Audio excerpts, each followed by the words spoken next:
Annotation. Hoping to salvage the drifting ship they've just discovered, two asteroid miners find themselves rescuing the delirious pilot and trying to comprehend his rambling accusations. The pilot's partner and lover is missing, and he's blaming the vast Aztecs mining monopoly. Soon the two miners are dangerously involved in helping the pilot expose a cover-up. Strong language and some violence. 1991. From the book jacket. Two asteroid miners on a long, cramped, profitless prospecting trip intercept signals from a tumbling, derelict ship. But the dead craft's young pilot is still alive and insane from trauma, and screaming clues to a mystery that the vast Aztecs mining monopoly doesn't want solved. Best-selling SF great C.J. Cherryh returns to the Hugo Award-winning Merchanters universe of Down Below Station, Cytine, and Rimrunners, with a knife-edged, tense suspense thriller of psychology and politics, as an explosive blend of human turmoil, corporate conspiracy, overwhelming ambition, and unbearable grief ignite in the isolation between worlds. One half of the team that salvages Paul Decker's crippled ship, Morris Bird, is the old man of independent miners, an easygoing Terran who's worked decades in the belt. He's been around long enough to see the strangling of camaraderie, opportunity, and freedom, as Mama Aztec's control over miners grows tyrannical, abetted by the belt's need to fuel Earth's war against its star colonies. Bird's mercy, compassion for Decker's tragic plight, and distrust of Mama's actions and motives are utterly incomprehensible to his partner. Ben Pollard might be good-hearted if he'd been raised with a sense of morals, but Pollard is an orphan of the belt, a child of space. He's never read Shakespeare, or seen a sunrise, or heard of the Golden Rule. Ben knows the rules that say he and Bird have salvage claim to take Decker's ship and assets. What else matters, particularly since raising questions might delay their reward? Bird's and Ben's occasional lovers, Meg Cady and Sal Abujib, also want Decker's ship. Meg is a chance to escape her shady past. Sal as a pawn in the complex power politics of space. And Paul Decker, a kid with a dream, awakens into a nightmare. His ship is stolen, his future is destroyed, and his lover and partner is missing. He is accused of being negligent, crazy, a fool, even a cold-blooded murderer. Yet no one will help him find his lost memory, prove his innocence, or learn the truth. What did his lover discover in the darkness? How did she die? Or could she, miraculously, be alive? And if they suffered from only a simple accident, then what is Mama so desperate to hide? They are all riveting clues to a dark secret that might change the fate of whole worlds. About the author. C.J. Cherryh is the prolific Hugo Award-winning author of Down Below Station, Cytine, and Rimrunners, and an author who has become renowned for showing what science fiction should be, thrilling human adventures set in worlds of brilliant realized detail and fascinating science. Miss Cherryh lives in Oklahoma. Other books by C.J. Cherryh. Cytine, The Betrayal. Cytine, The Rebirth. Cytine, The Vindication. Merchanter's Luck. Chapter 1. It was a lonely place, this remote deep of the belt, a place where if things went wrong, they went seriously wrong, and the loneliest sound of all was that thin, slow beep that meant a ship in distress. It showed up sometimes missed its beat. "She's rolling," Ben said when he first heard it, but Maury Bird thought, "tumbling." And when Ben had plugged in the likely config of the object and asked the computer, that was what it said. It said it in numbers. Bird saw it in his mind. You spent 30 years tagging rocks and listening to the thin numerical voices of tags and beacons and faint far ships, and you knew things like that. You could just about figure the pattern before the computer built it. "Got to be dead," Ben Pollard said. Ben's face had that sharp, eager look it got when Ben was calculating something he especially wanted. Nervous man, Ben Pollard. 24 and hungry. A Belter kid only 2 years out of Aztecs Institute when he'd come to Bird with a $20K check in hand. No easy trick. Give or take his mother's insurance must have paid his keep and his schooling. Ben had bought in on Trinidad's outfitting and signed on as his numbers man. And in a day when a lot of the new help had a bad case of the attitudes and expected something for nothing, damned if Ben didn't wear an old man out with his one more try and his, "Bird, I got an angle." Regarding this distress signal, it wasn't hard at all to figure Ben's personal numbers. Ben was asking himself the same questions an old man was asking at the bottom of his mortgaged soul. How far is it? Who's in trouble out there? Are they alive? And what's the law on salvage? So they called Base and told Mama they had a mayday. Had she heard?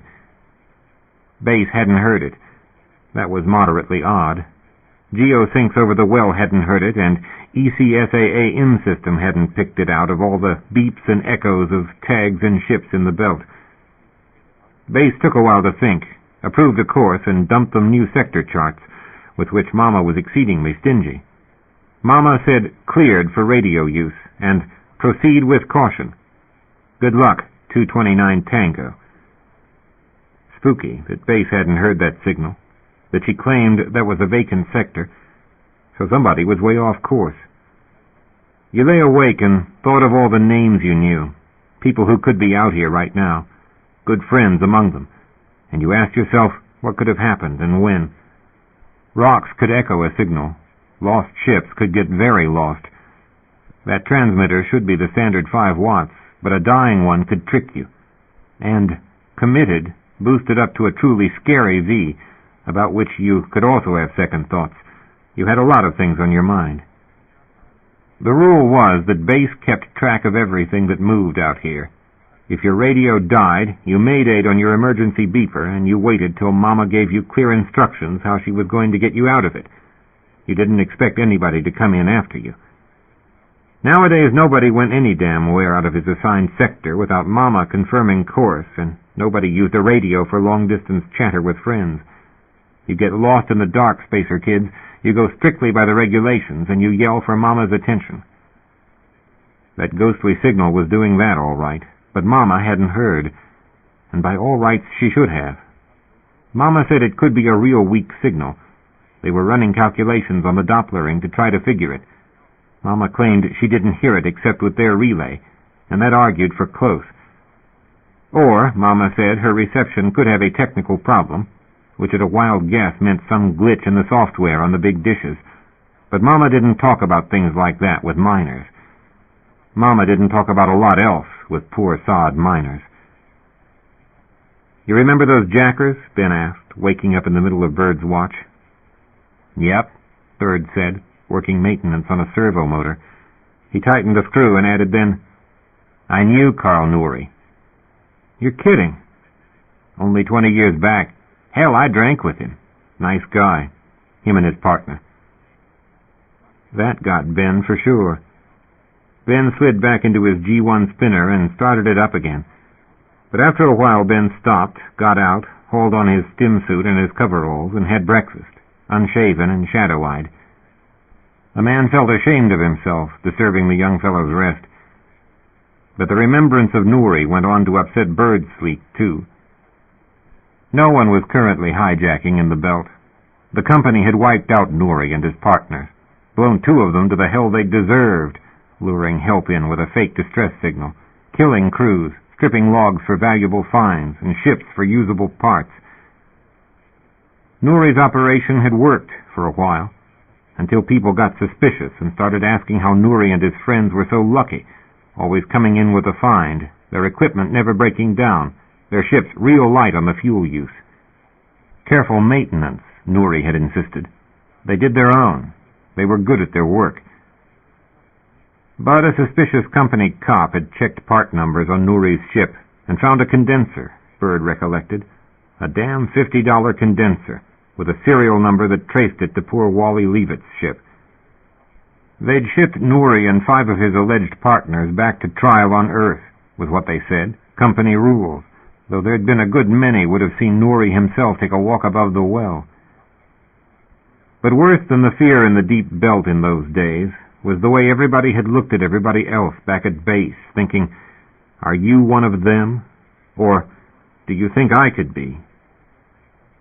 One thing Belters still argued about was whether Jitta Pratt and Dave Marks had been guilty with the rest. But the company had said they were. The company claimed they had solid evidence and wrote down personable young Pratt and Marks in the same book as Nouri. After that, hell, free-running miners and tenders hadn't any rights. The company had never liked dealing with the independents in the first place. The company had made things increasingly difficult for independent operators once it had gotten its use from them, and the Nouri affair had been the turning point. No more wildcatting. Nowadays, you documented every sneeze. You told Big Mama exactly what you'd found with your assay. They metal scanned you when you went through customs, and you kept meticulous log records in case you got accused of misconduct, let alone, God help you, illicit operations or illicit trading. If you helped out a buddy, if you traded a battery or a tag or a transponder back at base, you logged the date and the time and you filled out the forms. Damn right you did. You asked your buddy to sign for a 50-cent clip if it had a serial number on it, and the running unfunny joke was that the company was trying to think up a special form for exchange of toilet paper. Nowadays it was illegal to keep your sector charts once you docked. Mama's agents came aboard and wiped your mag storage. Customs could strip search you for contraband data cards if it took the notion, and you didn't get any choice about the sector you drew when you went out again either. Drivers moved by the nature of what they were. You had mandated heavy time, no exceptions, and Mama didn't send you to anything near the same area. It was illegal to hail a neighbor on a run. You spent 3 months breathing each other's sweat, 2 guys in a crew space 5 meters long and 3 meters at the widest, so tight and so lonely you could hear each other's thoughts echo off the walls. But if one free runner tried to call another a sector away from him, he and his partner went up on illegal trading charges faster than he could think about it. It being illegal now to trade tips, even with no money or equipment changing hands. The company reserved the right to that information, claiming miners had sold it that data, and it had a proprietary right to assign it to interests of its own, meaning the company owned miners. To no one's great surprise, the courts had sided with the company. So it was also, by the company's interpretation of that ruling, illegal to hail another ship and share a bottle or trade foodstuffs or any of the other friendly deals the Nouri crackdown had put a stop to. So when they'd advised base they wanted to move out of their assigned sector on a possible ship in distress, Mama had taken a nervous long time about giving them that permission. BM, Belt Management, was a sullen bitch at best, and you never tried to tell Mama you were doing something purely altruistic. Mama didn't in principle believe that, know 'em. Mama was suspicious, and Mama took time to check the records of one Morris Bird and Benjamin Pollard and the miner ship Trinidad to find out if Trinidad or either of her present crew had demonstrated any odd behaviors or made any odd investments in the recent past. They could use their radio, meanwhile, to talk to the beep. Mama would permit that. And evidently Mama finally believed what they heard. A driver ship firepath crossed the charts she sent, which might well explain an accident out there, and that could make a body a little less anxious to go chasing that signal. But it seemed a little late now to beg off. They had the charts, they'd seen the situation, they couldn't back down with lives at stake, and Mama had set all the machinery in motion to have them check it out. Right. Mama couldn't do a thing for them if it did turn out to be some kind of trouble. Mama had indicated she had no information to give them on anybody overdue or off course, and that was damned odd. The natural next thought was the military. They asked Mama about that, but Mama just said, "Negative from Fleet Command." Meanwhile, that beep went on. So Mama redirected a beam off the R28 relay, boosted them up along what Mama's charts assured them was a good, safe course, and they chased the signal with the new charts Mama fed them, using the scope on all sides for rocks or non-rocks along the way. There was a good reward if you could prove a flaw in Mama's charts. If you had the charts legally, then you could work on them. That was the rule.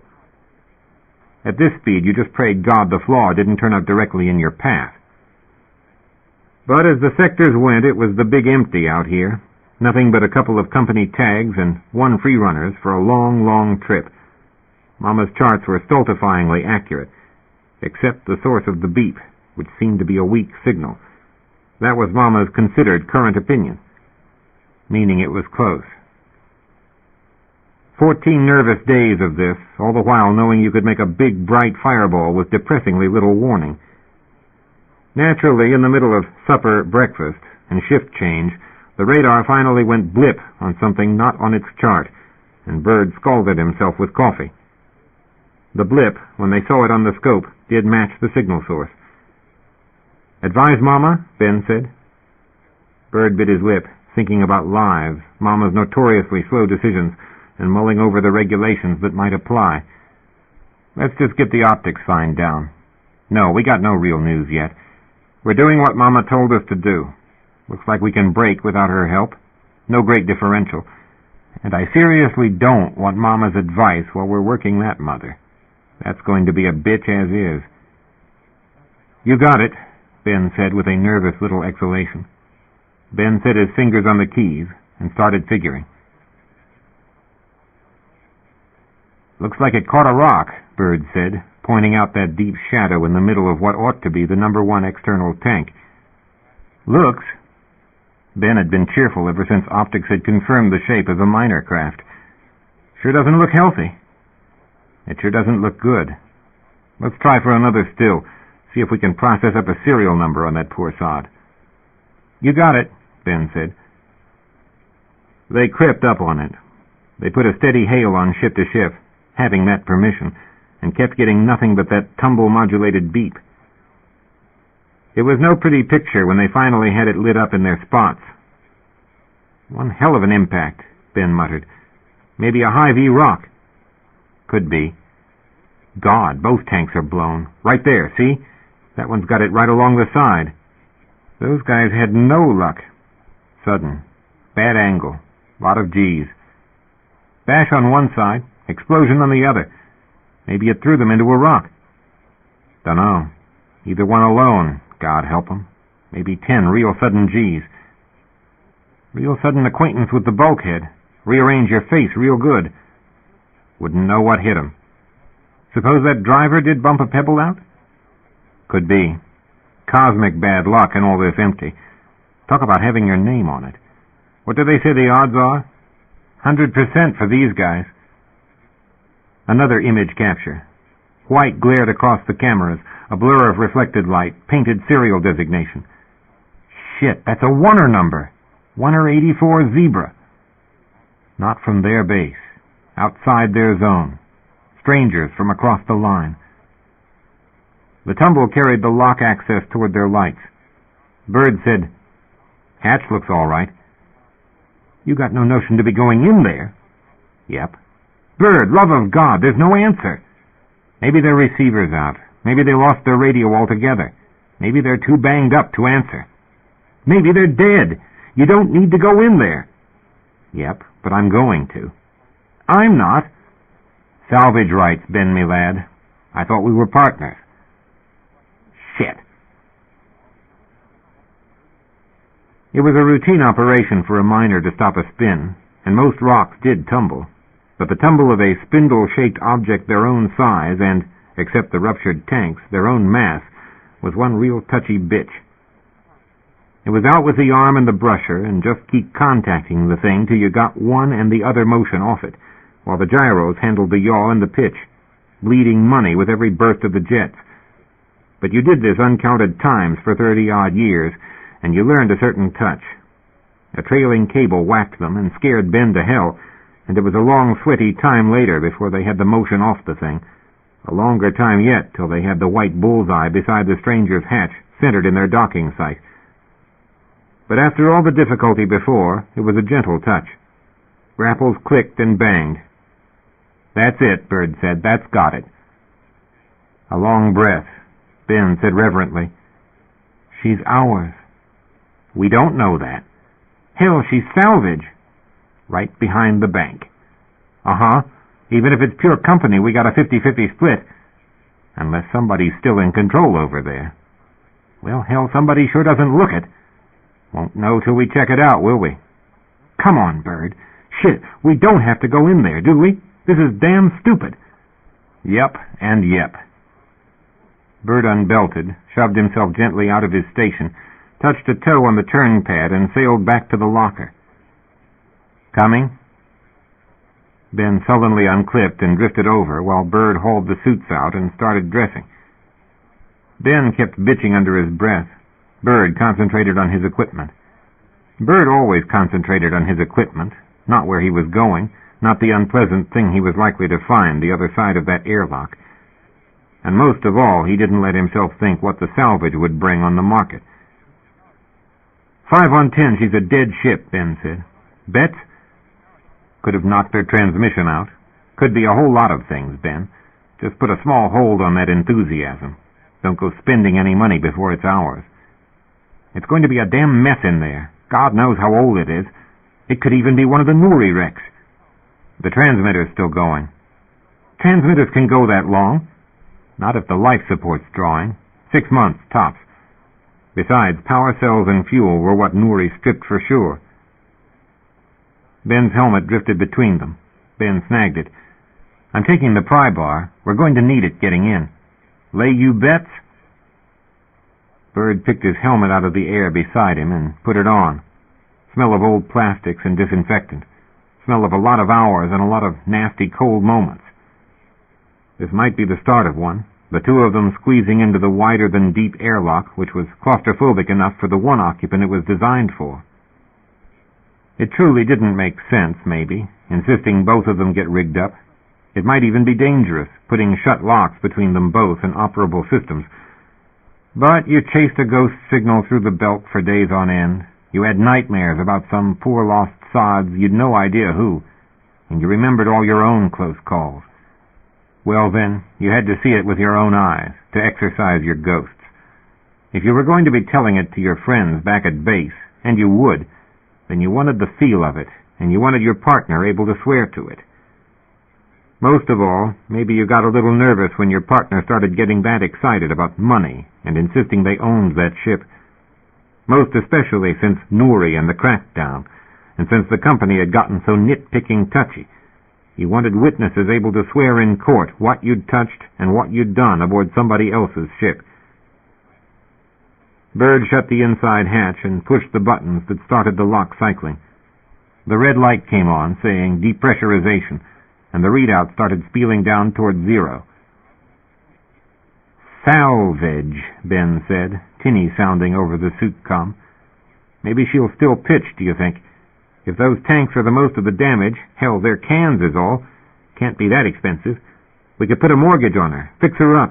The bank will take a fixable ship for collateral. What do you think? I think we better pay attention to where we are. We got one accident here. Let's not make it 2. The readout said pressure equalized. Ben was doing this anxious little bounce with his foot braced, back and forth between the 2 walls of the lock. But you never rushed opening. Oxygen cost. Water cost. Out here, even with all the working machinery aboard, heat cost. You treated those pumps and those seals like they were made of gold. And while the safety interlocks might take almost 0 for an answer and let you open on override, it was money flowing out when you did. You remembered it when you saw your bills at next servicing. Damn right you did. The readout ticked down past 5 millibars toward hard vacuum, close as the compressor could send it. Ben pushed the outer hatch open button. The lock unsealed and retracted the doors and showed them the scarred, dust-darkened face of the opposing lock. The derelict's inside pressure gauge was dusted over. Bird cleared it with his glove. 760 millibars. She's up full. At least it didn't hole her. Ben banged soundlessly on the hatch with the steel bar and put his helmet up against the door. Nada, Ben said. Dead in there, Bird. I'm telling you. We'll see. Bird borrowed the bar and pried up the safety cover on the external access handle. No action. No power in the ship's auxiliary systems. No luck for them, Ben said cheerfully. Pure dead. Bird jimmied the derelict's external leech panel open. "Get ours, will you?" "Oh, shit, Bird." "Nerves?" Ben didn't answer. Ben shoved off to their own lock wall to haul the leech cord out of its housing. It snaked in the light as he drifted back. Bird caught the collared plug and pushed it into the derelict's leech socket. The hull bumped and vibrated under his glove. "She's working," he said. "Salvage," Ben said on hissed breaths. "Don't spend it yet." Rhythmic hiss of breath over suit comms while the metal vibrated with the pump inside. "Hey, Bird, what's a whole ship worth?" A man tried to be sane and sensible. A man tried to think about the poor sods inside. An honest man broke off his prospecting and ran long, expensive, risky days for a will-o'-the-wisp signal, and tried to concentrate on saving lives, not on how much metal was in this ship, or whether she was sound, or how a second ship would set him and Ben up for life. The waiting list for leases at Refinery 2 meant no ship sat idle longer than its servicing required. 130 millibars. 70. 30. 10. The pressure gauge ticked down. The vibration under his hand changed. The valves parted. Ice crystals spun and twinkled in front of them, against the sullen glow of borrowed power. Ice formed and glistened on the inner lock surfaces. Moisture where it didn't belong. "Doesn't look prosperous," Ben said. Bird pushed with his toe, caught a handhold next to the inner valves. His glove skidded on ice. Ben arrived beside him, said, "Clear," and Bird hit the hatch-close toggle. "Going to be slow." He looked high in the faceplate for the 360-degree view, watching the derelict's outer doors labor shut at their backs. "You sure about that battery?" Ben asked. Bird hit cycle 2. The pumps vibrated. Hell of a time to ask. "Are you sure?" 30 years at this. Damn right I checked. Whoa there. The HUD in the faceplate suddenly showed a yellow flasher and a data flow glowing green. The one on the airlock wall glowed a sullen red. "Contaminants!" Ben let go a shaky hiss of pent breath. "It's not going to be pretty in there. Bird, do we have to go through with this? There's nothing alive inside." "We're already there. Can you sleep without knowing?" "Damn right I'll sleep. I'll sleep just fine. I don't want to see this, Bird. Why in hell do I got to see this?" "Hey, we all end up the same. Carbon and nitrogen, a lot of H2O. Cut it out, Bird!" "Earth to earth, dust to dust." The indicators said 740/741 millibars, and pressure equalized. "Lousy compressor," Bird said. Pushed the inner hatch open button. Air whistled, rushing past the pressure differential and an uneven seal. The doors ground slowly back. External audio heard it. 10 degrees Celsius, his HUD said about the ambient. Not quite balmy. "Heater's going down." Heater's always next to last. "You do know what's last, don't you, Ben, me lad?" "The damn beeper." Ben's teeth were chattering. Nothing wrong with Ben's suit heater, Bird was sure. Ben's breath hissed raggedly over the suit comm. "So Mama can find the salvage. Only this time we got it, Bird. Come on, I don't like this. What if that leech pulls out?" "Plug won't pull out." "Hell, Bird!" Inner doors labored to halfway open. Bird caught the door edge and shoved himself and his backpack through into the faintly lit inside.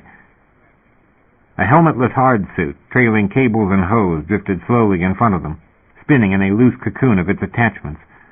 A cable went from its battery pack to the panel, last sad resort. The occupants had had time to know they were in trouble, time to drain the main batteries and the leech unit, and finally resort to this one. Bits and pieces of gear drifted in the dimmed light, sparked bright in their suit spots, cords, clips, everything a tumble could knock free. Fluids made small moons and planets. "Mess," Ben's voice said. "Isn't it?" Bird caught the hose, tugged gently to pull the suit out of his way, and checked the suit locker. "One suit's missing." "I'm cutting that damn beeper," Ben said. "All right?" "Fine by me." Stuff everywhere. Cables. A small meteor swarm of utility clips flashed in the light. Globules of fluid shone both oily dark and amber. A sweater and a single slipper danced and turned in unison like a ghost. "Life support's flat gone," Ben said. A locker banged in the external audio, while Bird was checking the spinner cylinders for occupants. Empty. Likewise the shower. A power cell floated past. Dead spare, one from the lock, one guessed. A globule of fluid impacted Bird's visor, leaving a chain of dark red beads. "Come on, Bird, let's seal up. Let's get out of here. They're gone. Dead ship, that's all. Don't ask what this slop is that's floating. The cyclers are shot."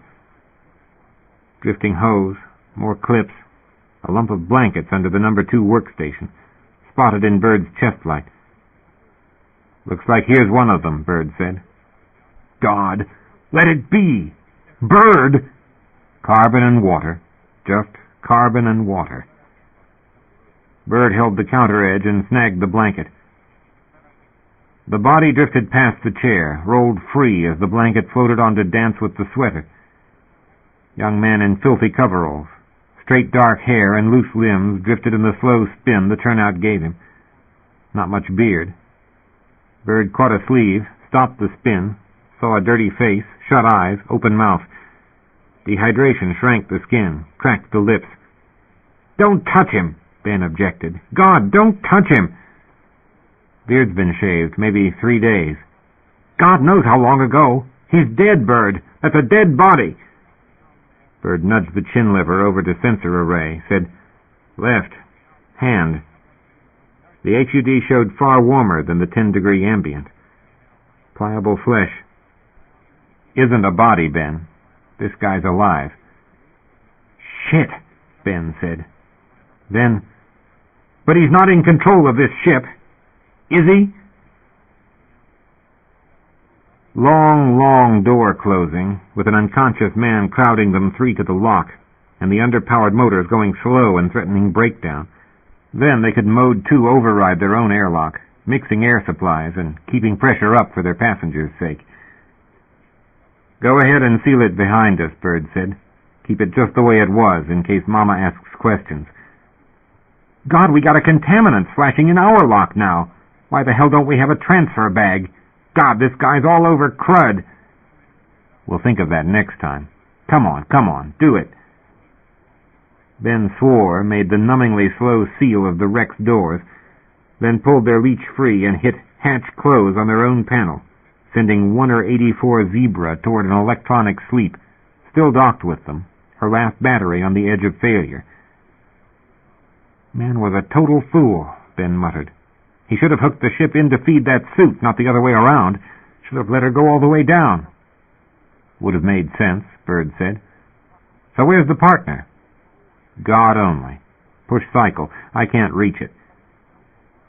Ben got an arm past him and the rescuee and hit the requisite button. Their own compressor started, solid and fast, a healthy vibration under the decking. Then the whole chamber went red, and a blinking white light on the panel said, "Internal contaminant alert." "Shit," Ben groaned. "You got that right." "Bad joke, Bird. That stuff got past the filters." "Just override. Tell it we're sorry. We can't help it." Ben was already punching at the button. Ben said, "We don't need any damn corpse fouling up our air, howsoever long he takes to get that way. God, Bird, we own that ship. Just let's not worry about it here." Bird felt the slight movement in his arms, hugged the man tight, thinking, "Poor sod. Hold on a while. We got you. You're all right." He said to Ben, "He's moving." Ben drew an audible breath. "You know, we could put him back in there." "Who's to know?" "Bad joke, Ben." The pressure equalized, lit up. "Hatch button. Come on, give me a hand, huh? I can't turn around." "We can't damn well afford this," Ben said. "We're into the bank as far as—" "Ben, for God's sake, just punch the damn button."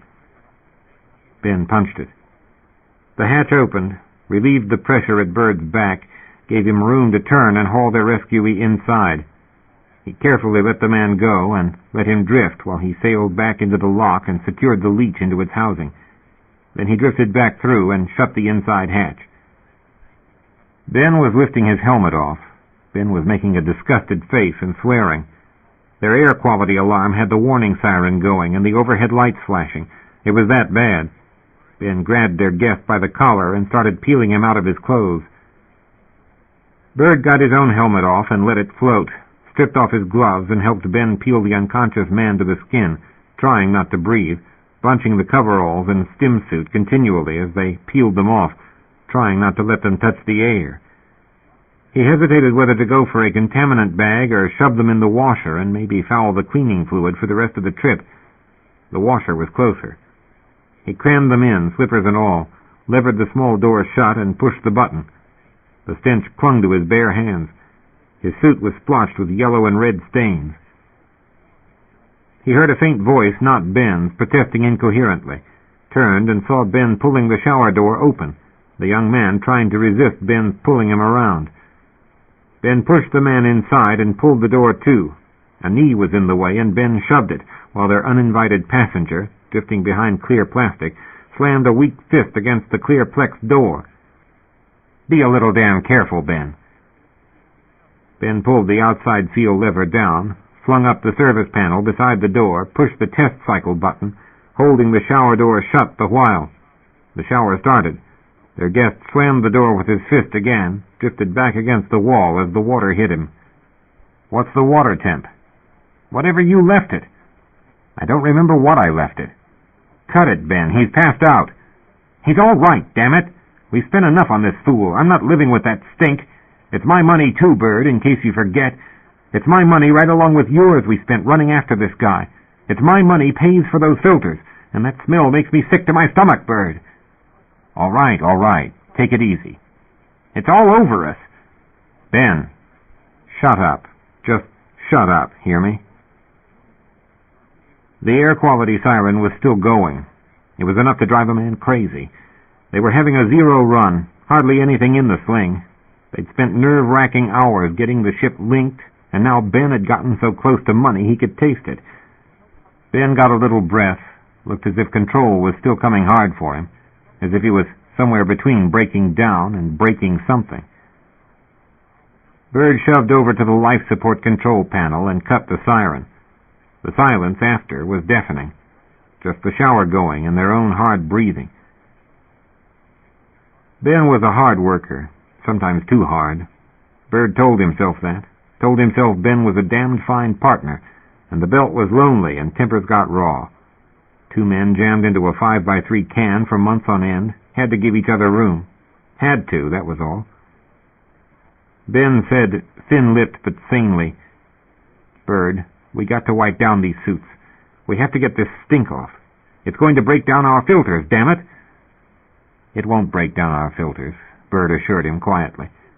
But he went and got the case of towel wipes out of the locker. The shower entered its drying cycle. The guy was floating there, eyes shut, maybe resting, maybe unconscious. Bird reached for the door. Ben held the latch down and pushed the test cycle a second time. "Ben," Bird protested. "Ben, for God's sake, the guy's had enough. Are you trying to drown him?" "I won't live with that stink." The man, kid really, he looked younger than Ben was, had drifted against the shower wall and hung there. He was moving again, however feebly, and maybe it was cowardly not to insist Ben listen to reason, but a small ship was nowhere to have a fight start over what was likely doing the kid no harm and maybe some good. You could breathe the mist, you could drink the detergent straight and not suffer from it. Dehydrated as he was, he could do with a little clean water, and cold as he'd been, maybe it was a fast way to warm him through. So he said, all right, Ben," and opened the box of disinfectant towels, wiped his hands and chest and arms, and worked down. "I can still smell it," Ben said in a shaky voice, wiping his own suit off.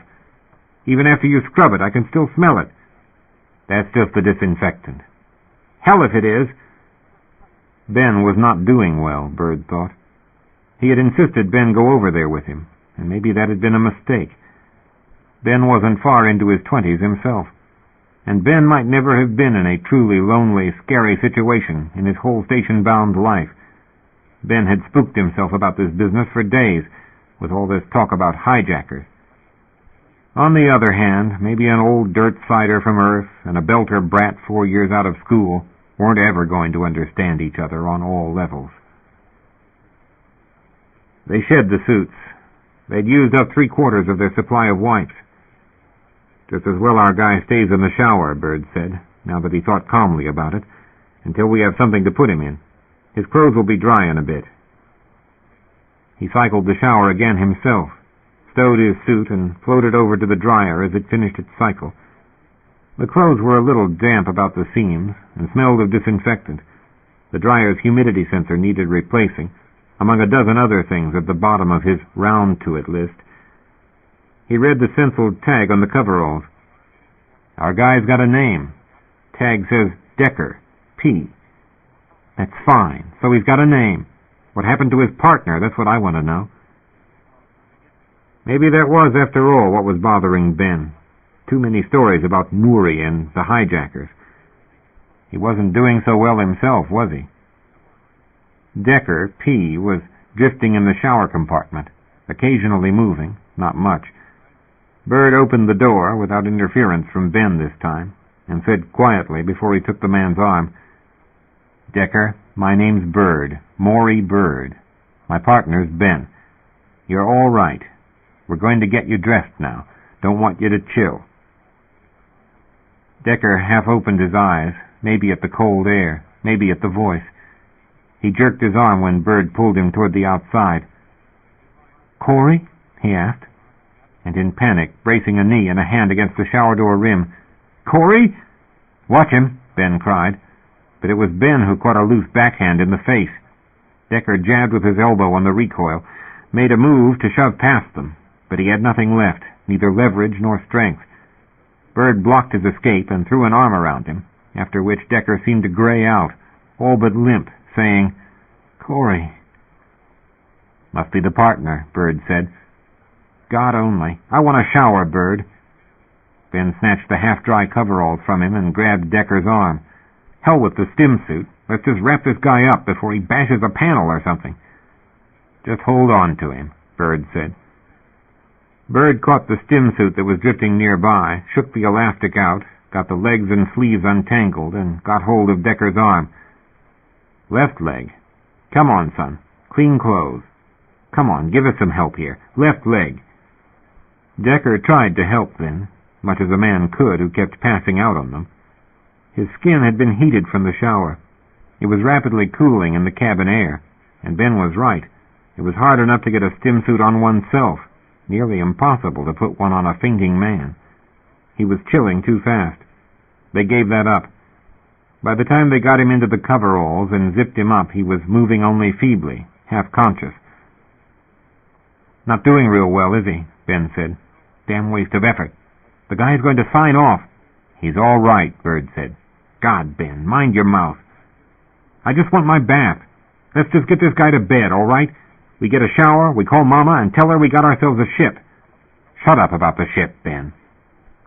A long, careful breath. "Look, I'm tired, you're tired. Let's just forget it till we get squared away, all right?" "All right." Bird shoved off in a temper of his own, drifted toward the spinner cylinders overhead, taking Decker with him, carefully turned and caught a hold, pulling Decker toward the open end. "Come on, son, we're putting you to bed. Easy does it." Decker said, "Corey." "Corey's your partner?" Decker's eyes opened, hazed and vague. Decker grabbed the spinner rim, shaking his head, refusing to be put inside. "Decker? What happened to you, son?" "Corey," Decker said, and shoved. "I don't want to! No!" Ben sailed up, grabbed Decker's collar on the way, and carried him half into the cylinder, Decker fighting and kicking. Bird rolled and pushed off, got Decker by a leg, Decker screaming for Corey all the while and fighting them. "Hold on to him," Ben said, and Bird did that, holding Decker from behind until Ben could unhook a safety tether from the bulkhead, held on while Ben sailed back to grab Decker's arm and tie it to a pipe. Damn crazy, Ben said, panting. Just keep him there. I'll get another line. That's rough, Ben. Rougher on all of us if this fool hits the panels. Just hold him, damn it. Ben somersaulted off to the supply lockers, while Bird caught his breath and kept Decker's free arm pinned, patting his shoulder, saying, "It's all right, son. It's all right. We're trying to get you home. My name's Bird. That's Ben. What do you go by?" Several shallow breaths. Struggles turned to shivers. "Deck." "That's good." He patted Decker's shoulder. Decker's eyes were open, but Bird was far from sure Decker knew where he was or what had happened to him. "Just hold on, son." A locker door banged, forward. Ben came sailing up with a roll of tape. "I'm not sure we need that," Bird said. "Guy's just a little spooked." Ben ignored him, grabbed Decker's other arm, and began wrapping it to the pipe. "Guy's totally off his head." Decker tried to kick him. Decker kept saying, "My partner. Where's my partner?" "Afraid there was an accident," Bird said, holding Decker's shoulder. "Suit's gone. We looked. There wasn't anybody else on that ship." "No!" "You remember what happened?" Decker shook his head, teeth chattering. "Corey." "Was Corey your partner?" "Corey!" "Shit," Ben said, and shook Decker, slapped his face gently. "Your partner's dead, man. The suit was gone. You got picked up. My partner and I picked you up. Here?" It did no good. Decker kept mumbling about Corey, and Ben said, "I'm going down after a shower. Or you can. I'm scared we left somebody in that ship." "You didn't leave anybody in that ship. Damn it, Bird. We're not opening that lock again." "I'm not that sure." "You looked, Bird. You looked. If there was a Corey, he's gone, that's all. Suit and all. We've done all we can for this guy. We've spent days on this guy. We've spent our fuel on this guy. We've risked our necks for this guy." "His name's Decker." "His name's Decker, or Corey, or Buddha, for all I care. He's out of his head. We got nowhere safe to put him. We don't know what happened to his partner. We don't know why Mama doesn't know him. And that worries me, Bird. It seriously does." It made sense. Everything Ben was saying made sense. The other suit was gone. They had searched the lockers and the spinners. There were no hiding places left. But nothing about this affair was making sense. "Hear me?" Ben asked. All right, Bird said. "Just go get your shower and let's get our numbers comped. We have to call in. Have to. Regulations. We got to do this all by the book." "Don't you feel sorry for him? You hear me, Bird? Don't you even think about going back into that ship?" "I won't. I don't. It's all right." Ben looked at him distressedly, then rolled and kicked off for the shower. Bird floated down to the galley beside it, opened the fridge and got a packet of Citrusal, lime, lemon, what the hell, it was all ghastly awful, but it had the trace elements and salts and simple sugars. It was the best he knew to do for the man. He drifted over to Decker, extracted the tube, and held it to Decker's lips. "Come on, drink up. It's the green stuff." Decker took a sip, made a face, ducked his head aside. "Come on. Another." Decker shook his head. Couldn't blame him for that, Bird thought. And you damn sure didn't want anybody sick at his stomach in Knoll G. He tested whether the cord and the tape were too tight, decided Decker was all right for a while. "We'll let you loose when your head clears. You're all right. Hear me? We're going to get you back to base. Get you to the meds. Hear me?" Decker nodded slightly, eyes shut. Exhausted, Bird decided. He gave the man a gentle pat on the shoulder and said, "Get some sleep. Ship's stable now." Decker muttered something. Agreement, Bird thought. He hoped so. He was shaky, exhausted, and he wished they were a hell of a lot closer to base than they were. The guy needed a hospital in the worst way, and that was a month away at least. Bad trip. And there was the investment of time and money this run was going to cost them. Half a year's income, counting mandatory layouts. Maybe Ben was right, and they did have a legal claim on this wreck. Ben was a college boy. Ben knew the ins and outs of company law and all the loopholes. And maybe legally those were the rules. But Bird didn't like thinking that way, and he didn't like the situation this run had put them in. If it was a company ship they had in tow, and if it was the company itself they were going to be collecting their bills from, that was one thing. But the rig with its cheap equipment wasn't spiff enough for a company ship. That meant it was a free runner, and that meant it was some poor sod's whole life, Decker's or somebody's. Get their expenses back, yes, much as they could, but not rob some poor guy of everything he owned. That wasn't something Bird wanted to think about. But Ben could, and Ben scared him of a sudden. You worked with a guy 2 years in a little can like this, and eventually you did think you knew him reasonably well. But God knew, and experience had proved it more than once. It was lonely out here. It was a long way from civilization, and you could never realize what all a guy's kinks were until something pushed the significant button. Chapter 2. The old man went away. Decker heard him or his partner moving about. He heard the shower going over the fan and the pump noises in the pipes beside his head. The ship was stable. That was a feeling he had thought he would never have again. He had dimmed the lights, cut off everything he could, and nursed it as far as he could, till the cyclers went and the water fouled. And here he was, free of the stim suit, light as a breeze and vulnerable to the chill and the lack of G. He was off his head. He knew that. He scared the people who had rescued him. He knew that, too. And he tried not to do it, but they scared him. They talked about owning his ship. They might kill him, might just let him die and tell the company, sorry, they hadn't been able to help that. Maybe they couldn't. Maybe he shouldn't care any longer. He was tired. He hurt, body and soul, and living took more work than he was sure he wanted to spend again on anything. He had no idea how long and how far a run was still in front of him getting home. He didn't think he could stand being treated like this all the way. Everything smelled of disinfectant, and sometimes it was his ship and sometimes it was theirs.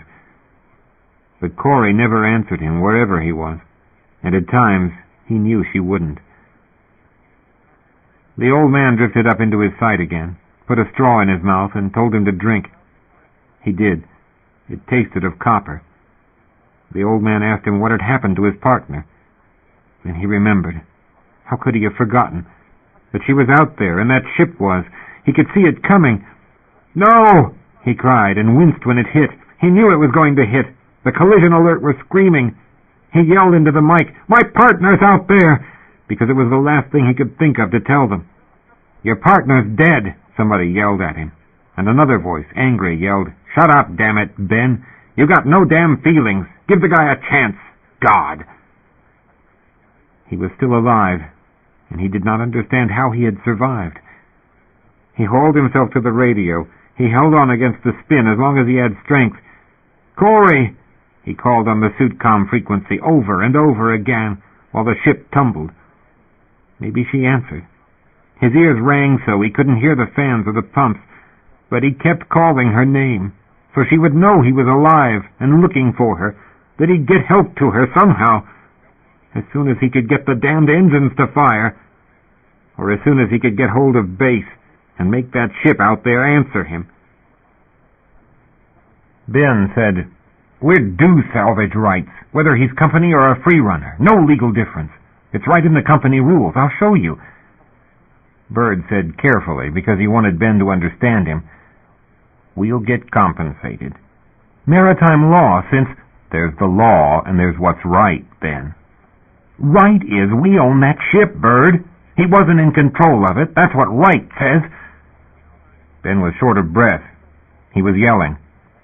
Bird said calmly, sanely, "I'm trying to tell you there's a lot of complications here. Let's just calm down. We've got weeks yet back to base. Plenty of time to figure this out, and we'll talk about it. But we're not getting any damn where if we don't get our figures in and tell Mama to get us the hell home. Fast." "So how much are you going to spend on this guy? A month's worth of food? Medical supplies? We're going to bust our ass and risk our rigging for this guy?" Bird had no answer. He couldn't think of one to cut this off. "This is my money too, Bird. It's my money you're spending. Maybe you own this ship. Maybe I'm just a part-share partner, but I have some say here." Ben flung a gesture toward Decker, aft. "That guy's going to live or he's going to die. In either case, he's going to do it before the month is up. Much as I want to be rid of him, there's no need busting our tails. We have double masts to move, Bird, and hell if I'm dumping the sling." "All right, we're not dumping the sling. Not ours, not his either, if we can avoid it. And we're not putting any hard push on the rigging. There's no point in risking our necks, or putting wear on the pins and the lines. We don't call this a life and debt. We can't cut that much time off, and hell if I want to meet a rock the way this guy did." It made better sense than a lot else Ben had been saying. Bird took that for hopeful and nodded. "I'll go with you on that. A hard push could do more harm than good for him, too." "Guy's going to die anyway." "He's not going to die," Bird said. "For God's sake, just shut up. He can hear you." "So if he doesn't? A month gets him well, and we pull into station, and he looks healthy, and he says, sure, he was managing that ship just fine." "Just let it alone, Ben." "I'm going to get pictures." "Get your pictures." Bird shook his head, wishing he could say no, wishing he had some way to reason with Ben. But if getting a vid record would make Ben happier, God, let him have the pictures. "We have the condition of that ship out there. We have the log records over there." "Charts," Ben exclaimed, as if that was a new idea. "We're not touching that log. No way. That part of the law I know." "I'm not talking about that. Look, I got an idea." An idea was welcome. Bird watched doubtfully as Ben punched up the zone schema, pointed on the screen to the driver's ship and its fire path to the well, the same thing that scared them even to contemplate. "That's got a medic. That's got a friggin' company captain in charge. We just asked Mama to boost us over there just across the line, and they can take official possession." "Damn right they would. The company doesn't run a charity." "It's an R1 ship. They're obligated to take him. They have no choice. The law says a driver is a base. They can log us right there for a find if we bring it in. And this is a find, isn't it? Same as a rock. We can turn it in, money in the bank, and we can apply to do some cleanup along with its tenders for the rest of our run. That's damn good money. Sure money. And we got the best excuse going." "Ben, that's a driver captain you're talking about. They don't have to do anything. You want him to tell us we've still got to turn around and take this guy into base? Maybe clean to R1 if he takes it in his head? He can do that. You want him to tell us he'll hold 84 Zebra for us, and then contest his fees in court when he shows up 3 years from now with one hell of a haulage charge? We got this run to pay for. We got serious questions to answer, because there's a whole lot that's not right about this, and I'm not taking my chances with any court of inquiry back at base, with all the evidence stuck out on a driver that for all we know isn't coming in for 3 or 4 more years. If you want to talk law, now let's be practical." Ben's mouth shut. "A driver does any damn thing it wants to. 3 years dockage charges. Supposing they're on the start of their run. 3 years haulage. You want to try to pry a claim away from the company then? Not mentioning the cost of getting it there. We're short as is. You want to hear them say, ferry it back ourselves anyway, twice the distance? Or get us drafted into its tender crew on a permanent basis? You know what they charge a free runner for fuel." Ben looked very sober during all of this. Ben bit his lip. "So that's out. You know, we could just sort of knock that fellow on the head, solve everybody's problem." Ben, who was scared to death of looking at a body. "Yeah, sure," Bird said. And from aft, "What time is it? What's the time?" Ben glanced up. Now what does he want? Bird checked his watch. 23:10, he shouted back. "I want my watch." "God," Ben muttered, shaking his head. "We have 4 weeks of this guy." "I want my watch!" Ben yelled, "Shut up, damn it! You're not keeping any appointments anyway." "Patience," Bird said, but Ben shoved off in Decker's direction. Bird sailed after, arrived as Decker said quietly, "I need my watch." Ben said, "You don't need your watch. You're not going anywhere. It's 23 damn 10 in my sleep, mister. You're using our air and our fuel and our time already, so shut up. Ben, just take it easy. I'll shut him up with a wrench. Ben. All right. Ben took off again. Decker said, I can't see my watch. Bird floated over where he could read the time on Decker's watch. 2014. You're about 3 hours slow. No. That's what it says. What day is it? May 20th. You're lying to me. Bird, Ben said ominously and came drifting up again to reach for Decker, but Bird grabbed him. I can't take 4 weeks of that, Bird, I swear to you. This guy's already on credit with me already. Give me a little slack, will you? Shut it down. Shut it up. Hear me? I've dealt with crazies, Ben muttered. I've seen enough of them. Fine. We get this guy out of a tumble. He's been whacked about the head. He's a little shook, Ben. Do you think you wouldn't be if you'd been through what he has? Ben stared at him, jaw clamped, grievous offense in every line of his face. Ben was in the middle of his night. That was so. Ben was tired, and Ben had been spooked, and Ben didn't understand weakness in anybody else. Serious personality flaw, Bird thought. Dangerous personality flaw. He watched Ben go back to his work without a word. Good partner in some ways, damned efficient, good with rocks, but different. Belter born, for one thing. Never talked about his relatives. Brought up by the corporation for the corporation. Talked to Ben about Shakespeare. Ben'd say, what shift does he work? Say, I come from Colorado. Ben'd say, is that a city? But Ben didn't really know what a city was. You couldn't figure how Ben read that word. Say, I went up to Denver for the weekend, and Ben'd look at you funny because weekend was another thing that didn't translate. Ben wouldn't ask either, because Ben didn't really want to know. He couldn't spend it, and he wasn't going there and never would, and that was the limit of Ben's interest. Ask Ben about spectral analysis or the assay and provenance of a given chunk of rock, and he'd do a 30-minute monologue. Damn weird values in Belt kids' mindsets. Sometimes Bird wondered. Right now, he didn't want to know. Right now, he was thinking he might not want Ben with him next trip. Ben was a fine geologist, a reliable, hold-her-steady kind of pilot, and honest in his own way. But he had some scary dark spots, too. Maybe years could teach Ben what a city was, but God only knew if you could teach Ben how to live in one. Bird was seriously pissed. Ben had that much figured, and that made him mad, and it made him nervous. He approved of Bird generally. Bird knew his business. Bird had spent 30 years in the Belt, doing things the hard way, and Ben had had it figured from the time he was 14 that you never got anywhere working for the company if you weren't in the executive track, or if you weren't a senior pilot. He had never had the connections for the one, and he hadn't the reflexes for the other, so free-running was the choice, where he was working only for himself, and where what you knew made the difference. He had come out of the Institute with a basic pilot's license and the damn-all-latest theory, had the numbers and the knowledge and everything it took. The company hadn't been happy to see an Institute lad go off free-running instead of slaving in its offices or working numbers for some company minor, and most Institute brats wouldn't have had the nerve to do what he'd done, skimp and save and live in the debtor barracks and then bet every last dollar on a free-runner's outfitting. Most kids who went through the Institute didn't have the discipline, didn't refrain from the extra food and the entertainment and the posh quarters you could opt for. They didn't even get out of the Institute undebted. Thank God for Mama's insurance.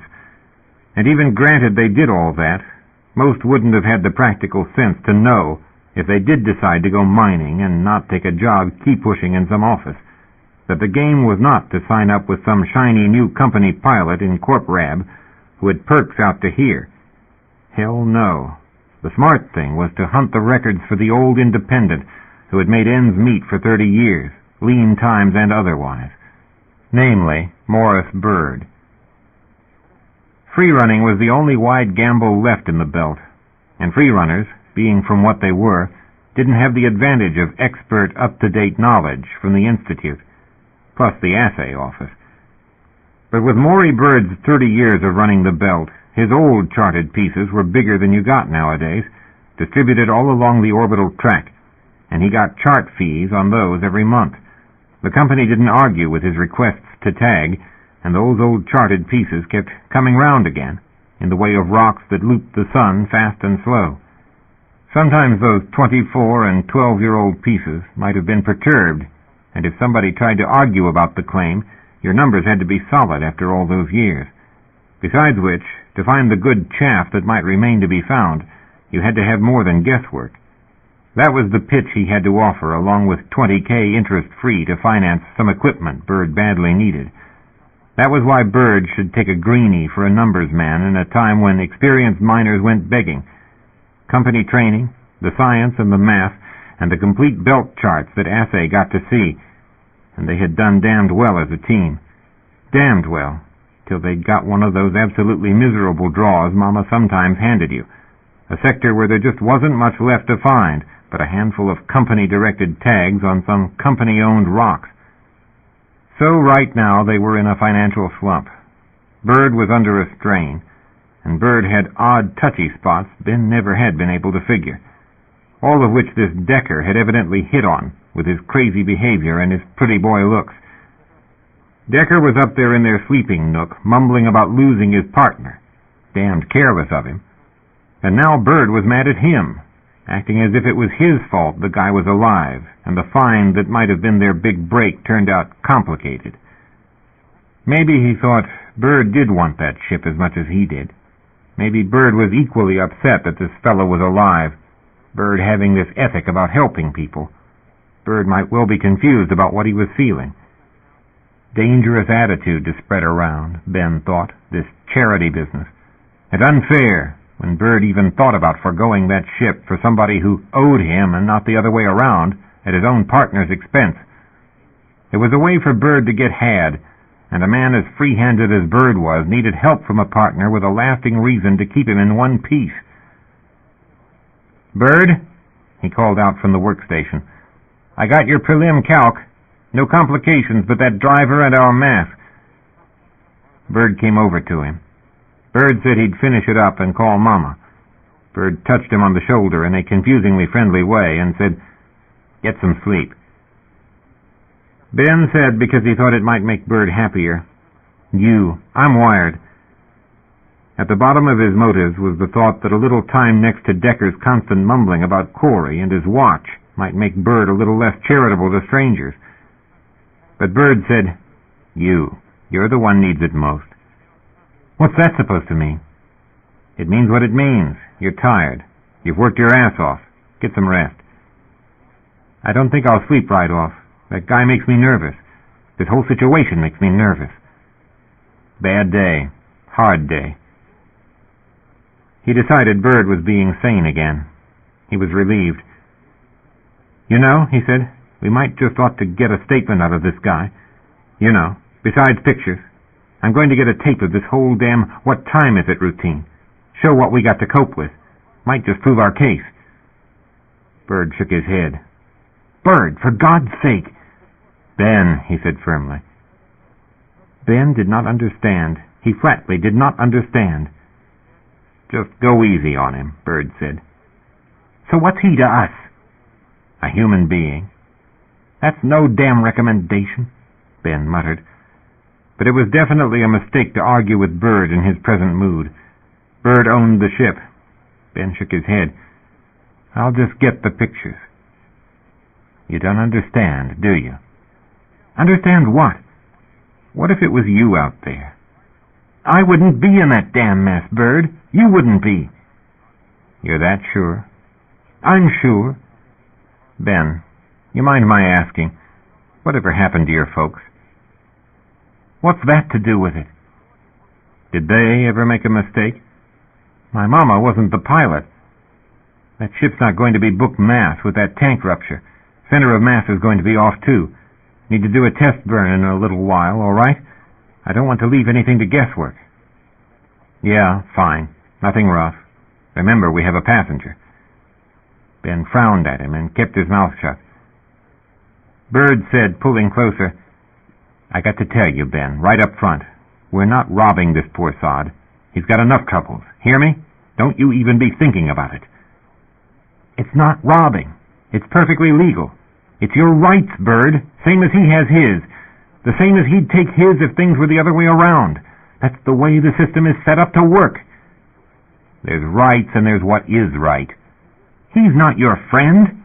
He's not even anybody's friend, you know. Bird, for God's sake, you got a major break here. Breaks like this don't just fall into your lap, and they're nothing if you don't make them work for you. That's why there's laws, to even it up, so you can work with people the way they are, Bird, not the way you want them to be. You still have to look in mirrors. What's mirrors to do with anything? If we're due anything, we're due the expenses. Expenses? Hell! We're due haulage, medical stuff, chem kit, and a fat salvage fee at minimum. We're due that whole damn ship is what we're due, Bird. It won't work. Hell if it won't work, Bird. I'll show it to you in the code. You want me to show it to you in the code? Bird looked put out with him. Bird said with a sigh, I know the rules. Bird had him completely puzzled. He took a chance, asked, Bird, have I done something wrong? No. Just give me warning on that burn. I'm going to shoot some antibiotics into our passenger. Get him a little more comfortable. Ben said, vexed, figuring to argue it later. Better keep a running tab on the stuff, if that's the way you're playing it. There isn't any damn tab, Ben. Quit thinking like a computer. The guy can have kidney and liver damage. He can have fractures. He can be concussed. You can calc a nice gentle burn while you're at it. We're not doing any sudden moves with him. All right, fine. Slow and easy. Ben tapped the stylus at the keys, with temper boiling up in him as Bird left. Downright hurt when it came to it. He tapped it several times on the side of the board, shoved away from the toehold, and caught up with Bird's retreat. Bird, damn it! What in hell have I done? Bird looked at him as if he were adding things in his head. Maybe, Ben thought, maybe Bird just didn't like to be argued with. Or maybe it was that pretty boy face of Decker's. Decker was a type he thoroughly detested, because for some people there didn't need to be any sane reason to do them favors. Didn't matter they were dumb as shit or that they'd cut your throat for their advantage. People believed them because they looked good and they talked smooth. It suddenly dawned on him that Bird was acting soft-headed about this guy with no good reason, and he decided maybe Bird taking care of Decker himself wasn't a good idea at all. He said quickly, quietly, It's the bank I'm worried about, and this guy's intentions. He's not in his right zone. He's a long way from it. We don't know him. Maybe he was thrown here, maybe he wasn't. We don't know what he is. He could be some drop-off from the rebels. There aren't any jackers, Ben, and he isn't any rebel. What's he going to spy on? A ship you can see from deep out with any decent optics? You've heard too many stories. All right, he's one of the good guys. You want him tucked in safe and sound. You want a dose of broad-spectrum stuff and maybe some vitamins in him. I'll take care of it. You set up the burn. You're already running on it. I said I'll take care of him. Ben kited off toward the med cabinet, and Bird's first thought was, so maybe I talked some human sense into him. And then, cynically, maybe at least he figures he's precarious with me right now, and covering his ass is all he's doing. You don't change a man that fast. Then he saw Ben fill a hypo and thought, God, he wouldn't. Bird kicked off from the touch strip and sailed up beside Ben. I'll do it. I'll take care of it. Bird snatched at the bottle. It floated free. It turned label side toward him as he caught it, and it was antibiotic Ben had been loading. Ben scowled at him. You're acting crazy, Bird. You're acting seriously crazy. You know that? I'll handle it, Bird said. Just wait on that burn a few minutes. Ben scowled at him, shoved off from the cabinet, and sailed backward toward the workstation. Offended, Bird thought, with a twinge of irritation and of conscience at once, not sure what Ben really had intended. Ben had no patience or sympathy for Decker or anyone else, so he'd thought. Or was it just plain jealousy Ben was showing? Ben belted back in at his keyboard. Ben was not looking at him, pointedly not looking at him. Bird kicked off to the side, drifted up to Decker. Decker looked to be asleep. Bird hoped that was all. At least he'd given up asking what time it was. Bird popped him on the arm with the back of one hand. Decker waked with a start and an outcry. "Polybacked," Bird said, showing him the needle. "You got any allergies?" Decker shook his head muzzily. Bird gave him the shot, snagged the Citrusal pack out of the pipes where air currents had sent it, uncapped the stem, and put it in Decker's mouth. Decker took a sip or two, turned his head. "That's all. We're going to do a test burn. After that, we'll be doing a 140, going to catch a beam home. Has to be our base, understand, unless we get other instructions. We're out of R2. Decker looked at him hazily. No hospital. 79, 709, 12. That's where we were. We had a find. Big find. Big find. I'll sign it to you. Just go there. Pick my partner up." "Your partner was outside when the accident happened?" Decker nodded. "What happened? Catch a rock?" "It happened, usually to new crews." Another nod. Decker's eyes were having trouble tracking. "Kilometer wide. Iron content." Free-running miners didn't find nickel-iron rocks that big. Rocks that big had been mapped by optics. Those rocks all had long-standing numbers. They belonged to the company, and if they were rich, they got drivers assigned to them. They got chewed in pieces, and they streamed to the recovery zone at the well by bucket loads. But Bird didn't argue that point. Decker didn't seem highly reasonable at the moment, and he only said, "A whole K wide. You're sure of that?" "It's the truth," Decker said. "We got a tag on it. Uncharted rock. You can have it if you'll go back there and find her." "Corey's a her?" "Corey, yes." He was going out again. "God, go back. Go back there. Listen to me. Anything you want." "You want another sip?" Bird asked. But Decker was out again, gone. Bird shoved off and arrowed down to grab a handhold by Ben's workstation. But Ben said, "I'm already ahead of you. Man said 79, 709, 12. No signal in that direction but the driver." Nothing but the driver, Bird thought. God. "Hear any tag?" Ben shook his head. Bird bit his lip, wondering, damn it, how long that particular driver had been there. A while, damned sure, but Mama only told you what you needed. You could work out the rest from what you could gather with your own ears and your radar, but who wanted to? Who, in a question about a company tag and a private claim, wanted to? Ben said in a low voice, "Do you suppose that fool tried to skim the company on a rock that size?" Bird thought, I want out of here. But what he argued to Ben was, we just don't ask. We don't know anything, and we sure as hell aren't getting in their way. Whatever claim's out there already has a driver attached. Makes other claims kind of moot, doesn't it? Don't even ask. Company prerogatives, secret company codes and direct accesses. Company ships could talk back and forth at will. Bet your life they could. And count that driver ship was armed. If you counted a kilometer-long mass driver as a lethal weapon, and Bird personally did. You didn't want to argue right-of-way or ownership with a driver captain. They were Aztecs to the core, and they were a breed next to God. Ben said, "Told you we should have left this guy on the other side of the lock. It's still not too late." "Cut the jokes. It wasn't funny the first time." "Bird, there's a hell of a lot more than he's telling. Big find, hell. They were skimming a company claim." "We don't know that." "Well, that's all I want to know. Suddenly I'm damn glad we haven't been talking to that driver. I don't like this. Damn I don't." "I don't know anything. You don't know anything. We didn't look at that log. Thank God. Let's just get us out of here." "We could offer to give evidence." "We don't know what we're swearing to. We don't know what happened." "We could look in that log." "Sure. A skimmer's going to log his moves. What's he going to write? 10:25 and we just blew a chip off a 1K rock? If we touch that panel over there, we'll leave a record of that access. And maybe that's not a good idea. Do I spell it out? Don't be a fool. I can fix that log. I think I can bypass that access record if you really want to know. Don't depend on it. Think isn't good enough.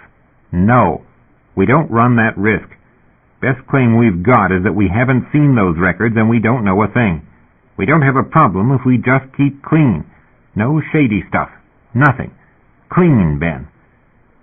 Knock that guy in the head, Ben muttered. Be sure there's no questions. Then there's no problem. God, he thought, is that what they teach this generation? The ship jolted. Decker yelled aloud, struggling to get free. Someone, a familiar voice now, shouted at him to shut up. Another, gentler, said, "That was just getting in position, Decker. Take it easy." He had another blank spot then. Woke up with the nightmare feeling of increasing G, not knowing where it was going to stop or what had started it. Something pressed into his back, and he thought, God, we're spinning. "Corey!" he yelled. "Shut up, damn it!" Decker. This came gently then, with a touch at his shoulder. A smell of something cooked. Free fall. He blinked and looked at the gray-haired man, who let a foil packet of something drift near his face. "We've done our position," the man said to him. He couldn't remember the name, and then did. Bird. Bird was the good one. Bird was the one who didn't want to kill him. "We're going to catch our beam tomorrow, and we're going home. Seems Mama thinks we're in no hurry or something, damn her. I'll let you loose if you can keep awake." Another pat on the shoulder. "You know you've been off your head a little." "What time is it?" "Shush," Bird said. "Don't go asking that." "I want to know." Bird put a hand on his mouth. "Don't do that," Bird said, looking him in the eyes. "Don't do that, son. You don't need to know. You really don't need to know. Your partner's just lost, that's all. A long time ago. There's nothing anybody can do for her." He didn't want to believe that. He didn't want to wake up again, but Bird caught the packet drifting in front of his face and held the tube to his mouth, insisting. He took a little. It was warm. It was soup. It was salty as hell. He turned his head away, and Bird let it go, leaving a tiny planetesimal of soup cooling in the air, drifting away with the current. Bird brushed at it, caught it in his hand, wiped it on his sleeve. Blood everywhere. Shining dark drops. Everything was stable, clean and quiet. Nothing had ever gone wrong here. Nothing had ever been wrong. He kept his eyes open for fear of the dark behind them, and tried another sip of what Bird was offering him, while the first was hitting his stomach with an effect he was not yet sure of. "Why am I here?" he asked himself. "What is this place? This isn't my ship. What am I doing here?" Maybe he asked out loud. He didn't keep track of things. "To Refinery 2, Bird told him. He shook his head.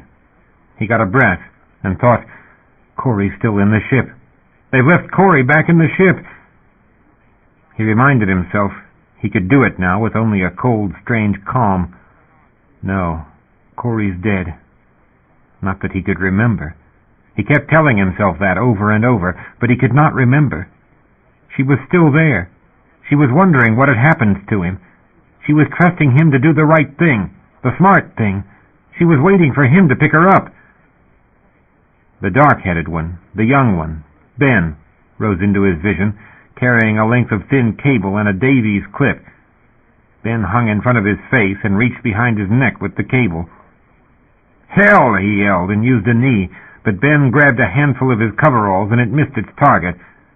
"Oh, shit," he thought then, looking Ben in the face. He thought Ben would kill him. Bird said from the other side, "Easy, son. It's temporary. Hold still." He had thought Bird was all right, but Bird held him still, and Ben got the cable around his neck. The clip clicked. "There," Ben said. "You can reach the necessaries. Reach anything in this ship but the buttons. And you don't really want those, do you?" He stared eye to eye at Ben and wondered if Ben was waiting to kill him while Bird was asleep. He remembered hearing them talk. He wondered whether Ben was going to hit him right now. "You understand me?" Ben asked. He nodded, scared, and likewise clear-headed in a tight-focused, adrenaline-edged way. He stayed very still while Ben started untaping his left wrist from the pipe. He didn't think either ahead or backward. It was just himself and Ben, and the old man saying, holding tightly to his shoulder, "I apologize. I sincerely apologize about this, son. But we can't have you wandering around off your head. Ben's not a bad guy. He really isn't." He remembered what he'd overheard. He had thought Bird wanted to keep him alive, and now he wasn't sure either one of them was sane. Ben freed his left arm. Bird untied the right. Moving both at once hurt his chest, hurt his back, hurt everything so much his eyes teared. Ben went away forward. Bird stayed behind, put a hand on his shoulder. "No difference between our config and yours. The standard rig by what I saw. Anything you can reach, you can use. Wouldn't use the spinner with that cable attached, understand? But you got G while you were tumbling.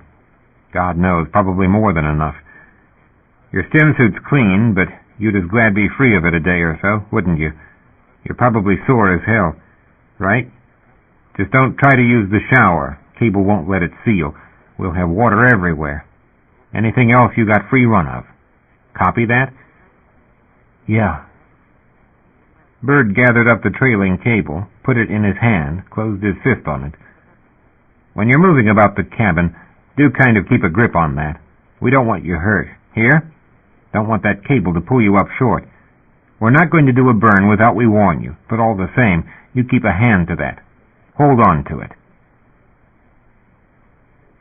End of Side 1. To continue, turn the cassette over. Side 2. Heavy Time by C.J. Cherryh. Continuing on page 41. Just too many things had happened to him. He could not figure what his situation was, or what they wanted. He shoved off, drifted away from the bulkhead to get the packet of soup that had come adrift. Breaking with his arm against a pipe was almost more than he could do. He let go the cable, confused, and banged his head. Someone caught his foot and pulled, gently. It turned him as he came down, and he saw Bird with the packet of soup in his own hands. "There's solid food," Bird said, "when you can handle it. Use anything from the galley you need. You got pretty dehydrated." He hated all this past tense, implying a major piece of time he didn't remember. From moment to moment he told himself Corey was gone, and every time he did that he felt a sense of panic. He brushed the touchpad with his foot, stopped, drank a sip, and watched Bird sip from his own packet. He kept thinking, "They're lying to me. They're not taking me home." Finally he asked Bird, "What driver is it out there?" "What about a driver?" "You were talking about a driver. What driver were you talking about?" Ben yelled up from below, "Don't tell him a damn thing, Bird. He hasn't earned it." He looked from Ben down at the workstation up to Bird, resting by the bulkhead. "Ben's excitable," Bird said. "Just have your breakfast, or supper, as may be." But Ben was drifting up to them. Ben braked with the shove of a hand against the conduits. "I'd like to know," Ben said, "what you've got to pay for this trip. Eat our food, breathe our air, take up our time and our fuel. We're aborting a run for you. We just got effing started, and we're headed back to base, damn near zeroed on your account, mister. You got any assets to pay for this, or just debts?" "We have money," he said, and then knew he shouldn't have said that to these people. He said, desperately catching up the thread of his thought. He hoped he hadn't lost anything between. "So what driver is it?" Ben said, "How much money?" "Ben," Bird said. "I want," he said carefully, "I want you to call that driver and ask about my partner." "Ask what about your partner?" Ben asked. "Ask if they—" He stuttered on the thought. He never stuttered, and still he could not get it out. "If they Picked her up. So why should they? What were you doing here, poaching in another refinery's zone? We weren't. Damn it. It was. What do you mean, it was? Ben, Bird said, and then, looking at him, forget he asked. He didn't understand. He was so weak he couldn't track what they were saying from moment to moment, and hostile questions, zero-G, and unaccustomed food were all one confusion of balance and orientation. There was a constant buzz in his head that rose and fell like the fan sounds. From moment to moment he knew Corey was alive, and from moment to moment he thought about the time and wanted to check his watch to be sure. But that was crazy. He began to know it was. The only hope Corey had now was that driver ship. Maybe it had picked her up. Maybe it had. He's not telling the story he started with, Ben said. Man's lying somewhere. A collision with a rock, he said. An explosion took one whole damn tank out. The other one's got a bash you could park a skimmer in. You want to see the videotape, man? I can show you the tape. Didn't hit a rock, he said, shaking his head. He had no idea where this was going. He had no idea what they were accusing him of, whether this was going on record or what they wanted from him. Why would it explode? The driver clipped us. Facing away from the well? Whose zone were you in? R1. Driver, hell, you ran it into a rock, didn't you? Just plain ran it onto a rock. No. Ben, Bird said, take it easy. The guy's confused.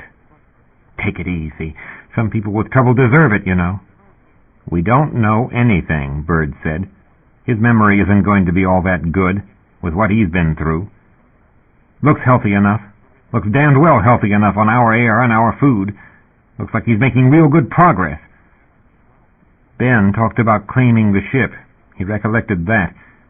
They were after the ship, and they claimed they were taking him to R2, not home. Now they were talking about other debts. They talked as if they wanted to put him to work for them. He had heard about Nouri. It had happened before in the belt. Guys with all sorts of kinks went out in ships, and when they were ready to come into base, they might not want to take the evidence with them. God, he thought, and looked off toward nowhere. The only thing in the vicinity was that driver ship. If they had never reported finding Corey, the instruments, something coming at him over the horizon. Explosion, like a fist hit them. G-force. He reached after the fire controls. No power, nothing. Ben left him. Bird left him. He saw Bird talking with Ben, holding on to Ben's arm. He couldn't make out what they were saying. Then Ben shouted, "We own that ship!" And Bird, "Just shut it down, Ben. Shut it down for God's sake, Ben." They started arguing again, yelling at each other about money, about what they were spending on him, and Bird took his part, saying over and over again, "It's not your damn decision, Ben." He watched, turning so he could see, phasing in and out of clear awareness, the fan sound going in his ears, the soup he had drunk lying queasy on his stomach. He was afraid at one point Ben was going to hit the old man, and that Ben was going to end up in control of the ship.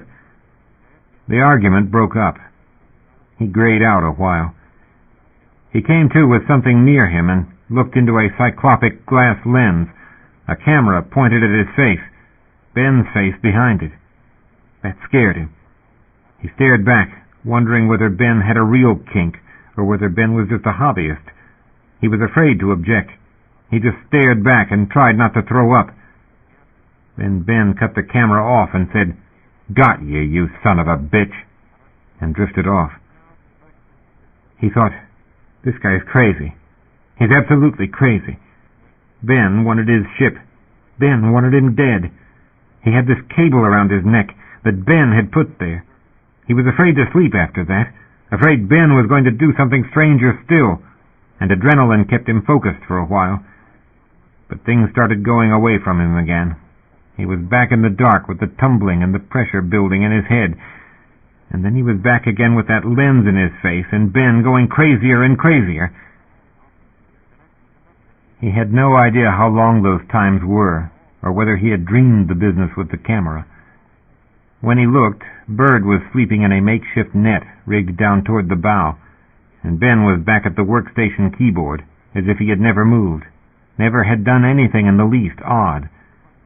He watched Ben for a while, wondering if he had hallucinated, wondering if it was safe to move with Bird asleep, because he was beginning to feel an acute need of going down to the head, and he was scared to do anything that Ben might conceivably object to.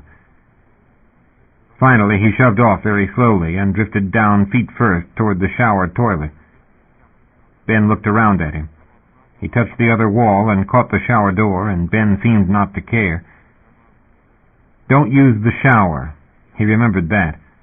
He kept the cable in his left hand, the way Bird had said, but for a space he lost track of where he was again. Then he was inside the shower where the toilet was, finishing his business. He thought for a panicked moment, "They're lying. This is our ship all along." It was even the same ribbed pattern on the green shower wall. He could feel it when he touched it, real as anything he knew. He thought, "Corey can't be dead. She isn't dead. There isn't any other ship." But there was the cable snaking out the door. There was the clip that wouldn't come off. He tried to brace himself with his feet and his shoulders while he worked. He pulled the clip cover back to squeeze the jaws with his bare fingers, but he could get no leverage on it, and all the while Corey was out there with no way to get back. He looked at his watch. It said 06:38. It said March 12th. He thought, "The damn watch is wrong. It can't be March 12th. I'm back where I started. Corey's going to die. Oh, God!" The clip cover slipped, and he pinched his finger, bit his lip against the pain, and thought, "I've got to get rid of this. Got to get hold of the ship. Get the radio." He looked around him for leverage, anything that could double for a pliers, and put a pinch on the jaws with the clip cover retracted. He tried the soap dispenser, pried the small panel up, worked himself around upside down with his foot braced against the wall, pulled the spring cover back from the jaws with the fingers of his left hand, and held the pressure point under the metal edge of the panel with the leverage of his right hand, pushing the panel edge down on the clip, hard as he could, trying not to let it slip. Chapter 3. Came a thump from the shower, and Ben thought to himself, "He's been in there a long time." He slipped his seatbelt off, shoved off in that direction, and snatched a handhold of the shower corner, catching a hazy image of Decker upside down and crosswise in the stall. What in hell, he wondered. He flung the door back, could make no sense at first of what Decker was doing. Then he saw the bloody fingerprints on the locker door, the whole angle of Decker's neck and arm forcing the soap dispenser panel shut on the clip. Decker let it go of a sudden. The panel banged, and Decker came off the wall at him, grappling for a hold, trying, he realized in panic, to get the cable looped around his throat. He yelled, flailed out and caught the cable, their tumble winding them both into the cable Decker was trying to get around his neck, and in sheer panic he hit him, hauled up on the cable and kept hitting him hard as he could. "Ben!" Bird yelled. He half heard it. He just kept pounding away, his fist gone numb, his breath so choked he had no idea whether he was snagged in the cable or not. Bird grabbed his arm, yelling, "You're going to kill him! Ben, damn it, stop!" He realized then that Decker was no longer fighting. Bird pried him out of his grip, Decker floating loose and limp. Bird shook at him again, said, "God, have you lost your mind?" Sympathy for a damned lunatic. No thanks for stopping Decker from killing them. He was shaking from the scare Decker had given him. He hurt from Decker's hitting him, and Bird took Decker's part. "That son of a bitch tried to pry the clip loose," he said, and shook free of Bird's grip, grabbed Decker, hauled him up again where the pipes and conduits were, and fumbled the roll of tape out of his hip pocket. Decker was still limp as he started wrapping his wrist to a cold water pipe, but he hurried, afraid he would come to. "Stop it!" Bird cried, and came up and shoved him away. His hand hurt. Bird was taking the lunatic's part. So he went down and got into stores and dispensed himself a beer. He didn't speak to Bird. He didn't trust himself to say anything at the moment.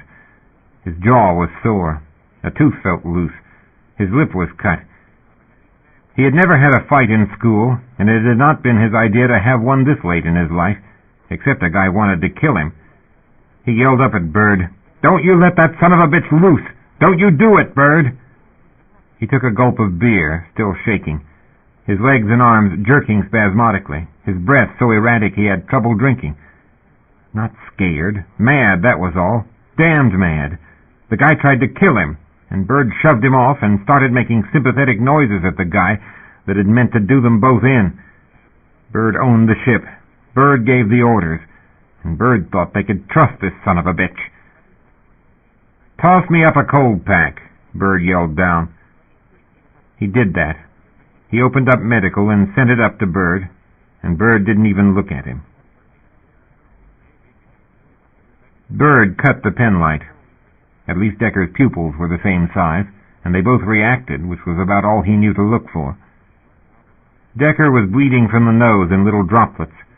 He mopped the air with his handkerchief to keep it out of the filters, wiped Decker's chin, then caught the cold pack and applied it to Decker's face and the back of his neck.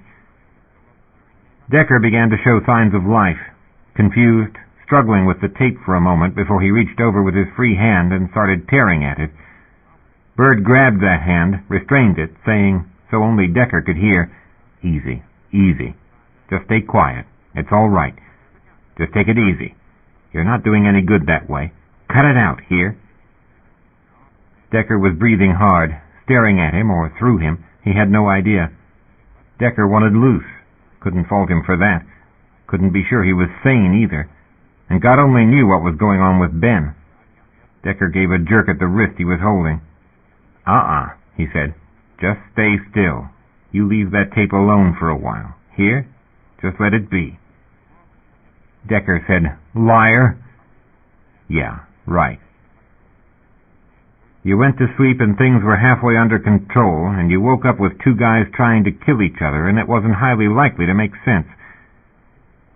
You're bleeding into our filters. Just stay still."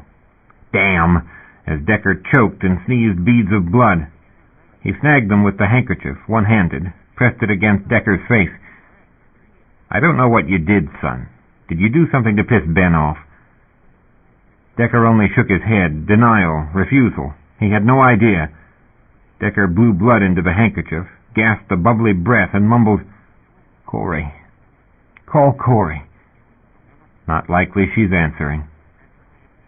He shoved Decker's hand at his face. "Hold that." He snagged the ice pack that was coming back after its impact with the wall, and gave Decker that, too. "Just keep the cold on it. If you're going to bleed, bleed into the handkerchief, all right? Don't blow at it. Just let it be." Decker looked at him past the bloody handkerchief and the cold pack. Sane for a moment, maybe, or just too miserable and too short of breath to be crazy for a while. He collected himself and his headache and the remnant of his patience, shoved off and drifted down to Ben. Ben intended to keep his back to him, it seemed. So he turned, touched a cabinet, and changed course. You got used to reading faces upside down or sideways. Ben's was sour, upset, and Ben was trying not to notice being stared at, only drinking his beer and trying to be somewhere else. "I got a problem," he said. "Ben?" "We both got a problem," Ben said shortly, as if he was not going to say much else. But Ben said then, "The guy was trying to kill us.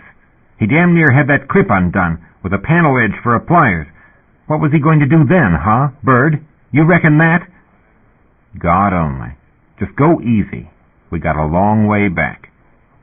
"Go easy," Ben scowled. "Listen, I saved and did without all my life to get that 20K, you understand? Nobody ever handed me a break. Nobody ever gave me a damn thing. And here we have the best break anybody could look for." "It doesn't say we own that ship. It doesn't. God, Bird, we'll be all right." He could understand Ben's panic on that level. The 20K was hard come by, all right. So was everything. "We won't go under." "Go under? You're old enough to know better, Bird. I put my whole life savings into this operation." "So have I," he said shortly, and hauled himself down and turned so he could see Ben's face right-wise up. 30+ years worth. "And listen to me. You don't go hitting the guy again. He's had enough knocks to the head." "So who is he? Who is he that you owe him a damn thing, Bird? Is there something about this guy I don't know? Somewhere you've met this guy before?" He looked at Ben with this feeling they were not communicating again. He listened to Ben's single-minded craziness with the uncomfortable feeling he might yet have to take a wrench to his partner. But just about the time he thought Ben might really blow, Ben gave this little wave of his hand and a shake of his head. All right. We're going in. Aboard our run. Forget it. Forget I said anything." "What day is it?" Decker asked from across the cabin. Corey! "The 21st, he told him. May 21st. Ben raked his hand through his hair, rolled an anguished glance toward Bird. "I want rid of him. God only knows what happened to his partner, or if there ever was a partner." "Corey!" "Shut up!" Ben screamed at Decker. "Just shut it up!" Bird bit his lip and just kept it to himself. There were times you talked things over, and there were times you didn't, and Ben certainly didn't act in any way to discuss things at the moment. "Just get our confirm out of base," Bird said, and ventured a pat on Ben's shoulder. "It's all right, Ben. Here?" "Shut him up," Ben begged him. "Just shut him up for a while." Decker worked at the tape on his wrist, such as he could. His fingers were swollen, his ribs hurt, and he could not understand how he had gotten this way, or whether he had done something to deserve being beaten and tied up like this. He flatly could not remember, except the shower, the green-ribbed shower, the watch. It was that day. Something was going to happen to Corey. If it was that day... But Bird said May, not March. January has 30 days. No, 31. February, 28. March. 30 days hath September, April, March, and November. April, May, and November. Shut up! March 12th. 31 days. 21 less 12. No, start in January. That's 30. No, 31. And 28. Or 29 if it's leap year. Is it leap year? It's not a leap year. 28 and 12. No, start again. 30 days in January. It's May effing 21st, Decker. Reckoning backward. 21 days in May.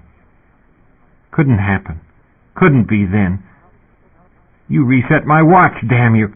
You're trying to drive me crazy. Bird came drifting up to him, put his hand on his shoulder, caught the cold pack that was drifting there, and made him take it again. Bird said, quietly, on what previous subject he had no idea at all, "Time doesn't matter now, son. Just take it easy. We're about ready to catch our beam. You'll hear the sail deploy in a bit." "Refinery, too," he said. He remembered. He hoped he did. He hoped it wasn't all to happen again. That's right. Another pat on his arm. Bird might be crazy as Ben, but he thought there was something decent in Bird. He let Bird tilt his head over and take a look at his eye, the right one that was swelling and sore. "Bird, do me a favor." "You're short on favors right now, son." "What?" "Call my partner." "We're doing all we can." He didn't believe that. He especially didn't believe it when Bird pulled another cable loop out of his pocket and grabbed his other wrist. He resisted that. He tried to shove Bird off, but when he exerted himself he kept graying out and losing his breath. "Let me go," he asked Bird quietly, so Ben wouldn't hear. God, his ribs hurt. "Let me loose." "Can't do that, son. Not today. Maybe not for a while. Ben says you've been bashing things." The cable bit into his wrist and one clip snapped. "Ben's a liar!" No, he hadn't meant to take that tack. He tried to amend it. A second clip snapped. Woven steel cable looped around a pipe or something. He tried not to panic. He tried to be perfectly reasonable. "He's right. I was off my head a while. But I'm all right now. Tell him I'm sorry. I won't do it again." "I'll do that." Bird squeezed his shoulder in a kindly way. "Nobody's going to hurt you, son. Nobody means you any harm. We just got 3 people in a little ship, and you're a little confused. Try to keep it a little quiet. You'll be all right." The oxygen felt short. He tried not to panic. He didn't want them to tell him he was confused. "Bird," he said, before Bird could get away, "there's a driver right where I came from. Isn't there?" "I wouldn't know that, son. I don't know for sure where you came from." 79, 709, 12. Bird nodded slowly. "All right. Yes, there is a driver near there." He found his breath shorter and shorter. He said, calmly, sanely, because he finally found one solid thing they both agreed on, "All right. I want you to call it. Ask about my partner." "You sure you had a partner, son?" Reality kept getting away from him. Time and space and what had happened did. He fixed on Bird's gray stubbled face as the only reference he had.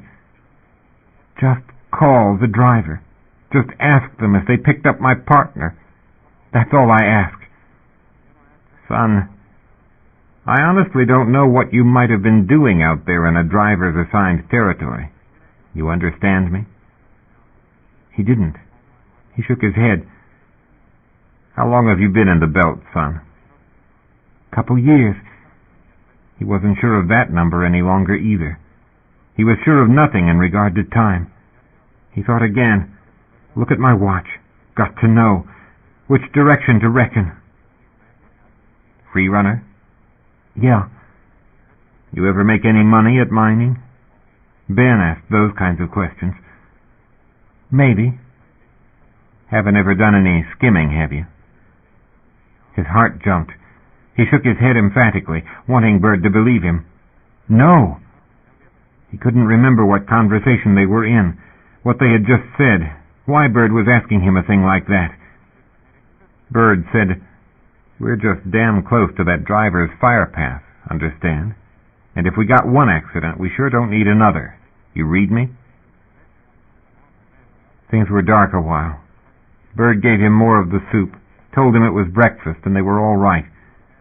He wanted to think so, but he didn't believe it any longer. He heard voices near him. He thought he remembered Bird asking him questions after that. He wasn't sure. He dreamed he answered, and that Bird let him loose a while to get to the toilet. But maybe that was the other time. From time to time he remembered the collision.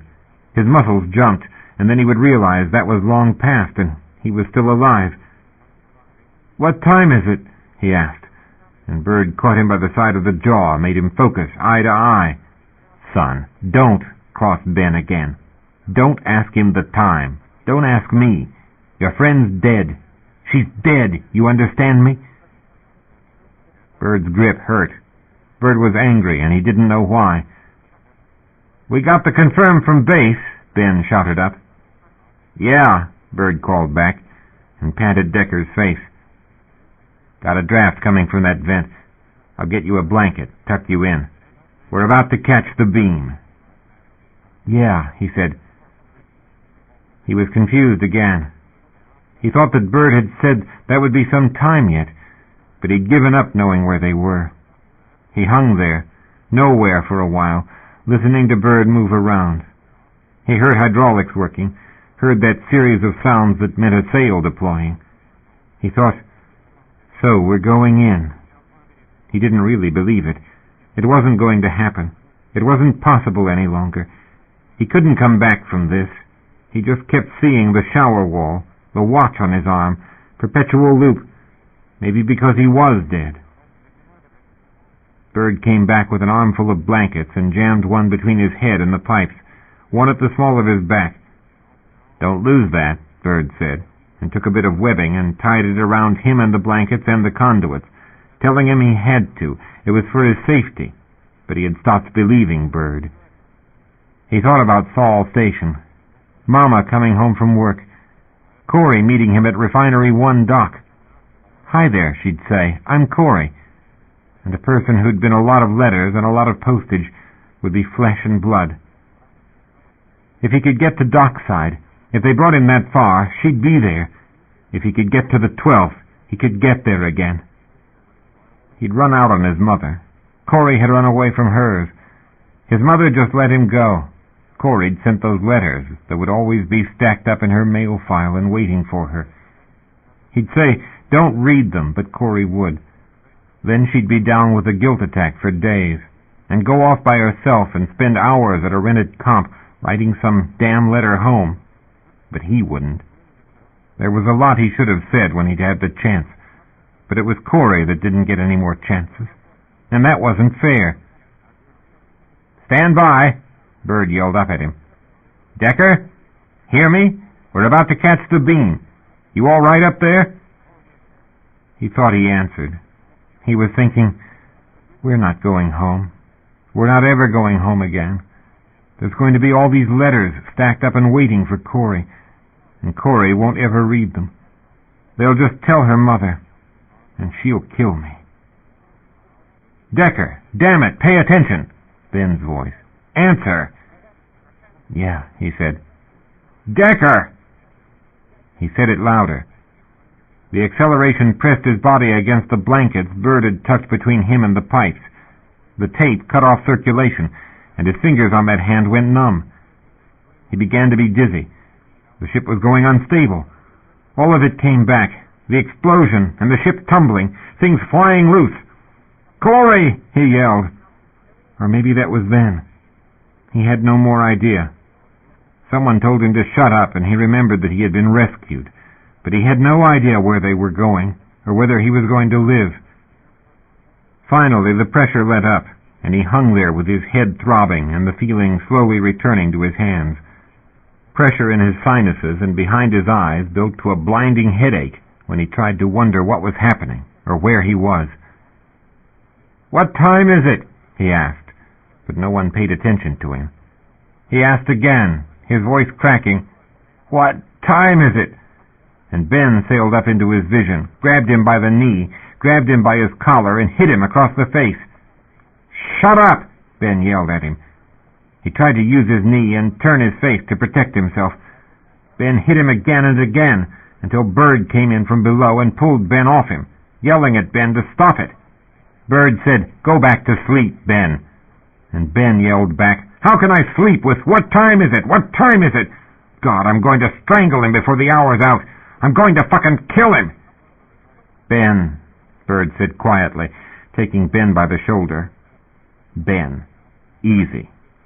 All right. Decker, shut the hell up." After that, it could have been next day, next week, a few hours. He wasn't sure. Ben came floating up to him, carefully took him by the collar and gathered it tight and calmly said, right in his face, "It's my watch now, hear me? We're all alone. Do you hear me, Decker?" He nodded.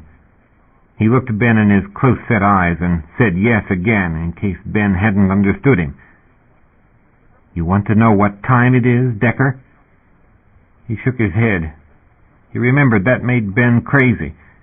Ben wound his grip tighter, cutting off the blood to his head.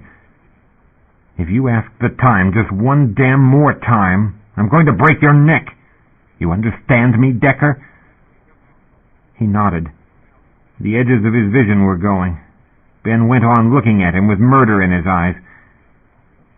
He remembered he was not sure. Ben taking pictures of him while he was unconscious. He thought, while Ben was shutting the blood away from his brain, "This man is crazy. He's crazy, and I'm not that sure about Bird." "Hear me?" Ben said. He tried to say yes. Things got grayer. The ship was spinning. Ben let him go and went away. Then he gulped several lungfuls of air and started shivering. He wished Bird would wake up.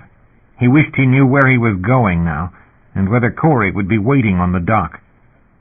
They said refinery too, but that was like saying Mars or the moon. Places were different, and you didn't know where you were going, even if you knew the name. The belt was like that. It was always like that. The rules changed. The company tried to screw you, but Corey always did the figuring. Corey had had college. Corey knew the numbers, and he didn't. He wished they had never taken him off that ship. He wished they had never found him. Or maybe he was dreaming. He had no idea now what was real. Decker was off his head again, mumbling to himself, just under the noise of the pumps and the fans. Ben put a hand over that ear and tried to concentrate on the charts, feeding in info that was going to come in handy, because Big Mama didn't like to tell freerunners anything except what she had to. But with a spare and illicit storage, an enterprising and close-mouthed freerunner could vastly improve on Mama's charts, look at the sector she offered you, and tell which runs to take at any cost and which to lease out if you had any choice. So you paid close attention while you were running. You listened to the sectors you were passing through blind and used your radar for what it was worth on all the sectors around you, while you ran on Belt Management's set, they swore, safe course out and home. And you filed every piece of information you could get your hands on, listening for the older tags, making charts of the new, figuring where good rocks might cluster, assembling the whole moving mass of particles around you, because when Jupiter swept the belt on his 12-year course, slowing rocks down, speeding rocks up, and now and again changing certain orbits by 1,000,000 or so K, or flinging certain rocks clear out of the belt, those all-important numbers did change. It was Saul's set of dice, but Jupiter did make the game interesting, and the free runners with the best numbers and the best records were the free runners that survived. Rocks hit each other now and again. Driver tenders got careless, and now and again you might find an uncharted big bit of some old rock long since ground to bits and used, a chunk still running the old orbit path, give or take what rocks did to each other and what Jupiter did, and what the occasional driver did when it went firing loads through the belt to the well. Not much to hit out here, but now and again, generally thanks to some driver, they did, with shattering results. Sometimes, again, strange rocks just wandered through, old bits of comets, Oort cloud detritus, God only. Every rock had its path, they all danced with Saul, but some were distant partners, and with the mass they were hauling now, you just hoped to hell Mama liked you and gave you solid numbers. "We're not real easy to stop," he had said to Bird, among other things. "We could break," Bird had said, and he, Yeah, and we're carrying more mass than those cables are rated for." "Won't happen," Bird said. Thinking like that infuriated him. The thought of the rigging failing, the thought of, at best, a walk outside for repairs, at worst, the whole sail failing beyond repair, Trinidad taking, at this heading, the long, long fall into the well, made him crazy. He was already holding on to his temper with his fingernails, and Bird came out with, "It won't happen." He had fantasies of killing Decker, maybe Bird, but that was as crazy as Decker was. He kept feeding in the information. He kept building and refining his portable record. He ignored Decker as much as possible. Thing about Null G, you couldn't get your finger to stay in your ear. Not easily. He thought about his earplugs over in the cabinet, but those worked too well for his peace of mind. He cast a glance askance at Bird sleeping so quiet in his net, where they had strung it between the galley and the number 1 workstation, Decker being just too close to the spin cylinders. Decker might have been crazy long before this, and Bird just might be soft enough to let the guy loose on his watch. That was all it took. Let Decker near a wrench, or, God forbid, get his hands on something sharp. All that blood in the ship, all those little red splatters on the suits. Did a cut on the forehead bleed like that? He had to have it agreed with Bird. They had to keep that guy confined. Somehow, some way. They couldn't sleep in nets for a month. They needed the spinners. And the idea of being blind and tucked in a spinner for 6 hours, wondering what Decker was doing on Bird's watch, already upset his stomach. And damn, he intended to keep every move logged, everything they did, everything this Decker did, every spate of "what time is it?" Decker would get the time all right, logged on and logged off. He'd get the expenses written down, too, exactly the way he knew how to do it, in a record management would accept. Because Benjamin J. Pollard wasn't letting an old man's soft-headedness rob them of a break like this. Hell, No. Chapter 4. Refinery 2 was only slightly prettier than a rock, but it did come welcome, that K-plus wide sooty ring that you only caught sight of on camera, and most to Bird's knowledge were eager to see it, and did turn the optics on, long before it was regulation that you had to get visual contact. There she hung, magnified in the long lens, spinning with a manic vengeance, with her masts stuck up like spindles and her stationary mast surfaces bristling with knobby bits that were pushers and tenders, and shuttles from the shepherds and such. A few, hardly more than 10 or so at any one time, counting company rigs waiting crew change, were ships a lot like Trinidad, a whole lot like Trinidad if you took Plan B on your outfitting and opted for green in the shower. A lot of the fitting inside Refinery 2 was a lot like Trinidad too, except one supposed if you got down to corporate residence levels, and there was about the same chance of freerunners seeing that in person as getting a guided tour of the company bunker on Mimas. Belters lived and Belters died, and Refinery 2 just rolled on, this big factory-hearted ring, which was the only close to G1 place miners and tenders in R2 zone ever got back to. She swallowed down what the shepherds gathered in. She hiccuped methane, and she shat ingots and beams and sheet and foam steel. She used her own plastics and textiles, or she spat them at Mars, in this year when Jupiter was as convenient to that world as Sol Station was. But nobody knew what went to Mimas. Some said what was down there repaired itself and had more heart than any company exec, but that was rumor, and you didn't want to know. Some said it wasn't really the ops center it was reputed to be, in case of something major going wrong at the well. Some said it was the ultimate bunker for the execs. But you didn't say war in polite society either, and you didn't think too much about the big frame that sat out there aswarm with tenders and construction craft, a metal-spined monster that took rough shape here at the source of steel and plastics before it moved on to final rigging at Sol. You called what was going on out in the beyond a job action, or you called it a tax strike, or you called it damned stupid. But if you were smart, you didn't discuss it, or that ship out there, and you didn't even think about it where Mama might hear. Amen. Well, he sighed, she's still here. Kept the porch light on and the door open. Ben didn't say, "What's a porch light?" You never could get a rise out of him like that. Used to sit outside at night, Bird said, look up at the stars. You know what a shooting star is, Ben lad? No. Ben's tone said he was not at the moment interested to know. He was working approach, as close as his second-class license would let him. I'm about ready to hand off. You got it? Yeah. Dockmaster advises they copy on the request from meds. They're on their way. Good on that. He saw Ben furiously ticking away at the comp. I got your handoff. Take it easy. Take it easy? We got meds and customs swarming in here. We have to have the records straight. Everything's in order. I checked it. You checked it. You're sure they copy on that mass? Yeah, I made 'em say again. Ben was going through readout. No papers. Everything was data flow. BM wanted forms, and it was all data flow. Not at all like the old days, when if you fouled up some damn company form, you got a chance to read it over slow and easy and say it right.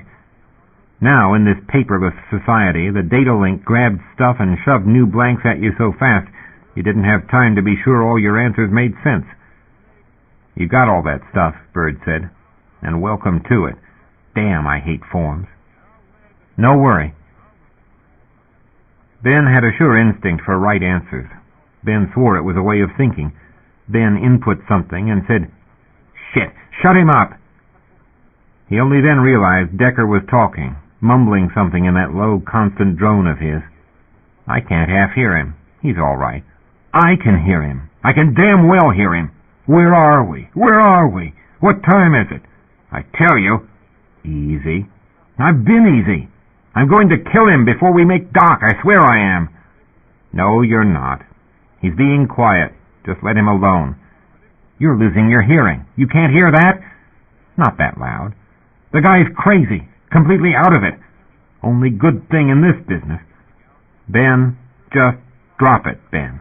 End of run nerves, that's all. Just drop it, you mind? There was a cold silence after that, except the click of buttons, and Decker's voice, that was loud enough to hear now and again, once you thought about it. Long silence, except for Ops, and approach control talking back and forth with them, walking them through special procedures. "I'm sorry," Ben said stiffly. Maybe because they were closer to civilization now, and sanity. "Where are we?" Decker asked. "God!" Ben cried, and leaned far back in his seat. He yelled up at Decker. "It's June 26th, and we're coming into Mars base. Don't you remember? The president of the company is going to be at the party."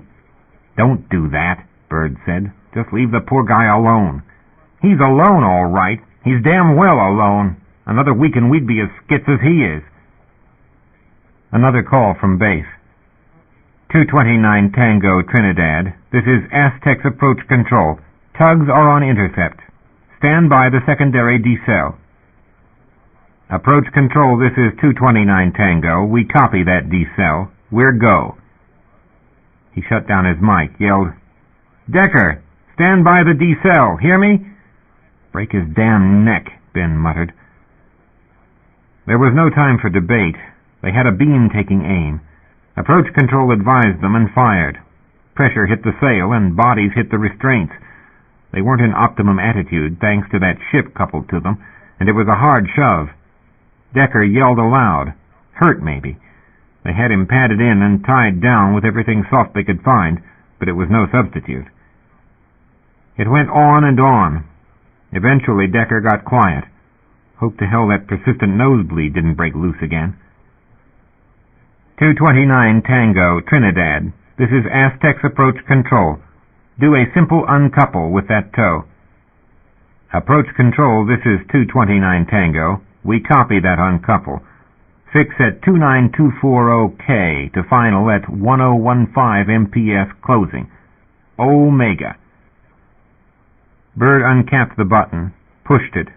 The clamps released with a shock through the frame, and Oneer 84 Zebra went free, still right up against them, 29240K to their rendezvous with the oncoming refinery, and they were going to ride with the tow a while, until the outlying tugs could move in and pick it off their tail.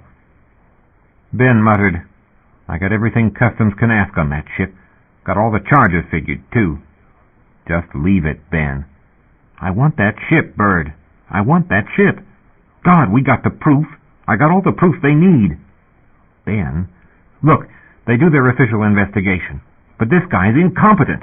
He was incompetent when we boarded. What's he going to do, ask him the time? The law's on our side. Ben was cheerful again. We got it, Bird. We got it. Let the guy alone, he said. Forget about that ship, damn it. I'm not forgetting it. Hell if I'll forget it. We're filing on it, or I am. You can take your pick, partner. There's such a thing as wanting things too much. You can't ever afford to want things that much. It's not healthy.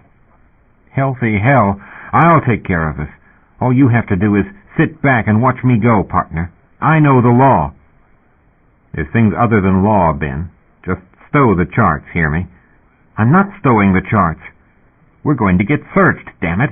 Just put the damn things in the hole or friggin' dump 'em. We can't get 'em off this time. Guys run 'em in all the time. Customs doesn't give a damn.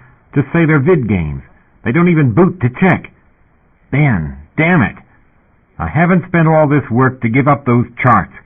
They're going to go over us with a microscope, Bird. 30 years nobody's found that hidey hole. Not Customs and not the lease crews. Just drop 'em in. You think they're going to go at us plate by plate over a rescue? 229 Tango, Trinidad. This is Aztec's approach control. Tugs are 20 minutes, 14 seconds, mark. Approach control, this is 229 Tango. We copy. 20 minutes, 14 seconds. No problem. Tow is clear. Proceeding on that instruction. Ben said, You got an attitude this trip. I don't understand it, Bird. I swear I don't understand it. You know Shakespeare, Ben? Haven't met him. They were still speaking as they made dock. Barely. We got her, Ben said. Several significant breaths later, Ben said, "I'm sorry, Bird." "Shakespeare's a writer," Bird said. "One of those," Ben said. "Yeah." "You got him on tape?" "There's a tape. Hard going, though." "Physics?" Ben asked. 229 Tango Trinidad, this is Aztec's dock authority. Check your pressure. Will you need a line? "We copy 800 millibars, B-Doc. No line. We're 796. Trinidad, we copy 796. Medical units standing by on dockside. Standby life systems sample." "Shit," Ben groaned. "They're going to stall us on a medical. They damn well better not find some bug aboard. I'll skin him." "Won't find any bug. Get our data up, will you?" They were nose to the docking mast. Trinidad shuddered and resounded as the cradle locked. She hissed a little of her air at the sampler. Aztecs said, "Welcome in, Trinidad. Good job. Stand by results on that sample." The dockside air went straight to the back of the throat and stung the sinuses, icy cold and smelling of volatiles. It tasted like ice water and oil, and it cut through coats and gloves the way the clean and the cold finally cut through the stink Bird smelled in his sleep and imagined in the taste of his food. Time and again you got in from a run and the chronic sight of just one other human face, and when you looked at all the space around you and saw real live people and faces that weren't that face, you got the sudden disconnected notion you were watching it all on vid, drifting there with only a tether and a hand jet between you and a dizzy perspective down the mast. Worse than EVAs in the deep belt, a lot dizzier. Dock monkeys kited about at all angles, checking readouts, taking samples, talking to empty air. Bird's earpiece kept him informed about the meds inside the ship, the receipt of the manifest and customs forms at the appropriate offices. "Morris Bird," the earpiece said, thin voice riding over the banging and hammering of sound in the core. "This is Officer Wills, security. Understand you found a drifter." He hated being sneaked up on, hated the office sitters that would blindside a man and made him look around to see where they were, or whether they were there and not a phone call. He turned and saw 3 of them in Aztec's security green, sailing his way down the hand line. "Yes, sir," he said before they got there. "Details have already gone to BM. Any problem?" "Just a few questions," Wills said, before he got there. Chapter 5. "You have any theories to explain what happened?" Wills asked. The cops hung face to face with him, all of them maintaining position with holds on the safety lines, and you about needed the earpiece to hear at the moment, over the thundering racket from a series of loads going down the spinning core. Bird, mindful of the optics Wills was wearing, shrugged, shook his head, and said, mostly honestly, "Could have caught a rock. Hell of a bash on one side. On the other hand, the bash could have been secondary. Maybe he was working real close in and just didn't see another one coming. Dunno, really. Dunno if it's going to be easy to tell. We didn't go outside, just got a look on vid. We did make a tape. We'll want that. Also your log. Did you remove anything from the wreck?" "We took out the rescuee and the clothes he was wearing. Nothing else. We washed him and he's still wearing them. He had his watch and nothing in his pockets. He's still wearing the watch. Anything else we left aboard, even his clothes and his personals.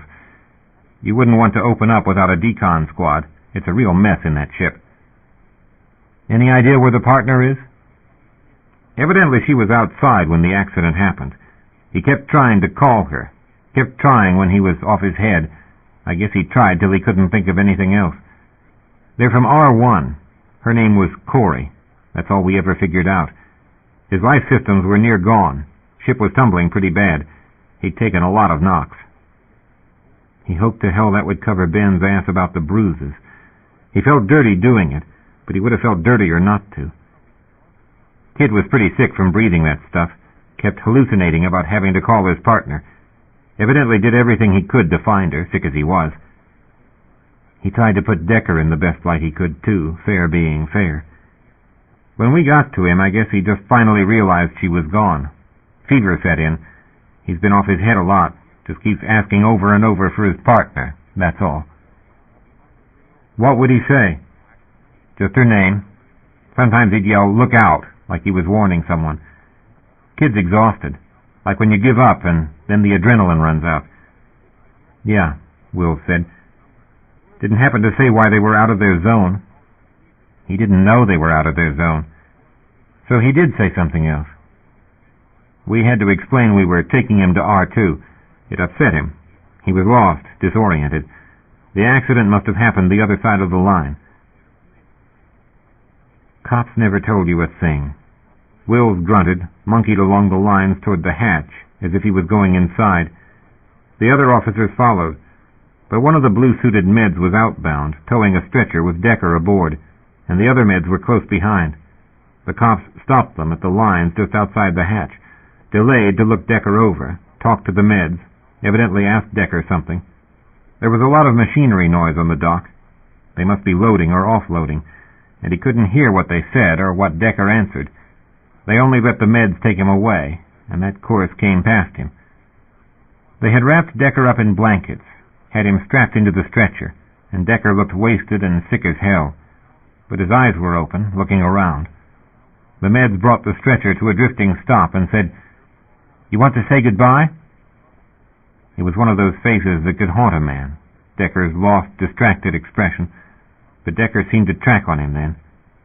"Bird," he said faintly, through the noise and the banging overhead. "Where are they taking me?" Decker looked scared. Bird wanted it over with, wanted to forget Decker and Decker's nightmares and the stink and the cold of that ship, not even caring right now if they got anything for their trouble but their refit paid.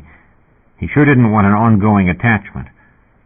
But that question latched on to him, and he found himself reaching out and putting a hand against Decker's shoulder. "Hospital. That's all, son. You're on R2, Doc. You'll be all right." Bird looked at the meds, then gave a shrug, wanting them to go, now, before Decker got himself worked up to a scene. They started away. "Bird?" Decker said as they went, and called out louder, a voice that cut right to the nerves, even over the racket. "Bird!" He exhaled a shaky breath and shook his head, wanting a go at the bar real bad right now. Ben came out of the hatch with their personals kit. The police stopped him and insisted on taking the kits one by one and turning them this way and that. They were asking Ben questions when he drifted up, and Ben was saying, in answer to those questions, the guy was off his head, didn't know what he'd do next, screaming out all the time, thinking it was his ship he was on. We had to worry he'd go after controls or something. He scowled a warning at Ben, but not a plain one. There was the optex Wills was making of every twitch they made. Ben was looking only at the officers. He said, to explain the scowl, "You'd be off your head too if you'd been banged around like that." "In the accident," Wills said, fishing. "Ship tumbling like that," he said. "The wonder is he lived through it. Couldn't have helped his partner. All he looked to have was his emergency beeper, and when that tank blew, it didn't go straight. You got this center of mass here, see, and you get this tank back here. You got too technical, and the docksiders wanted another topic in a hurry." Wills said, interrupting him, "Go into that with the court of inquiry. We'll want to log those kits. Leave them with us and we'll send them on to your residence. What's your ID?" "On the tag there." Ben indicated his kit. 1347-283-689 is mine. Bird's here's 688-687-257. Ship's open. Look all you like. You can go now." You never got thanks out of a company cop either. Bird scowled, looked at Ben, and the two of them handed their way up lines toward the hand line. A beep meant a boom was moving. Red light stained the walls, but the alarm was from the other end of the big conduit and chute-centered tunnel that was the cargo mast. You could get dizzy if you looked at the core itself, if you let yourself just for a moment think about up and down or where you were. Bird focused on the inbound gripper handle coming toward him, ignored the moving surface in the backfield of his vision, caught it, and felt the first all-over stretch he'd had in months as it hauled him along. Ben had caught the one immediately behind him. He looked back to see. "Customs," he remarked to Ben, in a lull in the racket from the chutes. "I hope they've talked to the cops." "No trouble. We haven't even got our personals. Cops have got 'em. Cops have got everything. They gave me this receipt, see?" He used his free hand to tap his pocket. "Hell, we're just little guys. What are we going to have? We'll get a wave through. You watch." "They'll give us hell." "So don't tell 'em it was out zone. We reported it where the rules say. We got rights. Meanwhile, we're gone into a public contact area, and there's no use for them to check us, is there?" "Rights," he muttered. "We got whatever rights Mama decides to give us is what we got. What did you tell that cop about Decker? Did you tell him he was crazy?" "Hey, they don't need my help to figure that. The meds belted him in good and tight when they took him away." "What did you tell them?" "I said he wasn't too clear where he was. They asked about the bruises, and I said he got loose, all right. I said he was after the controls, and he's crazy. Besides which, he fought us when we had to get him back and forth to the head." "That's a couple of times, Ben. For God's sake." "Hey, we got this guy tied to the plumbing, bruises all over him, all ages. What are we going to say? It was a month-long party out there?" "Yeah," he said, and shut up, because the chute was sucking another load down, and down here you could hear the hydraulics. His stomach was upset. It had been upset for the last week. When it had been clearer and clearer, Decker was not going to be able to support a thing they said. But Decker was liable to say anything, or claim they'd met ETs and seen God. "This is it," Ben had said when Decker had tried to get at the engine fire controls. They'd put Decker to bed, taped hand and foot. Decker had screamed for an hour afterward, and Ben had gotten that on tape, too. He had wanted to erase that video. Decker had enough troubles without that on permanent record with the company. Decker could lose his license, lose his ship, lose everything he had, and he didn't want to hand BM the evidence to set it up that way. But Ben had said it. Decker wasn't any saner than he had been. Decker would have been dead in a few days if they hadn't found him, and as much as they'd done to patch the kid together, he didn't seem likely to need much of anything but a ticket back to the Motherwell and a long, long time in rehab. "Poor sod," he said. Ben said, "Good riddance." And when he frowned at him, "Hell, Bird, I've seen skitsy behavior before. I've seen damn well enough of it." There was profound bitterness behind that. He had no idea why, or what Ben was talking about, but Ben didn't volunteer anything else. Ben was talking about the school, he decided, or the dorms where Ben had spent what other people called childhood. It didn't matter now. The trip was over. Decker was with the meds. The whole business was out of their hands, and Ben knew Shakespeare wasn't a physicist. Good for him.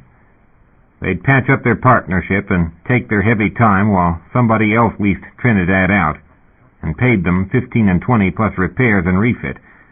Could do that all the time if they wanted, but you didn't get rich on 15 and 20 while you were sitting on dockside spending most of it. Got to give up sleeping and eating, he was accustomed to joke about it. Ben would say, intense as he always was when you talked about money, "We got to get us a break, is what." They got off the line in customs, explained they didn't have their personals, the cops had them. No, they didn't have any ore in their pockets, and they didn't have any illegal mag media on them. All the records were on the ship. Yes, they had contacted another ship out there. They'd hauled a guy in. They hadn't taken anything off it. No, sir. Yes, ma'am. They'd tell medical if they got any rashes or developed any fevers or coughs. Medical had already told them that. Yes, sir. God, no, they didn't volunteer to customs that it was an out-zone ship. Yes, sir, they'd reported the contact. No, it was an instructed contact. The agent's questions were strictly routine, and the stress detectors didn't beep once. Customs validated their data cards, logged them both as active in R2, and they went back to the hand line for the lifts. Ben said, conversationally, while they were each trailing by a gripper handle, Ben in front this time, "You can quit worrying about the charts. Got the card in my pocket." His heart went thump. "Damn it, Ben." "Hell, it was all right. I told you, leave it." "Where the cops would find it?" "You could have said, God." "Hey, you're a lousy liar. Was I going to burden your conscience? You passed the detectors. So did I, right? Ben could. Stress detectors depended on a conscience. You're just too damn nervous, Bird. You could have left him under that plate, damn it. You could have done what I told you to do. You want to get caught, that's the way to do it. Conceal something on the cops. I didn't conceal it. It was right in my pocket. God, Bird, everybody does it. If they wanted to clamp down, why do they let us have game cards? Or vid? Why don't they check that? I could code the whole thing onto a vid tape. If too many people get too cocky, just watch them. Some nosy exec gets a notion, and you can walk right into it. Ben, you can't talk your way out of everything. Everything so far? Hell, he muttered. They were coming to the end of the hand line, where you got 3 easy chances to grab a bar and dismount in good order, instead of embarrassment, shooting on down to the buffer sacks that forcibly disengaged a passenger before the line took the turn. Ben was first on the bar, swung over and pushed 8 deck on the lift panel before he caught up. I'll ride down with you. So where else are you going? Where do you think? Shit, Ben. Somebody will. Probably there's a line of creditors on the ship, but we'll at least get the 50-50. Damn right we will. You're bucking for back trouble, and you won't get a damn thing. There'll be a rule. Young bones, I won't stay long. And there's no real choice, Bird. You have to file the day you get in. That's the rule. So file at the Corps office. Trust those bastards? No do. Corp deck's it. Out of your mind, he muttered as the car arrived. They floated in, took a handhold. The car sealed, clanked, and made its noisy, jerky interface with the rotating heart of the Corps, and started solidly off down the link. He didn't argue any more with Ben. If Ben had the fortitude to go down a level past Hell Deck an hour after dock and stand in some line to file to claim the poor sod's ship, he didn't know what to do with him. He only sighed and stared glumly at the doors and the red-lit bar that showed them approaching another take-hold. Bird, you got to take better care of yourself. What have you got for your old age? I'm in it, and I don't plan to survive it. The car clanked into the spoke, and they shot into it with the illusion of climbing until they hit that queasy couple of seconds where distance from R2's spin axis equaled out with the car's momentum as far as the inner ear was concerned. Then the ear figured out where down was, the car's rolling floor found it a half-heartbeat later, and bones and muscles started realizing that the stim suits you worked in, the spin cylinders you slept in, and the pills you took like candy didn't entirely make up for weeks of weightlessness. Knees would feel it, backs would. The red-lit bar that showed their distance from the Corps was shooting toward 8 deck. Meg and Sal were on 6. He had found that out on their way in. He'd left a message for them on the board, and he planned on company tonight. That and a drink and a long, long bath. Maybe with Meg if she answered her messages. If she wasn't otherwise engaged. The car stopped. He got out on legs that felt tired even under 8's low G, muscles weary of fighting the stim suit's elastic, and now with G to complicate matters. Ben got out too and said, "Meet you at the bow." Ben didn't even slow down. He just punched the button to go on down as far as the Corps lift went, to 3. Bird shook his head and headed off down 8 deck. Damned if he was even going to call up his mail before he hit the bar at the starbow. Mail would consist of a bank statement and a few notes from friends as to when they'd gone out and when they'd be back. His brother in Colorado wrote twice a year, postal rates out here being a week's groceries, and Sam not being rich. It wasn't quite time for the biannual letter, and outside of that there wasn't mail to get excited about. So screw that. He just wanted a chance to get the weight off, get a drink, see a couple of familiar female faces if fate was kind, and never mind Ben's wet dreams. Ships didn't come without debts, probably multiple owners, not mentioning the bank, and the company would find some technicality to chew up any proceeds they could possibly make from the ship, till it was hardly worth the price of a good rock plus expenses. Ben was going to work himself into a heart attack someday if ulcers didn't get him first. The meds said, and the Institute taught you, Some null-G effects got worse every time you went out. Your bones resorbed, your kidneys picked up the calcium and made stones, and the body learned the response, snapped to it faster with practice, as it were, and Ben believed it. Science devised ways to trick gravity-evolved human systems, and you took your hormones, you spent your sleep time in the spinner, and you wore the damn stim suit like a religion. Most of all, you hoped you had good genes. They told gruesome tales of this old miner whose bones had all crumbled, and there was a guy down tending bar in Helldeck who had so many plastic and metal parts he was always triggering the cops' weapon scans. He didn't intend to end up like that. No, sir. He intended eventually to be sitting in a nice leasing office collecting 15 and 20 on 2 ships, free and clear of debt, and letting other poor sods get their parts replaced. He had no objection to Maury Bird sitting in that office as vice president in charge of leases, for that matter. Bird had the people sense that could make it work, and Bird couldn't last at mining forever. They'd already replaced both hips. So Bird went off to the easy adjustment of 8 deck in blind trust that Mama would do the right thing and assay their take in the sling and record all the data they'd shot to the offices during their approach, while the one of them who'd worked for Mama for 2 years and knew the way Mama worked took the immediate trip down to 3 deck and the frontage of the debtor's barracks he'd once lived in. Oddity was endemic hereabouts. You could look down the strip now and spot a guy dressed head to foot in purple. But he wasn't necessarily crazy. At least you could lay money he didn't claim the company'd done this or that, or ask you the time every 5 minutes. God, he hated remembering this place. But he still kept an ultra-cheap locker there, with a change of clothes. Because you had to dress if you were going to go call in debts. Nothing rad or rab, just classic. Good sweater, good pants, casual coat, real shoes. You had to look like solid credit to get what he was after. And his legs were in good enough shape, all things considered.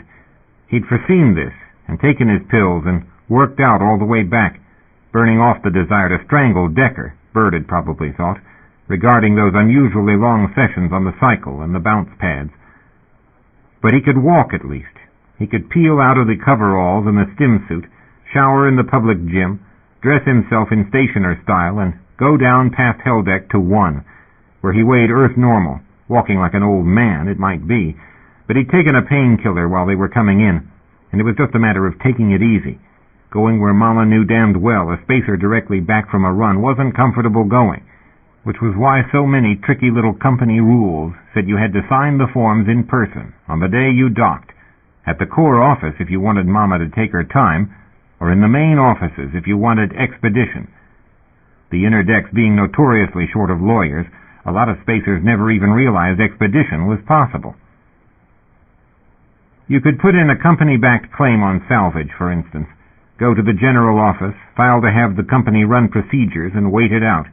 But that threw it into Aztec's administrative procedures, which ground exceedingly slow, and put it in the hands of Aztec's legal affairs, which usually found some T uncrossed or I undotted. Up there you could file a claim for expenses, but you only got that after Mama had adjudicated the property claims, unless you knew to file hardship along with it. And you could file for salvage, but you had to know the right words, and be sure the clerk you got used them. Half the low-level help at the Corps couldn't spell, let alone help you with legalese. Best of all, you could pay a call on an old classmate from the Institute, break the queue, and get the precise by-the-book words on the application. 8 deck was transient and gray and lonely. You might see a handful of miners in from their runs, not to mention the beam crews and the construction jocks and whoever else worked long stints in Null. You saw the occasional shepherds and driver crews transiting to their own fancy facilities, and a noisy lot of refinery tenders and warehouse and factory workers and dock monkeys on rest break. There were a lot of refinery operations on 8. And sometimes, these days, some of the military in on leave, but you didn't get anything like the flashy shops or the service you had down on Helldeck. Here you kind of bounced along between floating and walking, being careful how fast you got going, being careful of walls and such. Your brittle bones and your diminished muscles and your head all needed to renew acquaintances with up and down, slowly if you were smart. The public part of 8 was all automats, even the sleeperies. No enterprising station free shop types behind the counters, even for the minimum shifts that health and rehab would let a stationer work on 8. It was robot territory. Just stick your card in a slot and you got a sleepery room or a sandwich or the swill that passed here for bourbon whiskey. But that was all right for a start. Everything was cheaper than Helldeck, and your whole sense of taste was off anyway for the first bit you got used to refinery air. You found no luxury here that didn't come out of an automatic dispenser, unless you were working for the company, in which case you saw a whole other class of accommodations, the adverts said. They said a whole lot better came out of the vending machines behind those doors, but Bird had never seen it. Driver crew and shepherds didn't need the way stops that miners did. If they were up here, they were slumming, on a 1 hour down from some business in the mast. But generally they went straight to Helldeck, where big ship officers and tech crew had cushy little clubs and free booze, and access with all sorts of perks on the company computers. Adverts said you could get at least a sniff of those perks, even as a miner, if you let the company own your ship and provide your basics. But that meant the company could also decide when you were too old, or you didn't fit some profile. And then you were out, goodbye and good luck, while some green fool got your ship.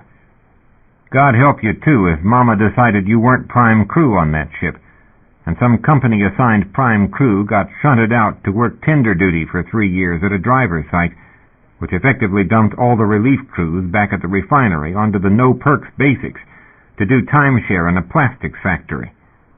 Work for the company, and you could fill in your time swabbing tanks in the chemicals division till you got too old, and then they set you down on retirement perks and let you sweep floors in some company plant to earn your extras. Hell no. Not this old miner. But a lot of years he had been coming back to 8, and he'd seen changes. Or maybe he had felt livelier once upon a time.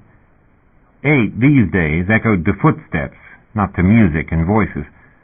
The bright posters had all gone years ago, the month the company had gone over to paperless records keeping. The company favored gray paint or institution green, except for pipes that came wrapped with hazard yellow and black. You used to get the unofficial bills here, too, the pay-stubs that would appear overnight, saying things like towny lies and free Pratt & Marks. Mama hadn't liked those in the best days, no sir. The bills that said things like equal access, and the Take One flyers that used to give you the news the company wouldn't.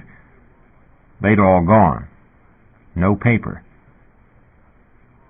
You still found the old barred circle. You still found peace and free emigration scratched in restroom plastic right alongside the stuff you could figure Neanderthals must have carved in Stone Age bathrooms. You found Minim and Rabrad and Screw the Corp, along with other helpful suggestions in the toilets, far more frequent here than down on Helldeck. He guessed because sanding down the panels in light G made a bitch of a lot of dust, and spray paint was as bad. Or maybe it was because security didn't come up here much, and the ordinary maintenance crews were contributing to it too. So the crud and the slogans stayed in the bathrooms, not even covered by paint, while 8-deck got nastier and dirtier and showed its age like some miners he knew. He was in a sour mood. Maybe the cops, maybe Ben's stupid chance-taking with the data card, maybe just that he was tired of the shit and tired of feeding a company that was trying to blow itself to hell. And right now specifically because the cops had their personals, which meant he was stuck in the stim suit and his day-old coveralls until the cops turned his kit loose. Damned if he was going to buy new knee and ankle wraps at vending machine prices. But he did buy a bottle of aspirin, a cheap men's personals pack, and a far too expensive bottle of cologne. The hips were gone, the ankles were going, the hair was gray and thinning, but the essentials still worked, and he did have hopes. He walked into the bar in the front of the ambitiously named Starbow Hotel, and with his card in the slot at the desk, punched double and guests permitted. In the midst of which transaction, somebody grabbed him from behind and flung him around, clean off his feet. "Hey!" he yelled, as the turn brought him face to face with dusky-skinned Sal Abujib, who grabbed him the same as the one behind. That had to be Meg Katie. He hugged Sal back in this bouncing, unstable Minim G dance. He said, Damn, you're both fools. But he'd hoped with all his heart they'd got his message. Old friend of Marcy Hager's, Ben said at the counter, down in records. Is she in? The clerk looked over his shoulder, looked at him, looked at the line that stretched out the door, said uncertainly, She might be. Thanks, he said warmly, smiled, and, on an adrenaline rush and a dogged determination not to show the pain, walked cheerfully past the counter, through clerk territory, and on back to the hallway. Men in good suits didn't stand in that line. Ben Pollard didn't. He walked as far as an office that said M. Hager, Technical Supervisor, wiped the sweat off his face, rapped on the door, opened it, and leaned in the doorway. Hello there, beautiful. Marcy Hager looked up from the desk, looked nonplussed for an instant. Then, Ben Pollard. God, I thought you'd shipped out to Mars or something. Mind if I sit? She said after a second's consideration. Of course not. Come on in. Coffee? Are you all right? You're white. First day back. Came down from 8. You're looking good. Last time I saw you, you were in assay. Marcy got up, poured 2 instant coffees. White? Sugar? Back from where? White, plain. Assay for a while, then I bought into a ship. Marcy's brows went up. Estimation of his finance clearly did. So did her interest. Social call? He grinned, sat down with the coffee, said, after a deliberately slow sip, I ran into a piece of luck. I thought you might be able to help me. You went to the company school. You learned what bought what from whom.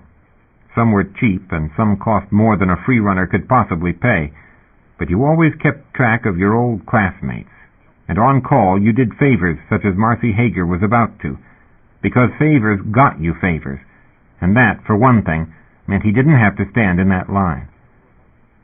Yeah, Marcy said, and sat down and sipped her own coffee. Sounds interesting. Meaning Marcy thought somebody with a ship equity 4 years out of school just might be going somewhere even a technical super in records might find useful. Even if free running was as high risk an investment as there was, it was disposable cash and high interest returns in the short term. And it was capital that a technical super in records, with all her access perks, couldn't lay hands on. But not as if Marcy was going to ask cold cash for favors. In Marcy's position, subject to company scrutiny, you never left a data trail. Just a little expediting. A claim for salvage. I don't want to be at the bottom of the list of creditors. This guy owes us, big. Marcy's left eyebrow tilted. Like in major salvage? Ship salvage. He leaned back. He used a very sore set of muscles in his back. Took another slow sip of coffee. Numbers 184 Zebra. Not from this zone, Benji. That's a long procedure's delay. Where in hell have you been? Yeah, well, but... He turned on his nicest smile. Rule 1, you didn't deal in plain words. Rule 2, you were careful about cash. Rule 3, you didn't ask favors of prigs. But Marcy certainly wasn't that. Marcy said, just so you know, and turned on her terminal. Marcy's kind might not trade in cash, but Marcy said, while she was idly tapping her way through a chain of accesses, whatever happened to Angie Wyndham, you know? Don't know. But you know Theo Pangelis went bust. He bet everything he had on that shop. Could have told him nothing succeeds in that location. Marcy scowled. That wasn't the kind of offering you gave. They were seriously negotiating now, and her fingers stopped moving. He said, on the other hand, I do hear from Harmon Phillips. Do you? You know he's on Abby Torrey's staff, up in personnel. That's interesting, Marcy said. Have you got your numbers ready? It was swill, but there was G enough to keep it in the glass, and you in your seat if you sat easy. And there was sure as hell good company. The 2 prettiest sights in the belt, Bird swore. Suhaila Abujib, a grin gleaming on her dark face, her ears and fingers aglitter with her reserve bank account, laughed, elbowed Meg in the ribs, and said, "He's been out there too long." "Let me tell you," he said, and did in the light traffic of the Starbo's Auto Bar. They were in a crowd of dockers and tender and pusher jocks. The piped music adjusted itself up, affording a little privacy to people at the back corner table. "Yow," Meg said when she had the essentials. "So Ben's down in admin, is he?" "If he didn't break a leg," he said. "I tell you, I'm worried about him. He's been acting like a crazy man from the time we linked on with that ship." "I don't know." Meg was what the young folk call rab, and the hairdo this time was what his generation called amazing. Shaved bare up the sides, red as fire atop, a mass of curls trailing down her neck, and all these bangles on her ears. With Meg you'd never know what you'd see. Sometimes it was braids, and sometimes that hair turned colors. Meg Cady she was, Hungarian on one side, Salvation Irish on the other, Meg said, but sometimes it was Scots, and once, overheard in a bar, she'd said it was Portuguese Martian. God only knew about Sal Abujib, who had a coffee complexion and coffee black eyes. With Sal it was braids today, 100 of them, with metal clips, but you never knew. Sometimes that hair changed styles and colors too. Either one of them was too pretty for a gray-haired, brittle-boned old wreck. Had to be his brains they were after picking, he was sure. Get him drunk and ask him questions. Buy a dinner and try to get specific coordinates out of glum, close-to-the-chest Ben, neither one of which had ever been too successful. But you never figured what made friends. You just took up with people, found out who you could trust, and if you found a good one, you kept those contacts polished. That was all. Never could remember how they'd taken up with him. Well before Ben, back when he'd been working with various hire-ons, something to do with a mixed-up drink order. He'd been far gone, and so had they, and a game of pitch the penny and quarter G with a crowd of equally soused tender jocks. Never could remember who'd finally gotten the bill. "From over the line?" Meg asked, regarding the strayed ship, and he said, "Oneer number. Clean talking kid, real young, maybe 20, 22. Partner's dead out there. Tank blew. His partner was outside." "Brute bad luck," Sal said with a shake of her braids, a little grimace. Then, "You seriously got rights on that ship?" "Ben thinks so. Thinks so enough to risk his knees. He's been working out for weeks. I figured he was going to pull this, but I did think he'd at least check in first." Meg said, "Want us to track him? We've been scuzzing along on 6, in no hurry, figuring on a friend showing up. Could have done 3 2 days ago. We can go down." "He'll get back. If he doesn't, I'll call the hospital." "You two feuding?" "Ben gets a little over-anxious." "Yeah, well, that's Ben. But if it worked, if you did get salvage, can you just take the ship?" "It's not going to work. Company will find an angle. You watch." "Kesab," Meg said. "But if it did?" "Meg, he's been damn crazy, ever since we found that ship. I tell you, I was afraid—" He'd been too long away from a drink. He hadn't dared indulge on the return trip, and this one hit him like a hammer. He almost said, "afraid of him," but that word could get back to Ben, and he didn't want that. He said, instead, "Ben works real hard, but sometimes he gets to looking most at where he's going, not what he's doing." Meg reached out and laid a hand on his arm. "Yeah, well, Cher, you want us to talk to him?" No, it's between him and me. Let him get this bug out of his works. He's going to find nothing but a string of bills to that ship's account. It's probably in hock for its last fuel bill. If we get expenses, I'll be happy." "Can't blame him for trying," Sal said. "Hell, I'd brute kill for a chance like that." You never knew on some things whether Sal was kidding. End of Side 2. To continue, change side selector switch and turn the cassette over. Side 3. Heavy Time by C.J. Cherryh. Continuing on page 84. "Look," Meg said, squeezing his wrist. "What say you screw the med regs, cancel here, and come down to 6 with us?" "Meg, my old knees." Old hell! We got a nice berth there at the Liberty Bell. You just stay here and collect Ben when he comes in. We'll party tonight. Get the spooks out. We knew we were waiting for somebody." "Yeah," said Sal. "Just give us a little time to clean up the room." "Clean up? For God's sake. What are we, strangers?" Meg elbowed his arm, getting up. "Hey, we just got to get a few things out of it. Female vanity." He gave a shake of his head and sipped his bourbon. A few things out of the room. The things might well be male, but he charitably didn't suggest that. And it was charitably true. Meg and Sal might do some feminine fussing up in the place, and it was no real surprise that Meg and Sal might bounce a casual acquaintance or two in favor of him and Ben.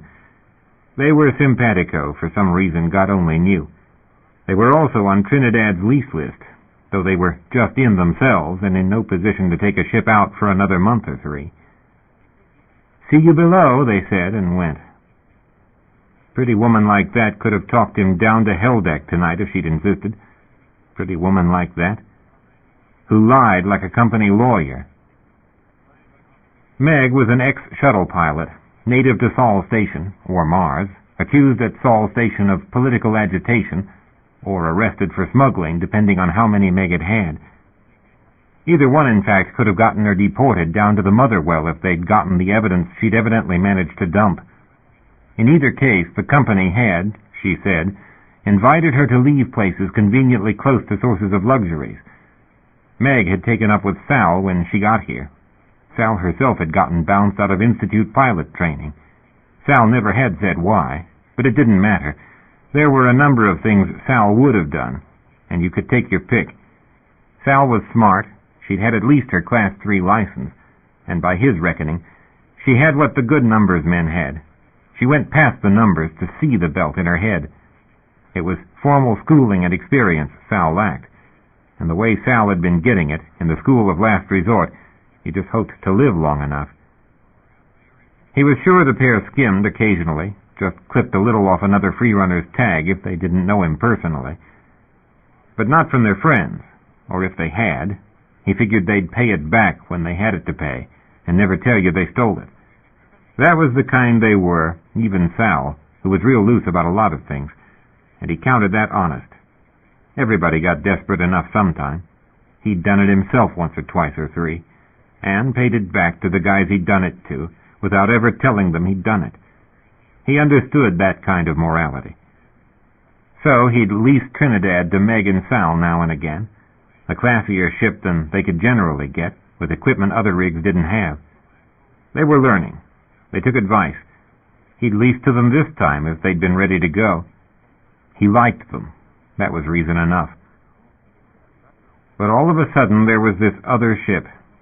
He'd seen that idea light up in their eyes, that if by some stroke of cosmic luck they did get a second ship, then somebody had to be leasing it, didn't they? Maybe on a primary basis? Surely he wasn't going to sell it to the company. God only how far their imaginations took those two. Damn, he asked himself. What was the jinx on that ship that had made Ben crazy, and now it had Meg and Sal thinking about something they just weren't damn all good enough yet to ask for?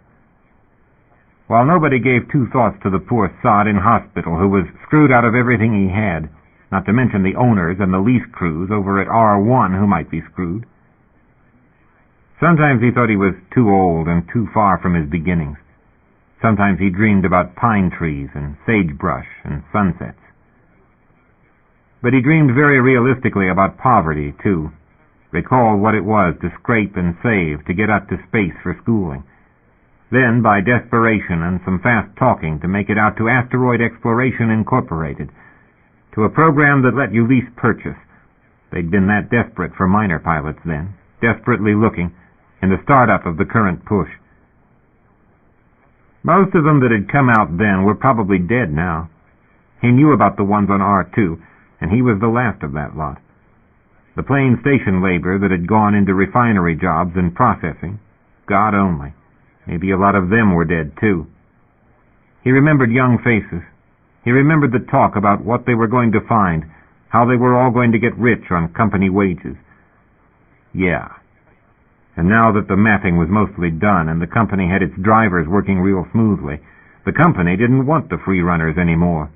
Economics, they said. Free runners didn't fit the system the way it had grown to be, all company run, and Aztecs stacked the deck any way it liked. You couldn't complain and you couldn't get clear, because that took money you didn't have. Or if you did sell your ship back to the company, you got to Sol Station with, after passage, 50, 60K in pocket, back at your starting place, aged 50 plus, with your bones all brittle, and that 60K all you had for your retirement and your medical bills. But he read his brother's letters, and he knew beyond a doubt that 30 years was too long an absence for anyone. Earth had changed. Attitudes had changed. People worried about things that didn't worry him, and they didn't worry where he knew they should. Earth was at war with its colonies, shooting hell out of human beings, while Earth folk argued whether the ETs at Pell had souls, and blamed the government for the market crash when company merchant ships went on strike about the damn visas. You had the Rabs walking around in shave jobs and glitter and scrawling slogans because society was going to hell and the human race with it. You had the isolationists who wanted to shut down the far star stations and not speak to anybody but Earth and Mars and the Belt. And you had the Federationists and the Separationists and the Pacifists and the Neo-Nationalists and the New Evangelicals, all of whom thought they knew how to reform the human race. You had the Euconomists and the Anti-Geneticists and the ones that claimed there was a youth drug from space that the governments had embargoed, but the rich could still get it. And you had various defense departments in the United Nations and United Internationals building those bloody huge warships to enforce the embargoes against the rebels in far space, while the Free Trade Party that had won the election in the Pan-Asian Union wanted to get rid of all the embargoes, cancel the visas, and let people go where they wanted to go. But out there in deep space, things changed. Things changed constantly, faster than anybody could keep up with. He had not quite been born when somebody out at Sci-Teen had discovered faster than light and rewritten the book, and hell if he understood FTL physics or its politics, but the company built its ships out of the metal he'd found. They'd armed the traders of the Great Circle before he was born, and right now they were building those new translight carriers to teach the colonies a lesson. All this had been going on near 100 years, but it was breeding at FTL rates now. They'd shot the Rab reformers at the company doors back in the 15. They'd established the visas. They'd shunted Earth Company operations out into 100 subsidiaries like Aztecs that only tangled the company's books beyond the capacity of any single Earth-based government to audit, and nobody was responsible for a damned thing. They'd had draft riots at Sol Station a year ago. 4 kids killed. They'd had 2 officials up for falsifying military supply records, so the rumor had been. While out here in the Belt there were construction workers and those great steel skeletons you weren't supposed to talk about, that eventually, after a handful of years, powered up and pushed themselves on toward Sol Station for finishing. All this went on. But if you looked at the vid on the wall and wondered what else might be going on you didn't know about, the company News and Entertainment Division was running a program on hydroponic gardening. Damn crazy life. Sometimes you sat out there in the Belt with one other guy in a little ship and wondered what would happen to you both if humanity did go crazy and blow itself to hell. Lately, you kept an anxious ear to the news Mama doled out daily and tried to figure out who was actually running things in the mother well, because damned if the company was going to tell you about it in so many words. Aztecs, Asteroid Explorations, was part of the Earth Company, which had the whole damn United Defense Command on its leash. The whole thing was a damn alphabet riot. Aztecs, EC, SS, UI, MEX, and FN for starters. And everybody was sleeping in more than one bed, governmentally speaking, which he preferred not to. Maybe the kids in the colored hair and the glow paint and the nose rings were right. Maybe humankind would blow itself up. Maybe Belters would survive out here and breed themselves a whole new human race. One that thought Shakespeare was a physicist. He got up and carted himself a drink, canceled the res for himself and Ben at the Starbow while he was at it, since he hadn't used the key that had dropped from the slot, and seriously wondered if his back was going to take it on 6, in various considerations. Bird? Well, so Ben had survived. Ben was back with excitement bubbling in his voice. He turned around as Ben stopped and caught his balance against the vending machine. Bird, we got a chance. We got a real chance. A gasp for breath. Broke my neck getting up here. Another breath. Ship's got a double registry. Over on Refinery 1. Paul Decker and Corazon Salazar. She's Corey. She's the partner. And his title's completely clear. You're kidding. He's no more than a kid. Dunno what she was, but they owned that ship. They owned her clear. No liens, no debt, nothing, Bird. We got it. We got the only claim against it. We're first in line. He picked up his drink out of the dispenser and just held it in a shaking hand. You didn't think about things like that. You didn't ever start wanting something that just couldn't happen. But knowing they had bills to meet, and the company paying claims so slow nowadays, God forgive.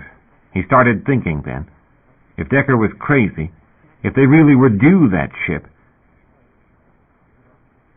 Your name's Decker? They asked. Meds. He remembered them, but how he had gotten here he couldn't remember. He didn't know how long he had been here. He didn't know how long he had been out just now. He asked questions back, but he never got much help from their answers. Sometimes he thought he was on a ship like his own ship. Sometimes he thought he had been hallucinating all of it. Bird? He asked sometimes. Sometimes he was afraid Ben was going to come floating up and hit him. Sometimes he thought Bird and Ben had been something he'd dreamed in this place, and he simply couldn't figure how he had gotten here, unless Corey had somehow gotten the ship straightened out and brought him in. He felt tranked. He thought, this is a hospital. This is base. We're home. We're safe. Where's your partner? Someone asked him. He slitted his eyes open, lifted his head so far as he had strength to do. He saw a white coat, a man writing on a slate. Where's your partner? The med asked him. Do you remember? Black. An alarm screaming. The ship jolted and spun. He struggled against the weight of his own arm to reach the controls, wondering whether the autopilot could possibly straighten them out, or if it had engaged already. He didn't know. He hit the switch. Something jolted the ship, threw him against the workstation. Mr. Decker, do you recall what happened? Green-walled shower. The watch showed March 12th.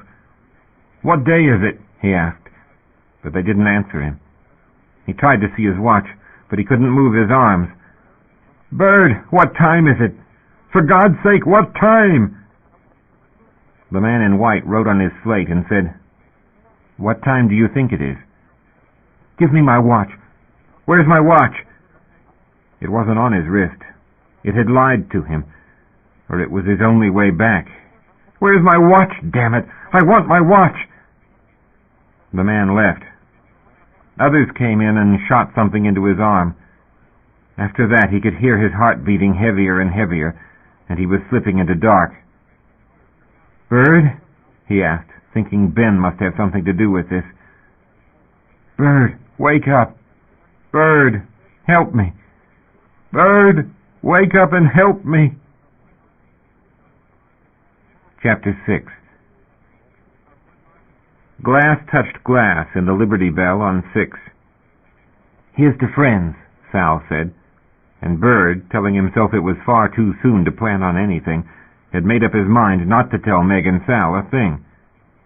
But that had gone by the side the minute they'd seen Ben's smugly cheerful face.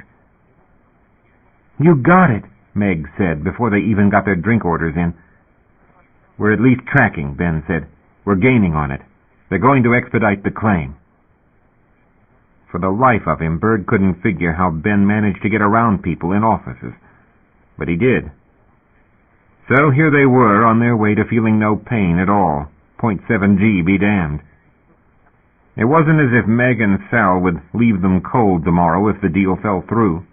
They weren't that kind, but they sure as hell enjoyed the party tonight. They enjoyed it afterward, too, piled into 2 adjacent rooms in the Bell. Actually, the party traveled, and they had to throw this one pair of tender jocks out twice, who complained they'd been invited. "No, you weren't," Sal Abujib said, and shut the door and slid down it, laughing. Meg was laughing too much to help her, so they hauled her up and picked her up, Sal yelling that they were going to drop her on her head. So they fell on the bed, which at low G meant a slow bouncing, all of them, while up and down went sort of alcoholically crazed for a moment. "God," Bird said, falling back on what he thought was mattress, "I'm Z'd." Meg fell on him with a vaporous kiss, and he stopped caring which way was up. Turned out when they waked it was Ben and Sal's bunk they were in, but that was no matter. Ben and Sal had just gone off next door. But they had last night's sins to pay for. A hangover in low G, with your sinuses and your ears playing tricks, was hell's own reward. "Corey?" Decker asked. "Corey?" But he was not in the ship. He was inside white walls with white-coated medics who asked him over and over, what happened to Corey? And he couldn't altogether remember what their truth was, or what they wanted him to say. He asked for Bird, and they asked him who that was, but someone said in his hearing that that was the man who'd brought him in. From where?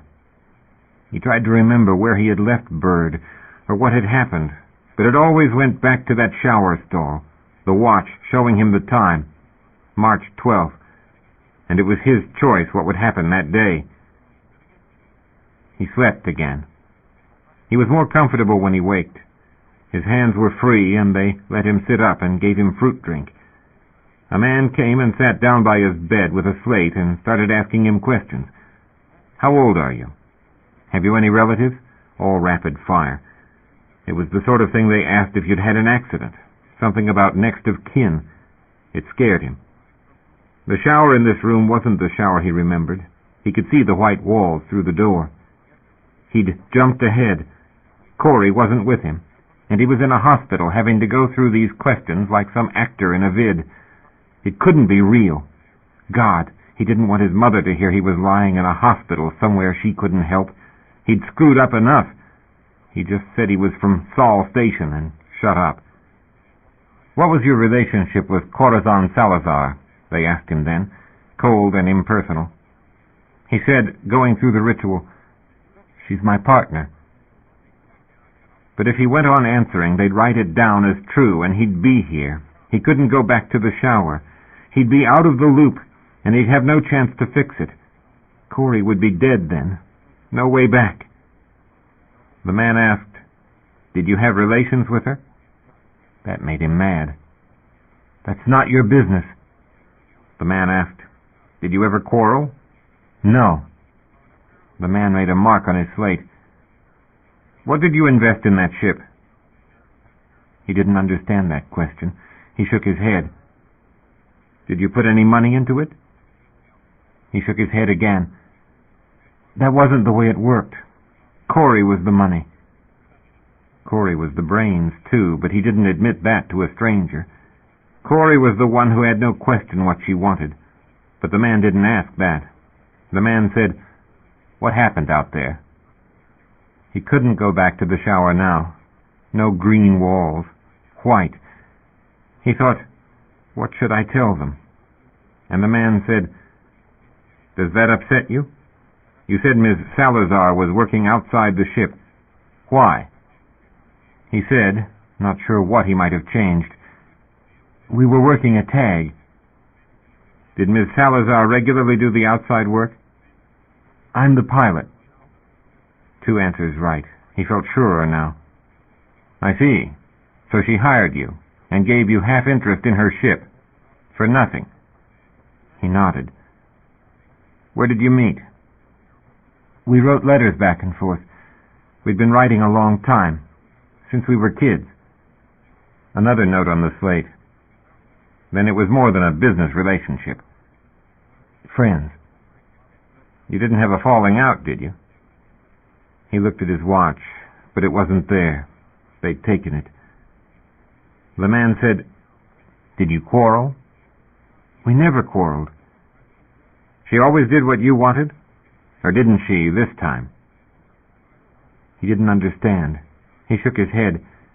He thought about the shower, but it wasn't vivid this time. Even the green seemed faded.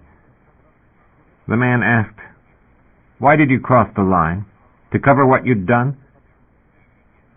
He didn't understand what they were getting at. He shook his head again, looked furtively at his wrist, remembered he mustn't do that. It upset people, like Ben. It upset Ben a lot.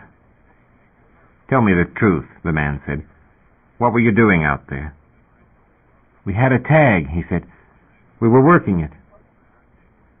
He lost the room of a sudden. It was dark, and there were the boards lighting and blinking. He tried to find the safe white wall again. "Did you leave her there?" the man said. He couldn't remember what he'd just said. He could only see the boards, and someone was holding him down. He got an arm free. People were yelling. There were flashes of the white room. There were faces over him, and they were all holding him. He yelled, "Let me go!" and felt a sharp explosion against his shoulder, but they kept holding him, telling him to calm down. He said, out of breath, "I'll be calm. I'll be calm. I don't want any more sedatives." Because when they drugged him, he had no idea where he was, or how long he was out, or where he went in that dark. He opened his eyes again with a terrible leaden feeling, as if he weighed too much and he couldn't wake up. But he knew where he was. He was in the hospital. Two very strong men were holding him down and asking him how he felt now. He was out of the dark. He said, when he had gotten a whole breath, "I'm fine. I'm fine. Just don't give me any more shots, all right? Will you talk to us? Will you behave?" "Yes," he said. The man in white leaned over him then, took hold of his wrist and asked him, "Are you still worried about your watch?" His heart gave a little thump, making him dizzy. But he knew it was a test. He wasn't supposed to ask the time. They beat him when he did that, or gave him shots.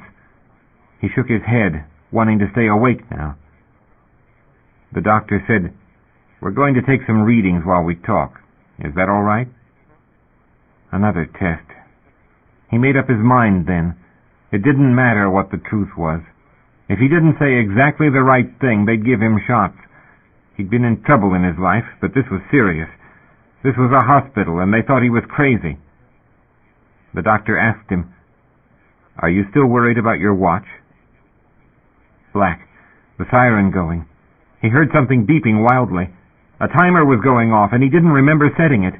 He could see the doctor frowning at him. He tried to track on the doctor. He knew how important it was. And when he did that, the beeping slowed down. "That's better," the doctor said. "Are you all right? Do you want to tell me what just happened?" He got a breath. He said calmly, trying to pay no attention to the beeps, "Corey was outside. We were working this tag." "On which side of the line?" "On this side." Stupid question. The beeps went crazy a moment when his heart did. He got it calm again. "We were working this tag.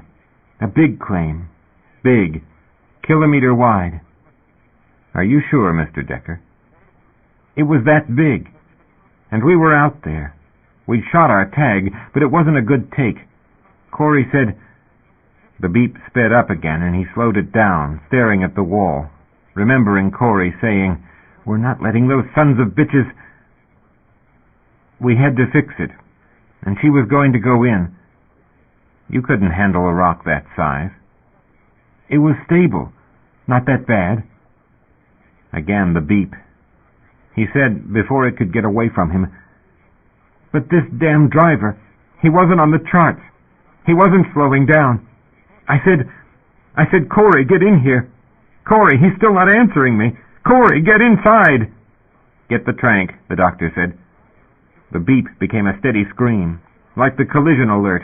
Lights were flashing.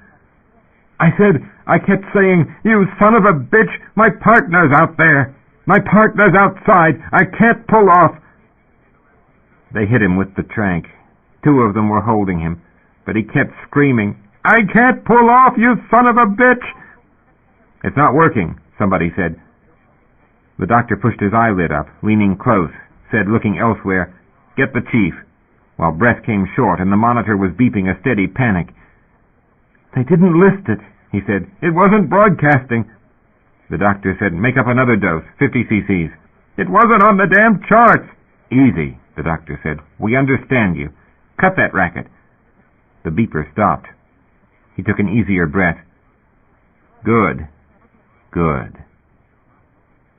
Another dark space, then. Somebody had had an accident. An R1 ship turned up in R2 zone. Probable driver accident, which should be BM's job, but it was in William Payne's day file, straight from Creighton's office in General Administration. The memo said, "Handle this. We need minimal publicity." Payne paged through the file. A free-runner pilot in hospital, making wild charges about a driver captain violating regulations. God. The Shepherd Association was hard-nosing it in contract talks, the company trying to avert a strike. Payne shook his head. Not quite his job, but it was very clearly an information control situation, and that was his department, as Executive Director of Public Information. One could even, if one were paranoid, suspect a setup by the independents, but it seemed the pilot's physical condition was no fake, and a miner was dead. Bad timing. Damned bad timing for this to come in. The question was how far the rumors had already gotten. Free-runners had done the rescue. That was one problem. News and Entertainment could run another safety news item, give the odds against a high-V rock, remind everyone it was a remote possibility, or maybe best not to raise the question. The Shepherd Association wanted an issue. It was begging for a forum. Meanwhile, the police were going over the wreck, poking about. That was a department public information couldn't entirely handle. Best keep them away from the issues in the case. A release from the pilot was the all-around best fix. Evidently, BM had a crack team going over that ship. That was good. If there was a mechanical fault, settle the problem there, no problem. Get a statement from the pilot, fix culpability if there was any. Not with a company captain, damn sure, and not in a lawsuit that could bring the Shepherd Association in as friends of the court. That certainly wasn't what Creighton meant by settlement. A hand touched Decker's face. It gave him the willies. He couldn't do anything about it. Couldn't even open his eyes yet. "Mr. Decker, would you answer a question for me? There's something I don't understand." He got a breath. 2 breaths. Did get his eyes open, marginally. "What?" "Why the watch?" "Kept the time." "Mr. Decker." Clearer and clearer. It was the doctor again. He made a try at sitting up, inched higher on the pillows. "How are we feeling, Mr. Decker?" "Like shit." "You were talking about the watch." Beep. "Explain to me about the watch, Mr. Decker. Why does it upset you?"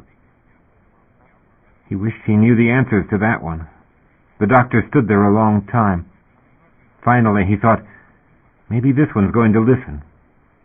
He said tentatively, "We had some stuff linked to the main board. Way out was old. The arm didn't work off the main board.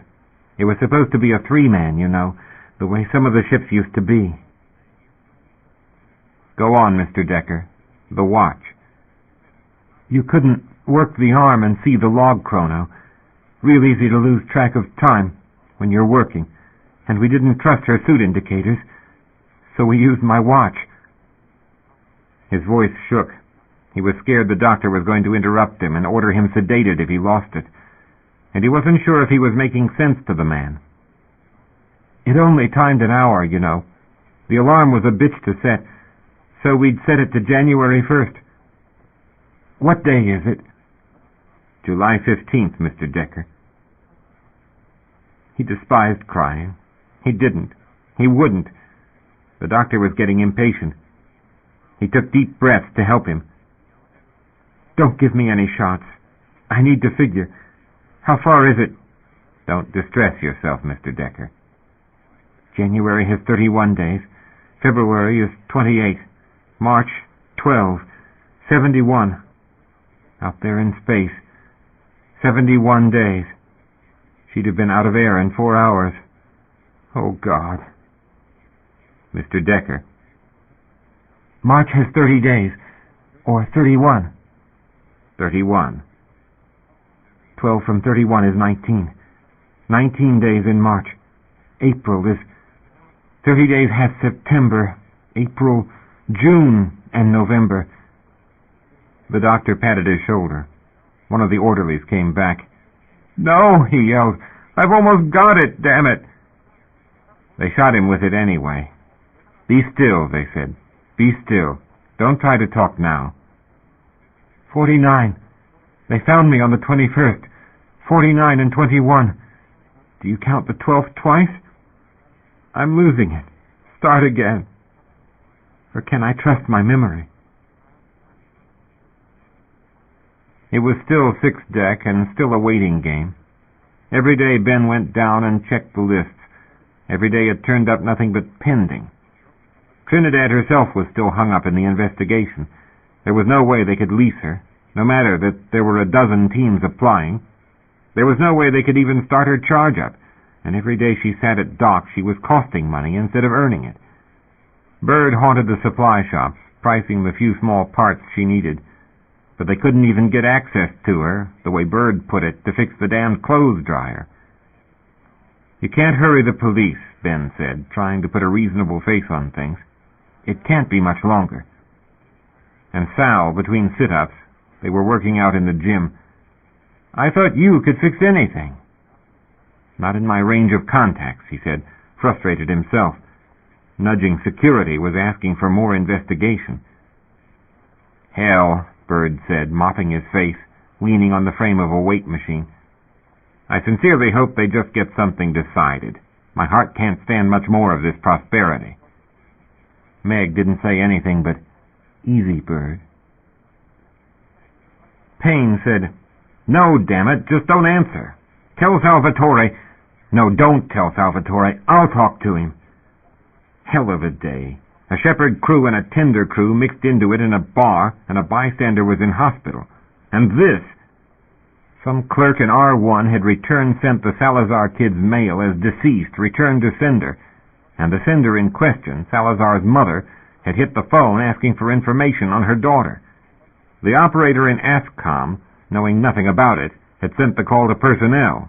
The confused clerk that took the call in R1 personnel there couldn't find Salazar's file, and insisted to the bereaved mother there was no such person, while her supervisor had tried to stall for a policy clarification out of R1's administrative levels, then realized she was out of her depth and tried to send it through to a higher level, after which it had bounced confusedly from department to department until a secretary in legal affairs put the call on hold and the woman hung up.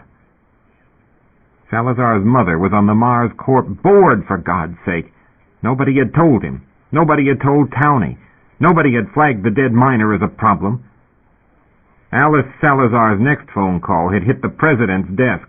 Not Towney's in Aztecs. Hansford, in the Earth Company's Sol Station headquarters. Hansford had called Towney. Towney had had to release the file, and Hansford's office had released the details to Mars Corp. Alice Salazar had found out Decker had survived, and immediately claimed it was no accident. He was a scoundrel who'd seduced her daughter, kidnapped her to the belt, and killed her for her money, which turned out to have been a fair amount before expenses.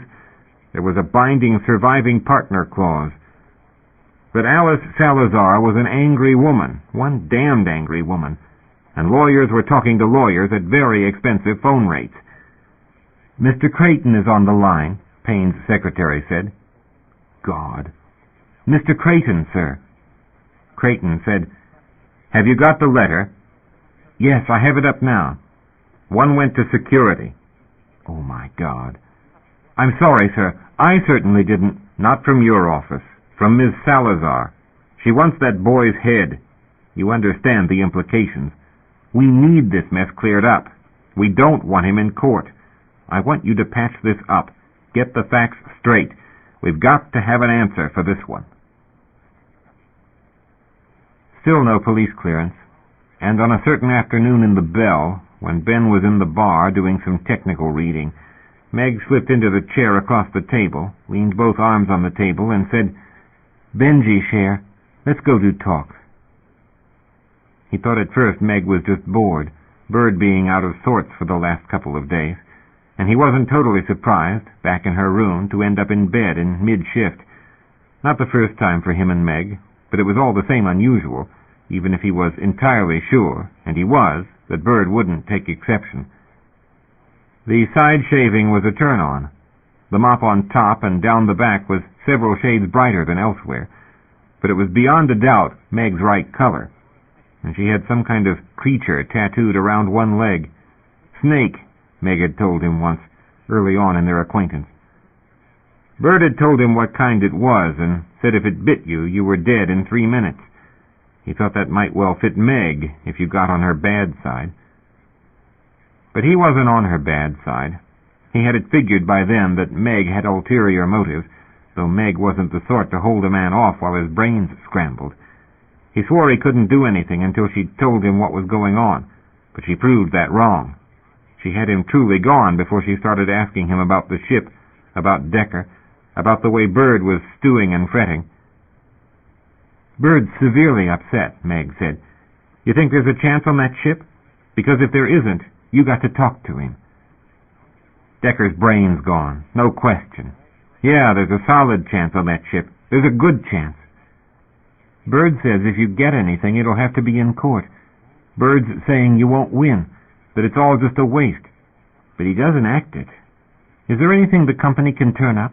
I mean, you didn't seriously transgress any regs out there." So that was what was bothering Meg. Meg and Sal had to be looking for a lease for their next run, if that ship wasn't going to come through, or if they were only going to sell it to the company. Meg and Sal hadn't been betting elsewhere. That was what he suddenly figured, and they were down to decisions. "There isn't going to be any court, I promise you. You know what Bird's problem is? He's scared he's going to make money. Every time you get to talking about it, he just looks off the other way. If I hadn't filed on that ship, you think he'd ever have done it? Hell no. He'd have waited till he got his legs. Then he'd have said, well, it's too late. There'd be other creditors. You tell me what goes through his head, Meg. I swear I don't know." "Dirt cider." "So?" One of Meg's stories had her born on Earth, too, but that didn't seem to be the version Meg was using today. "Are they all like that? Is it something in the water?" "Bird grew up poor." "So I grew up an orphan. So what's that got to do with anything?" "It's habit with him. When he gets enough, that's all. That's all he wants from life. He doesn't want to be rich. He just wants enough." It didn't make any sense. Not at least the why of it. He held the thought a moment, turned it over, looked at its underside, and decided he wasn't going to understand. "Well, it's not enough for me. Damn well not enough for me." Meg sighed. "Haven't ever seen enough to know what enough is." "Damn short rations," he said. "That's what Bird's enough comes to. And it doesn't keep you fed when your legs and your back give out. Doesn't get you insurance." "Insurance?" Meg chuckled. "God, jeune fils. That's a necessity, damn it. Ask me where I'd have been if my mama hadn't had it." "Yeah, well, she was a company pilot, wasn't she?" "Tech." He rolled over. He didn't like to talk about things that were done with or people that didn't come back. They didn't matter, but the example did. You don't get any damn where half-ass protected. Insurance, my company schooling, Birds knowing who to lease to. "Like us?" Oh, then here was the approach. Meg was looking at him, chin on hands, putting it to him dead on, with no Bird for a backup. He didn't want to alienate Meg and Sal, especially Sal. They weren't the best miners in the belt, but they had other benefits, not all of them in bed. And he kept asking himself if he was using good sense, but the answer kept coming up that there might be miners better at their job, but if you wanted a couple of stick-to-a-deal canny partners, present company and Sal weren't damn bad. Some of Bird's friends now had his affliction, and they were going broke or had gone. Meg said, "You suppose you could put in a word with Bird? Explain how we'd be reasonable? We'd work shares?" Not every day somebody as tough and canny as Meg needed something from him. Seriously needed something. He toted it up, what the debts might be, what the collection might be. If one looked to have a long career leasing ships, one needed a couple of reliable partners who knew the numbers, and Sal in particular had possibilities. If Sal could get a grip on her temper and shake out that who-gives-a-damn attitude, Sal also had useful contacts. While Meg... He said he hoped after not too long a pause, "I could talk to him. What are friends for?" "Wake up!" Someone shook at Decker's shoulder. "Come on, Decker, come on, come out of it." He didn't want to come back this time. It was more white coats. He could see that with his eyes half shut. But there was dark green, too, and the gleam of silver. That didn't match. A light slap at his face. "Come on, Decker, that's fine. Do you want an orange juice?" It never was. It was a cousin of that damned Citrusal. But his mouth was dry, and he sipped it when they put a straw between his lips and elevated his bed. G felt heavier here.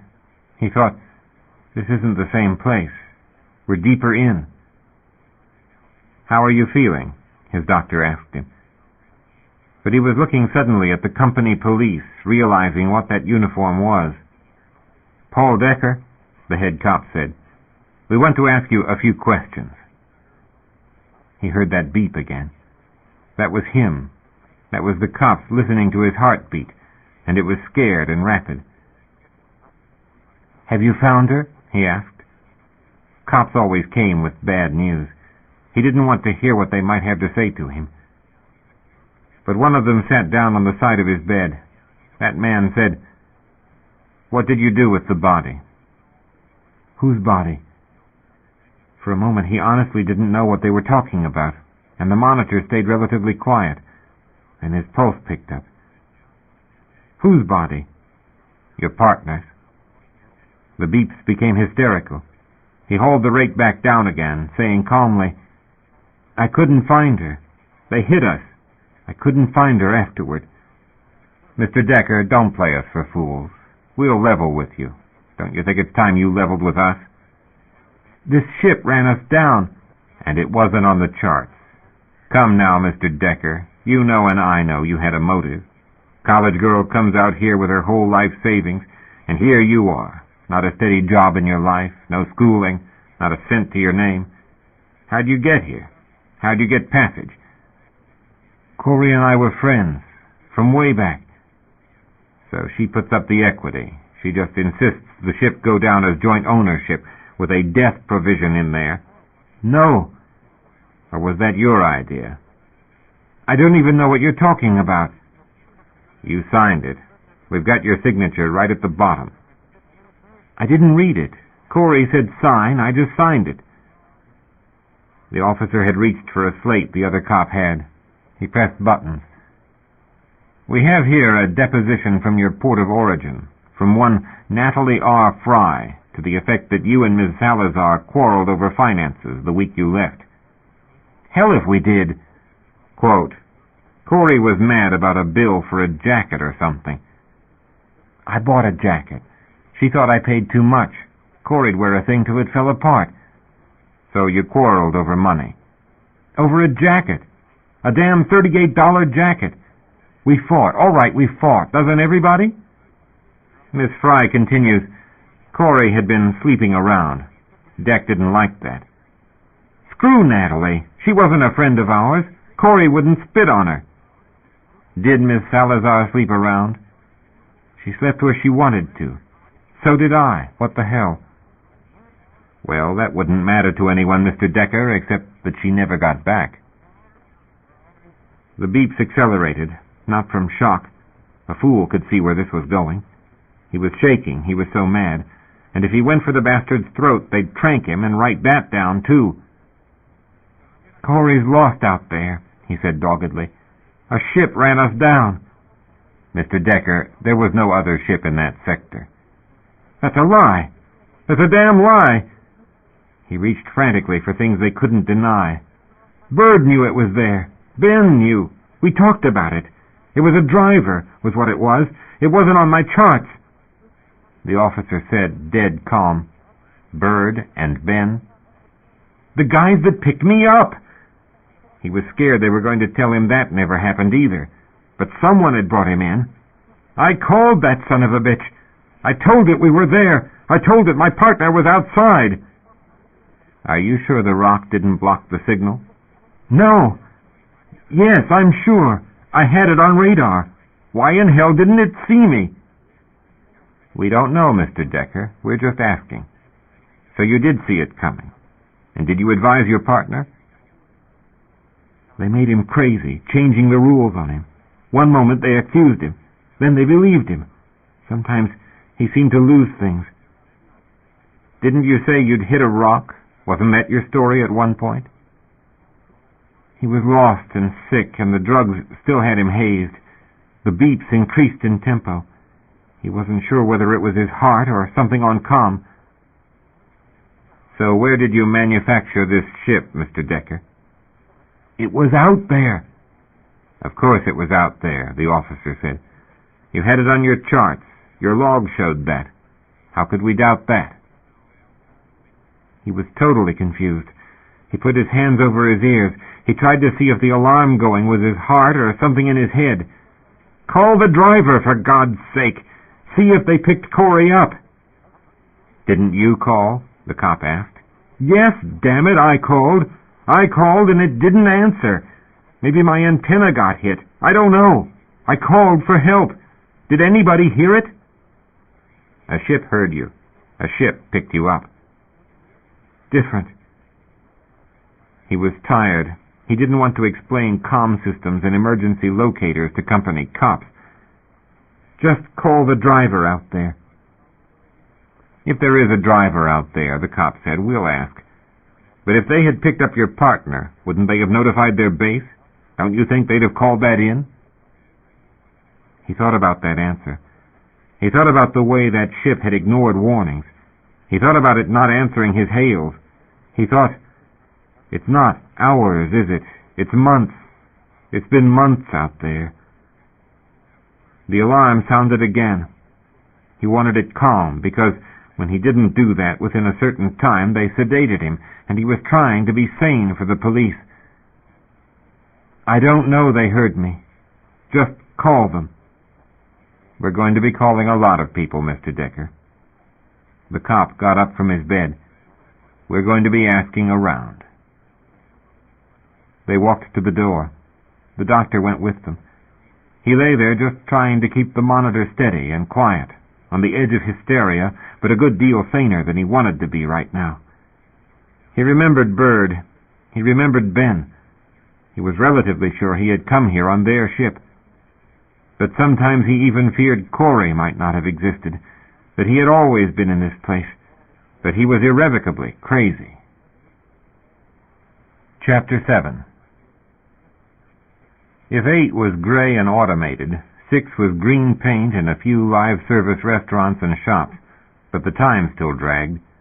You worked out in gyms, you hit the shops till you had the stuff on the counters memorized, you skipped down to 3-deck for a while, and maybe cleared to 2 for an hour till your knees ached and your heart objected. The first few weeks after a run were idle time, mostly. You didn't feel like doing much for long stints. You'd think you had the energy, and then you'd decide you didn't.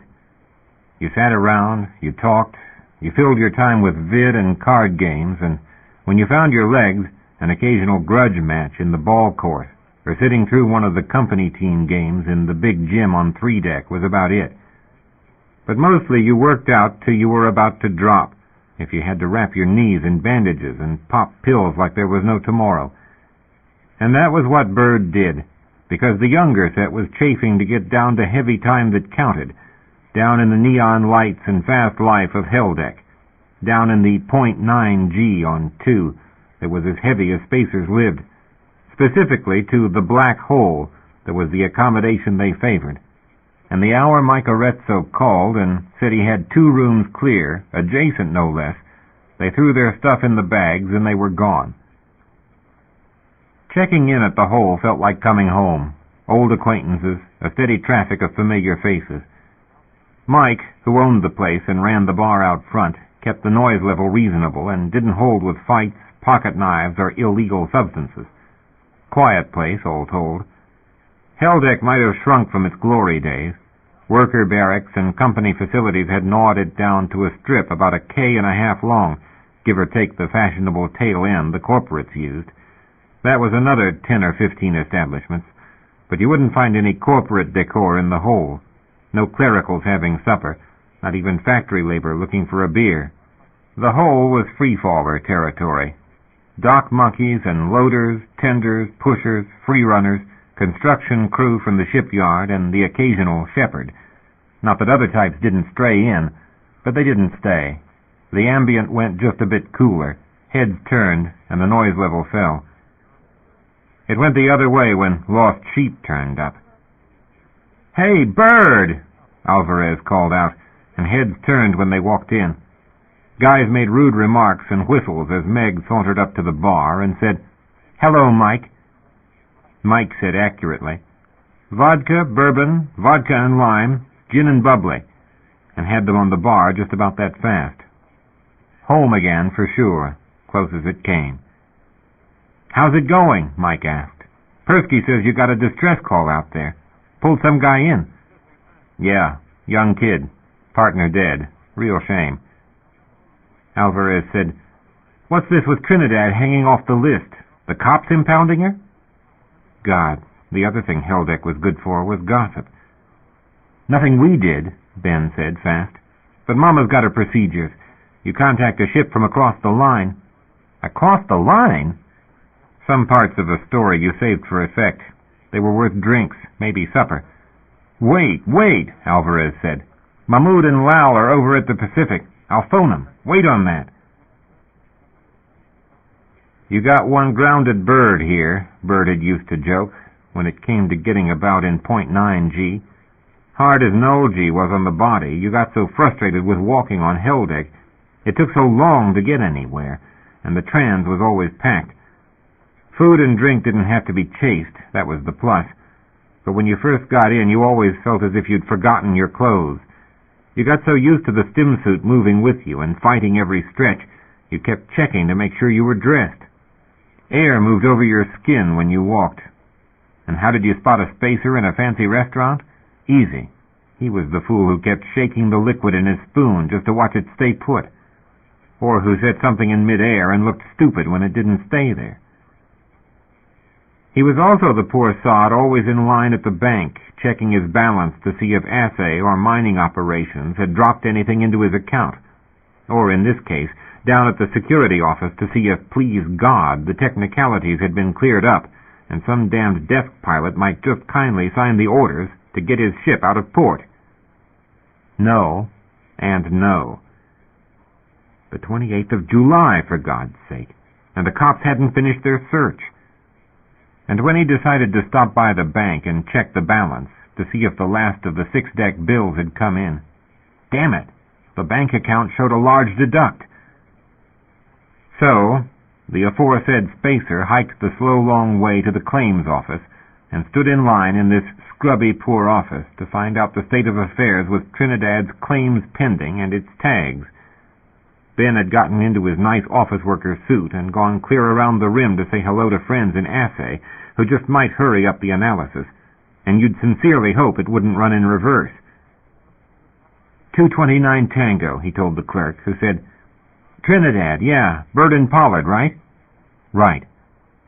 The clerk keyed up and shook his head. "I hate to tell you this.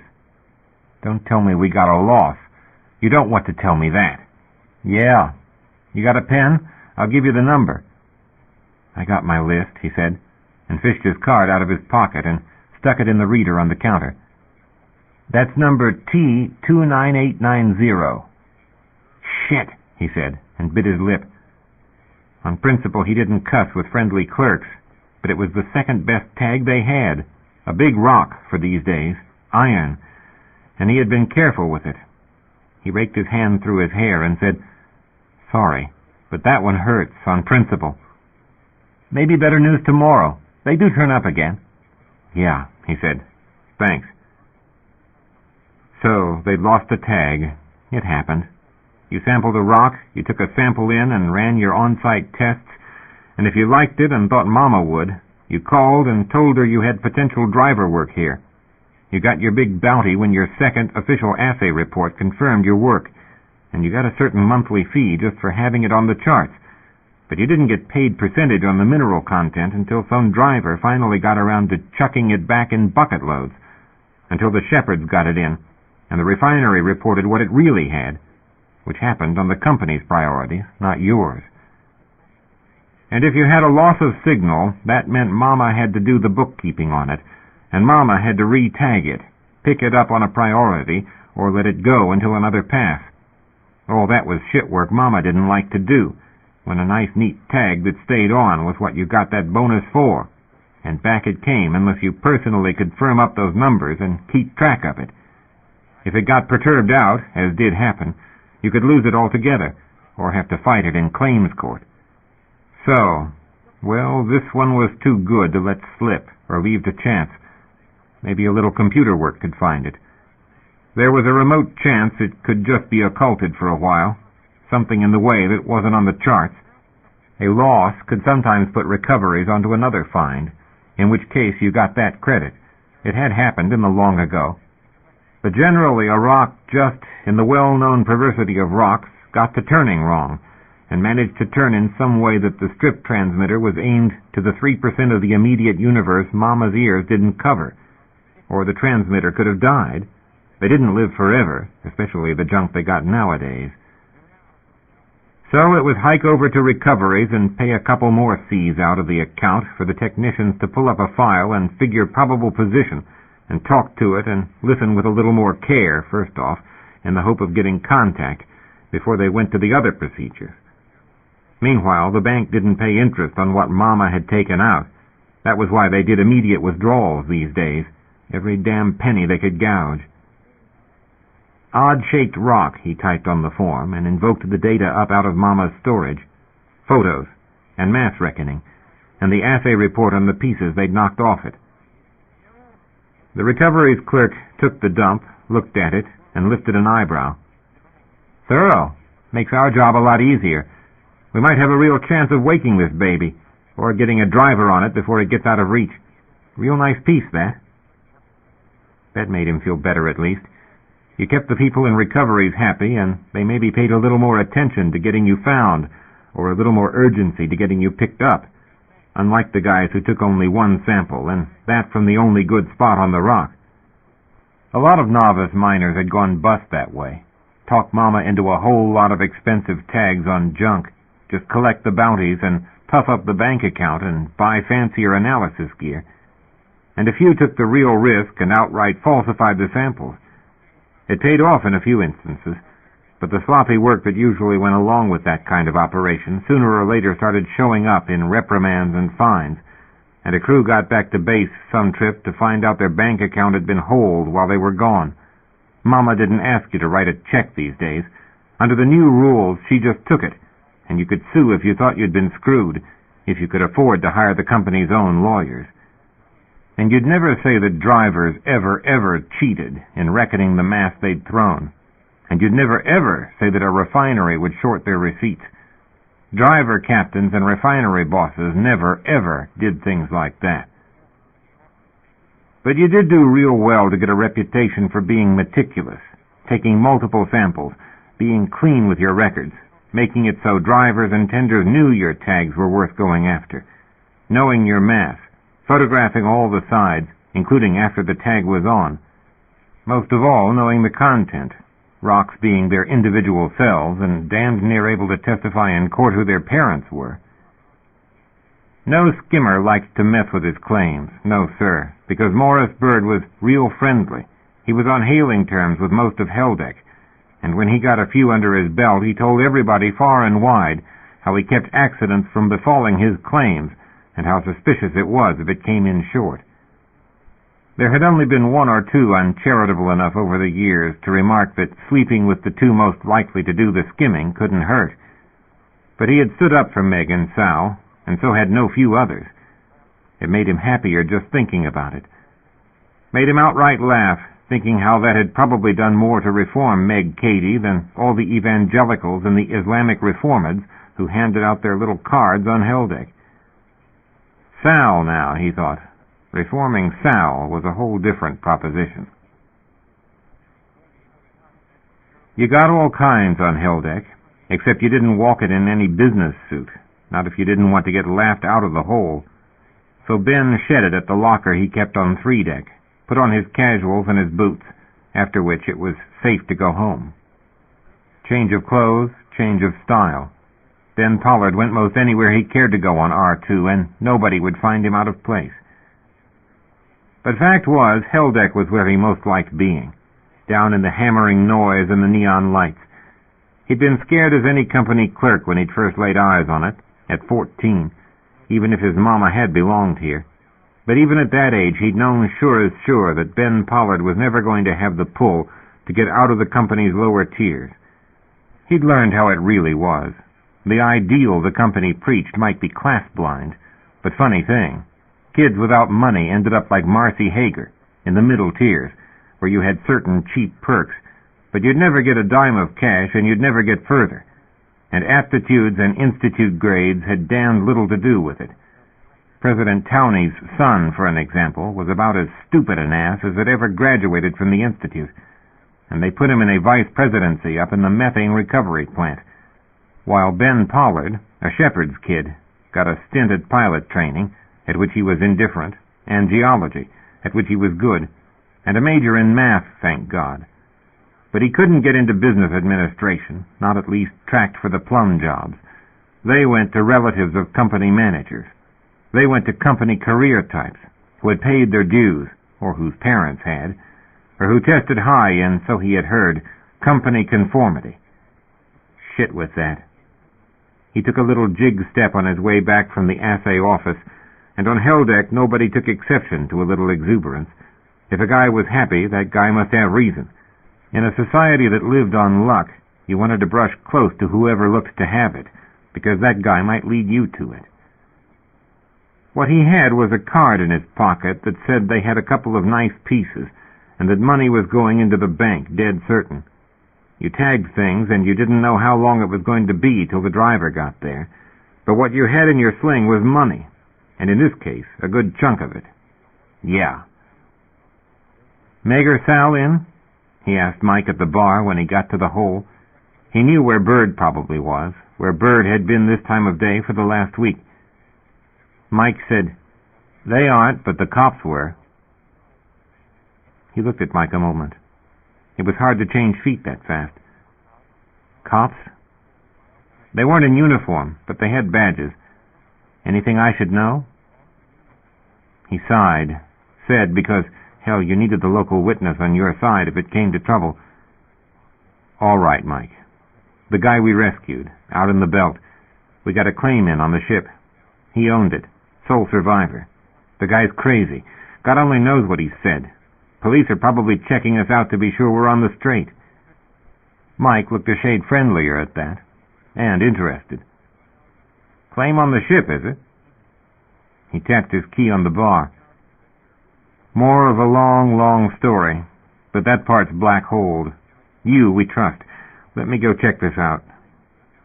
He went back through and down the hall where the sleeping rooms were, opened the room he had, at least on the books, with Bird. Shit, was his first reaction. Not as if they had much to disarrange, but thieves could have hit and been neater. 4 days to get their personals out of police hands, and here was everything they owned strewn over the sink, the lockers open, their laundry scattered on the bed, and a big bright red sticker on the mirror that said, "This area was accessed in search of contraband by Aztec Security acting with a warrant. Please check to be sure all your personal items are present, and report any broken or missing articles or unsecured doors immediately by calling your Aztec Security Public Relations Department at..." He pulled the sticker off the mirror. Paper thicker than tissue was worth its weight in gold. Literally.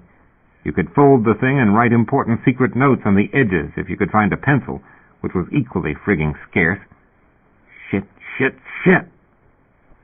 He opened the side door that led into Meg and Sal's room. It was technically a quad. Same mess, only more so. Meg and Sal had more clothes.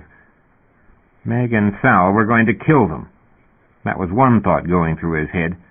The other was outrage, a sense of violation that left him short of breath and wanting to break something. What in hell were they looking for? Something off that ship? Data card? He had a sudden cold thought about the charts. But he had that data card in his pocket where he always carried it. He felt of his pocket to be sure. Damn. He headed out, locked the door, walked down the hall, and tried to collect himself from Mike, who asked, "Anything wrong?" "Not that I know. Be back in a bit." He kept going to the nearest trans to get him up to 3-deck. He had this terrible cold feeling all the ride up, all the walk down to the gym and the lockers. His hands were shaking when he used his personal card to open the locker. He suddenly thought, everywhere I use this card, they can trace it. Same as in the Institute. There's nothing they can't get at. He got the door open. He felt of his suit pocket. The card with the charts was there. He'd been so excited about the assay report he'd forgotten to switch it back. But God, where's it safe now? In the room they've already searched? Maybe they'd expect him to do that. And they might be looking for one kind of trouble, but if they found something illegal... Damn! Decker opened his eyes tentatively, hearing someone in the room. He realized it was his doctor leaning over him. The drugs had retreated to a distant haze. "About damn time," he said. The doctor moved his eyelid, used a light, frowning over him. The doctor said. Prawn was his name. Decker read it on the ID card he wore. "Dr. Prawn, I don't want any more sedation. I want out of here. What did the police find out?" Prawn stood back, put his penlight in his pocket. "I don't know. I suppose they're still investigating." "How long?" "How long what?" "How long have they been investigating?" "Time. Does that still bother you?" It still touched nerves, but he was able to shake his head and say, disloyal as it felt to say, "I know Corey's probably dead. Right now I want to know why." Prawn's face went strangely blank. Prawn looked at the floor, never quite at him, and started entering something on his slate. "You haven't heard from the police," Decker said. It was hard to talk. There was still enough of the drug in him he could very easily shut his eyes and go under again, but he kept pushing to stay awake. Prawn didn't answer him, and he persisted. "How long has it been?" "Your partner is dead. There's no probably. Denial is a normal phase of grieving, but the sooner you get beyond that." "I don't know she's dead. You don't know. For all I know, that ship picked her up. I want to talk to the police. I want a phone." "Calm down." "I want a phone, damn it!" "It's on the record. A rock hit you. A tank blew." "There wasn't any rock." "You said there was. Are you changing your story?" "I'm not changing anything. There was a driver out there. It didn't answer our hails. It ran right over us." "Denial," Franz said quietly. "Anger. Transference. I've talked to the investigators. There's no driver. There never was a driver near you. One was working. It's possible there was a high-V rock. A pebble." "Pebble, hell! I want to talk to the police. I want to know what that driver captain says. I want a phone." The doctor went to the door, leaned out and spoke to someone outside, and left. "I want to talk to somebody from management," he yelled at the empty doorway. "Damn it! I want to talk to somebody who knows what's going on out there." But all that came through the doorway was a pair of orderlies with a hypo to give him. He swore when they laid hands on him and when they gave him the shot, and he swore all the while he was sliding back down again. He felt tears running on his face, and his throat was raw from screaming. He thought of Corey shaking her head and looking the way she did when something couldn't be fixed. "Can't do it, Deck." And he said to himself and to Corey, "Hell if not." Two pieces of news Ben had for Bird when he walked into the hole, and good as one was, the bad won, hands down. "We got an LOS on a big one," Bird muttered as he sat down on his bed. He threw that out flat because it was completely swallowed up in this.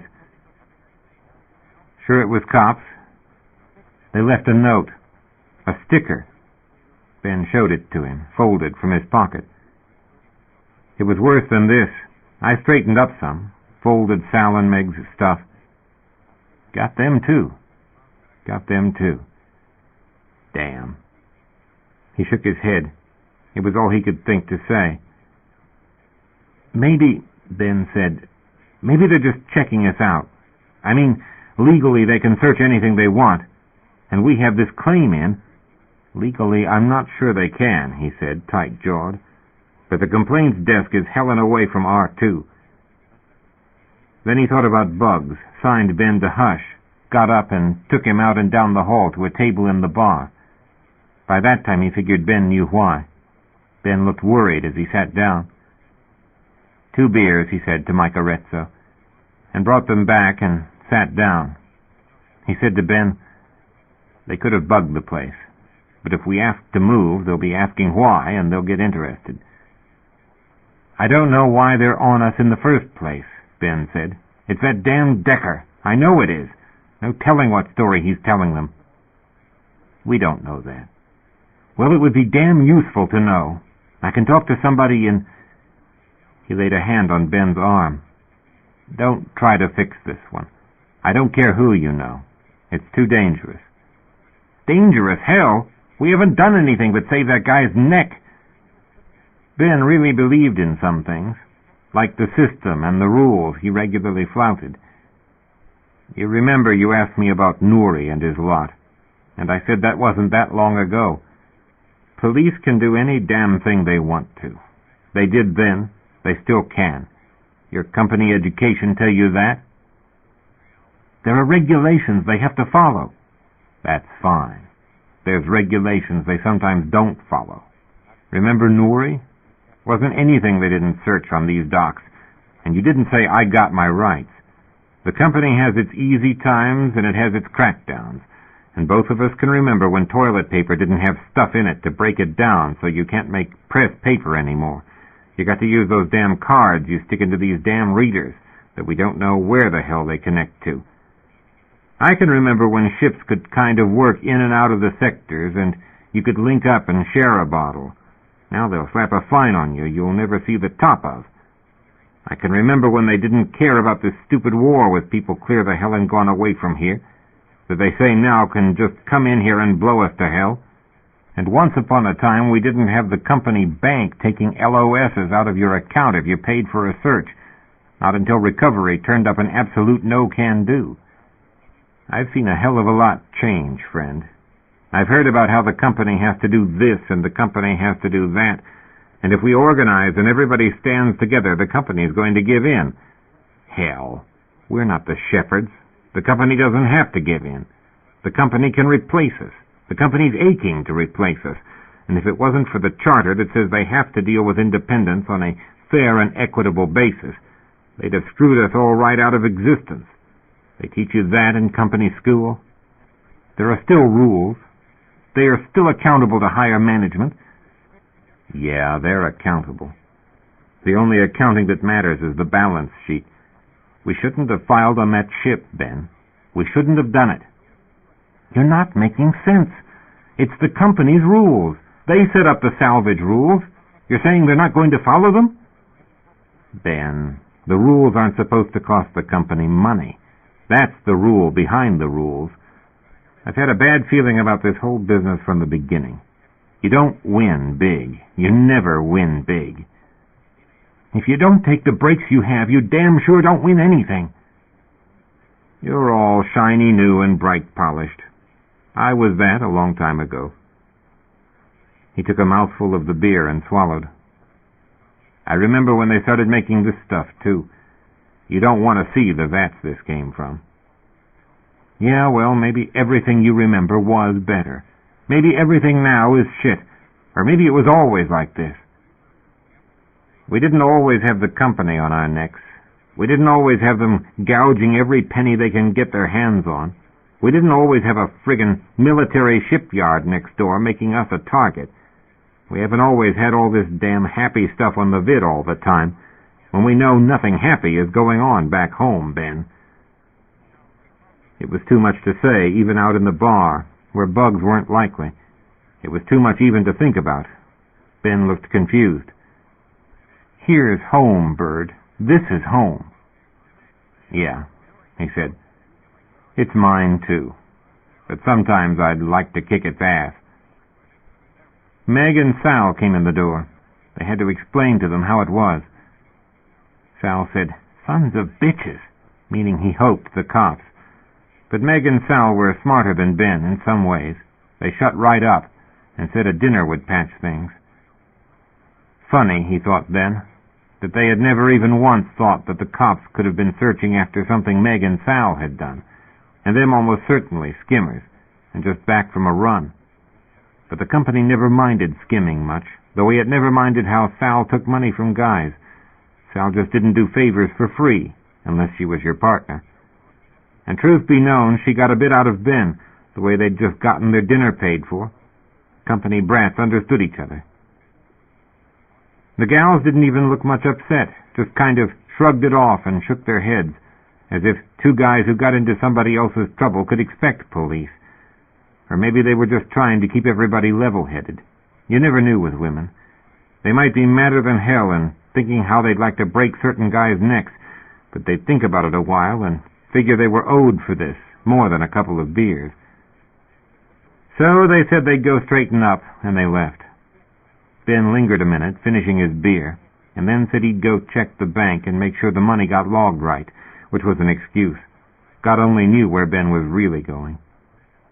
Bird said, "Don't you try anything." Ben said yeah, and left. Maybe he should have warned the gals about bugs. Probably they were chewing up him and Ben right now. But maybe it was better they did talk in the room. Make whoever might be bugging the place think that they didn't suspect a thing. They knew about the ship all right, but they didn't know what else there was to worry about. Like that driver sitting out there where that ship had come from. Driver chewing away at what miners found, extracting and sorting and sending bucket loads to old Jupiter, who slowed it down again so the shepherds could bring it in to be sheet and foam and such. Mama always assigned sectors according to the driver's work patterns, so you knew there was one somewhere by, but between you and the well, with its business end pointed the other way. Anytime you thought about going near a driver's actual fire path, you had to think about how big it was and how small you were, and how what it threw came so fast you'd never know what hit you.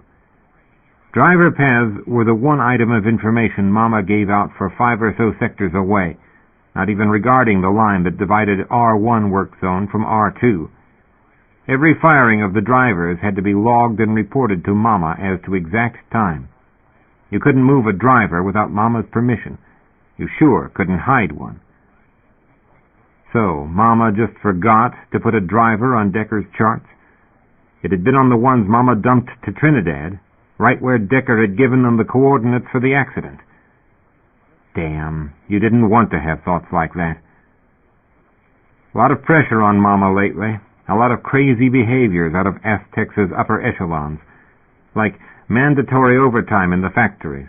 Like trying to revise the contract with the shepherds to let them install a few company-trained crew members on shepherd ships. A fool could see where that was heading. None of the big shake-ups had ever made sense, but damn all anybody could do if the Earth Company got behind it. They could change the rules. They could change the laws if there was one in their way.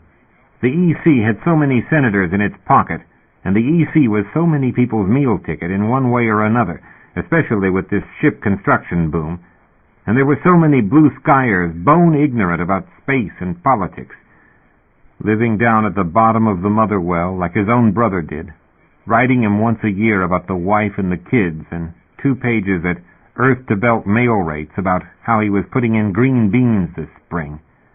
God, did people still think about things like that? "Just sign this," they said, and shoved a slate under Decker's hand. They had raised the bed up, propped him with pillows, but the trank was still thick, and he could hardly focus. It was heavy G this time. It felt hard to breathe. "What is this?" he asked, because he hadn't gotten cooperation out of anybody in this place, and he didn't trust any of them. It might be a consent for them to go cutting on him, or giving him God knew what drug, and damned if he was going to sign it unread in this place heavy as one deck. They said, the they who came and went sometimes, cops, doctors, orderlies, he wasn't clear enough to figure that at the moment. "It's just so you can get out of here. You want to get out of here, don't you?" "Go away," he mumbled, sick at his stomach. "Don't you want to leave?" He had dropped the stylus. They put it back in his fingers. He tried to get a look at it then. It took a lot of work to make out the letters out of the general haze. But it said, affidavit. Legal stuff. He worked some more at it.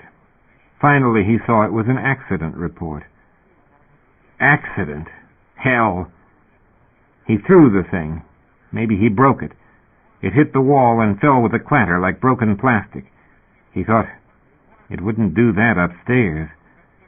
He said, "I'm not signing anything without a lawyer." Hell of a mess they'd left. Meg was maddest about the jewelry. She sat there untangling earrings and swearing. Ought to say we're missing something. Serve the cops right. And Sal, sorting through the stubs of makeup pencils.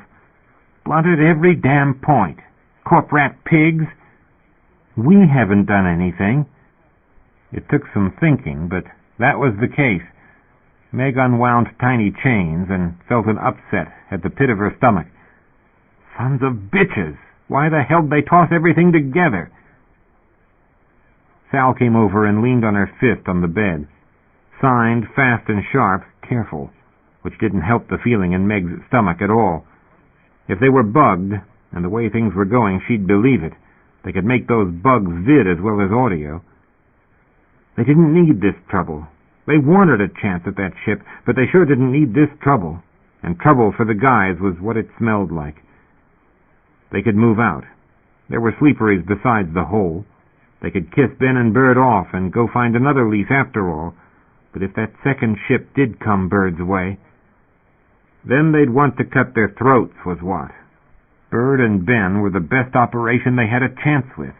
No chance for her in the company. Not much for Sal either. With a police record you could work as a free runner, but you didn't get any favors and you didn't fly for the company. And if anything went wrong on the deck you were on, you were first on the cops' list. Just about time something went right for a change. There'd been enough bad breaks. Like the sector they'd just drawn, which got them a nice lot of ice and rock in which Mama wasn't keenly interested. No thank you. That was the kind of allotments lease crews got lately. There were thin spots in the belt. They were passing through one. And the ship owners took the good ones if they had to break health and safety regs to get out again. Well, hell, you hung on. You stuck it. You skimmed when you had to, and you did your damnedest. Meg Cady swore one thing. She wasn't going to die broke, and she wasn't going to be spooked by any company cop throwing her stuff around. Her hands got real steady with the little chains. She felt her mouth take on this little smile. Familiar territory. Amen. Cops on Sol are higher class, she said to Sal, right cheerfully. These shiz don't take any courses in neat, do they? Sloppy, Sal said. Severely sloppy. Salvatore sank into his chair, shoved a stack of somebody's problems aside, and took his inhaler from the desk drawer and breathed deeply of the vapors, enough to set himself at some distance. He took a deeper breath. The drug hit his lungs and his bloodstream with an expanding rush, reached his nerves, and told him to take it easy.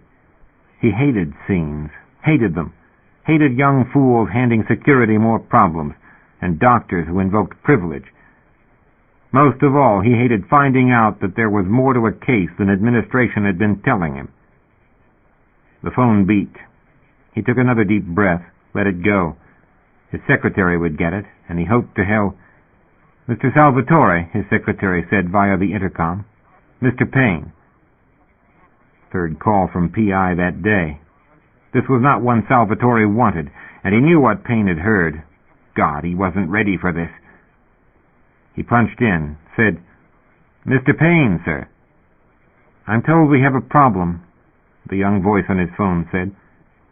Salvatore's office didn't have vidphones. He was glad not to have. Payne was junior, a bright young man in the executive, VP in charge of public information and PR, directly under Creighton, who was directly under Towney himself. And there was absolutely no doubt somebody else had been chewing on his tail. Recently, Salvatore decided. So Payne passed the grief down his chain of command to security. "That damned fool is going to keep on till we have a corporate liability. This isn't going to help anyone, Salvatore." "I understand that." "Look, this is coming from upper levels. You understand that?" "I do understand that, yes. This is getting to be a damn mess is what it's getting to be. The girl's mother is after that kid, and the whole company's on its ear. We've got contracts to meet. We've got schedules. We need that release. We need this case settled. I'm advising him to sign it, Mr. Payne." Salvatore took a deep breath, of unadulterated office air this time. God, who was Payne talking to? "We're working on it. There's a possibility the way I see it." He took another head-clearing breath and took a chance with Payne. "There's an indication the kids might not have been where their log said they were.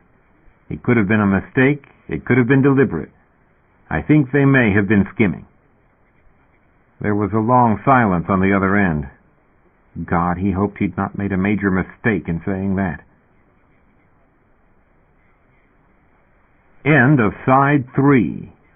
To continue, turn the cassette over. Side 4. Heavy Time by C.J. Cherryh. Continuing on page 126. "What we have," Payne's voice said finally, quietly, "is a minor incident taking far too much company time." "Yes, sir." "I can't be more plain than that. We don't need an independent involved in the courts, especially a kid with camera appeal. I've got the data on my desk. I'll send it over to you. There was no driver. We have the logs. There was no such entry. I'll tell you what happened out there, Captain. These two kids were up to no good. Very likely skimming. Probably scared as hell and taking chances with a rock way too large for their kind of equipment. Decker either screwed up and had an accident that killed his partner, or there was a mechanical failure. Take your pick of the safety violations on that ship. Maybe we should be prosecuting on negligence and probably on skimming, but I can give you the official word from Legal Affairs: we're not prosecuting. The kid's been through enough hell. There's no likelihood that he's going to be competent to testify, or that he won't complicate things by raising extraneous issues in a trial. And we're not going to have this drag on in a lawsuit, Salazar's or his.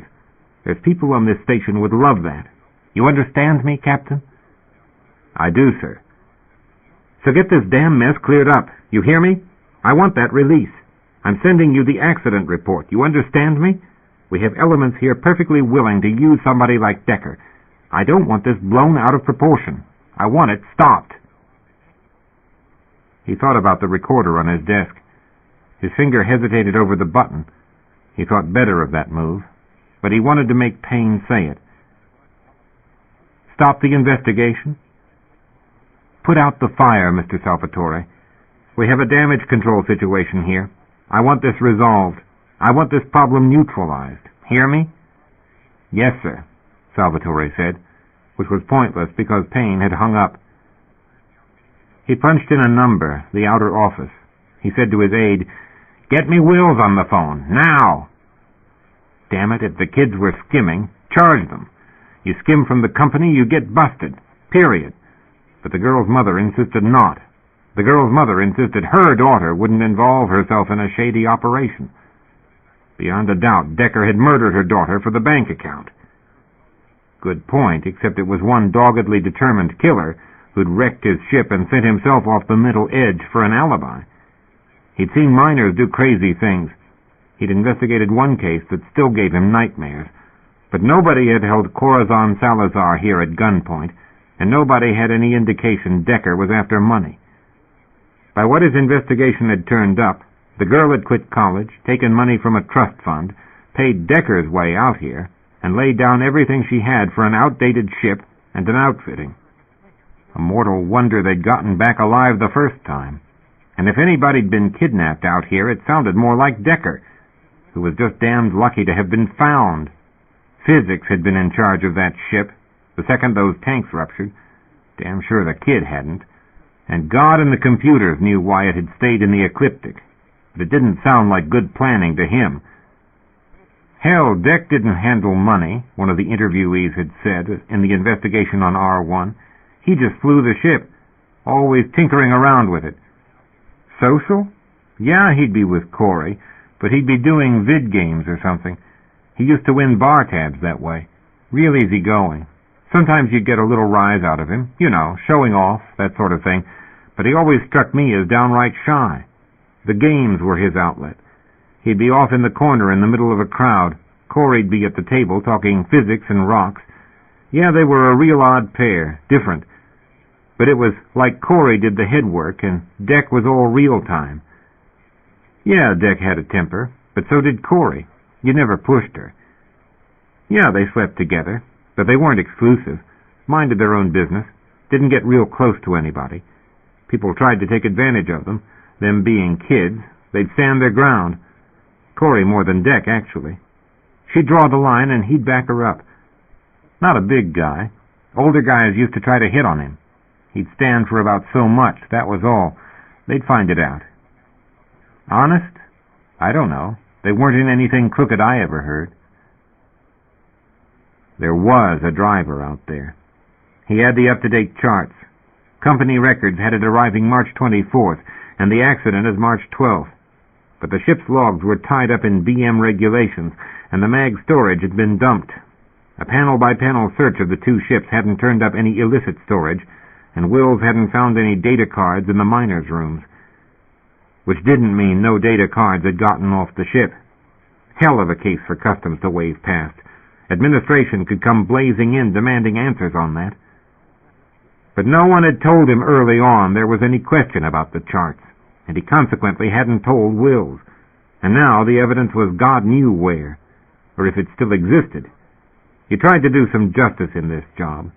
There was a kid in hospital in more trouble than he was able to understand, up against a woman with enough money to see him hauled back to Saul, and into courts where money, the military, dissatisfied contractors, and various labor and anti-war organizations were going to blow it up into an issue with a capital I. Salvatore understood what they were asking him to do, found himself thinking how they didn't demote you down, just sideways, into some limbo like an advisory board no one listened to, out of the corporate track altogether. He had a wife, a daughter in school in administrative science, a daughter who looked to her father for the contacts that would make all the difference. Jilly was bright. She was so damned bright. And how did he tell her, or Mariko, this nowhere kid in hospital was worth Jilly's chances? He took another deep breath from the inhaler, thought, hell, Decker's been no angel. He's got a police record on Saul, juvenile stuff. Mother bailed him out. Nothing he's done that we can prove. But kids don't know what they're doing. If the kid can't use good sense, use it for him. He felt the slight giddiness the inhaler caused. Don't overdo it, his doctor said, and rationed the inhalers. His doctor didn't have William Payne on his back, or a wife and daughter whose lives a recalcitrant kid could ruin. If Decker had used his head, he wouldn't be where he was. Salvatore knew kids. Kids never made mistakes. Kids were too smart to make mistakes. But this kid had made a mistake. He was in far over his head. His partner was dead. A lot of survivor guilt was wound around that. Give the kid an out, that was the answer. No kid was going to understand politics and labor unions and defense budgets. Decker had nothing to win that way, and nothing but grief if he tried. Give him an excuse. Offer him a way not to be accountable for his mistakes, before his mouth put him in real trouble. The Department of Statistics says that the rise in birth rates this year reflects the rising number of females in the population, which will only continue to rise. Commenting on this, a spokesman for James R. Reynolds Hospital said today that the company should place contraceptives on the general benefits list. The average number of hours worked has fallen 10% during the last 5 years, while the standard of living has continued to rise. Screw that, Meg said. That's what they don't want you to do, Sal said. Population increase of 15% during the last decade. Then why in hell are they doing overtime? President Towney declares that R2 is facing a population crisis and urges all women to consider carefully their personal economic situation. Statistics prove that women who postpone childbearing until after age 30 will on average enjoy a 25% higher standard of living. President Towney reminds all workers, whether male or female, that those who desire to advance in the company should be careful. Think they'll advance us if we're careful? Meg snorted. Maybe we should go tell them we're waiting, Sal said. You got the vid blasting away in the gym. You couldn't escape it. They were sitting there sweating, waiting the breath to do the next round with the machines, and Towney was blithering again. On the other hand, Meg looked at her nails. It was a hobby, growing nails in heavy time. They all got clipped when you went to serious work, or they broke off eventually in the dry cold. Mostly she didn't want to look up, because there was this Cherryh just come in that she sincerely didn't want the notice of. This gym Sal wanted, and she'd said to Sal she'd as soon do something a little less exclusive. Sal. Yeah, I see him. Meg looked from under her brows, tried to look like furniture, heart thumping. Tall guy, hair shaved up, Nordic or something. His name was Mitch. He was a Shepherd Tech chief, and he was a friend of Sal's. Not of hers, most definitely not of hers. Mitch had seen them and done this little take, just a half a heartbeat, and gone on over to the weights. I think I'd better evaporate, she said to Sal. No, sit. It was fairly well shepherd territory they were in, this little gym near the end of Helldeck. It was a gym Sal had always had rights in. She didn't. And this Mitch never had approved of their partnership, mildly put. Sal got up and went and talked with him. Meg tried not to be so forward as to read lips, but she could read Sal, and it wasn't thoroughly happy. Then Sal put her arm around Mitch and steered back toward her. Meg, Mitch said. It was her cussed nature that she wouldn't stand up. She strangled a towel, tilted her head to get a look at him against the lights, and gave him a cool smile. Bonjour, Mitch. Que pasa? He did rab the way shepherds did, fash. He meant the same in his way. He didn't speak the speech, damned sure. Didn't do the deeds. He said, Katie, how are you doing? Oh, fair. That's good. That's good, Katie. No noise, no fusses. You're friend of a friend of a friend, you understand. That's gotten you this far. I must say, I've been impressed. You're a son of a bitch, Mitchell. Nice not seeing you lately. Mitch smiled. Good-looking son of a bitch.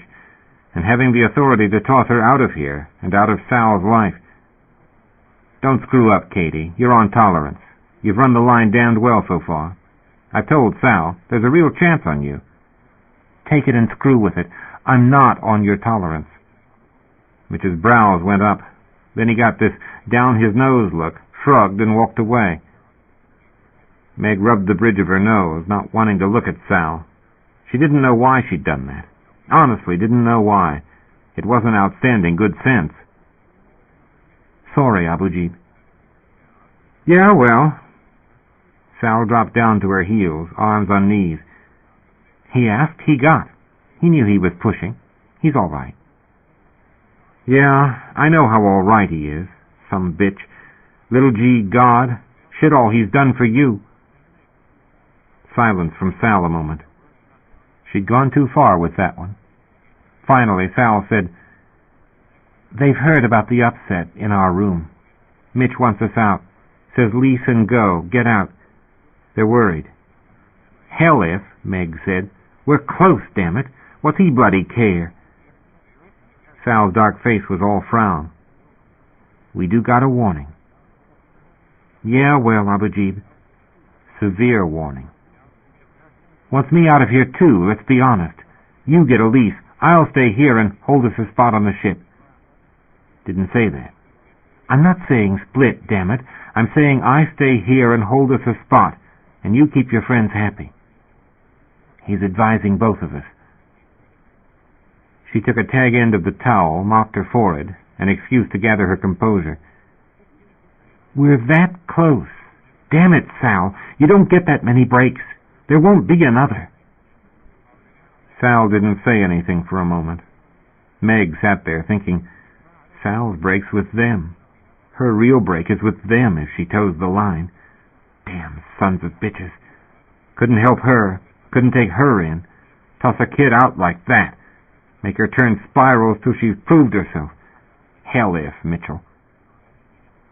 Sal said finally, Come on, out of here.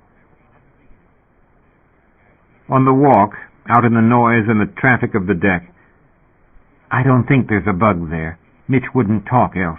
But there's a word out, Meg. I got to confess, I maybe said too much. About what? Ben got data off that they got when they were after that ship. He's been working with it, and he doesn't give a damn what it is to anybody else. It's his charts, and he's not going to see it dumped. He said that. Meg took a long, long breath.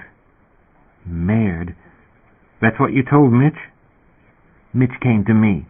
They wanted a copy. Ben, it'd kill you. Sal kept her voice low beneath the noise and the echoes. Yeah, I know it. But they won't make the same use of it. Just the information. Just those chart numbers. You got to fund me, Katie. Mitch has got my card right now. Access to our locker for the next while. Shit, Abujib. On the other hand, this thing's got too many hands as is. On the other hand, Shepherds have got their eyes on us after this. Don't know what they can do with those charts, but they're thinking there's something just damn neat Colturny about Bird's ship being tied up, about this kid getting killed out there, about the cops looking through the stuff. You told him this. You went to him. Sal ducked her head. I was worried. Worried about whether we shouldn't cast off and get clear of this, if you want the truth. You ask yourself why the cops would turn our rooms upside down. Ask yourself if there's any damn thing we've been involved in out of the ordinary, except we got two friends trying to file on a ship. Abujib. Yeah, I know. I was just asking a question. I said I thought it could be data they're looking for. Abujib, do you seriously mind telling me in the hereafter when you're going to pull a lift like this? Yeah, well, I figured you'd worry. I'd have killed you. Ben, though? No. So how long before he finds out? God, Abujib, that jeune fils is no fool. He could have bugged the damn card. Sal pursed her lips. Did. Then he does know. Neg, of course not. He and I both came through the Institute. Chapter 8. It was tests. Put the washer on the stick. Fit the pegs in the stupid holes. Add chains of figures. Decker knew what they were up to when they gave him the kid toys. Screw that, he said, and shoved the whole box onto the floor, wishing it was lighter G, but it made a satisfying racket. He looked up at the disconcerted psychologist and said, Screw all of you. I'm not taking your tests until I see a lawyer. He stood up and the orderlies looked ready to jump, the petite psychologist frozen, slate held like a shield. He coin-flipped the washer he had in his hand, caught it before it fell, and tossed it toward the corner, looking at the orderlies. You want to come along? Tommy said. He was the one who talked. Yeah, he said, shrugged, and walked over to the door where Tommy and Alvy could take hold of him. They had worked it out. He walked, and they didn't break his arms. If he was quiet, they kept the restraints light, and he could keep his hands free. It was hell when you couldn't scratch. Vid, he said when they were putting him to bed. There was vid in this room. Tommy turned it on for him. He didn't even want to ponder where he'd been. what they were doing. It was just one more try, no different than the rest. But it scared him. Another doctor walked in, turned off the vid.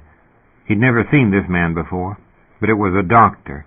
He had the inevitable slate, the pocket full of pens and lights and probes, and a name badge that said Driscoll.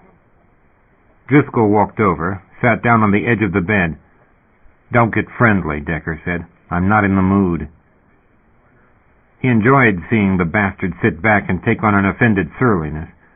He was down to small pleasures lately. Driscoll consulted his slate mysteriously.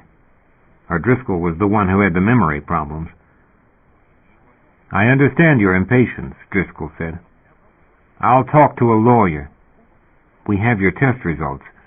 "You didn't run any test." Driscoll looked at his slate again. "Impaired motor function, memory lapses." "That's bullshit." "Mild concussion, prolonged isolation, oxygen deprivation, exposure to toxic materials, a possibility of some permanent dysfunction." "Bullshit." "Inappropriate behavior, hostility." "Get the hell out of my room. Where's Prawn?" "Dr. Prawn is on leave. I'm taking his cases." Driscoll made a note on the slate. "I take it you'd like to get out of here." "Damn right." "I'll order the forms." "I'm not signing any forms." Driscoll got up, reached the door, and hesitated. "Try to control these outbursts, Mr. Decker. Staff understands your problem, but it would be all around easier if you'd make an effort. For your own sake. Are the hallucinations continuing?" Decker stared at him. "Of course not," he said. He thought, that's a damn lie. But it scared him. It pushed his pulse rate up. They turned off the beep, but that didn't mean they weren't listening, or that it wasn't going into storage somewhere. Eventually a younger man came in with another slate, walked up to the bed and said, "How are you feeling?" The badge on this one said Hewitt. He hardly looked 20. He had a pasty, nervous look.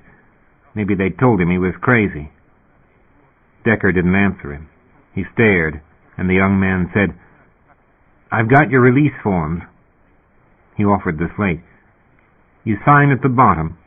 "I'm not signing this thing." "You have to sign it." "I've asked for a lawyer. I'm not signing that thing." Hewitt looked upset. "You have to sign it, Mr. Decker." "No, I don't." "You want out of here, don't you?" "They want me out of here." He was cold. The air conditioning seemed excessive. He thought if there was a pulse monitor going, it must be going off the scale. "I'm not going to sign that thing. Tell them they can do it. They've lied about everything else." Hewitt hesitated this way and the other, said in hushed tones, "Just sign it. That's all you have to do." "No." He shut his eyes, opened them again as Hewitt left. He wanted out of here. He no longer thought he was safe from anything here, but he didn't see a way. Rush for the door? If he got to the outside, especially if he hit anybody, the cops would have him on charges, God knew what. Sign the form and then go for a lawyer? A signed form was all that mattered to these people. It was all they listened to. And what kind of legal help was he going to get here?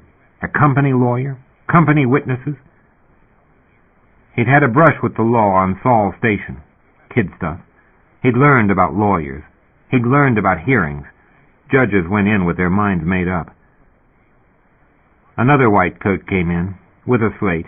This one walked up, held it out, and said, "This is for your medical insurance. Sign it." He eyed the slate, eyed the woman suspiciously. "It just authorizes payment of your bills. You're damned lucky you have it. You're 100% covered." He took it, looked at it. It looked legitimate. It listed him and it listed Corey. He signed the thing, and he remembered fighting with Corey, an outright screaming argument about that policy, saying, "We don't need insurance, Corey. God, if you have an accident out here, that's it. That's all. It's a damn waste of money."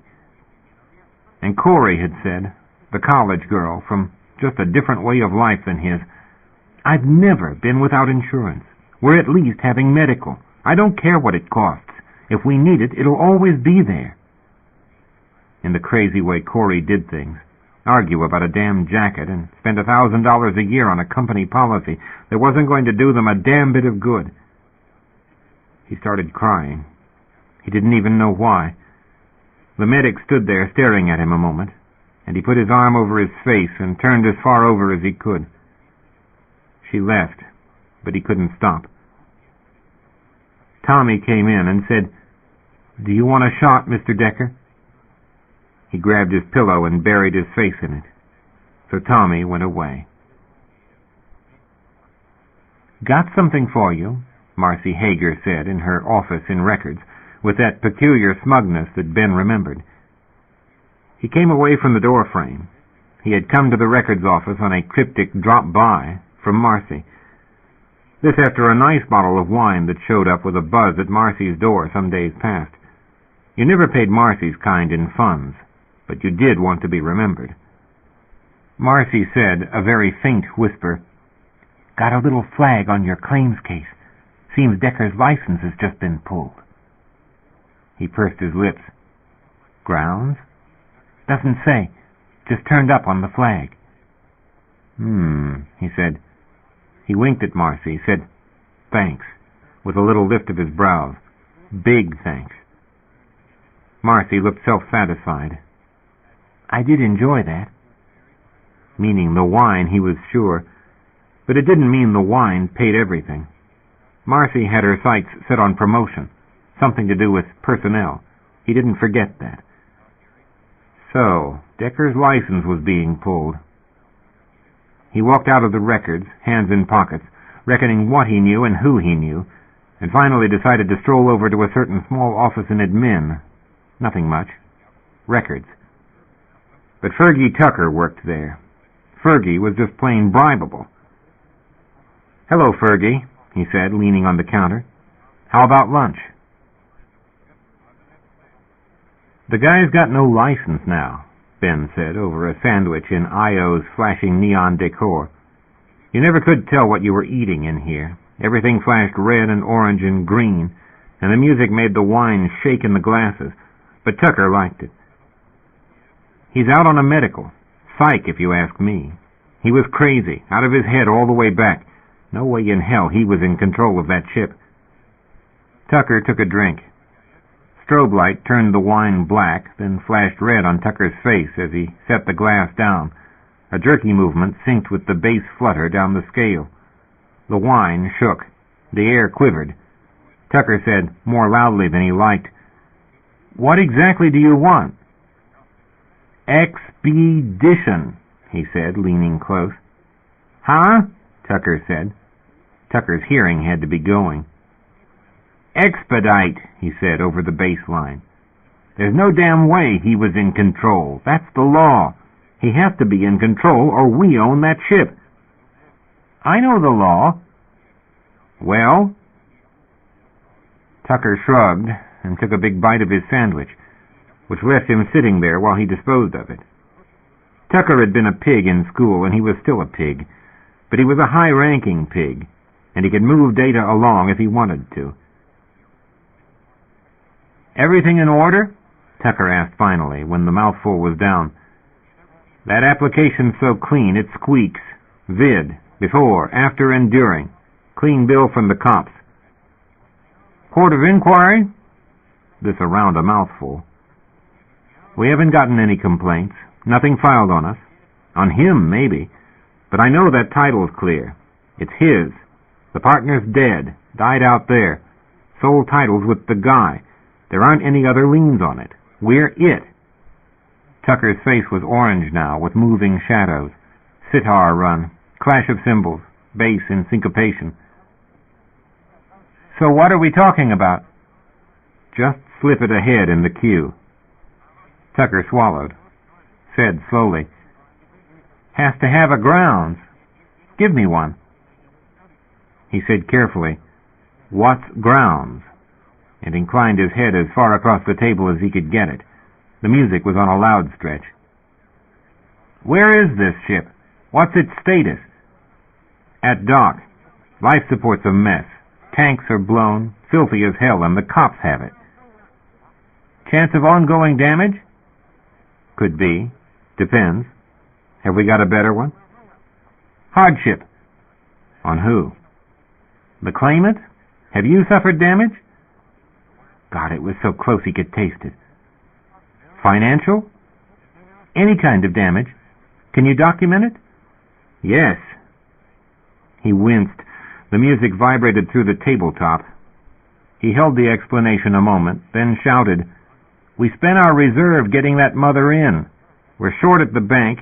We couldn't lease our ship out when we came in because the cops had it impounded. Now we don't know what to do. She's past time she should have gone. You know, here we are a good way through our heavy time, but she's sitting idle. We got crews stacking up, want to lease. And we need the money, but you only get a percentage on a lease if we do let her go out." So, where's the hardship? We could have to be here because of legal questions on the other ship. We're trying to be in compliance with the rules, but we don't know which way to jump. We've already lost a big chunk of our capital, and we're scared to leave for fear of sending the whole deal out the chute. You understand what I'm saying? We've been waiting months already. We're coming to the time we should be out of here, and we can't be. Yeah, Tucker said. You know, somebody else could even slip in with a bid and take that ship if word got out she was up for claim, if you weren't around to sort of oil the gears. Tucker was a real bastard. He stared at Tucker, thinking, "Don't you think about it, you scum," while the music went from green to red and his blood pressure went up and up. "Yeah," he said, "but we are due a hardship." "Yeah, well, you know those things are hell to fill out. You have to use the right words, say exactly what the clerks around in claims like to hear, and you have to have somebody take it over there that can put it on the right desk." "Guaranteed?" "Guaranteed." Tucker's pig eyes looked him up and down. "Ship owner has collateral like hell. Never has anything in pocket. How are your finances running?" 500. 5,000. The hell! Tucker shrugged, slid his eyes away, filled his mouth with sandwich. The bass fluttered up and down the scale. "All right," Ben yelled. Trinidad was free. That had come through this morning. Thank God. Bird nursed the beer to the bottom and the last lean froth. Wanted a second one, but the tab at the hole was already too high. August friggin' 15th, and Trinidad was still at dock. Meg patted his shoulder, went over to the bar. He figured what she was doing then, and turned half around to protest, but Mike was already drawing the first one, and Sal Abu Jib laid her hand on his from his other side. "Beer's cheap," Sal said. "Let her buy this one. We owe you a few." He had a slate full of figures that wouldn't balance. Ben was still arguing about staying on. Des Green and Alvarez and a good many of the other independents who'd been in when they arrived had all checked out on runs, and he was trying right now to decide whether old bones could run the risk of shortening their own time here, or whether they should just lease Trinidad out to Brower and his mate and sit at base running up sleepery and food bills. Maybe even lease her to Meg and Sal. Promise them the new ship if they got it. In that consideration, they were short of supplies, the bank was not cooperating, and the damned LOF never had turned up again. They could try one more thing to get recoveries to wake it up, but that computer time was expensive, and he just wasn't sure it was worth it.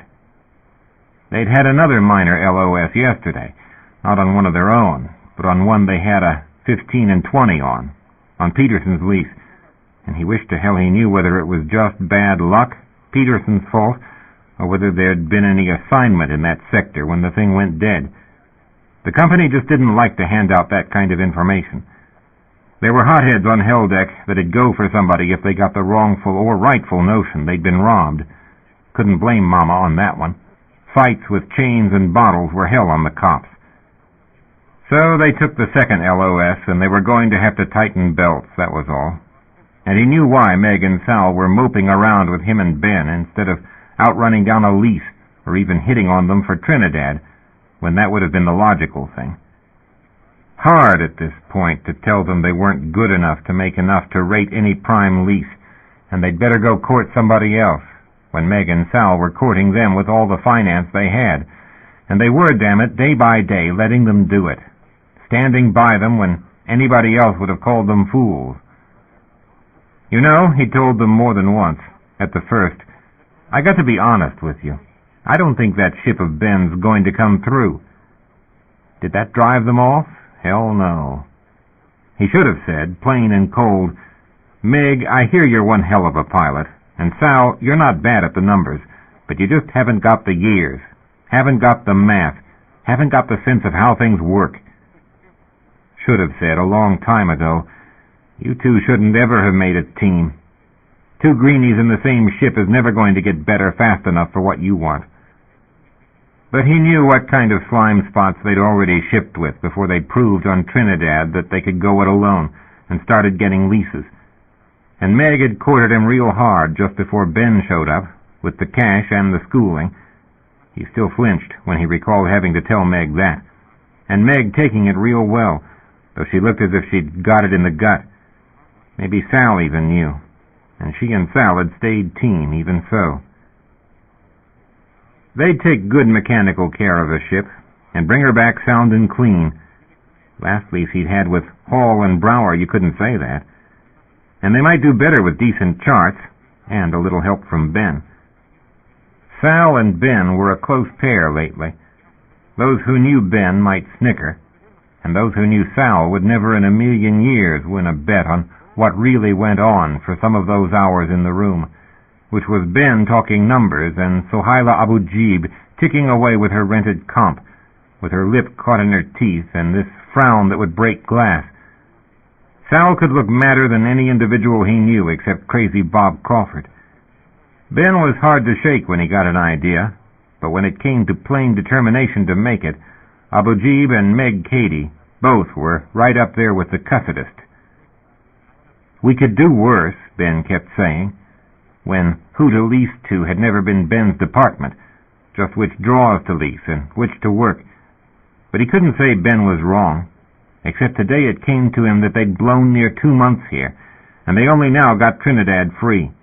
He and Ben could go ahead and make a run. Yet here they both were, with karma piling up with the pair who'd stayed by them. He couldn't figure how he'd gotten into this, or when it had gotten too late. But when the cops had raided them and thrown Meg and Sal's stuff all over, that had been a real bad time to tell them, shove off and forget it. It seemed a worse time this morning, with their account bleeding money and him into Meg for a beer. He knew he ought to say, coldly as he could, Meg, Sal, don't you buy me a damn other drink this morning, because you're not getting what you're after, and you're wasting your money on what isn't going to come through. But Meg set the mug down in front of him, patted him on the shoulder, and sank into the chair beside him. We got an idea, Bird. You and Sal go out in Trinidad. Ben and I stay here to keep that application alive and take care of problems. We get us a little finance, put what Sal and I got in the pot with yours. Make sense? I got to say, was as far as he got toward a desperate, I don't think this is a good idea, and I can't take your money, when a familiar step came up behind him and a hand slapped a paper down in front of him. His eyes must be going. For a moment it failed to make sense as what it was. A piece of real paper, with official print. And Ben landing in the chair on his other side, grabbing his arm, shaking him and saying, We got it! We got it, Bird! The ship? Of a sudden he knew it was a ship title. He'd handled Trinidad years ago, before he put it in the bank vault. It says 2210 Charlie. That's not the number. Same ship with the blown tanks. They renumbered it, like she was new. New start, everything. We can sell her or we can fix her. We got her, Bird. He felt a little dizzy. He took a drink of the beer. Meg grabbed his arm from the other side. Sal was on her feet, hugging Ben, and Ben was ordering drinks. Wait a minute, he said. Wait a minute. Free and clear? Free and clear, Ben said. We got a few charges to pay, but hell, we got the collateral now. What charges? We got $8-9K to pay, plus the dockage. 9,000? Administrative. It's nothing, Bird. Nothing against the value of that ship. Figure it. It's ours. I don't believe it. Ben pointed on the paper where it said joint ownership and both their names. That wasn't the terms of the split they'd always had, but hell, he thought, Ben had hunted down the forms, Ben had done the legwork, Ben had pushed the thing when he never thought it would happen. Mike came over. Mike heard how it was and gave them a round of drinks on the house. The Hole never did that, but Mike did now. They had more than was good for them, which was when Ben said how he heard Decker was going to be in hospital a long, long time, how he'd gotten his license pulled. Brain damage, Ben said. Shit, he said, suddenly sick at the stomach. Hey, I told you, Ben said. Decker's a certified mental case. They pull him all the way? Sal asked. Ben shrugged. Closest makes no difference. If he gets recertified, there's no way they give him a Class 1. D3 maybe, but no way he can ever be primary pilot. Ship's ours. On account of it was a tumbling wreck when we got it, and just because he was inside it is immaterial. He was just baggage. He couldn't stop it, and he was in no shape to help himself. Poor guy, he thought. Fact is, Ben said, we still got a stack of bills against his account, and if he's gone for a long walk, he doesn't need the money. They'll just ship him out to the Motherwell. I got an attachment on his bank account. That was too much. Now wait a minute, Ben. We got the ship. And the repair bills, and our fuel, and our dock time, and its dock time, don't forget that. They'll stick us with all those bills. Unpleasant thought. And the cleanup inside, he said. God, have you got any figure what that's going to cost? I don't know, Ben said, but we can get our expenses back. He was disgusted with himself, being happy to hear that. Maybe there was a lot of disgust at the table. Meg and Sal had gotten real quiet. But Ben pulled out his pocket slate and started running figures. What we can do, we do the repairs ourselves. We use the reserve cash. Whoa, wait a minute. That's our private insurance fund. You don't have to think like that now. That ship out there is our insurance fund. We got flexible capital now, Bird. Sure, we want a reserve, but we got to get that thing in running order. We risk it now, while it's in this shape. We don't lease Trinidad this run. We can do that work in a month if we push it, and we build back our fund. It'll work. Hell, he said. I don't know. This poor guy... It's not our problem, Ben said. Ben. Ben gave him a bewildered look. We don't take anything more from that guy. That's flat. No more charges against him.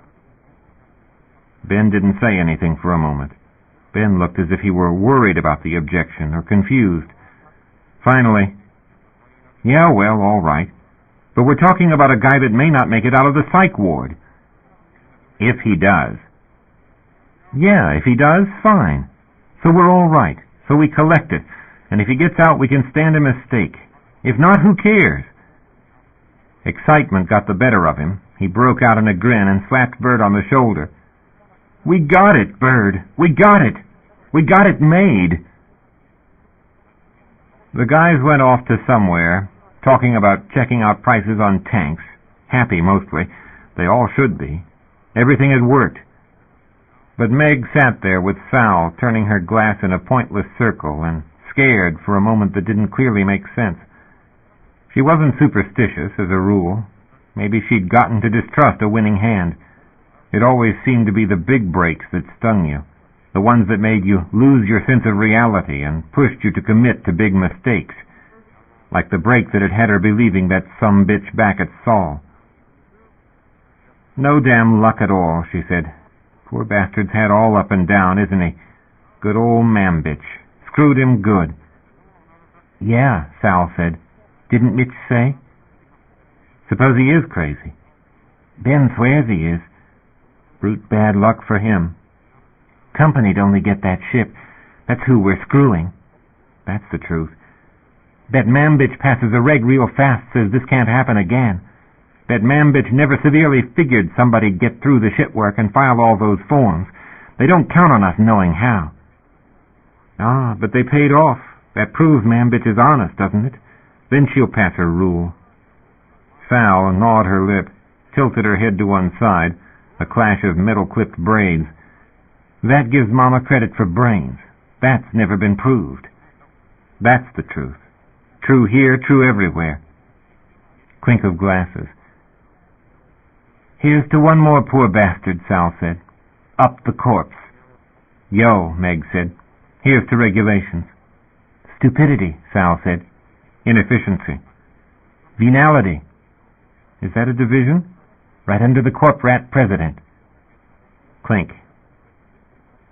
"Here's to somebody responsible." "Must be on Mars. Sure ain't here." A quiet snort, and a look in Sal's eyes that was dead serious. "Screwed," Sal said. "Yeah," Meg said, "but what's new? Maybe he'll get lucky. Maybe they'll ship him back to his zone, let him retrain." "Lay any bets? He could have friends there." "No takers," Meg said, and stirred a water ring with her finger. Sal said, "Worth a nudge." Meg looked at her then, and Sal made a little shrug, gave her a lift of the brows with this smug look in her eye. "You let it alone, you and your friends." "No worry, Katie." "Yeah." Cold as ice, Sal was, but sometimes you got this feeling she was thinking of something that risked her neck, and she was breathing it in like an oxygen high. Sal was a shepherd's daughter. Sal was also an orphan, in one deep dive into the well. That was worth remembering, too. Chapter 9. They'd asked his shoe size at breakfast. Now they turned him out of bed, gave him underwear and socks that came folded, likewise a cheap little personals kit, a pair of brand-new boots, black, and coveralls, blue, with fold marks all over, so he looked like a metal case. They let him shave himself this time, but his hair hung around his ears and down into his collar. He didn't even remember the last time Corey had cut it. He just stood there in front of the mirror, staring at a hollow-cheeked, wild-eyed stranger. He didn't understand what Paul Decker had to do with this gaunt, crazy person. He didn't remember that small white scar on his temple. Didn't understand how it could have healed so far without him ever knowing he'd gotten it. Tommy took him gently by the arm. He liked Tommy more than Alvy. Alvy just did his job. Tommy cared. Tommy always gave him that little moment to get his balance, that moment to figure out that he had to do what they wanted because Tommy had his orders. But Tommy was never rough with him, and Tommy guided him now with a real concern for his comfort. "Where are we going?" he asked. "Just down the hall," Tommy said. "It's all right, Mr. Decker." "Not going to be any more tests?" "No, sir. Just down to the office." Things kept echoing in his head. He said, "Tommy, did they give me something?" "When they did the tests this watch, yes, sir. Still a little groggy?" "Dizzy," he said. "Yes, sir. We'll just take it slow, all right? Good chance you're going to be leaving this afternoon." That scared him. He thought, where to? Where is this place? They'd let him out and he'd be somewhere he didn't know, and Tommy wouldn't be there. Just strangers. Tommy opened a door for him and brought him into an office. He didn't want to stay here. He didn't want to be alone with any more doctors. Tommy sat him down in a chair and he grabbed onto Tommy's arm. "Stay here," he said. Tommy patted his shoulder. "It's all right." The doctor was coming in from the other door, same stamp as all the others. Tommy had said the doctor's name and he didn't care. He just wanted out of here. But Tommy stayed right there with his hand on his shoulder a moment, and when the doctor ordered him, Tommy left him there. "How are we doing?" the doctor said. "Screw you," he said. Couldn't muster any enthusiasm about it. He felt as if he was floating. "Don't like this place, do you?" That question wasn't even worth answering. He wanted to go back to bed, wanted to watch vid or something, or sleep. "Still having the memory lapses, Mr. Decker?" He honestly didn't know. He shook his head. "I'm Dr. Visconti, outpatient services. Dr. Driscoll says you're doing much better." Maybe he was supposed to say something about that. He didn't. He just nodded. Visconti said, "There's an answer here from management on your request for a court of inquiry. Do you want me to read it to you? Do you want to read it?" "I'll read it," he said, and Visconti pulled a card from his pocket, slipped it into the slate that was lying on his desk, and offered it to him. It said, "Mary Finn, Special Judge, Legal Affairs Technical Division. Ray, Inquiry, Belt Management, Division 2, Mining and Recovery. Aztecs. Memo to Mr. Paul F. Decker, care of James R. Reynolds Hospital, R2, Aztecs Mining. 8/1/23. Dear Mr. Decker, we have investigated your claims regarding the fatal accident that occurred on or about March 12th of this year. We enclose the testimony of 1. Recoveries, which has attempted to trace the course of 184Z and to determine the location of the accident. 2. The testimony of Mohammed Fadi, Range Officer, and Lyle Xavier Manning, Senior Captain of the ship Industry, which was the only ship of its class operating near that path. 3. The testimony of Francis E. Rodriguez, Chief of Operations of BCOM R1. 4. The report of Gianpaolo Belloporto, Chief Examiner, Aztecs R2 Division, ECSAA. It is the determination of this office that a catastrophic failure of the main intake valve caused an explosion of the number 2 primary tank of 184Z, which hurled the vessel in an unanticipated acceleration toward charted asteroid 2961. This is a damn lie. This whole thing is a lie. Mr. Decker, there wasn't any catastrophic failure. Mr. Decker, there was no driver in your vicinity at the time. The report doesn't find you culpable. It was a very unfortunate double-system failure.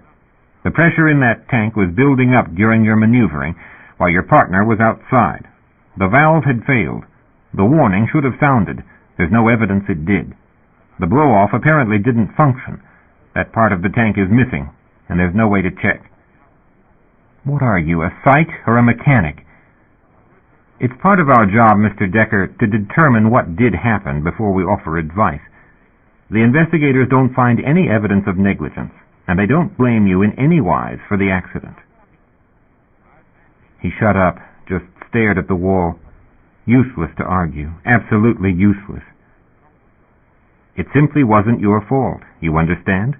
It wasn't any one person's fault. There's going to be a thorough investigation at R1 Maintenance, but most serious accidents, they tell me, involve a triple failure, either of human beings or of equipment. As I understand it, the pressure warning didn't sound. They're sure of that from the log recorder. The blow-off can't have functioned properly. It says here they're investigating the possibility of a primary cause in a cross-wiring of a control module in an attitude control unit. The chance that the safety interlock system actually caused a pressure increase instead of a system shutdown. If it's any comfort to you, there's going to be a design review and a mandated inspection on that particular module. Whatever the technicalities, as the experts explain it, it was bound to happen at some point during a period of frequent brief firings. The investigating board thinks when you were moving in to pick up your partner. So it's absolutely not your fault, Mr. Decker. There's no way you could have detected the malfunction. No way you could have anticipated it. Nothing you could have done when it did happen. It's not a question of blame. And you've carried a great deal of personal blame, haven't you, Mr. Decker? Anything you say, Doctor. It's called transference. A terrible experience, a long period of disorientation, periods of unconsciousness, guilt for what you didn't do. A driver accident is something every miner's afraid of, something you can't defend against, a shot arriving out of nowhere, faster than anything can warn you. A loss of personal control. Just like that explosion. That fast. Corey's gone. Not Corey. Not Corey. What's the matter? Her being dead puts you on a first-name basis with her? Go to hell, Doctor. Of course you'd have protected her. You're still protecting her. But you have to accept you're not to blame. Something blew up. There may be culpability on someone's part, but it's not with you. There was a driver, but it was a sector away. It wasn't firing. The events you've fantasized just didn't happen. They don't have to happen in order for you to be innocent. You have to turn loose of that fantasy. Your partner's gone. There's no chance she's alive now. There's no hope. There hasn't been from the first few hours after the accident. You have to give that up. You have to take care of yourself now, Mr. Decker. It's a damned lie, he said. You haven't been here all the while, have you? They used to say there wasn't a driver at all. Now it's a different story. It's a different story, Mr. Decker, because records are kept by zones and by sectors. You were almost correct, but you were remembering a recent position. The mind will do that to you. There wasn't a driver in the vicinity. The BMO at R1 and here at R2 have compared records. They know your course now. They didn't at the start. Now they're sure the driver wasn't anywhere near the accident. He couldn't answer that. His hold on what had happened had become too precarious. He decided to keep his mouth shut before they argued him out of another piece of his memory. The doctor took the slate, put in another card. Are you ready to get out of here, Mr. Decker? Damn right I am. You'll be an outpatient for a while. The doctor passed him the slate. You'll have a prescription to help you sleep. I understand you still have trouble with nightmares. That's only normal. You have to work these memories out. You have to remember and deal with this tragedy. I think you understand that. But you will have the prescription if you need it. He reached forward and offered a stylus. Sign the bottom of the document and date it. Decker pushed the button, scrolled back. It said, "Agree to the findings here above stated." "No," he said, and shoved the slate at the doctor. "I don't agree." "You don't feel you're ready to be released?" The doctor didn't take the slate. It stayed in Decker's hand, and his hand shook. He thought, if I sign this lie, nobody will ever pay for what they did. They'll have killed Corey, and I'll have run out on her. Finally, even I'll have run out on her. But if I stay in here, they'll make me crazy. They can tell any damn lie they want. What's justice? What's justice when there's nobody can call them liars? He set it in his lap, shaking so badly he could hardly write his name, but he signed it. His eyes blurred. He handed it over. "Can you say, right now," the doctor said, "at least maybe it was an explosion? Maybe it was an accident? Can you get that far, Mr. Decker? Can you admit that now?" He nodded. "Mr. Decker?" "Yes," he said. "Good," Visconti said, and took the data card from the slate and put it in his pocket. He got up from the edge of the desk. "Come with me, Mr. Decker. I'll take you to dismissals." He got up. He hurt in every joint. They went out the side door and into a corridor he hadn't known was there. He only wished Tommy had been there. He would have liked to have Tommy with him. "Don't mind a little stiffness," Visconti said while they were walking. "I want you to walk. I want you to do low-impact exercises. You don't need any broken bones to complicate matters. No jumping, no jogging. If there's any pain in the back, stop. The card we're going to give you has all your prescriptions with dosages and cautions. I don't have to warn you about calcium depletion, kidney stones, that sort of thing. The calcitonin regulators you're surely familiar with. What I've given you shouldn't have any interactions, but take any symptoms seriously. Follow the exercise routines I've laid out exactly, precise number of repetitions. If you get any undue amount of sleep disturbance, see me. If you get blood in the urine, if you get sharp headaches, blurred vision, hallucinations, or pain in the chest, put that card in the nearest reader, punch 888, and don't leave that reader. An emergency crew will find you." 888. That's right. I'm your doctor of record. Don't hesitate to call me. They reached a counter in a hallway that stretched on toward the light. "This is patient Decker, Paul F.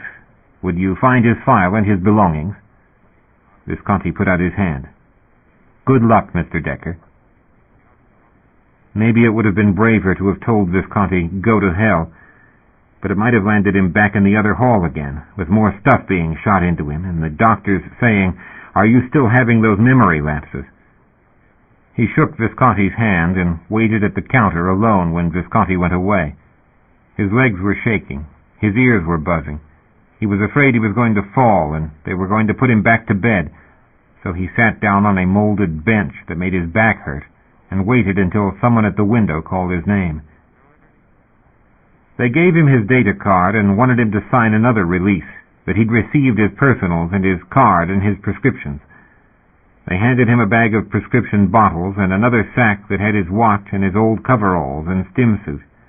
He signed, and they wanted his card in the slot on the counter. He punched Validate.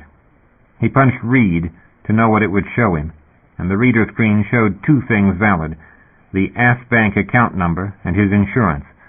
It said it was August 15th. It said, "All active accounts are in process of transfer to Ask Bank R2 Division." And below that, pilot credentials invalidated. He couldn't move for a moment. The clerk said, "Mr. Decker?" and asked if he was all right. He couldn't think. There was just a door to a lobby, a way out, and he took his card back, shoved away from the counter, and walked for the light.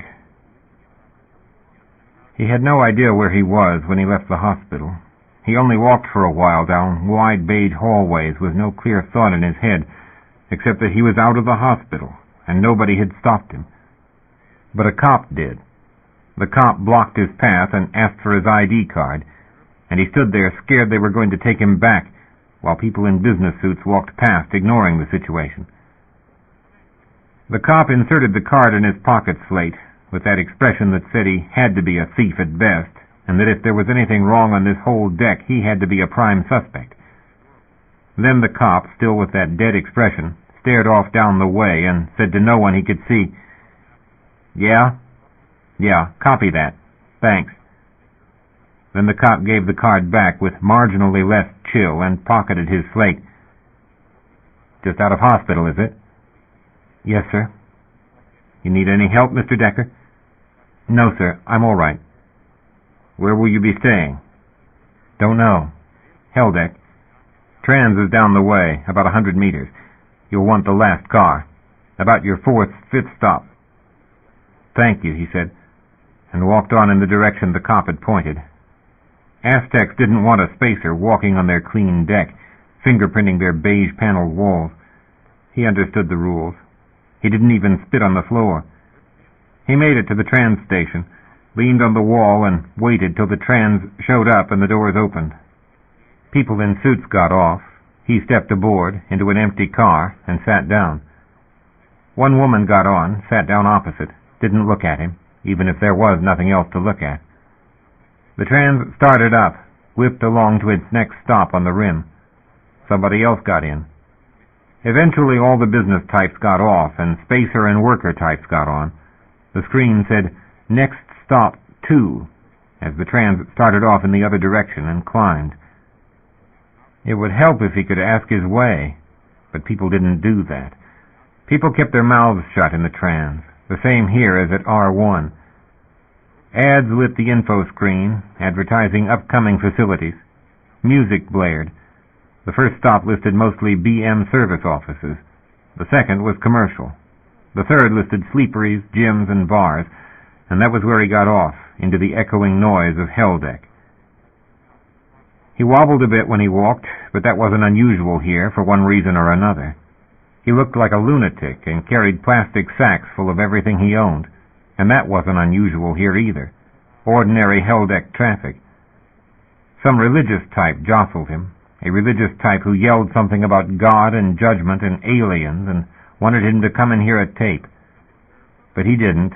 He just wanted to be let alone, and the guy told him he was going to hell. For a while he was just lost.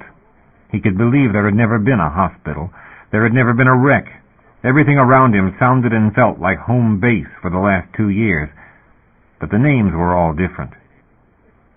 Corey had never existed here. His eyes and his ears kept telling him he had finally come home, but people around him were busy with their own lives, in shops with different names. He walked, going through the motions people who belonged here went through. He didn't know what he wanted. His knees and his feet and his shoulders began to ache with the unaccustomed exercise, and he recalled, out of the long nightmare of the ship, that he had wanted a beer very badly then. So, in the process of picking up his life, he walked into a comfortable-looking bar. The Pacific, it said, with plastic-colored fish and plastic coral reefs and blue lights over the bar. The customers, there were 10 or so, were tenders and dock monkeys mostly. The shapes and shadows of creatures he'd never seen reminded him vividly of Saul's Station, where he had a mother who honestly might care if she saw the mess he was in. She'd say, "Paul, didn't I tell you so? Didn't I say you were being a damned fool?" She'd say, teary-eyed and exasperated beyond endurance, "Paul, now how in hell am I going to get you out of this one? You cost me everything I ever got in my life. You've done every damn thing you could to screw up. What am I supposed to do for you now?" But he'd have been drafted if he'd stayed on the station. No essential job, 18, no medical reason not. They'd have taken him. And she hadn't wanted that either. They'd agreed on that. She'd kissed him goodbye, and he'd been embarrassed and ducked away, the last time he'd ever seen her, humiliated because his mother had kissed him in public. He understood now how he'd been a pain in the ass, and after all the grief she hadn't deserved, the last thing Ingrid Decker needed was her grown son calling up, saying he was coming home to get sucked up by the military after all, if they wanted a certified skits. So what the hell good could they do each other? He wouldn't take any more of her money, or her peace of mind, whatever it was now, and she couldn't help him. He ordered a beer and handed the bar his card, hoping the hospital hadn't cut off alcohol. Not good for a man on trank, but he didn't care. The bartender looked at him and stuck the card into the reader, where he could find out as much as a bartender needed to know.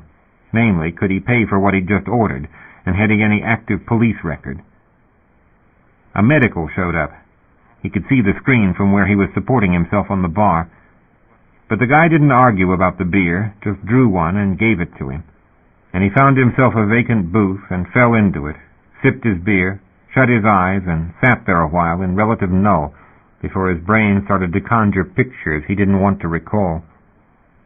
So he looked at the stuff the hospital had given him, took his watch out of the bag, and put it on. It said 6/6/23, 15:48:10, 15:48:11. He watched the seconds tick along, thought, no, that date's not right. It's August 15th. Corey's somewhere out there. All that black, all that nothing around her. She'd have seen the explosion, seen the ship. It could have run right over her. Damn it, no, she wouldn't have, because that wasn't what had happened. That was the doctor's story. There wasn't any bad valve. There'd been a driver. He'd argued with it. This is our claim. Hear us? Instruments went crazy, collision alert sounding. He yelled over and over again, A-20, Mayday, Mayday, my partner's out there. You damned ass, what do you think you're doing? He ground the heels of his hands into his eyes, thinking how the log would show those instrument readings. The doctors kept saying something different, but maybe the cops hadn't even gotten into the ship. The doctors wouldn't know shit about the technicalities, and they didn't care. They just made up stuff they thought was going to shut him up. It was their job, and they didn't want him complicating it. The way the company worked, the cops probably hadn't even looked either. Just some judge took all these reports from a driver that didn't want any record of what it had done, and operators in BM who didn't want to admit a driver had jumped a claim. His head ached with a vengeance. He shied away from the company's reasons.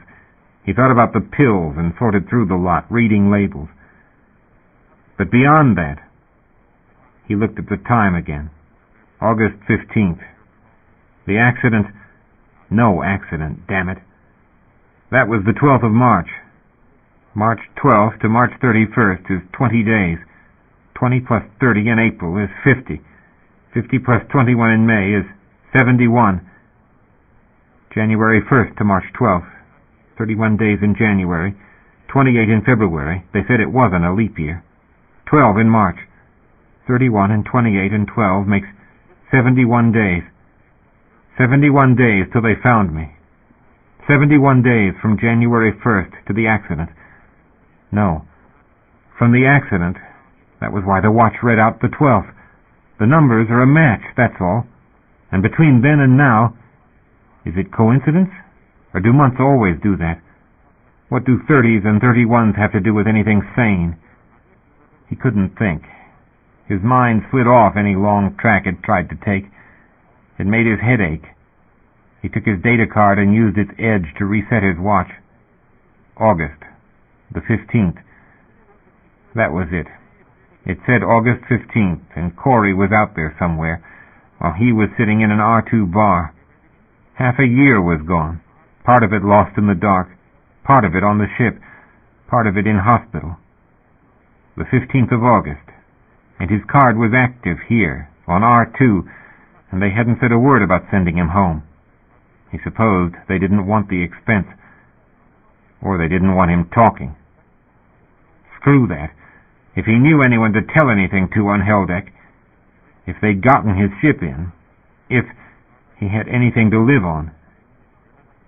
He remembered the license suspension. The doctors said it was oxygen deprivation and nerve damage because he dumped a stupid box on the floor and pissed off some doctor with an attitude. That was what had gotten written down on his records. Or they'd pulled it because of the accident. But they cleared him of that. He could fix the license part of his problems, get the shakes out, get some sleep, and do a few days in the gym. All he had to do was sign up and pass the operationals again. No problem with that, except the hours requirement. The company was going to be reasonable? The thought upset his stomach. Retake the medical exam, maybe. Put the damned washers on the stick this time. He could prove it never should have been pulled. Getting the ship in order might take everything he had. Tanks blown, all that crud when the life support went down. But he could do a lot of the cleanup himself. But the dock charges. They'd come in when? July 26th? June 26th? God, he didn't want to think about time any longer. Didn't want to add numbers or sweat finance right now or figure out how much he'd lost. But now that he'd started thinking about it, he couldn't let it go. He couldn't keep any figures straight in the state he was in, and he had no idea what the tanks were going to cost. 20,000, 30,000 apiece, maybe, counting the valves and controllers and hookups. Some value for the salvage on the old ones, but it was going to take bank finance, and they had his account tied up. It might be smarter to sell it, buy in on some other ship. The bar had a public reader. He got up with his beer and his bag of pills and his belongings, and went and put his card in, keyed past the surface information for detail this time. Application made for funds transfer, $47,289.08 in Asbank R1 branch to Asbank R2. Accessible after 60 days. Public notice posted 8/15/23. Current available balance, $494.50. 60 days. God, what could take 60 days? He wanted to know where his ship was, what berth, what those charges were so far. He typed 184Z, status. R2's computer answered, unavailable. Screw-ups. There wasn't a thing in his life that some damned agency hadn't messed up. He took his card, went back to the bar, said, "Can I use the phone?" The bartender held out his hand. He surrendered his card for the charges, and the guy waved him to the phone on the wall at the end of the bar. He punched up information, asked it dock office, pushed call, waited through the dock authority recording, punched option 2, and patiently sipped his beer while his call advanced in queue. A live human voice finally acknowledged, and he said, "I'm Paul Decker, owner of 184 Zebra. Should be at dock. I'm getting an unavailable on the comp. Can you tell me what..." "Confirm Oneer?" "Yes. Towed in. Might be in refit." "Just a minute." You say the name is Decker? Paul Decker. Just a minute, Mr. Decker. He took another sip of the beer and leaned heavily on the counter, his breath gone short. He'd had enough of incompetence, damn it. He'd had enough of doctors arguing with him what he had and hadn't seen, and he wasn't ready to start around with the dock authority. A ship way outside was a damned difficult object to misplace. Mr. Decker, that ship was here. I'm not finding any record of it. Just a minute. A long wait while he sipped his beer and his heart pounded. Mr. Decker? Yes. Are you sure that ship hasn't gone out? He was on the edge of crazy now. He said, I'm an owner-operator. No, it hasn't gone out. It shouldn't have gone out. Try refit. I'll check. The operator sounded concerned. Finally. The barman was looking at him. A bunch of military drifted in and took his attention. He hadn't seen them on R1, but they were customers. He was glad of the distraction. He was in no mood for a bartender's questions. The bartender served the other drinks. The hold continued. The soldiers settled in at a table. The barman signaled him. Refill? He slid the empty mug down the bar, still waiting, still listening to inane music. Mr. Decker, the phone said. Yes? I'm going to put my supervisor on. Please hold. He had a bad feeling. A very bad feeling. The beer came sailing back to him, and he stopped it and sipped at it without half paying attention. Mr. Decker. A different voice, older. Yes? Mr. Decker, that ship's number was changed. I'm looking at the record right now. You're Mr. Paul F. Decker. Would you confirm with your personal ID, please? 12907879. Yes, sir. That title was transferred by court order. It was claimed as salvage. He couldn't breathe for a moment. He took a drink of the beer to get his throat working downward again. Mr. Decker? Did the guy who claimed it happen to be named Bird? Or Benjamin something? I'm not supposed to give out that information, Mr. Decker. I can give you the case number and the judge's name. If you have a question, I'd suggest you go to the legal office. We don't make the decisions. We just log what they tell us. I'm very sorry. Yeah. He was having trouble with his breathing. He didn't have his card to take the note the dock office was putting in. He didn't want to involve the barman to get it. It went wherever it went when you didn't key a capture. Thanks. Good luck, Mr. Decker. The dock authority hung up. He pushed the flasher, keyed up information, and keyed into registry. Took the one choice this time and asked the robot for M. Bird. Bird, Morris L. 229T, berth 29, and 2210C in refit. He signed registry off and keyed up information on Maury Bird. It gave a can-be-reached-at phone number. He called it. The voice that answered said, Black Hole. Is this a sleepery? Sleepery and bar. Help you? He hung up. He drank a big gulp of beer and picked up his sacks off the bar.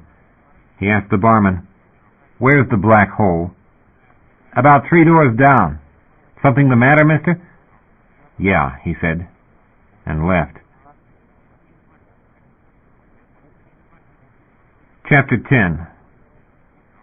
Heavy time was for a very major thing, a desperate chance at all the vids you'd missed, at food that supply services hadn't blessed, at faces you wouldn't see day after day for 3 months, and at the news you didn't get out there where Mama's newscast was the only gossip you got, telling you crap like gas production in R2 is up 0.3%, or there was a minor emergency in Core Section 12 today when a hose coupling came loose, releasing 10,000 liters of water. The mind conjured intriguing images, but they were thin fare to live on. Heavy time was real life. The reviews Mama radioed you out in the deep belt of vids in the top 10 only let you know what was a must-see when you got back. A stale rehash of handball scores was no substitute for seeing the interdivisional games, and electronic checkers with your shipmate was damn sure no substitute for sex. Heavy time was anything you could afford besides your hours in the public gyms and your socializing in the sleeperies and bars and your browsing in junk shops. Precious little you could buy except consumables and basics, because a minor ship had no place to store unusefuls, and mass cost fuel. But experience didn't mass much except around the waistline. So those were the kind of establishments you tended to get on Hell Deck, those that catered to the culturally, sexually, and culinarily deprived. And if a couple of your partners turned up absent since quitting time into supper with a sudden lot of credit in the bank, you knew it was probably one of the above. Even if it left you doing the supply shopping and handling the guys wanting a lease, you couldn't blame him too much, and Bird didn't. Ben had never been inclined to do it. Ben had worked hard on the legal stuff and the filings, and Ben had finagled a deal with a company repair crew to get the tanks installed. But leaving him with the phone calls. The regular lease crews wanting a piece of Trinidad or way out, those you could explain to. They weren't overjoyed, but they understood. It was the horde of part-time, unpartnered would-bes, most of whom you wouldn't trust to find their way up the mast and back, who called up every time a ship went on the list, and who, finding out that Trinidad, newly on the list, wasn't to lease, argued with you, and worse, that a brand new ship, way out, was already first let to one Cady and Abu Jib, of less seniority and a certain reputation. Well, it told you that you sure didn't want to lease to those hotheads anyhow. He said to the latest such to call, "Screw you too, mister. Hell, if you ever get any ship I'm handling," and hung up. After which he walked past the looks from the other tables, back to the table by the door and the figures he was working with Meg. Bills and bills this week, pieces and parts of way out mostly. He sat down and shook his head. "Another fool," he said, and punched up the Restore on the slate beside his plate, trying to recall his previous train of thought, and wishing to hell they still gave you paper bills instead of damn windows on a slate that caught the glare from the ceiling lights. Waylon Fleming. I never let to that son of a bitch, and right now I'm damn glad. Where in hell's Ben and Sal off to, anyway? Vid, I think. Spending money. He shook his head. I don't know what's got into Ben. Meg looked up with raised eyebrows and said, "Now, Bird, you know what's got into Ben." No, he honestly hadn't had it figured until Meg said that, and it somewhat upset his stomach. Ben and Sal? Cold, cool Ben? With Sal Abu Jib? "You didn't have it figured?" Meg said. "Come on, Bird." That they were sleeping together? Hell yes. Going at it non-stop, absolutely. But that was youthful hormones. What Meg implied was something else. A guy like Ben, who'd saved every penny all his life, outspending it on a woman? Ben, his best ever numbers man, being courted by Cadies, and advising him who to lease to against his better judgment? Meg had toted up the expense figures while he was at the phone. She had a better head for bank balances than he did. She was damned pretty, and sometimes, looking at her, even if an old blue-skier's eyes had to get used to fire-red hair shaved up the sides and bangles up the ears, it was the likes of Meg that could keep a man interested in living. But what was he doing suddenly sleeping steady with Meg Cady, when there were whole stints ashore he'd spent without a woman so much as looking at him? And what was Ben doing spending his money on Sal? He was afraid he did have the answer to that, and maybe he ought by rights to be mad. Maybe he ought to throw Meg Cady out on her scheming ear and rescue Ben from Sal's finagling. The problem with that scenario was, a hand landed on his shoulder, jerked him around and out of his chair. A fist sent him back over the table. He had his foot up to stop another attack, but he knew the wild-eyed lunatic that was standing there wobbling on his feet. Everybody in the room was out of their chairs. Meg had hers in her hands. Mike was probably calling the cops, and Decker was standing there looking as if standing at all was an effort. "Where's my ship?" Decker yelled at him. Bird got a cautioning hand up before Meg could bash him. "Ease off," he said, and yelled at Mike Arezzo behind the bar. "It's all right, Mike. I know this crazy man." "You're damn right you know me," Decker said. "I get out of hospital, I call the doc to get my bills, and what have I got?" The jaw wasn't broken, but teeth could be loose. He rolled off the table and staggered to his feet with Meg's hand under his arm. "Is this Decker?" Meg asked. "This is Decker," he said. "Sit down, son. You look like hell." "I've been there." Decker caught a chair back to lean on, getting his breath. "You damned thief!" "Easy. Just take it easy." "Easy? You went and stole my ship, you lying hypocrite!" It wasn't a kind of thing a man wanted to discuss in front of neighbors. Mike Arezzo asked from over at the bar. "Want me to call the cops, Bird?" At tables all over the room, a lot of people were listening. "I'm not having my place busted up." "Why don't you?" Decker gasped. "Prove I'm crazy this time, so you don't have me to deal with. They can do the rest of the job on me. That's what you wanted, isn't it? That's what you set up for me. You took everything else. Why don't you just finish the job?" "Mike, I'm buying this guy a drink. I want to talk to him. He's all right." "I don't want to talk to a damn thief." "Beer, Mike. That's what he's been drinking."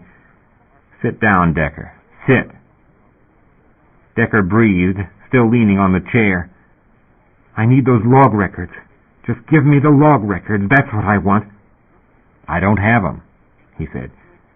And when Decker just stood there looking at him, "She was cleaned out when they turned her over. God's truth, son. They're not going to give somebody else's log over to anybody else. I don't know if they got it stored somewhere, but her whole tape record was clean when she came to us. Zero. Nada. Everything's out of there." Decker was absolutely white. "The damn company killed my partner. They're saying there never was a driver near us. They erased my log." "Kid, shut up and sit down." "You know that driver was out there. You know what the truth was before they changed it." Meg pulled at his arm. "Bird." "Ease off, Meg. Just sit down, son." People were headed for the door. People were clearing the place. Decker slumped against the chair back, bowed his head, shaking it no, and Abe Persky said, brushing up close on his way out, "Not bright, kid. Understand?" Abe left. Mike was pissed about his customers, and the noise.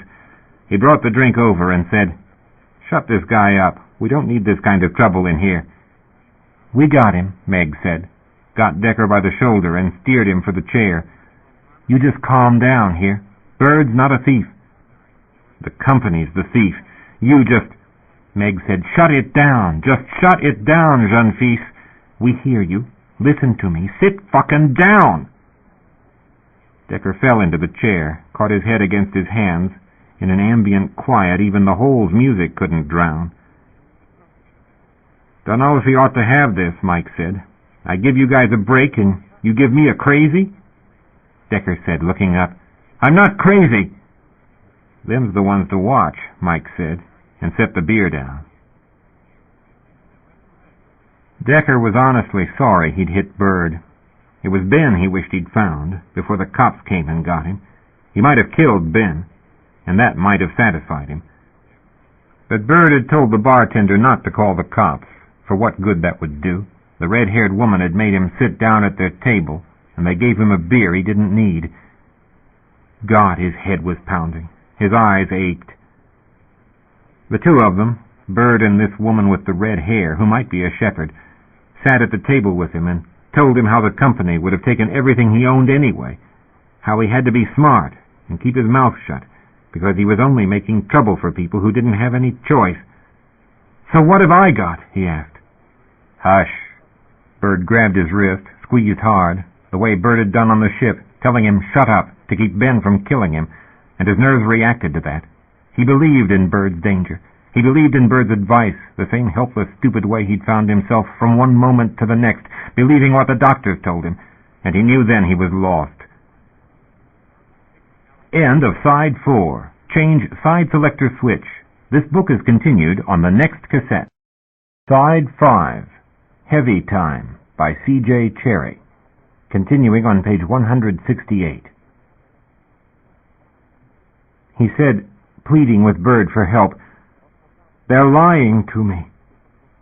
Bird whispered, "Hush, hush, boy. So they're lying. Don't make trouble if you have any hope of getting that license back." He didn't remember he'd told Bird about his license. He couldn't even remember how long he'd been sitting here, except his hand stung, which told him how long ago he'd hit Bird. Holes in his memory, the doctors said. Brain damage. "Whatever's happened," Bird said quietly, still holding his arm, leaning close. "Whatever's happened, son, we're not against you. We want to help you. All right?" He was alone in this place. He didn't know anybody on R2 but Bird and Ben, a handful of doctors, and Tommy. He sat there with Bird holding his wrist and keeping him anchored in reality, or he might go floating off right now. Bird said he wanted to help. Nobody else would, here. Belters didn't, and he couldn't get back to R1. Couldn't go back home without Corey, even if they'd send him. Their friends would say, "Why did you let her die? Why didn't you do something?" And all those letters waiting from her mother.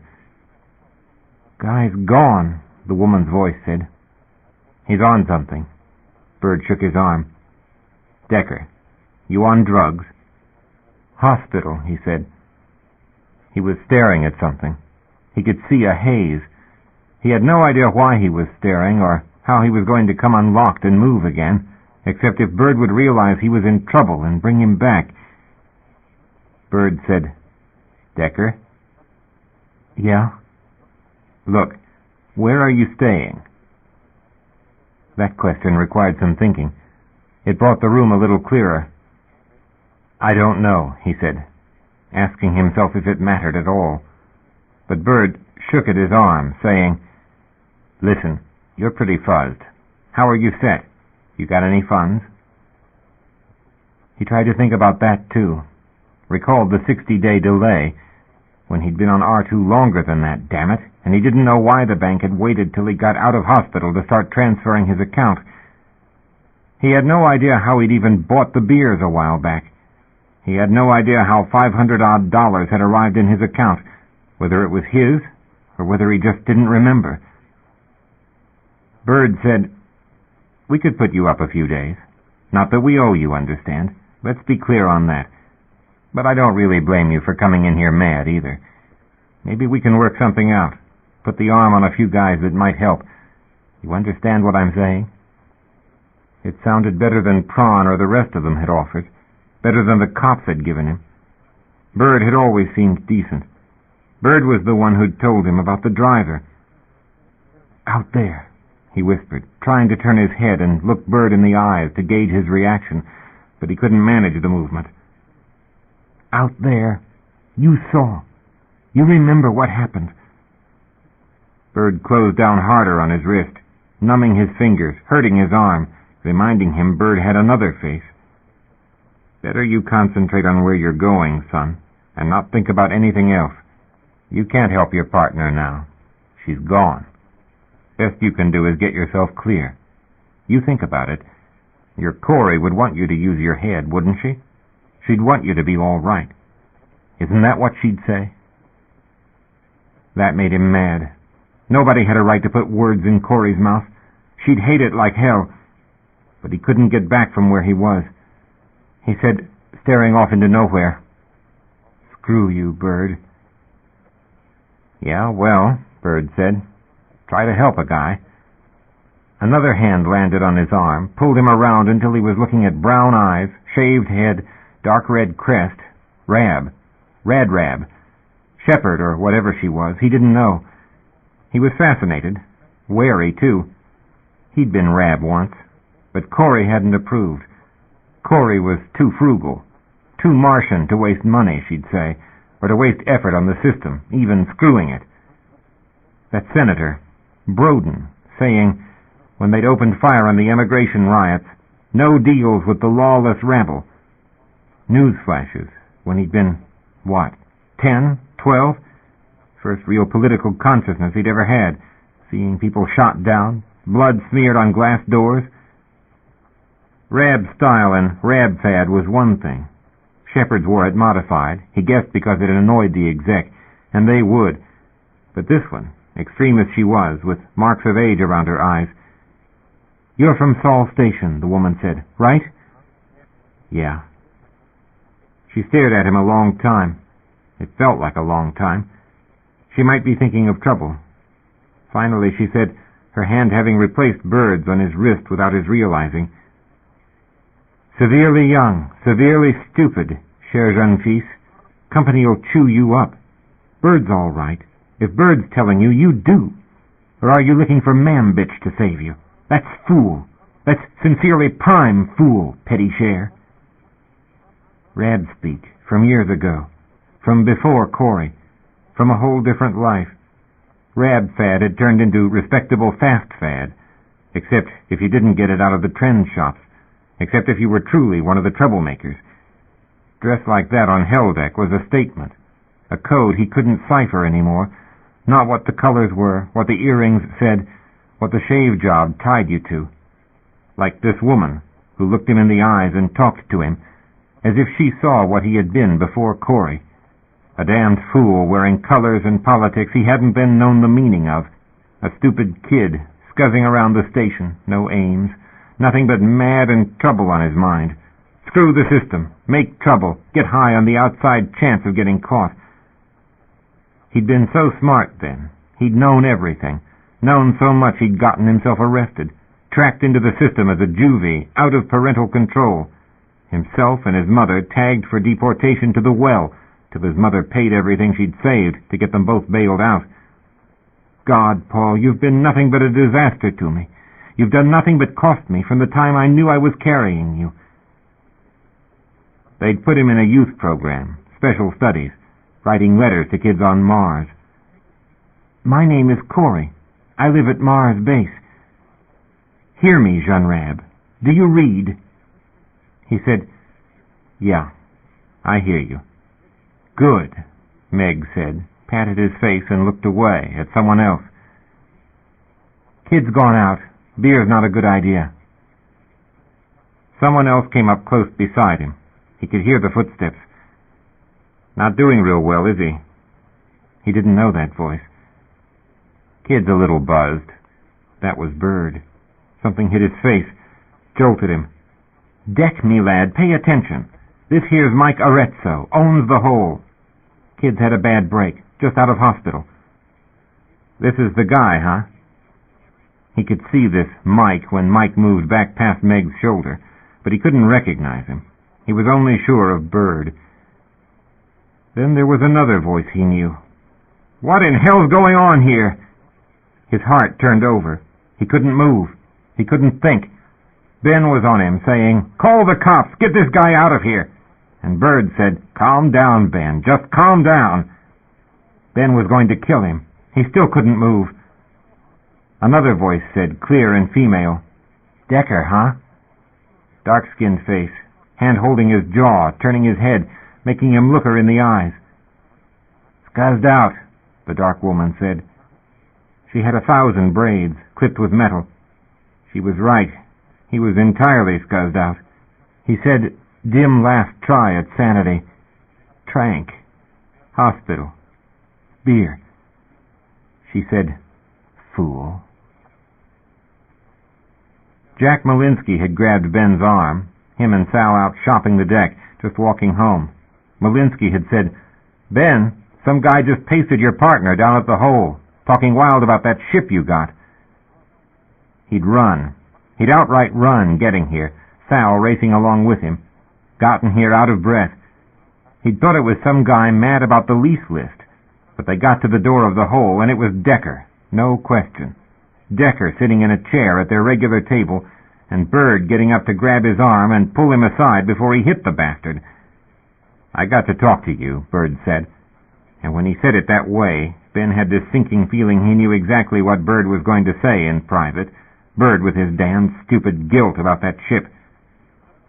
Bird said, "Decker's a little upset. They turned him out of the hospital." "Fine, let's call the cops." "He's all right. The guy's just at the end of his tether." "Tether snapped, Bird, for God's sake. A long time ago. Nothing we can do. Nothing we're qualified to do." "Give him a chance, Ben. Guy's just mad. Mad and upset. Homicidal is what he is. No, he's not. Come on, Ben. Come on, hell! Your mouth's a mess.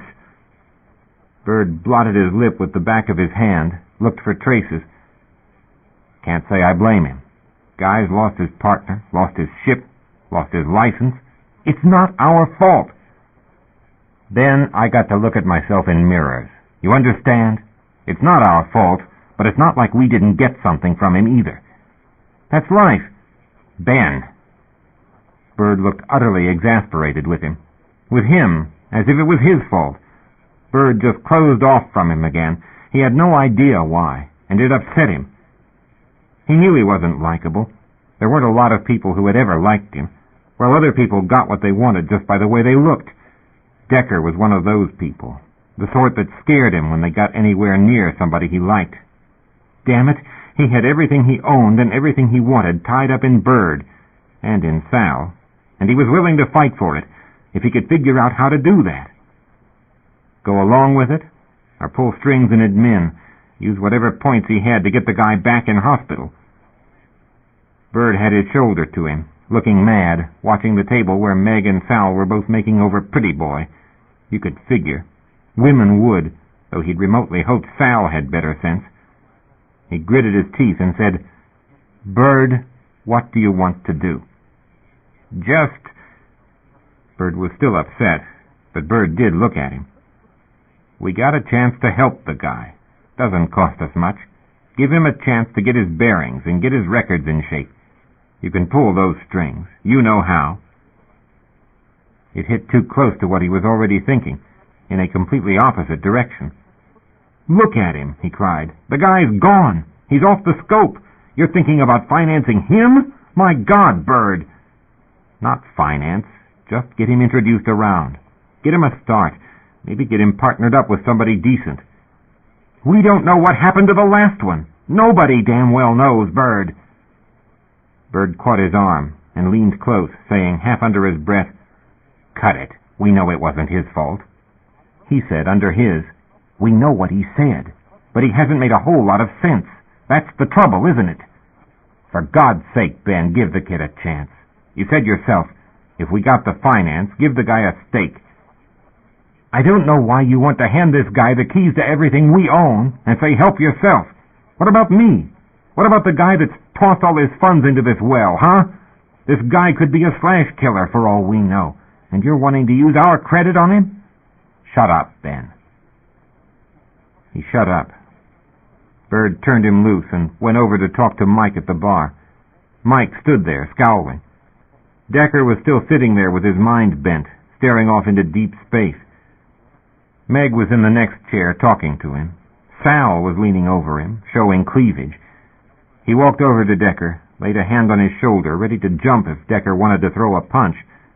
He squeezed Decker's shoulder, said casually, "Hello there, Deck. Remember me? Ben Pollard. How are you doing?" He flinched, and he could move. He turned his head very slowly to look up at Ben, remembering they were not in the ship. They were in a bar in a sleepery on R2, and he just punched Bird. He figured Ben wanted to punch him, but Ben wasn't doing it because this was a public place. He said, "Hello, Ben." He could almost come out of the haze. Ben was far clearer to him than the women had been. He was actually glad when Ben moved a chair and sat down, leaning into his face, holding his arm. Ben said, "Well, how have you been, Decker?" "Not good," he said, and fighting to get back from where he was, he tried desperately to be civil so long as Ben was being. Maybe he had been crazy. Maybe Ben was honestly trying to start things over. "You?" "We're fine. We're real fine. Sorry about the ship." He figured Ben was trying to make a point. He wasn't going to accept it, but numbness gave him a self-control he wouldn't have had otherwise. "Yeah, well," he said. Ben squeezed his arm. "A little Z'd, are we?" "They gave me something." Decker held up white plastic sacks. Ben took them from him. Prescription bottle showed through the plastic. I'm supposed to take those. Not all at once, Meg muttered. He's had enough damn pills and excessively too much beer. Man needs to get up and walk is what he needs. He thought, all right, let's keep people happy. Give this guy a chance to show out crazy as he is, the poor little pet. So he stood up and pulled at Decker. Come on, Decker, on your feet. Walk the happy stuff off. Decker didn't argue. He stood up. Ben got an arm around him before the knees went. The Pacific called, Bird came over to say. Seems he left his card there. They're holding it. Guy's got a card. Ben felt a little better then, hoping there was finance on it. Has he got a room there?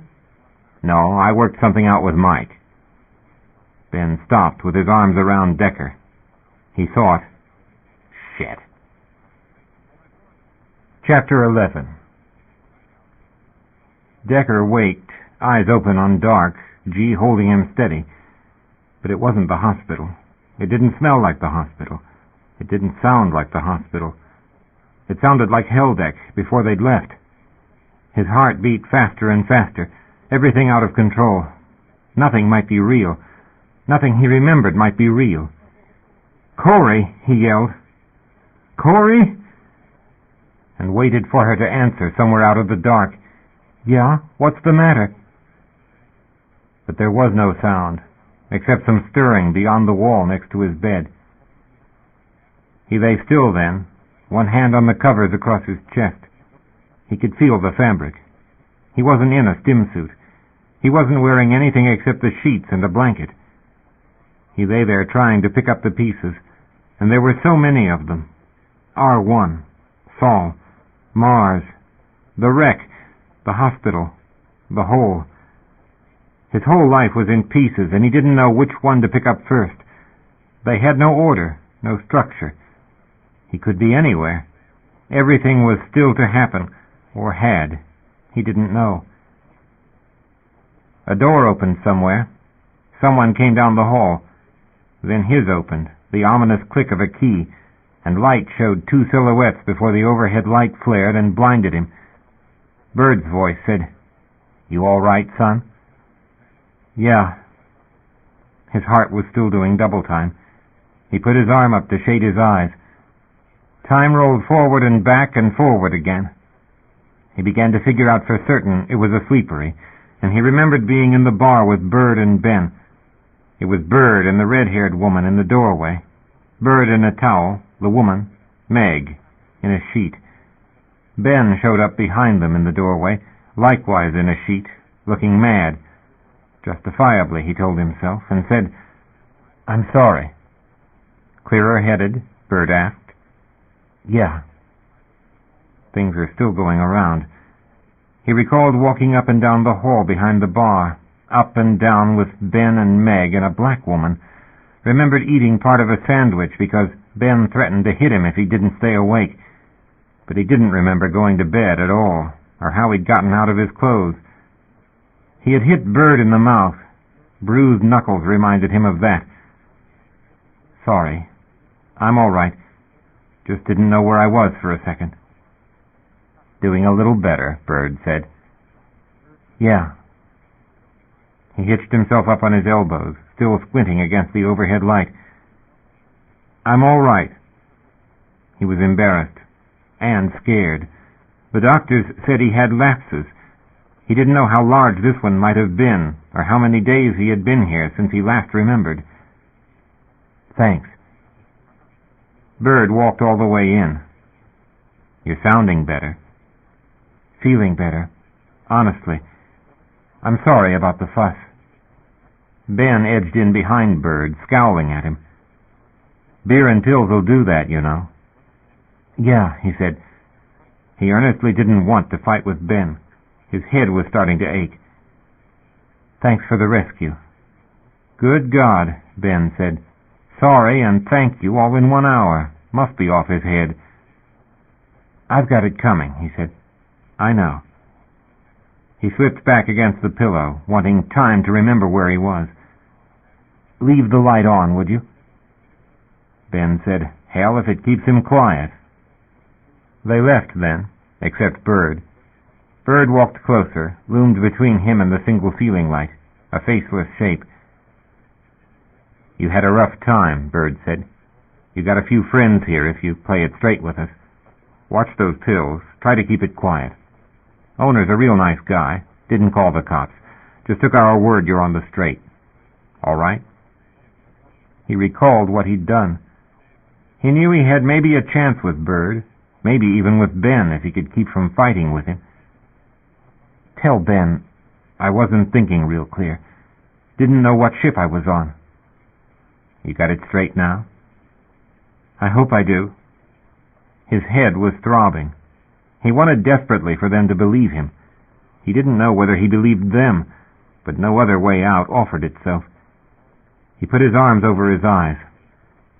"Thanks, Bird." Bird left. The light stayed on. He didn't move. In a while more he took his arm down to fix the room in his mind. It was mostly when he shut his eyes that he got confused. It was when he slept and woke up again. He kept assuring himself he was out of the hospital, back with people who understood, the way the doctors didn't, what it was like out there. And the two Rabs, who might be shepherds, but who didn't talk like it. He wasn't sure what they were, or what they wanted, or why they zeroed in on him. They worried him the way Ben worried him. Not the dress, the mindset. The mindset that said, screw authority. No future. Get high. Get off. Get everything you can while you can, because the war's coming. The war to end all wars. Hell yes, Corey had said, it could end Earth, but it won't get the human race. That's why we're going. That's why we're heading out of here. People in boardrooms had started the war over things nobody understood, and the Rab had just said, screw that, and rattled hell's bars when and as they could until the company shot them down. He hadn't known that when he was a kid. He hadn't understood anything, except he was mad at what they said was happening to the human race. He'd hated school, hated the haves and the corporate brats. He understood corruption and pull all right. He thought he was Rab and scrawled slogans on walls and busted a few lights with slingshots, gotten scuzzy drunk a few times, and light-fingered a few trinkets in shops before he'd figured out what the Rab was and wasn't, and why those people had died trying to get through those doors. He'd been 13 then. Nothing could touch him, and he'd be 13 forever. Till Corey. And Corey wouldn't at all have understood him, sitting at the table with two women like that. Corey would talk to him later and say, the way she'd said more than once, "Stay away from that kind, Deck. God, I don't know where your mind is. We don't want any trouble. We don't want anything on our record." Meg, the older one's name was. Meg. With the red hair and the Saul accent he'd never realized existed until he'd gotten out here and heard Corey's Martian burr and heard the Belter's peculiar lilt. There might be a heavy dose of Saul in Bird's speech, but none in Ben, and none in the black woman. All of them the last types you'd ever think to be hanging around with a plain guy like Bird, or with each other. Not likely shepherd women, who might drink with minors maybe, but far less likely sleep with them. When women were scarce as diamonds out here, and available, good-looking women could take their pick clear up to the company elite if they wanted, if they didn't have a police record. They didn't have to live on Hell Deck, unless they wanted to. Maybe Bird didn't understand the Rab. Wreck everything, take what you wanted, rip the company. So much for ideals and causes. Same here as at Saul. Same in the movement as in the company boardrooms. No difference. He squeezed his eyes shut, felt tears leak out, raw pain. He had no idea why. He thought, screw all of them, company and not. But he didn't mean it the stupid way the kid on Saul had meant it. 13 and stupid and tired of bumping up against company types. Scared as hell about the rumors that said his generation wasn't going to have a chance to grow up. He'd gotten a knot in his stomach and lain awake half the night the first time he'd heard how the colonies didn't have to fire a shot, how the rebels could just drop a rock out of jump space, a near-sea missile aimed right at Earth or Sol Station. Nobody could see it coming in time. That for Earth. That for all the history they were supposed to memorize, all the rules, all the laws. Over in 5 minutes. So why learn anything that was going to be blown up? Why try for anything except grabbing as much as you could before it went bang? But nobody'd do a thing like that. Nobody'd really hit Earth. Nobody'd really hit a station and kill all those people. Of course they wouldn't. Corey would say, "Just get me far enough, fast enough."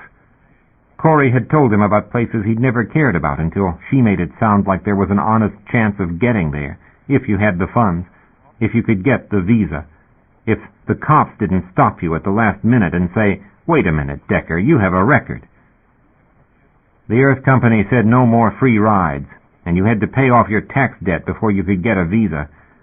Then your own government, the only time you'd ever see anything from your government, wrote you down as belonging to the ship you'd bought a share on, and you could go. "Where there'll be something left," Corey would say. Corey had an absolute conviction that out there was much better than where they were. On a ship that had no use for an in-system pilot. He didn't know whether that was living or not.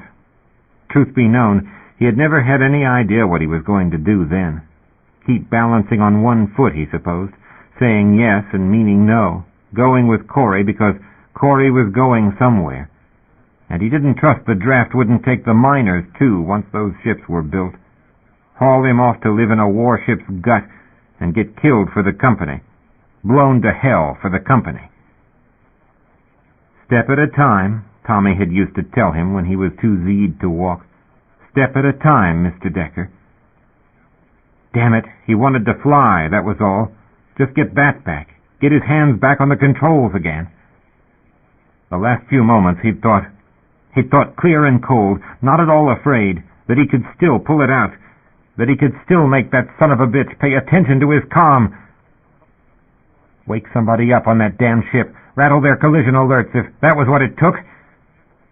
He looked at the ceiling tiles. He supposed they were real. He supposed he'd gotten this far away from the wreck. But no matter how far he stretched it, time just looped back and sank into that moment, like light in a black hole. One single moment when things could have worked and didn't. Those sons of bitches on that driver had known he was there, had known they'd hit a ship. They must have, even if it had never heard him. If somehow his comm wasn't getting through to them. If nothing else, when the tanks blew, they'd have known it wasn't a rock they'd hit. And if his comm wasn't reaching them, wouldn't they have listened to the E-band after they'd hit a ship? Wouldn't they have heard Corey's suit comm? Damned right they had. Meg leaned close to the mirror, painting a thin black line beneath her bottom lashes. Hell to keep the eyes from running right after makeup. She blotted with her finger, tried again. The next door over opened and shut. Ben and Bird were off to breakfast, everybody dressing where their wardrobe was. Sal, mirrored past her shoulder, was putting her boots on. "We got a day to do," Meg said, with a flourish at the corner of her eye. "But we can take second shift. I vote we feel out the Novi Chelovek." Severe spook. Decorative spook. Eyebrow pencil. Auburn. Hard to come by out here. If you were broke, you used grease pencil, and that was expensive. He came straight last night, after the bogies. Seemed to be coming in focus. Bird talked to him. After the things he shouldn't have said in the bar, Katie, a serious lack of governance there. Everybody was talking about it. He was drunk, gone out, everybody knows that. So he's got no fail-safes? Shit, Katie, Ben's got severe misgivings on this. She did the other eye with 3 even strokes, heard Sal get up and caught her reflection with a rap of the knuckle at the mirror. "Remains to see. Later's time enough," Bird says. Bird says. What's Bird have in his head here? Find him a partner. Ben can't scope it. And Brute put, "I don't like this partner talk, and I sincerely don't like Bird close with this jeune fils, whose tab I don't know why we're paying, with our funds, while he's got a card and access, thank you." So do I understand? But she figured she did, more than Sal would. She looked at Sal, eye to mirrored eye, then turned and leaned against the counter, taking the mandatory 3 thoughts before a body should commit truth, as the saying went. But Sal was seriously upset this morning. Sal had had her eye on that ship, and Sal had been talking to Ben last night, in these rooms. That was point 1, and scary enough, if that was all of it. And there were enough angles with Sal on a thing like this, she wasn't at all sure. We got to talk, Sal. Sal stared at her a couple of beats, still hot, shrugged, and picked up her jacket. Nah, rather breakfast, actually. Meg didn't move. Sal didn't like brute talks, especially when she just snapped to a judgment about a thing, but Sal constitutionally didn't like mysteries. She said to Sal's back, Sal, do you want to know quelque chose? She waited, knew Sal was going to turn around with an exasperated look and say, What should I want to know? As if there couldn't possibly be anything worth the nuisance. Sal came at some things with her mind as tight as her fists. She gave the room a significant glance around, then pushed buttons she knew were buttons with Sal. Tell you later on second thought. Sal had this look like she'd knifed something, but that only meant Sal's mind was working again, and they'd been severely careful about bugs since the cops had torn the room apart. She snagged her jacket up. They walked out into the hall and through the door into the hole proper, where the guys had a table in the shift change rush. Ben and Bird already into their breakfast. You went over to the hot table at the end of the bar. You told the second shift cook, Price, that you were breakfast, and he dumped whatever it was into a plate while you drew your own coffee. They took their plates and their cups to Bird and Ben's table and sat down. Morning, Bird said. Morning, Meg said back, and thought how that, too, was one of those things native belters didn't just naturally say. Spooky kind of partnership when you got to thinking about it. Spookier still, just as they sat down, the Decker showed up in the doorway. He came part of the way to their table and made a cautious little gesture like, Can I join you? Bird waved his hand, swallowed his mouthful. Grab your plate. Decker was clean-shaven, hair wet and combed back, quiet and polite. That was a plus. Good bones under a jumpsuit that didn't fit. A woman did notice things like that if she was alive.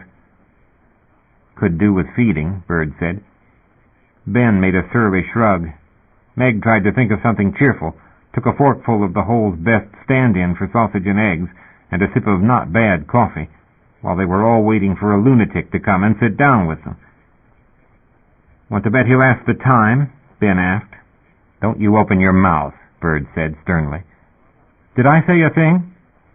Nice rear, Meg said. Doesn't impress me, Ben said. Quiet. Yeah, he'd do that for hours. Ben. All right. He's doing just fine. Hasn't jumped Price or anything. Ben. Decker came back with his breakfast and his coffee into a sudden quiet at their table. How are you feeling? Bird asked him as he sat down. Hungover, Decker said, sipped the coffee with a grimace, and from vials in various pockets started laying out a row of pills. Not unusual for spacer types. Bone pills, mineral pills, vitamin pills. But Decker's collection was truly impressive. Decker, Ben said, you having eggs with your pills or what? Decker gave this defensive little glance up, the cold sort that made Meg's nerves twitch toward a knife she didn't carry now. Didn't quite meet anybody's eyes. Yeah. Thanks, whoever put the crackers by the bed. Lived on them last night. My stomach was upset. They give you a doctor's number? Bird asked. Decker nodded, swept up a fistful of pills, chased them one after another with coffee, and didn't ever answer that. Bird shrugged. Decker ate his eggs. They ate theirs. Finally, Decker got up and went back to his room, saying something about needing his rest. Yeah, well, Ben said, staring after him. Man's hungover, Bird said. Ben didn't say a thing to that except, Are we going into the docks? Yeah, Bird said. Afraid they're not going to move if we don't push. And we can pull those panels right now. We can do that, but 4 is too crowded up there. They were close to viable now on way out. They'd gotten the tanks mated 3 days ago. They'd gotten the interior blown out and certified for access. They'd gotten everything well toward completed, if they could just get the refit crews to keep after it and get the valve assemblies connected. But when it was a case of getting skilled help on free time, it wasn't easy.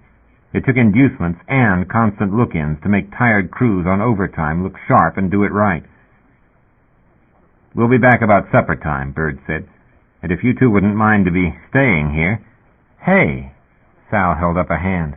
Don't make us responsible for this guy. Don't let him cross Price. Or Mike, all right? No. Appreciate that. As Bird and Ben got up quickly and beat a retreat. Well, hell, Sal said. There's worse. I'd rather vac the cabin. Hey, don't judge too soon. That's good bone structure. Sal gave her a flat, disgusted stare. Meg said, You can go up if you want. I can hold it here. Or we can take a walk and I can tell you what I won't say in the room. Yeah, Will said on the phone. Yeah, we did find him. Salvatore got a breath. Damn right you'd better have found him. Yes, sir. So where the hell is he? Sleepery, sir. Just hadn't paid a bill yet. No problem. It better not be. You listen to me. If you can't tag him any other way, you keep somebody on it. You don't let that guy slip. Understand? Yes, sir. Report's coming to you right now. Will sounded upset, but he'd been on it when a routine print had shown no card use for a sleepery.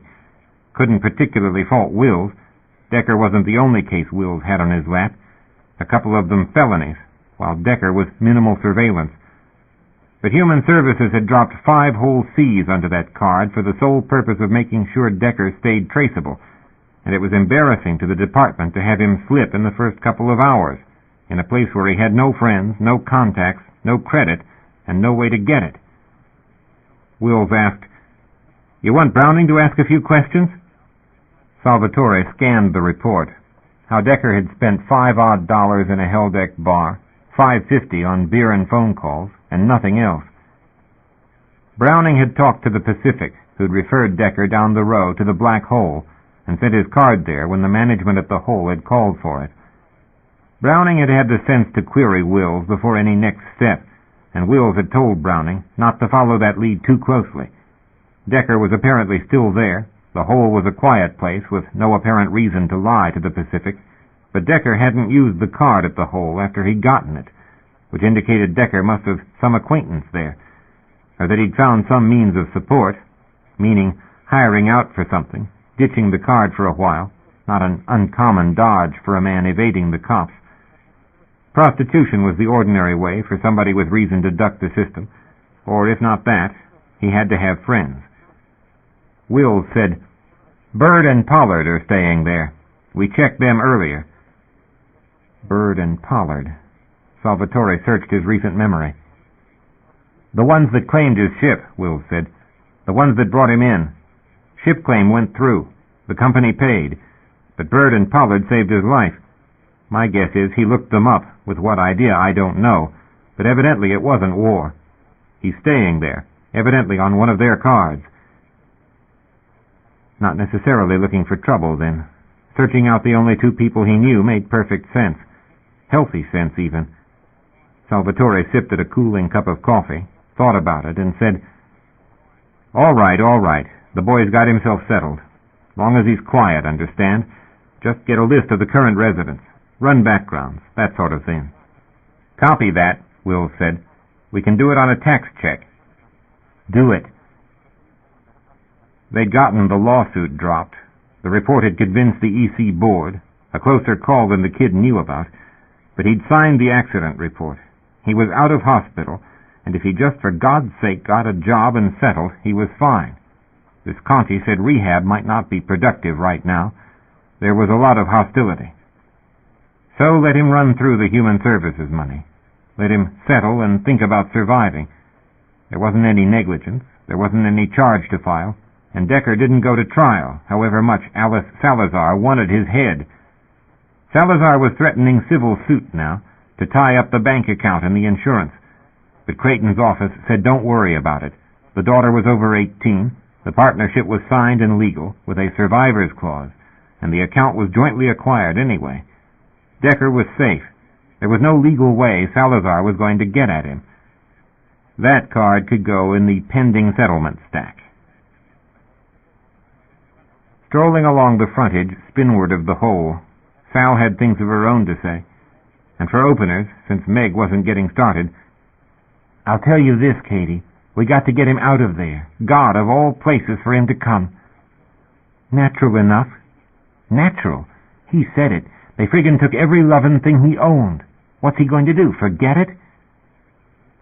Meg walked a few steps further, kicked at a spot on the decking. "Dunno. Difficult to say. But what are we going to do? Throw him out? That's brute sure he won't forgive." "Forgive? Hell." Another silence. "You know, brute frank, Sal, there's a difference in Ben and Bird." "We're talking about Decker. Or why are we out here?" "We're talking about that. Calma-ty, calma, hey? So say, doesn't make sense so far.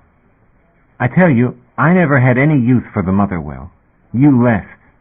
"Damn right. Watch it go, right? Screw it all that shiz." "But I get out here, Sal. I don't know, thinking it over. I know why Bird paid for this guy a room." "So, why did he?"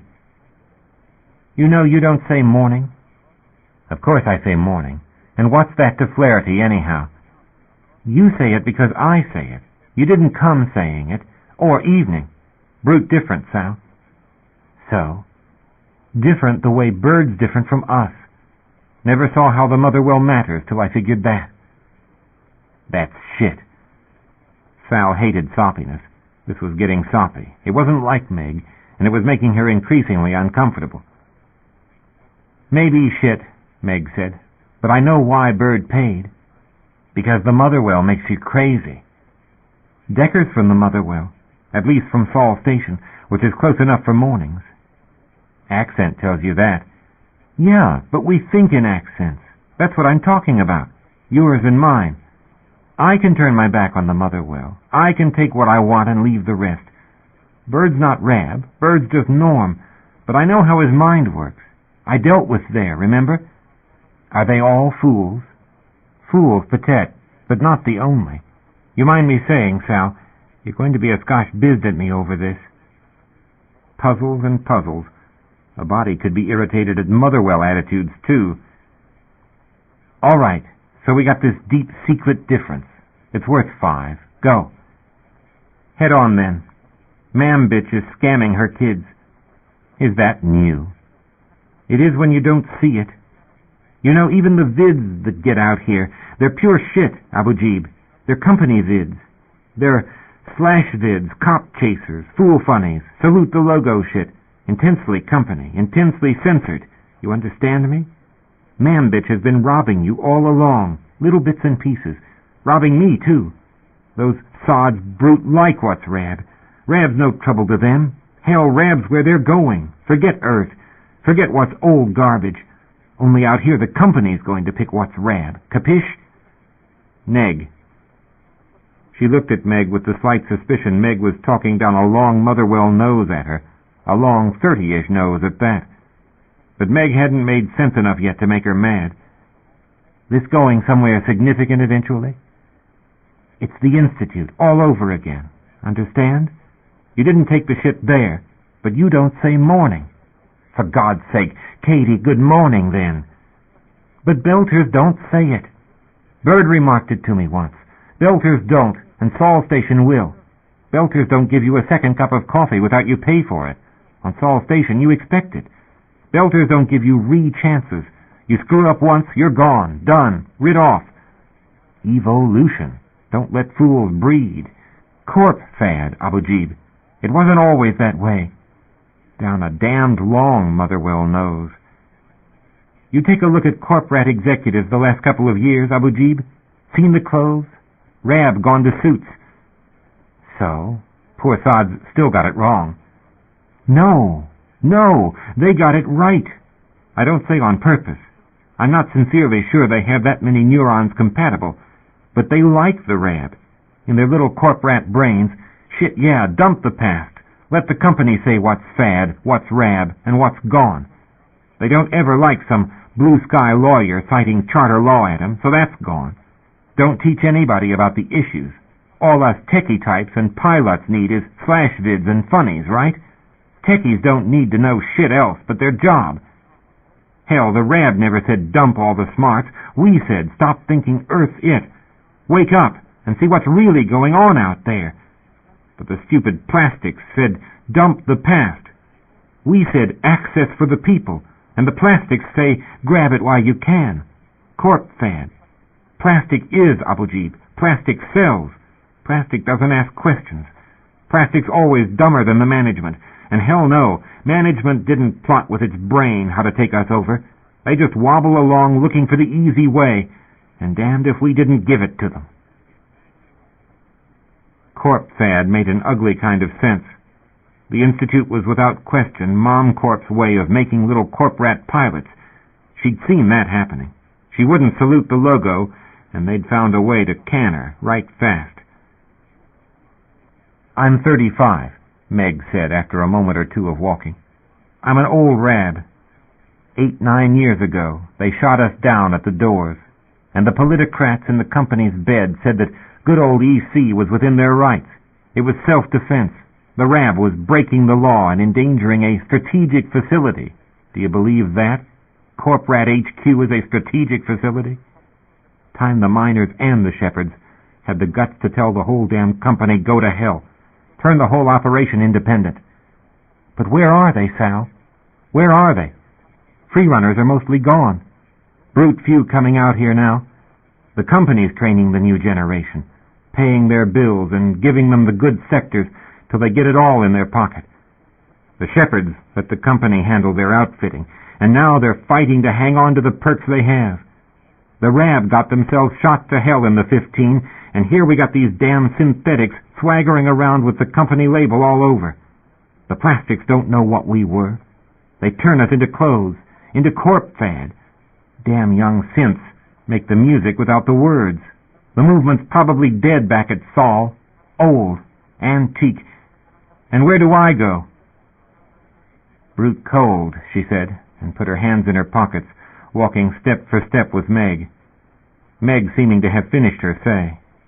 Crazy as it sounded, she wondered if the Institute had censored the things it didn't want them to know, on purpose. And when she thought about it, rights damn sure had changed. Things like abolishing crew share systems, the way they'd used to be on Shepherd ships. Like the bank refusing to honor cash chits, the way Shepherds had paid out bonuses and kept money outside the bank card system. She thought about the courses she could have sailed through if she'd kissed ass. She thought about her mama and her papa's friends, Mitch among them, who'd said, "You're a fool, kid. Should have kept your head down till you graduated. We can't make an issue, you understand? A kid with a reckless endangerment on her record isn't it." So she was a fool, and the instructors washed her out, told her the same as they'd told Ben, insufficient aptitude. She was learning from Meg. She learned more from Meg than she ever let on with the licensing board, and when the time came Meg couldn't teach her, then she'd go to Mitch a hell of a lot better than Mitch ever thought she was. Flight school washout, attitude problem and all. But meanwhile her mama's and her papa's friends were going grayer and thinner and more brittle, some dying of the lousy shields they'd had in the old days, the old officers and crew hanging onto their jobs because they were the skilled crews the company urgently needed. But the company was training new techs fast as they could, and the new head of Mambitch was talking about substituting Institute hours for the experienced Shepherd's years, requiring recertifications every 5 years after you were 40. The Shepherds had naturally told Mambitch where they'd send the cargoes the hour they did that, and the company threatened to pass those recert rules if the Shepherds ever did it. But the company didn't have enough pilots to plug in those slots right now that wouldn't dump more than cargo into the well, or fry themselves and their ships by pure accident. Yet. So Big Mama had had to assign her shiny new tech crews to tend the drivers for now, because Shepherd crews wouldn't fly with the corp-rat cut-rate talent straight out of accelerated training, and because the military was hot on Mama's neck about schedules. But time and the belt were taking their natural toll, and the day was coming, even a dumbass attitudinal washout could see it ahead, when there'd be just too few of the old guard left to make a ripple in the company's intentions. Someday, company was going to pass its new rules, and she was the right age to be caught in it. She didn't like Meg's line of thought at all, and she couldn't figure how it had much to do with anything present, which was what Meg had promised her. "So," she said, "so what's this leading to? What's this to do with our problem?" "If you want to figure Bird," Meg said, "you seriously need to understand. Blue Skyers don't know what short supply is. They don't think by the numbers. Air's free, and they got nothing but heavy time, so they give it away. They give it away even if they haven't got it, because that's their pride, you see. They have to say they can, even if they can't, because natural folk can, and anything less they won't admit to." "Way to starve," Sal said. "Way to end up on a company job. That's pure fool, Katie, and Bird isn't. Air's free on Earth. Feet can go. If you don't mind dirt, and they got laws that say where you can go. I heard Bird say." "Yeah, well." Meg walked a few more steps.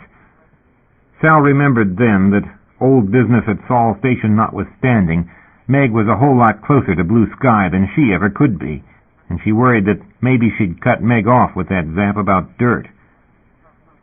But Meg went on as if she hadn't taken offense. "That's how it is for corp-rat execs, isn't it?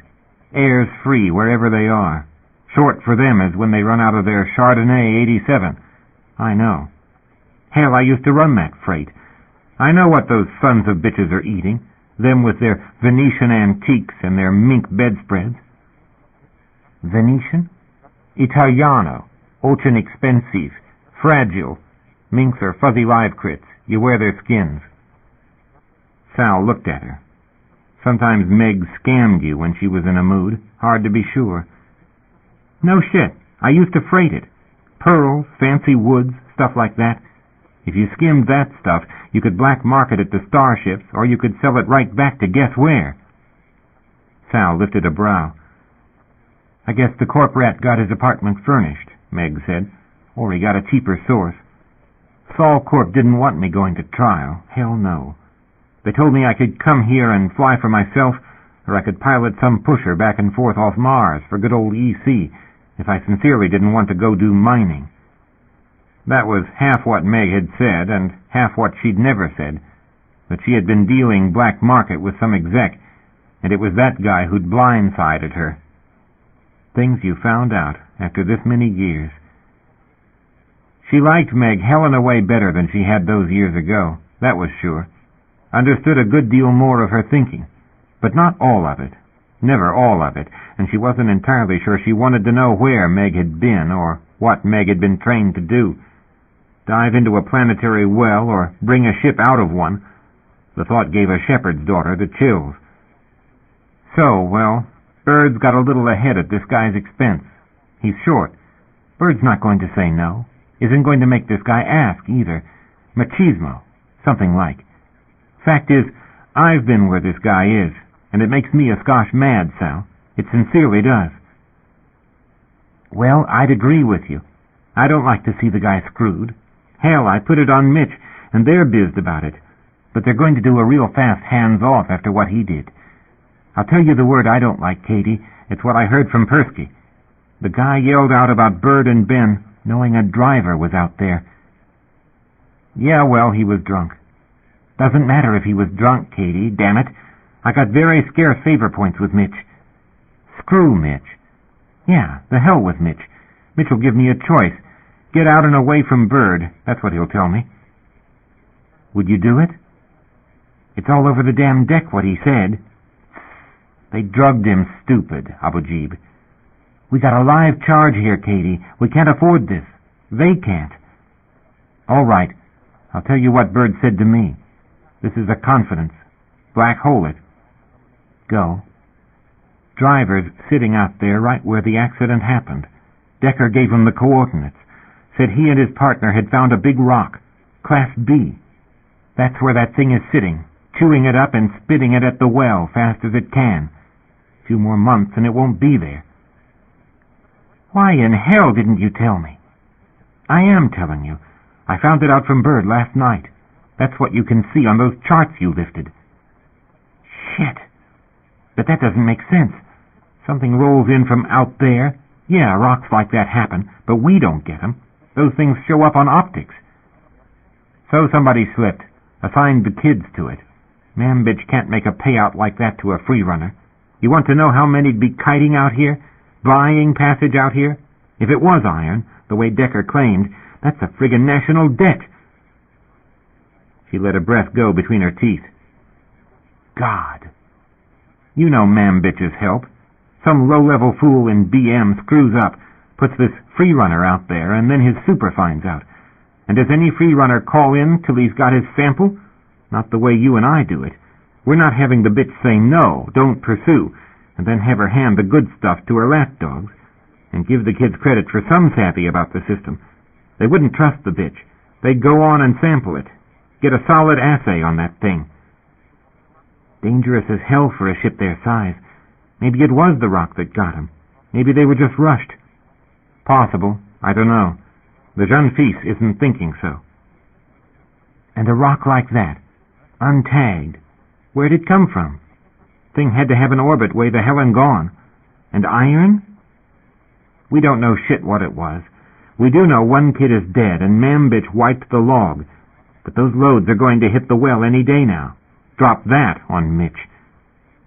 I can drop it, for what it's worth, but with a mouth like that, severely young, severely green, Abu Jib, we can pull him in line. Katie, I'm telling you. Tell you something else. We have to pull him in line. They know where he was last night. What are you talking about? Mambitch, Abu Jib. Mambitch. He came there. He checked in. He knows Bird and Ben. Oh, God.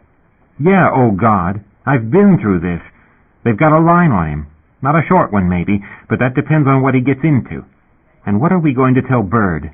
Excuse us, Bird, but you sincerely got to pitch this guy out on account of Mambitches looking for trouble, and on account of Sal's slipped Ben's charts to the shepherds. Damn it, why didn't you say something? How can I say what I didn't know? I didn't hear the word driver. I didn't see those charts. I didn't hear the word rock till last shift. Damn it. You want another thought to sleep with? We're going out of here in a couple weeks, and what's he going to be doing, or saying, while we're out there? Can we stop him? God. What's Mitch going to say about that? I don't know. We could shut him up for about 3 months, say. What are you saying? Take him with? They walked past a noisy bar doorway. Meg said, the other side, well, here's what I'm thinking. The jeune fils needs his license back. Say he passes the ops. He's got to have board time. Couple 100 hours. Gets him off the deck. Gets him shut up. Yeah, and where's Ben in this figuring? Ben'll kill that guy. Who said Bird and Ben? Oh, God, you're out of your head, Katie. Look, Bird's got this debt, and we can pay it for him. We make it like a favor. Then Bird's got karma for us. So does this guy, who's also from the Motherwell, who's also bent, and we get tagged with him. Tell Mitch what we're doing. Tell him we're going to bend this guy around the right way. Do they want him now? I don't think so. We can solve Decker's problem, solve Bird's problem, solve Mitch's problem. Our rep can't get too badly bent. That's where we're useful. We get this jeune fils sober attention, and he's no problem. Meg rolled her eyes. Hell of a situation wrapped around that ship that they were so close to. Decorative is one thing, she thought. But where's the payout? Meg hands out this air is free and everybody works partners stuff like the preacher folk. But what's this guy really bring us? They walked along, looking at displays in Speck's windows, in the deep bass rhythm of music blasting from the speakers, bouncing off the girders overhead. She said to Meg, I'll tell you one thing, that Cherryh better not have been skimming. We got rep enough, and he damn sure better not come into the hole on drugs again. He really better not be that kind. Couldn't say that this morning, Meg said. Couldn't say he was on the beam either. I hate those quiet types. No joke, Meg. If we get out there and he does go skits, what in hell are we going to do? We don't know we can get him straight. That guy could get severely strange out there. Then what do we do? Keep him tied to the pipes the way the guys did? I could go for that. She caught a breath. Warped, Katie. Well, hey, he isn't useless, is he? Hell. Give Mitch 3 whole months. Do you want this jeune fils loose on the deck the way he is, talking about Bird and Ben and driverships? Point. So we just got to figure how to sign him in with Mambitch. What the hell do we call him? Ballast? Lascivious grin. Systems redundancy? Rude, Katie. Yeah, Meg grinned with a sideways glance. Don't con me. We got more than a small problem here. Say we get this guy straight. We still got him in the middle of things. We got Ben, who's seriously put out here. Ben's not going to go easy on this. He's not going to go shares with this guy. Ben better not push Bird on this. Don't expect him to figure it. Just he shouldn't push. Everybody needs some room sometime. Serious room here. Major with Ben, too. He doesn't have to work with Ben. Who's going to work with him? We got guys starving on the list, and any numbers man needing a pilot wants one who doesn't see ETs, for God's sake. That jeune fils made himself a rep yesterday that he's got to live down a long time before they forget that. There's always Yogi Carpagius. God. Yogi was a great numbers man, but he didn't bathe. We'd have to steam and vac all over. Yeah, but there is Yogi. There's others. Leave Ben on prime with Trinidad, us on prime with Way Out. If Mambitch lets Decker recertify, then quiet is exactly what she wants. And Decker, with his license back, is a whole lot more credible, isn't he? Yeah, and how do we keep a line on him? He's poison right now, but we don't know him. We don't know what way he's going to turn. Decker's from Saul. He's a lot more like Bird. You got to take into account he'll do things for Bird-type reasons. He's stuck by his partner, hasn't he? He'll owe us. Major karma. The idea got through to her then, what Meg was saying. Karma, hell. If Bird gives that sumbitch board time, he can charge for it. Take it out of his hide, he can. Either Decker's got finance to pay that time, or Bird's for sure got a pilot on a string. That old son of a bitch. I don't think that's why Bird's doing this. Sal gave Meg a look, thinking that through the loop a couple of times, wondering if she was following Meg through everything she'd been saying. Yeah, but are we that crazy? Bird owns Way Out, but we own our time. We log that guy's board time, and we own him till he can pay his charges with it. That's the law. That's the only damn useful thing the Institute ever taught me. We debt that guy to us for time. We get him recertified, and the company won't friggin' get him. How's that for charitable? She came to dead stop on the decking, hands in pockets, with a whole new idea taking shape. Mitch, and Way Out, and a deal higher value cards to deal with. Maybe that's why Mambitch left the preacher stuff out of pilot training, you think? Bad business working null, floating around for hours on end, compromising everything your heavy time was supposed to mend. But hell, the meds who made the health and safety regulations hadn't priced help these days.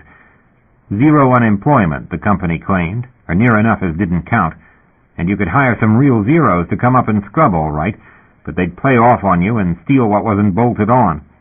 And to Bird's way of thinking, and Ben's as well, it was better to take the extra dock time, do the steam and vac themselves, and see what damaged systems they could fudge past the inspectors that really could be repaired instead of replaced. Turn it over to a refitter like Towney Brothers, and you'd have a one hell of a bill, not least because Towney was in the pocket of 6 suppliers. Amen. So they didn't replace the shower, they just unbolted the panels and took them to the rent-a-shop on 3 deck, where they could sand down the edges. No way you could tell it from new once you screwed it back together. They took things apart and ported it down to 3, cleaned it and reassembled it, right down to the electronics. And you steamed and you vacked, and steamed and vacked, and took apart and put together. Likely Ben was learning more about a ship's works than he'd ever opted for. That was where Ben was right now, putting a big load of work down to 3 for the gals to handle, or for them to do when they got down there after lunch. Maybe they could put Decker on time and board if he could keep straight and if he was physically able. A minor pilot worth anything at all had to be a fair mechanic. Meanwhile, "Bird," Meg said out of the ambient noise of the core. He missed his purchase on a bolt and caught his finger with the power driver. He said something he didn't ordinarily say and sucked the wounded finger, looking around at the open hatch, which they had half shut and plastic sheeted to keep the warm air in and the dock noise out. "Sorry." Meg drifted in, held the plastic aside. Pretty sight in that lacy blue sweater. She turned herself so they were looking at each other right side up. "I'm sorry, Bird. You want some help with that?" "Doing fine," he said. He turned around again, seated the driver, and put the screw home on the board he was reinstalling. He took the next off the tacky strip. "Aren't you cold, woman? And who's watching Decker?" "Sal and I got this idea," Meg said, which said it was something halfway serious. He wasn't sure he was going to like this. He reached over and snapped the tacky strip out of the air before air currents that blew and drew from the plastic Meg was holding sent it somewhere inconvenient. "We got this idea," Meg began again. "A kind of a partnership deal." He heard it out. He didn't say a word while Meg was telling it. He slept with this woman, and he figured he was going to hear it all night if he didn't hear it now. It moderately upset his stomach. Meg said, "Can't help but make money, Bird." "Yeah, saying this guy is fit to go out this soon. Saying he can get his license back. Put you and Sal off in a ship with him for 3 months? Bad enough with Ben and me. You gals, all alone out there?" Meg blinked and said in a considerate way, "Yeah, but we won't take advantage of him." "Be serious, Meg." "We're major serious."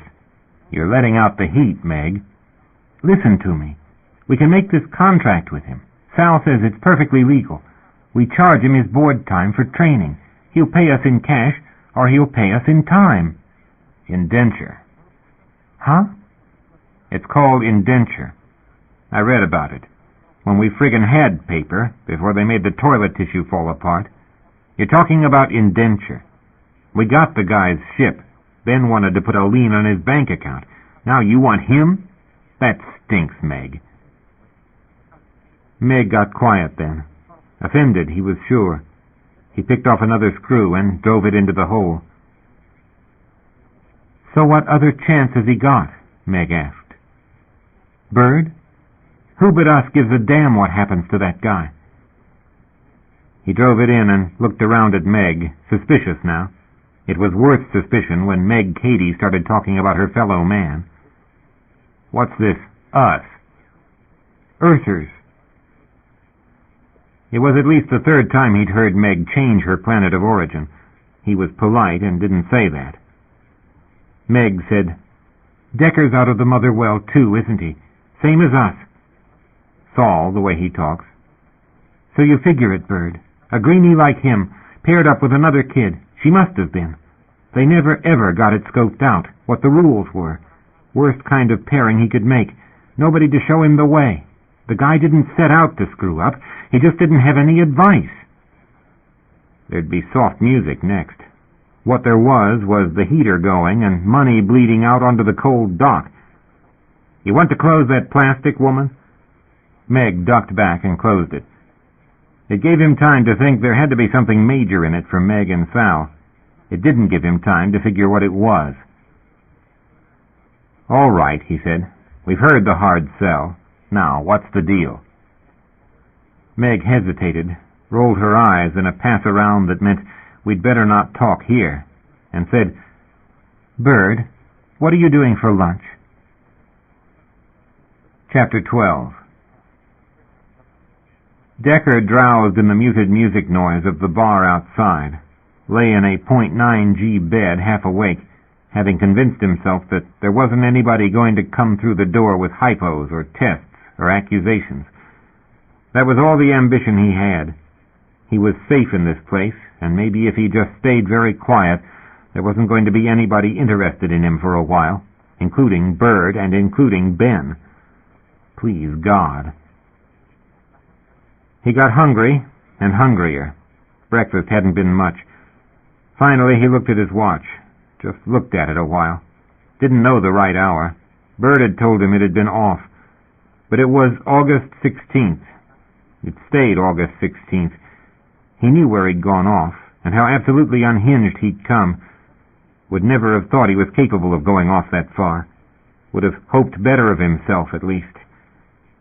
He'd kept a sort of routine on the ship once he'd slowed the tumble with the docking jets. Enough to move about a little, do necessary things. Irrational things, he thought now. Some of them completely inane, because Corey would have. God, he'd near killed himself doing housekeeping routines, because Corey would have. He wasn't sure how much he'd forgotten. There were some holes he never seemed likely to patch. Other memories weren't in any kind of order. He was scared to try to sort them, afraid he'd find some other memory to leap up and grab him by the throat, like that damned flash on the shower wall. The watch. He couldn't even remember if he'd had a shower the day of the accident. No, he thought. There'd been too much going on. Hole there. Deep hole. Scary one. His heart was thumping. It was just the green wall, the place aboard Bird's ship that looked exactly like his own. That's where he'd gotten lost. But there were so many other places. The bar outside, the deck, the people he didn't know. He was hungry, and he didn't want to go out and face people and questions and strangers. So he lay still a long while and listened to the beat of the music, and finally took his pills when he figured it must be time. Then his stomach began to be upset in earnest. He figured he should go get something to eat to cushion the pills, so he ventured out as far as the bar. No one out there that he remembered but the owner, who didn't meet him with any friendliness. No, they didn't serve lunch. There were chips, $1.50 a package. Want any? He took a package and a soft drink. One of them on his card, but the owner said he was on Birds and wouldn't take no. He didn't want to fight. He took his card back and mouthed back to his room, upset. He didn't know why, except he didn't know what the terms were or why he was too scared to demand the damn chips go on his card. But he was, and he was ashamed of himself. He ate the chips with a lump in his throat, sat there on the bed and thought about taking a sleeping pill and just numbing out for a few hours, because he'd been dislocated out there. Nothing and no one out there was familiar. He couldn't sit here and go around and around in mental circles all day. He hadn't the routines that had kept him sane. He was sitting here waiting for something he didn't know what, and he couldn't keep out of mental loops. He took out the sack of pills, looked at the size of the bottle that was sleeping pills. God, he thought, what are they doing? How many of these are there? In which curiosity he poured the pills out on the counter and counted them. 212 pills. Didn't intend for me to want refills on that one for a while. He might be a little micro-focused. He tended to do that lately. Maybe it was brain damage. But his amusements had gotten very narrow in hospital. Bitter, constant harassment. Move and counter. They moved, you moved. You didn't trust them. They never made consistent sense. He spilled pills out onto the nightstand and started counting. Vitamin pills, potassium, 30 or so each. The calcitripin stuff, enough for a month. Big bottle labeled stomach distress, as needed. Another labeled for pain, 1 every 4 hours. 40 of those. Decongestant, 45 pills, 1 every 4 hours. Diuretic, 60 pills, 1 daily. Drink plenty of liquid. Anti-inflammatory, 40 pills, take 2 before meals. Depression, 60 pills. Alcohol, contraindicated. He sat there with those piles of pills, the one of them making this towering great heap on the counter, and he stared at it, and he stared, and he thought, 212 sleeping pills? What did they do, misread the prescription? No, that's not it, is it? Corey's dead. They tell me I'm crazy. They take my ship and take my license and tell me I won't fly again, and they give me 60 uppers and 212 sleeping pills? They really don't want me to screw up my exit. He hadn't known where he was going or what he was doing until he'd stared at that heap of pills a while. He thought, first they kill Corey, then they want me dead. The hell with that. He raked the pills into the appropriate bottles, wondering if there was a way to get into the corporation level. No, that was crazy. Really crazy people went into places and killed people who didn't have anything to do with their problems. Some innocent little key pusher or some smooth corp-rat bastard, neither one was going to get to the people responsible. Somebody was outside. Somebody knocked on his door, and cold panic shot through him. "Decker?" "Yeah," he said. "Decker?" A woman's voice. One of Bird's friends. He didn't know why his hands were shaking. He didn't know what he'd just been doing or thinking that deserved it, but his heart went double time, and reason had nothing to do with it. "It's Meg Cady. You want to open the door?" He raked the pill bottles into the plastic bag, the bag into the drawer. Not all of it fit. He made it. "Decker?" Severe spook, Sal had called him, and face to face with him, Meg was very much afraid Sal might be right. He opened the door a crack, listened with a dead cold expression while she explained she and Sal wanted to buy him a drink. "Thought you might be tired of the walls. Come on, get some air, have a drink or two." He looked as if at any second he was going to slam that door and lock it in her face. Maybe with reason, Meg thought. The man must know Ben didn't like him, and he might have real suspicion about the rest of Bird's friends. "Hey," she said, and gave him her friendliest grin. "You're not afraid of us?" If that and the sweater she was wearing didn't get a man out of his room, she hadn't got a backup. Decker muttered under his breath, looked rattled, and felt over his pockets. "This place safe to leave stuff?" "Yeah. Anybody boosts stuff from the hole, he's Mike's breakfast sausage. How are you feeling?" "All right." Dead tone. "All right." Decker came out, let his door lock, walked with her down the hall to the bar like he was primed and ready to jump. Severe spook. Yeah. Or suspicious of them and their motives. Sal was waiting. Easy to capture a table with space around it. Traffic at this hour was real light, most people being about their business. They went through the social dance. "Hello there, good-looking. How are you feeling?" Sal pulled a chair out, got up. He sat down. She sat down. Meg sat. Mike, thank God, got right over for the orders. "Spiced rum?" Decker asked. "Premium price," Mike said. Decker hesitated, reached for his card. Meg put a hand in the way. "Let us buy." Upset him. He slowly put his card on the table. "Put it on mine. All of it. Rum and whatever they're having." Meg shot a look at Sal and gave Mike a shrug. "What the man wants," she said, thinking, "Pricey tastes he's got." Mike took the card. Decker started to lean back, arm over the chair back, like it was a fortified corner he wasn't going to be pried out of, but the hand was shaking. He put it on the tabletop. Sal said, "What do you go by?" "Deck," to friends. "Deck." She reached out across the table. "Sal, Abu Jeeb, if you got to find me." He hesitated, then made a snatch forward and solemnly shook Sal's hand. Meg reached hers out. "Marguerite Cady." Cold fingers, scared spitless. "Meg'll page me anywhere. There's only one on R2. You been out of that room today?" "Lunch," he said. "Any good?" He shrugged. Mike got the drinks over fast, thank God. A merciful few beats without conversation. Decker picked up his drink. Meg lifted her glass with a flourish. "Welcome to R2, Deck."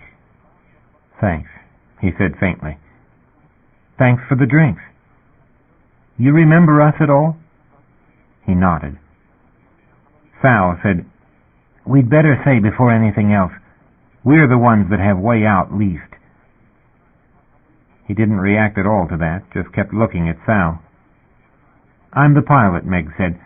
"Sal's my numbers man. You were the primary license on your team, right?" Decker nodded glumly, watching them, every move. He held the rum in one hand, the other arm over the chair back. "Yeah, I was." "Excuse."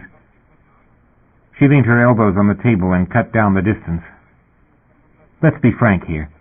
They busted your license. Bird and Ben claimed your ship. But they haven't cut you off cold either. They risked their financial asses saving your life. Understand? Lot of expenses." "Yeah."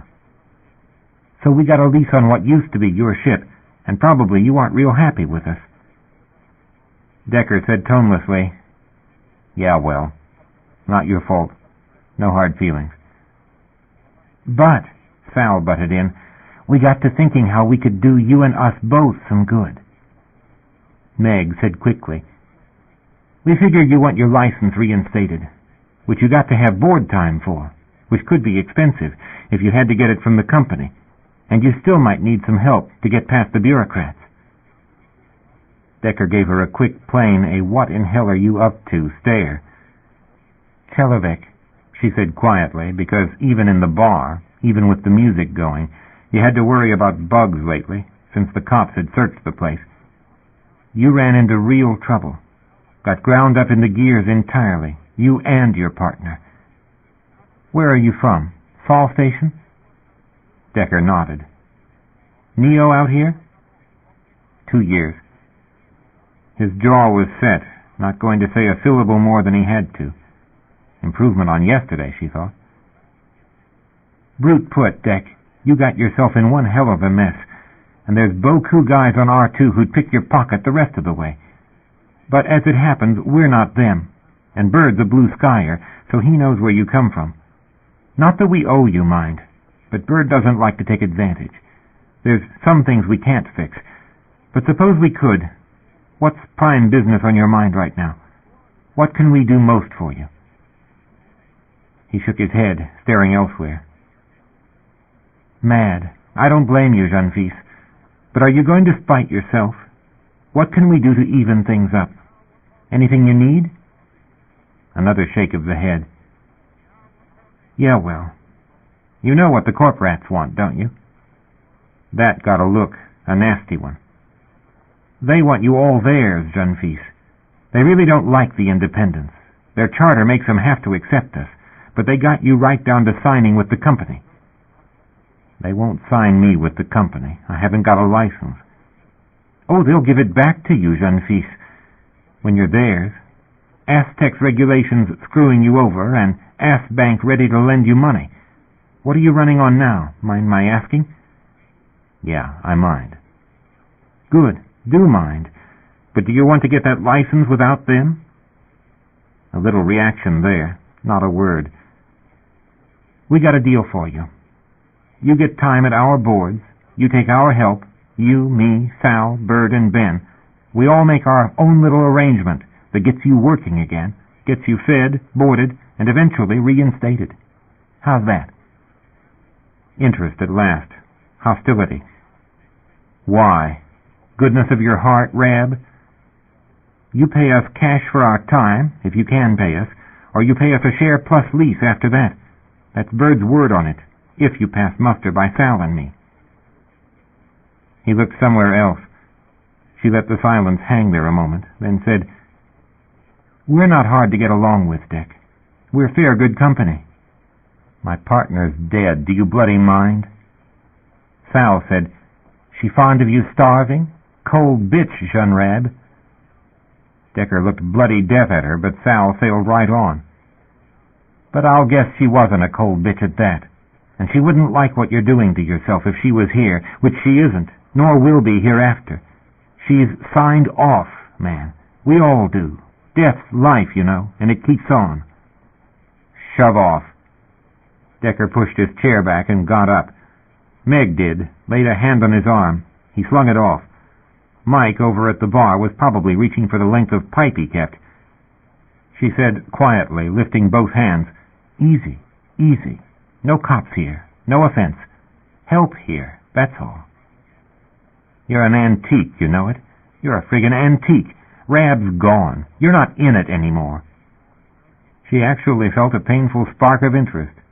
The jeune fils more lately from Saul and more in the current. "True?" She tilted her head, took a damn you stance, and said, "You got better, little plastic?"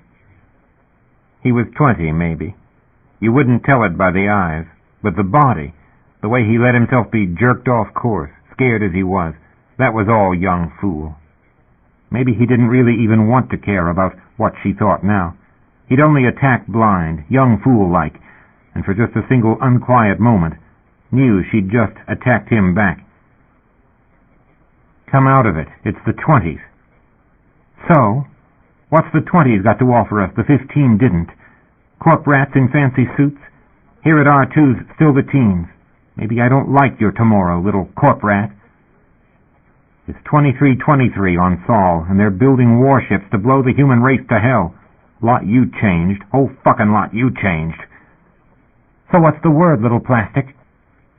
The word's business suits. The word's grab it before it goes. That's Saul.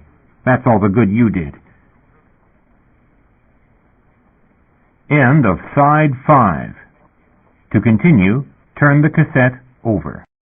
Side 6. Heavy Time by C.J. Cherryh. Continuing on page 208. Bitter news. No better than she already knew. But she balanced on the balls of her feet, hands in belt, shrugged and said, "It goes on, young Rab. Didn't we tell you back in the 15? Wake up! You're going to fly for them?" "I'm not flying for anybody. You'll be living off the corp rat sandwich lines the rest of your life if you do the fool now. They'll own you, and you'll be flying some damn refinery pusher till you're older than Bird." She added quietly, gently, "Or you can sit down, jeune fils, listen to me, and use your brains for more than ballast." He stood there without saying anything. Meg thought, with Sal in the tail of her eye, "God's sake, don't move, Abu Jeeb. Keep your friggin' mouth shut. Kid's going to blow if you draw breath."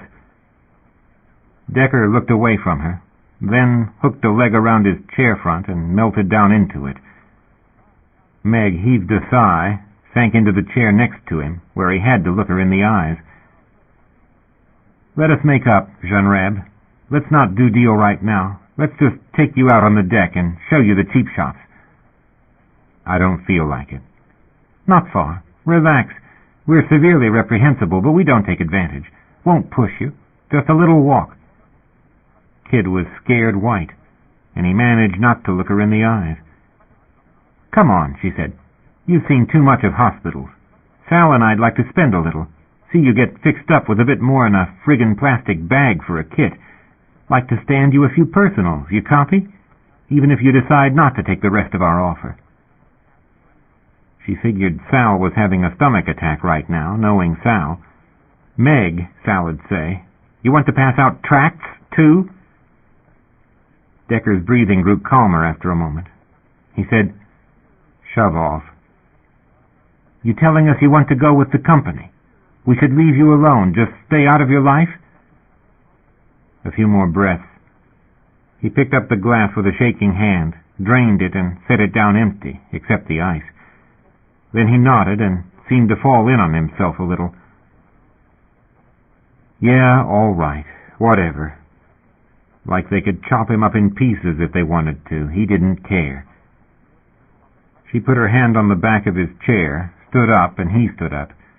She showed him toward the door with, "Mike, tell Bird we're shopping." And Sal, damn her, with the nerve of a dock monkey, locked onto Decker's arm as they headed him out the door, saying, "I know this place. Absolute first rate. You got to see, all right?"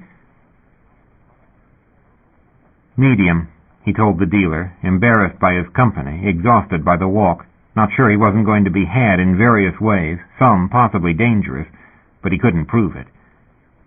He'd broken what Corey called Rule 1, going off with belters he didn't at all know, into shops they did know, taking their word about who to deal with and who to trust. He didn't know whether they were on Bird's side of things or not. Ben's, for all he knew, but they were having a good time, and he was out of the funk he'd tried to sink into. Drifting a little, maybe. But they'd gotten him moving. They'd made him mad, but they'd done more for his nerves than all of Visconti's pills. He was alive. He was thinking about something besides Corey, overwhelmed with music, with colors and textures and excited, cheerful voices. He was halfway happy for a moment. "Now, no shiz, Pat. You give him our deal now," Sal told the guy, whatever that meant, and Meg called after him, "No corp rad now, something serious." The dealer brought back pants and a bulky sweater. The pants said medium. They were gray stretch, and they didn't half look medium. The price said $49.99, middling high for a cheap shop. "That's too much," he objected.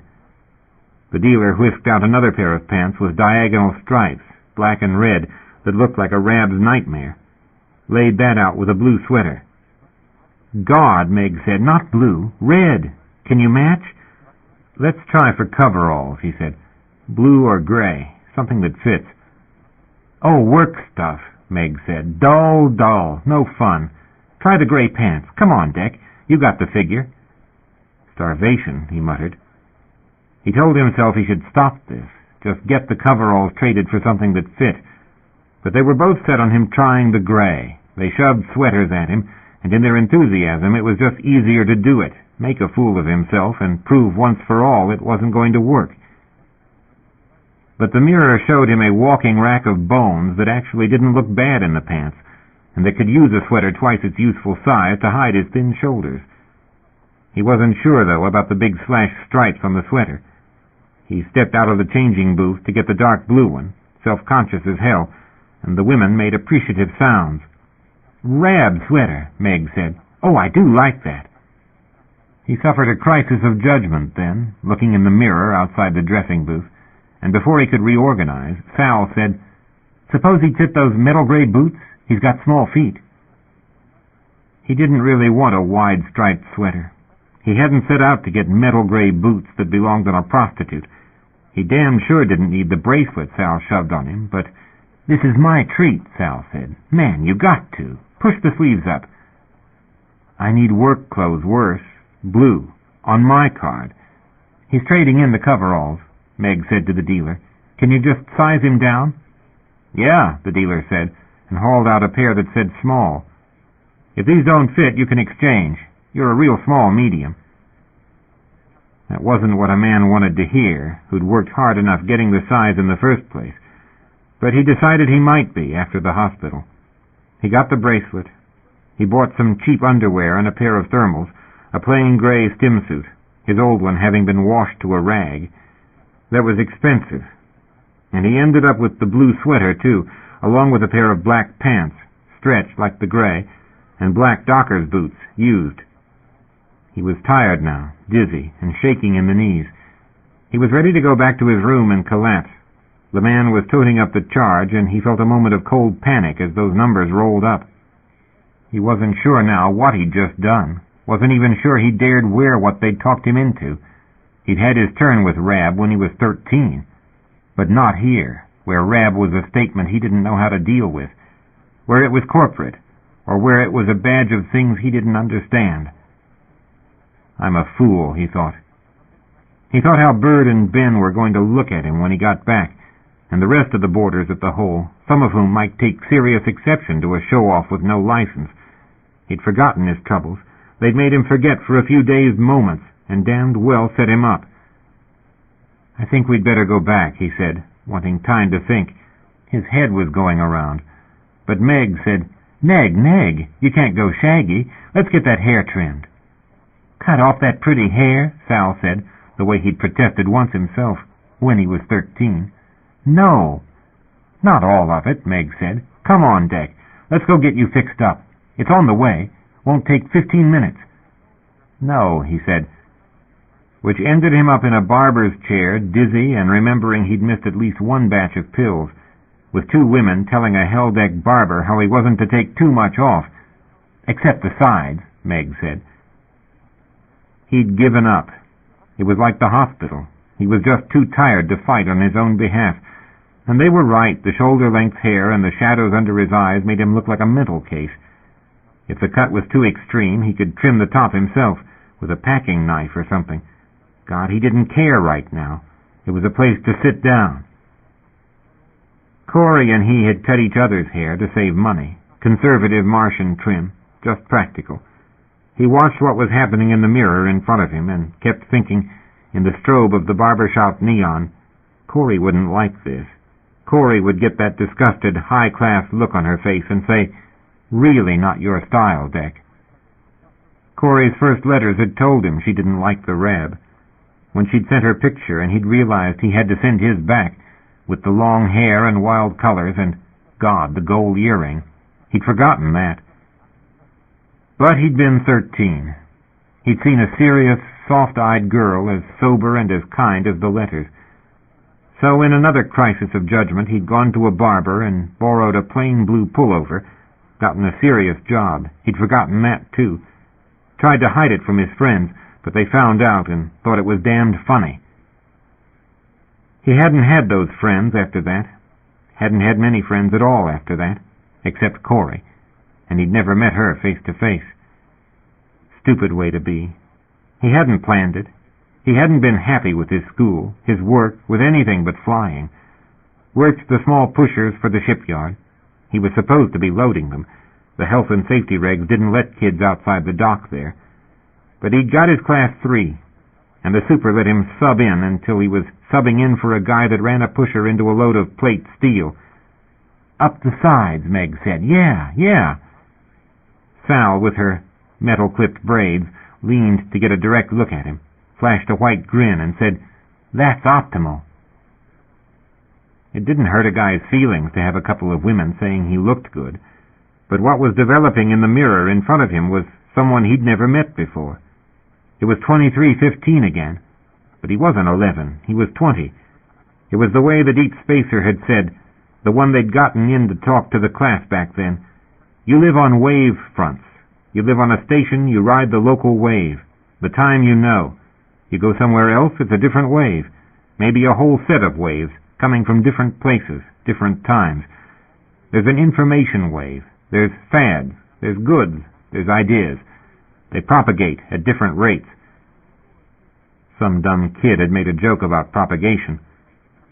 The merchanter had said, dead sober, "So do stationers.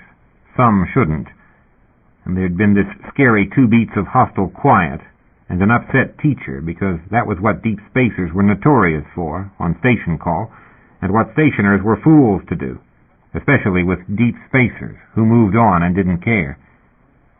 Corey's mother had, and look what came of it. A girl who'd made up her mind that Mars was irrelevant, who said that Rab was irrelevant. Corey had used to say, "The Rab can't really change anything. They can't build. They're saying reform Earth's politics, but it won't work. Worlds are sinks. They're pits where people learn little narrow ideas. Luna Base was a mistake. Mars Base was. Once we got off Earth, we shouldn't ever have sunk another penny in a gravity well." Corey had said more than once, "I'd rather a miner ship for the rest of my life than be stuck on a planet." He focused on the mirror where it wasn't Way Out's cabin. It wasn't Corey's face he was seeing, and the thin, shadow-eyed stranger who got out of the chair looked like someone who might have a knife in his boot. He wasn't sure Corey would recognize him. He wasn't sure Corey would ever have liked him if she'd met him like this. "Serious Rab," Meg said, with a hand on his shoulder. She looked past his shoulder into the mirror, red hair, glitter and all. Sal was on his other side. He stared at the reflection, thinking, "I'm lost. I don't know where I am." This is who survived the wreck. It's somebody Corey wouldn't even want to know. But it's who is, now. And he doesn't think the way he used to. He's not going your direction anymore, Corey. He can't. I've seen crazy people, faces like statues. They just stare like that. People leave them alone. He doesn't look scared, does he? But he is, Corey. God, he is. Chapter 13. He'd spent money he didn't want to spend, that sliced deep into all he had to live on for the next 60 days. He had Meg on one arm and Sal on the other, both telling him he looked fine. And maybe he did, but he wasn't sure his legs would hold him. Wasn't sure he wasn't going to fall in a faint. The white noise of the deck, the echoes, the crashes, rang around his skull and left him navigating blind. Sal kept a tight grip on his left arm, Meg on the right. Sal saying in the general echoing racket that he looked severely done, and Meg that they shouldn't have pushed him so hard. "We can stop in and get a bite," Meg said. "I just want to get home," he said. They had his packages. They kept him on his feet. He had no idea where he was, and he looked at a company cop just standing by a storefront, remembering the cop that had stopped him outside the hospital. The fact he was weaving. A fall now, and they'd have him back in hospital, with Prawn shooting him full of trank and telling him he was crazy. God, he wanted his room and his bed. He wanted not to have been the fool he'd been, going with these people. He wanted not to have spent any money. And when he finally saw familiar territory, and saw the whole flashing sign, he could only think of getting through the door, and through the bar, and through the back door. That was all he asked. It was dimmer inside. Light was fuzzing and unfuzzing as he walked, only trying to remember what pocket he'd put his key in, and praying God he hadn't left it in the coveralls back at that shop. But Bird and Ben were sitting at the table they'd had at breakfast, right by the back door. Meg and Sal steered him around to their inspection, and Ben looked him up and down as if he'd seen something oozing across the floor. "Well," Bird said, "sit down, Deck." "I'm just going back to my room." "His room it is now," Ben said, and Meg, with a death grip on his arm, "Ease off. Man's severely worn down. He's been shopping." "Yeah." Ben pulled a chair back. "It looks as if—" "Sit down, Decker." His knees were going, but Ben suddenly took as civil a tone as Ben had ever used with him. Walking out on him didn't seem a good idea, and he was afraid to turn down their overtures for whatever they were worth. There damn sure weren't any others. He sank into the offered chair. Meg and Sal pulled up a couple of others, and he gave up defending himself. If they wanted something, all right, anything. Ben would only beat hell out of him, that was all, and Ben didn't look as if he was going to do that immediately, for whatever reasons. The owner, Mike, came over to get his drink order. Bird and Ben were eating supper, and Bird suggested through the general ringing in his ears that he should do the same, but it was already too late. He couldn't get up and stand in the line over there, and he wasn't sure his stomach could handle the grease and heavy spices right now. He remembered the chips. He said, "Beer and chips." "Out of chips. Pretzels." "Yeah," he said, "thanks. Pretzels is fine." Maybe pretzels were a little more like food. He had no idea. And beer was more like food than rum was. Anything at this point. God. "That all you're going to eat?" Bird asked. Ben nudged him in the ribs and said, "Must be flush today. Who's buying the pretzels, Decker?" Meg said, "Ease off, Ben. He's seriously Z'd." "That's nothing new," Ben said. And Bird, "Ben." "I just asked who's buying the pretzels." "I am," Decker said. "If you want any, speak up and say please." Ben whistled, raised a mock defense. "Oh, well now, yeah, don't mind if I do. God, you're touchy." He'd have come off the chair and gone for Ben under better circumstances. He didn't have it. It wasn't smart. But something took over then and made him say, with a set of his jaw, "I didn't hear please." "Oh, please." An airy wave of Ben's hand. "Passing charity around, are we now? Paying off our debts? Did finance come in?" "Not yet, but it will. You want my card?" He pulled it out of his pocket, tossed it onto the table. Go check it out, Pollard. Take whatever you think I owe you. Ben looked at him, and Bird turned his head and called out, "Mike, get those beers right over here. Ben's had his foot in his mouth." "Excuse him, son. You want to get the pretzels, we'll get the drinks." "I'll pay my own tab," he said, too harshly. He was dizzy. He wished the drinks would hurry. He wished he was safe in his room, and he wished he knew how to get there before he got into it with Ben. Mistake, he told himself. Serious mistake. "We mentioned to him about the board time," Meg said. "He says he wants to think about it." "What think?" Ben said. "He's got no bloody choice." "Ben," Sal said, sounding exasperated. "Shut up." "Well, there isn't." Ben was quieter, scowling. "Try to help a guy." "Ben," Bird said. "We're buying his effing drink." "Ben," Meg said, and slammed her palm on the table. Bang! A hand with massive rings on each finger. "We talked about the lease, and the jeune fils is thinking it over. That's his privilege. Meanwhile, he's offered to pay his own tab, all right? So don't carp. Don't pay him any mind, Dick. Sometimes you seriously got to translate Ben. He means to say, 'Très bon, you're on your legs again,' and 'mercy ever so for the pretzels.'" The beer and the pretzels came. Dick picked his card off the table and shoved it at Mike, said, "Put it all on mine," and tried not to think what his account must look like now. Bird said, "You don't have to do that, son." "It's fine," he said. He picked up his beer and felt Ben's hand land heavily on his shoulder, the way Ben had done on the ship when Ben was threatening to kill him. Ben squeezed his shoulder, leaned close to touch glasses with him. "No hard feelings," Ben said. He didn't trust Ben any further than he could see both his hands. His stomach was upset.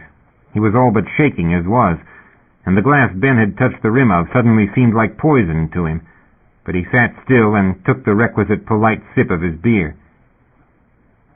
Ben said, "So, do you want the board time?"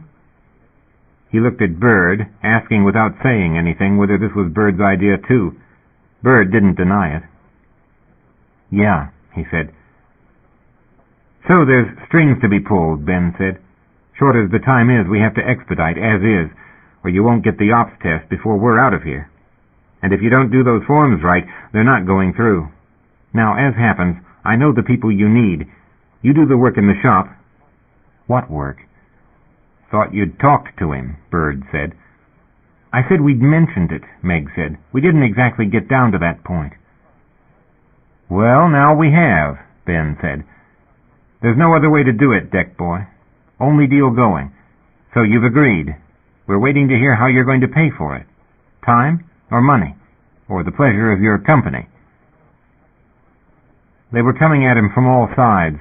He wasn't sure there wasn't a moment missing there. His ears were ringing. They were all looking at him, Ben with his hand on his chair back. He lost things. The meds said he did. And he sat here surrounded by these people who as good as had a gun to his head. If they helped him, he might have a chance. But if they figured out he did forget things, the word would get around and it was all over. He'd never get reinstated. He'd end up doing refinery work. "You any good as a mechanic?" Bird asked. "I kept way out working." "As a pilot?" "I was good." He didn't expect Bird would believe him. He added, self-consciously, "We weren't broke." Bird had seen the best of them. Bird had kept him alive and argued for him with these people. He was desperate for Bird to take his side now. And if they robbed him, there were worse alternatives. "Corey and I had $47K in the bank, not counting the ship free and clear. R1 Bank's sending it, but I can't draw on it for another 50-60 days. $47K? Ben jeered. "Come on, Decker." He didn't look at Ben. He looked at Bird and Sal, clasped his hands around the wet chill of the beer glass. Corey's mom was pretty well set. Corey had her own account, trust funds. The hour she turned 18, she took it, and she called me and bought my ticket and hers. She came out from Mars. I came from Sol. We met out here, and we bought the ship. Paid $158K for her. Another 40 in parts. We made a few mistakes. We hadn't made many runs, only been out here 2 years. But Corey knew what she was doing. She nearly had her degree in belt dynamics. 28 of that 47K we didn't have when we came out here. We were doing pretty well. Damned well, Bird said. College girl, Ben said. Come on, the company'd have snapped her up. She didn't admit to it. She didn't want a company slot. With that kind of money, she was a fool. Ben, Bird said. Well, she was.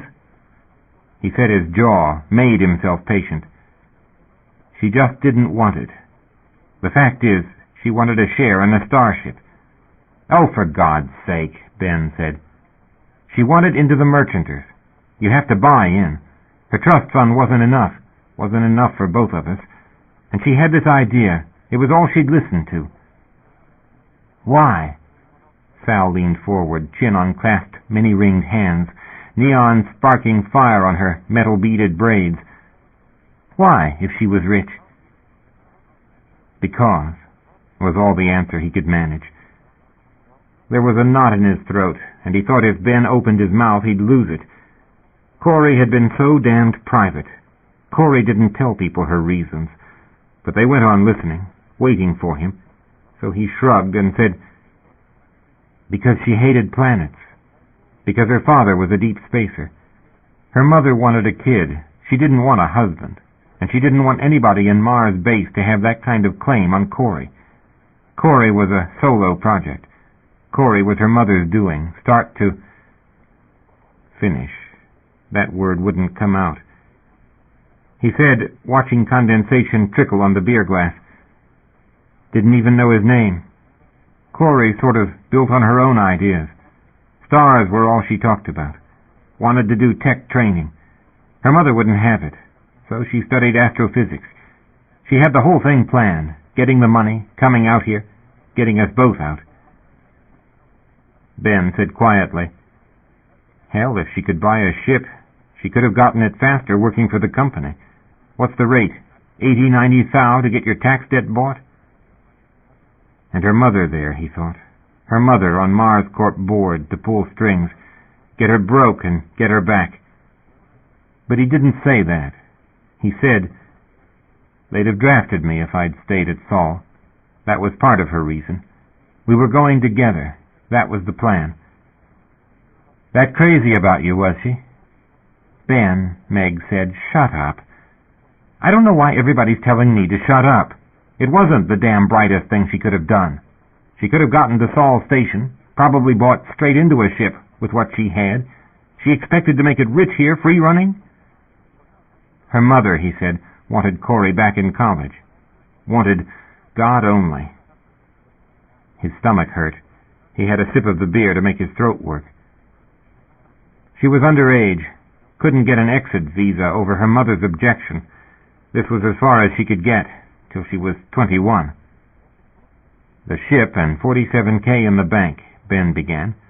What do those sons of bitches want for a buy-in anyway? Maybe a couple $100K apiece. With the ship, we had it for one of us, tax debt to get the visa. You've got to pay that off to the government before you ever get down to paying the ship share. And Corey's was high.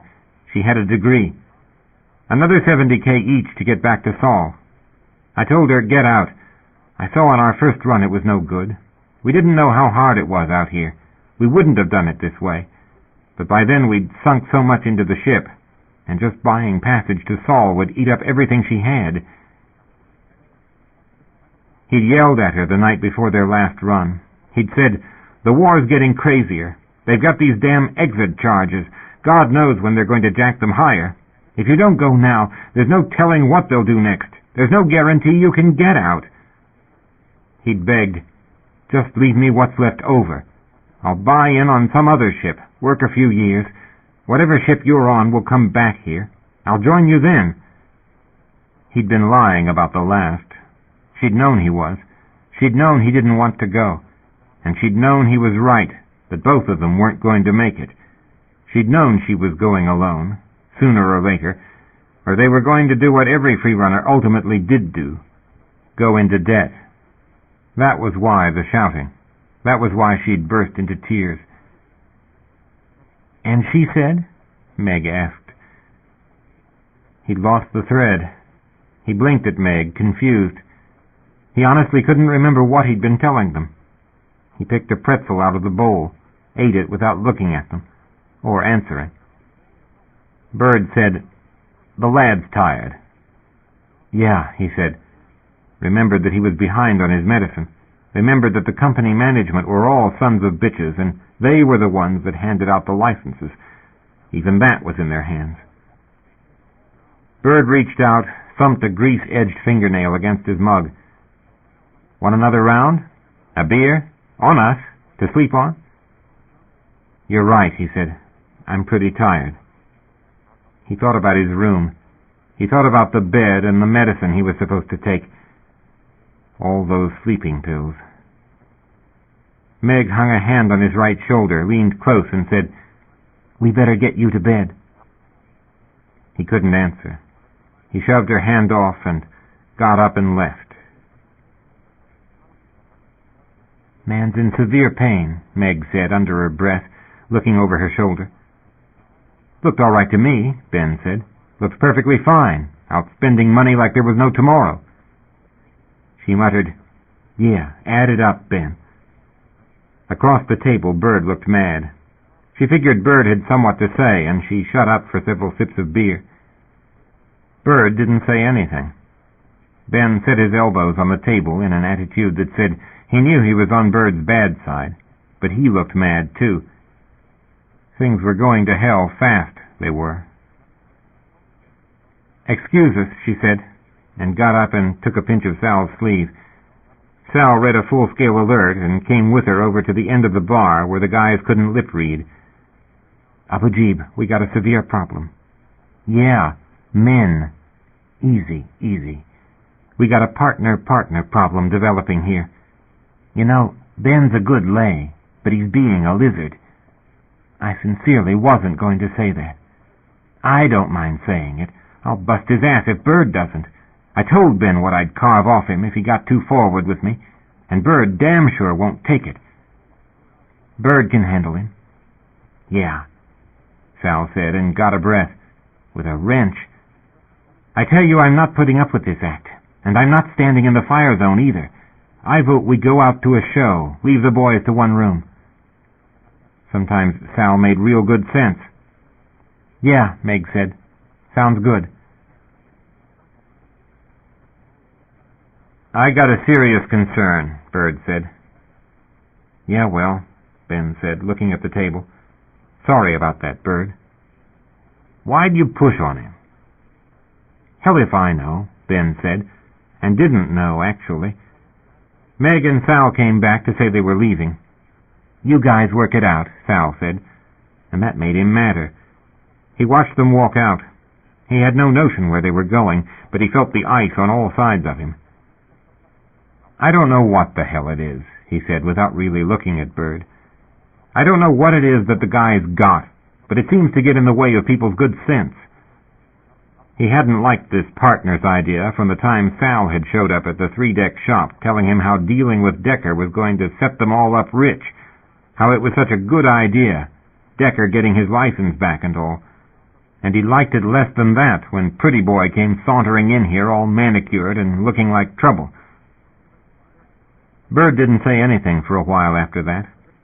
Finally, "Maybe some people can't figure out why you got it in for him." "Because he's crazy," Ben said. "Because we're going to take this loony out there where he can get his ship back, cut the girls' throats, and run that ship back over the line." "You've been seeing those lurid vids again.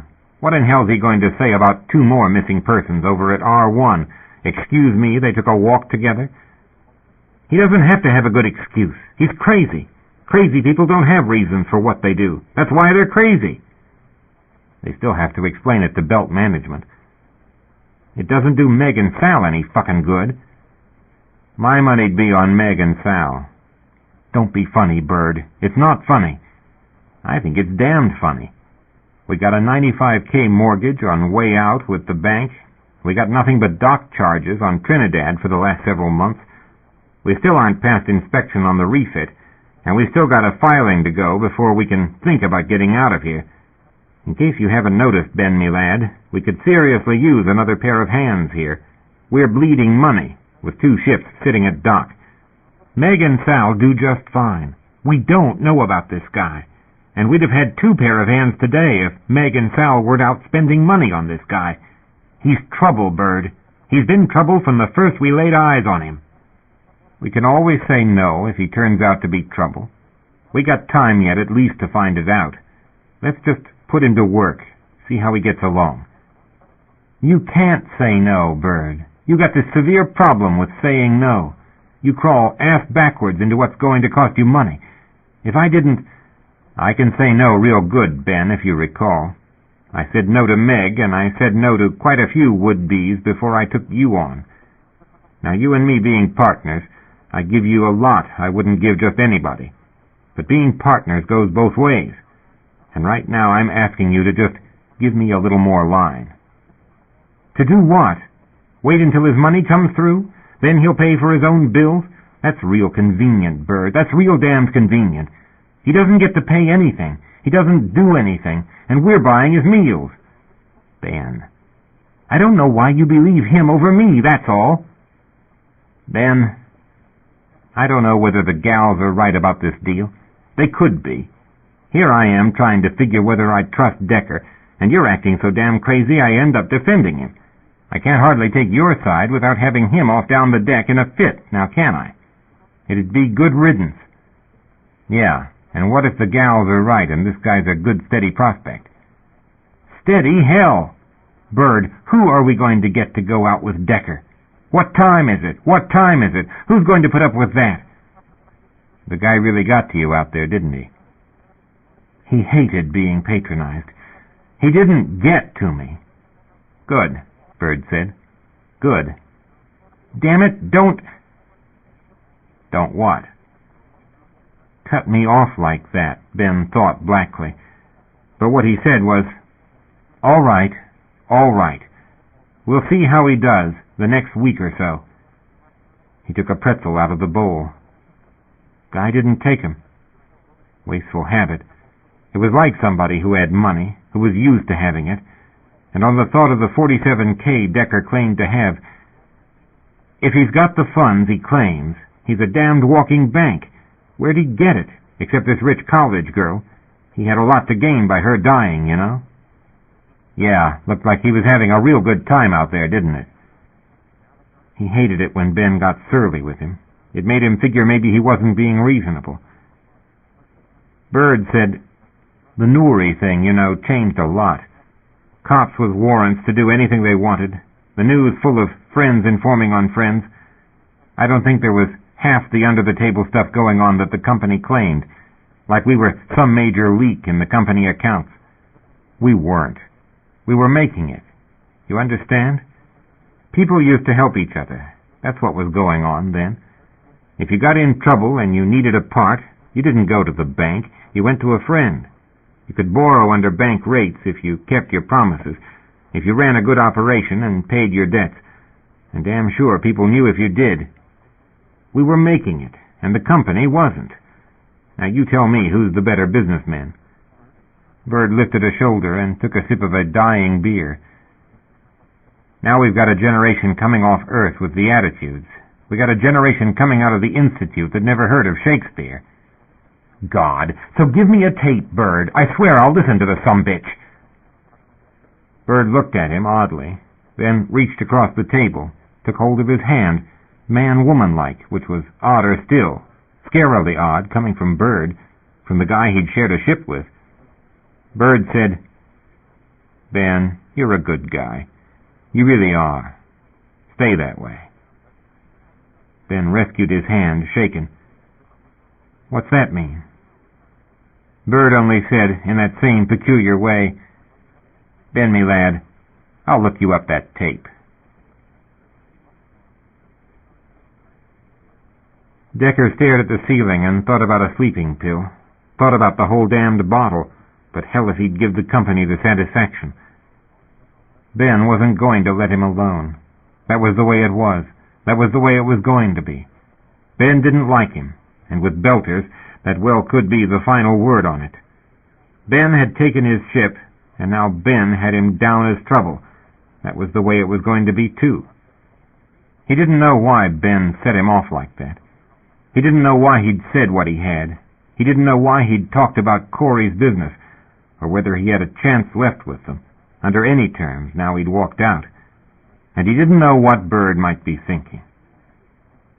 If nothing else, that he and Ben together were a problem. He had no question which way Bird would go if Ben wanted him out. And Ben talked about getting his license back, with no dollar figure on it. Everything he had, he was sure, if they still took him after the blow-up out there. Ben thought he was crazy. Ben thought he'd crack if he got out there again, and honestly speaking, he wasn't sure of himself. The deep belt was no place to discover you'd grown scared of the dark, and handling a ship making a tag was no time to have a memory lapse, to find the next move wasn't there, or not to remember where you were in a sequence or what you'd already done. You didn't get other chances. The belt didn't give them. He didn't know himself what would happen when the hatch shut behind him, whether he'd panic, whether he'd be all right, whether he'd think he was all right, and the longer he was out in that ship, slowly unravel between past and present, the way he had in the shower. That shower. The same surroundings, nothing but his current partner's presence to anchor him in time. Everybody seemed to be asking him to collect himself, get on with his life as if nothing had happened. It seemed to be the way everybody got by. They numbed themselves to feeling, made themselves deaf and blind to what the company got away with, just kept their mouths shut, chased what money they could get, and got used to seeing a lying son of a bitch in the mirror every morning, because that was the only kind that had a chance in this place. He didn't know whether he could do that. He didn't even know whether he could keep out of that pill drawer and stay alive tonight, or whether the gain was even worth it anymore. "Corey," he'd said that time they'd had the argument, "maybe I don't want to go.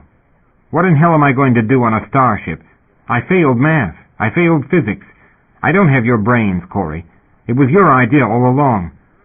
They won't have work for me. I'll be dead math the rest of my life, Corey. What kind of life is that?" She'd set him down, told him plain as plain he hadn't any chance in staying. She'd told him the company was crooked. The company was screwing the freerunners, screwing the pilots, screwing everybody that worked for them. Corey had handled big money. She knew how banks worked with the big operations. She'd told him what Aztecs was doing with their electronic data cards and their policies on fines. She tried to explain to him exactly what that direct deduct stuff on LOSs did to accounts and interest, and how they were skimming on the freerunners in ways that had nothing to do with rocks. She'd said, "Deck, don't be a fool. You've no future here. They're killing the freerunners.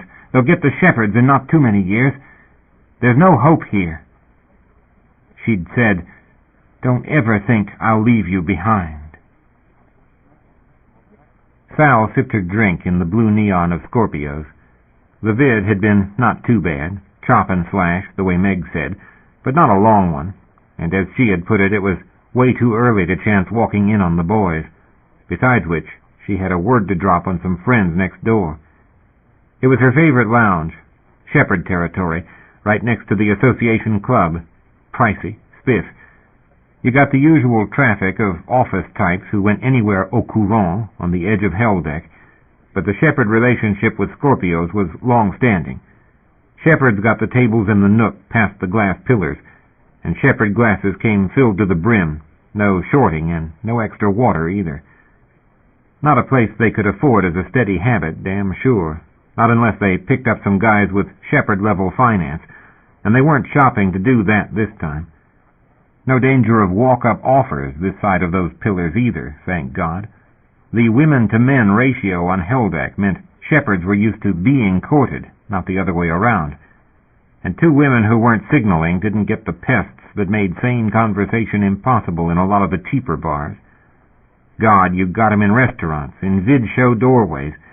This shift some R&R bunch was in from the shipyard, and the soldier boys on leave down at the vid were the damn all worst. They'd had a glut of male fools for the last few hours, and Scorpio's was a refuge worth the tab, in her own considered opinion. "I tell you," she said over an absolutely genuine Marguerite, "my instinct would be to take this deck a tour before we go out. You know, personal, just friendly. Rattle him and see what shakes. I think that's a serious safety question. But we got Ben in the gears, damn him." "You want my opinion, Abujib?" "Possessive? Virgin, Abujib.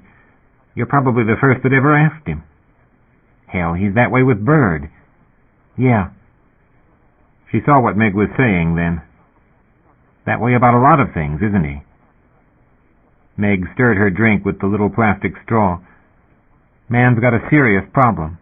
Hasn't cost us yet, but it's to worry about.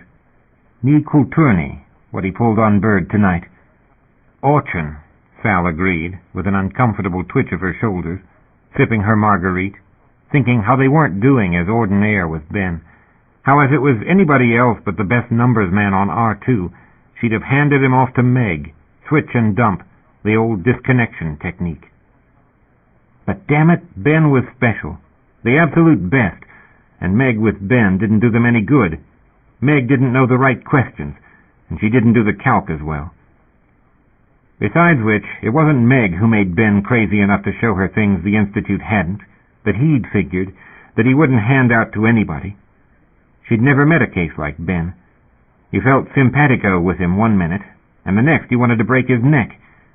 She'd never met anybody she trusted the way she did Ben, except Meg and Bird.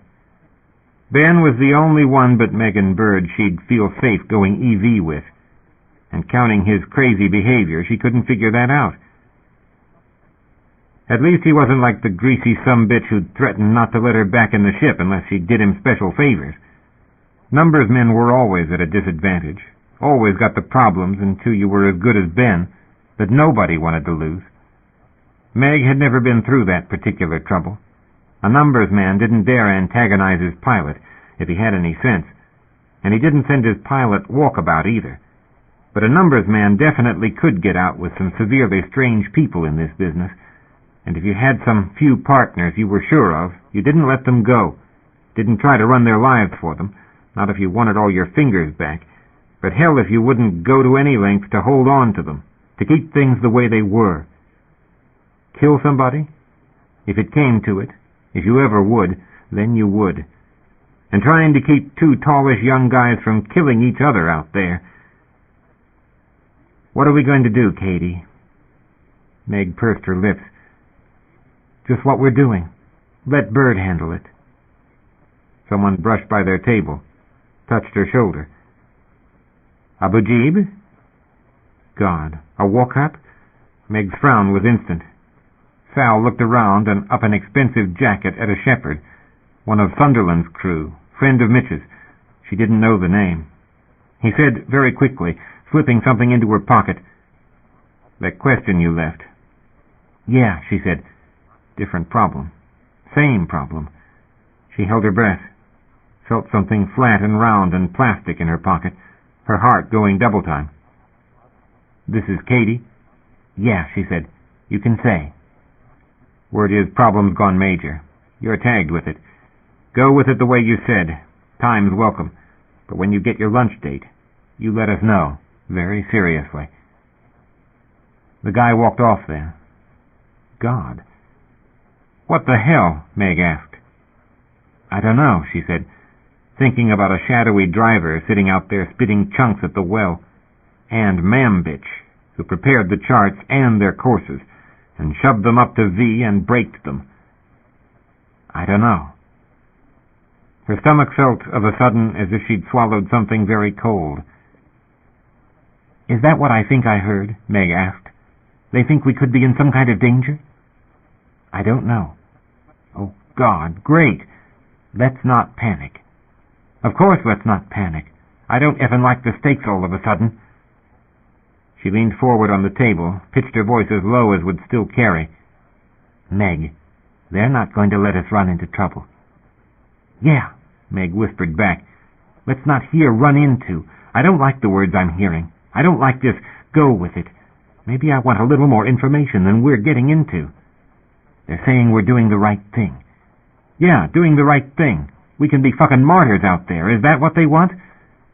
She reached across the table and grabbed Meg's hand, scared Meg would bolt on her. We got a real chance here. What real chance? Chance your high and mighty friends are going to hold us a nice funeral? Chance we can collect the karma and they stay clean? Meg, I can get you in. Screw that. Meg jerked her hand back. I don't take their charity. Meg, for God's sake, don't blow it. Meg set her jaw, took several slow breaths, the way she would when she was mad. What's their guarantee? Shit, we could be bugged here. Sal took the flat plastic out of her coat pocket, which had a little green light showing, palmed it fast. God, Meg groaned. They're ahead of the game. They're not going to let us walk into it. Oh, you've got a lot of faith in them.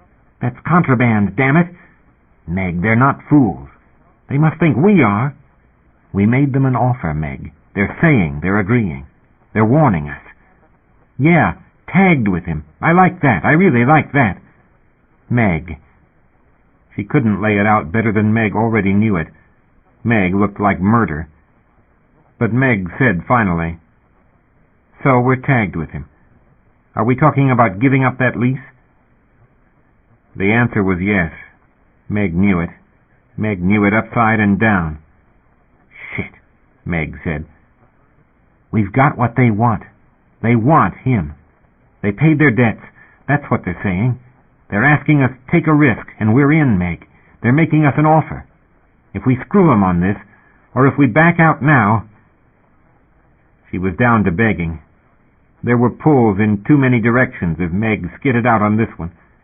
God, everything she wanted. Everything. A shepherd birth, Meg. One last run. We get Deck out in the big quiet for a few months, and that's it. Ben and Bird set up with those ships. Karma paid. We're getting out of here, Meg. A chance at a real ship. Both of us. That scored with Meg. Only thing that could.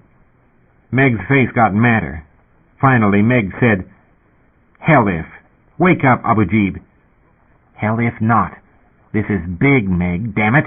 This is it. Meg shook her head. But it meant yes. All right, we're going to be fools. You better be right, Abujib. And that Jeune Fils damn well better get his bearings. Fast. If they're going to make a case on him, he sincerely better not be crazy. Chapter 14. Spending his sleep time with Bird wasn't exactly what Ben had planned. Breakfast with Decker wasn't his idea of a good time either, but Bird insisted. So here they were, himself and Bird at the table, and Decker in line. Meg and Sal were sleep-ins. They'd gotten in late last shift, up to what Ben didn't try to imagine. Decker hadn't seemed enthusiastic about their company from his side either. Decker had answered his door, said yeah, he'd be there, and arrived late, clipped up the sides and all. All he needs is a couple of earrings, Ben muttered. Be nice, Bird chided him over the sausage and unidentifiable eggs. Ben looked at him, lifted a chilled shoulder. Hey, did I do anything? But he reminded himself he had better bite his tongue and keep criticisms of Bird's previous pretty boy to himself. The way he'd made up his mind yesterday that, since the insanity had gotten to Meg and Sal, he had as well go along with it. Bird shot him a look that said he didn't trust him not to knife Decker in his bed. That was the level things had gotten to. That was the primary reason he figured he had better go along with it. Until Decker slipped up. Then he was even going to be charitable about I told you so. He sincerely was, so long as Bird saw it clear when it happened and came to his senses. So Decker walked up with his cup of coffee and his eggs, not quite looking at either of them, kicked back a chair and sat down. I have to apologize, Decker said first off, still without looking at them. Ben manfully kept his mouth shut. I sort of wandered off yesterday, Decker said. Bird shrugged, but Decker wasn't going to see that gesture, looking at his plate like the Z-out he was. Bird said, Pills will do that. I'm going off them, Decker said. His hand with the fork was shaking. Badly. A real mess, Ben thought. Wonderful. We're supposed to go out with this guy. This is going to be at the controls out there. Decker did look up then, shadow-eyed as if he hadn't slept much. I cut you off yesterday. If the offer's still open, I'd like to talk about it.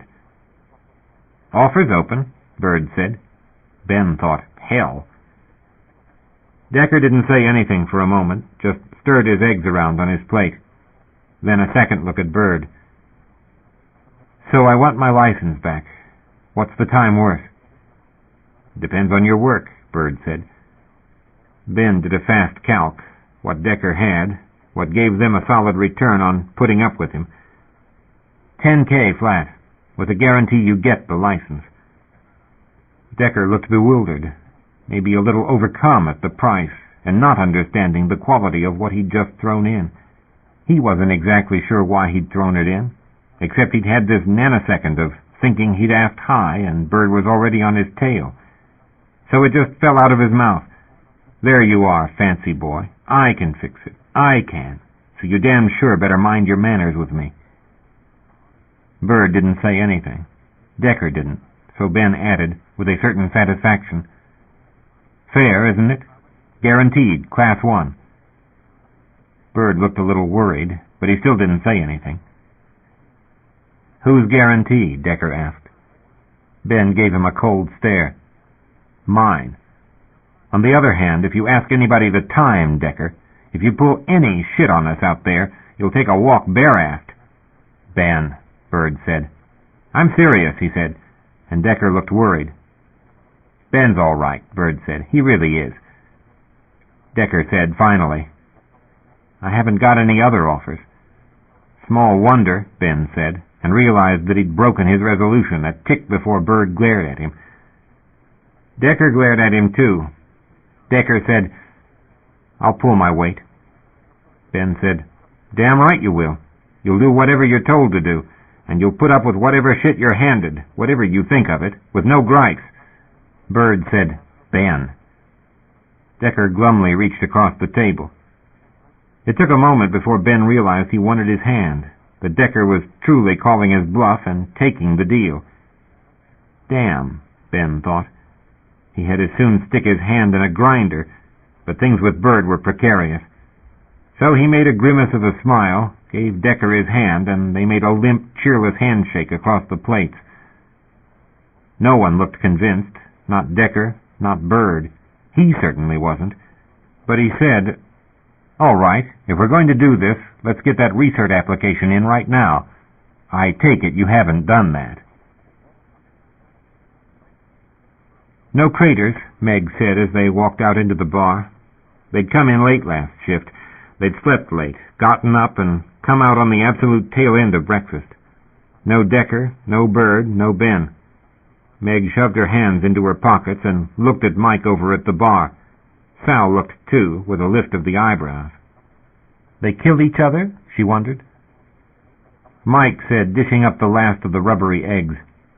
Left like old friends, all three. Said tell you they were going up to the dock. They're leaving you a pile of scrub up and sanding in the shop. Fun, Sal, sourly. Been with Decker? Meg said with a gathering worry. Not damn likely. We got a problem here. Sal poured her own coffee and took the plate Mike handed her. Katie, I think we got to use strategy. What strategy? I vote we shoot Ben. Nah, he's playing along with Bird. Sal took the plate and the coffee back to the table and hooked a chair out, as Meg did the same. We got what? 3 weeks if we push it? If Deck's able to pitch in? The guys are going to be trouble. Trey macho. Trey pain in the ass. If Bird takes a position, you need a pry bar. We can't have Ben and Decker in the same ship. That's prime. So Bird takes Decker, and we take Ben. That, come to think of it, wasn't at all a bad idea. They'd been after Ben's numbers for 2 years. That was solid, and Shepard promises were come-ons and maybes. Besides which, if there was anybody who could keep Decker in line... Sal ducked her head, checked in her pocket a beat. God, smooth move there, Meg thought, with a knot in her stomach. and Sal looked up with the devil's own ideas in her eyes. "I'll tell you what we do, Katie. We apply to go out tandem. All of us. I'll tell you why." A jab of Sal's finger on the tabletop. "Because Bird doesn't want Decker sliced and stacked. Because Bird's had one trip with Ben and Decker already, and if we give him the out to break that up, we ask for even split on the board time, just to make him believe it. We set it up with the bitch, and we get Ben and his numbers and access to Decker. Hell, we have got a ship coming out of refit. Shakedown run. That's the grounds. Only reason they'll do it. A skosh noisy. Do we need Mam Bitch's special attention on us? I don't think a special app is a good idea. Katie, we got the bitch's attention. I'll ask my friends, but I don't know what worse we can do.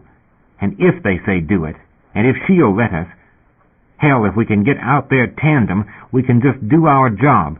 Just ride it out while the shit flies, as may, and figure things are getting taken care of. They're not going to arrange anything on the way out, not unless they're pushed. And if the association brings it up as an issue, damn sure the bitch isn't going to run us into a rock on the way back. There's coincidences and there's coincidences. They're just a little from having the EC down their throats.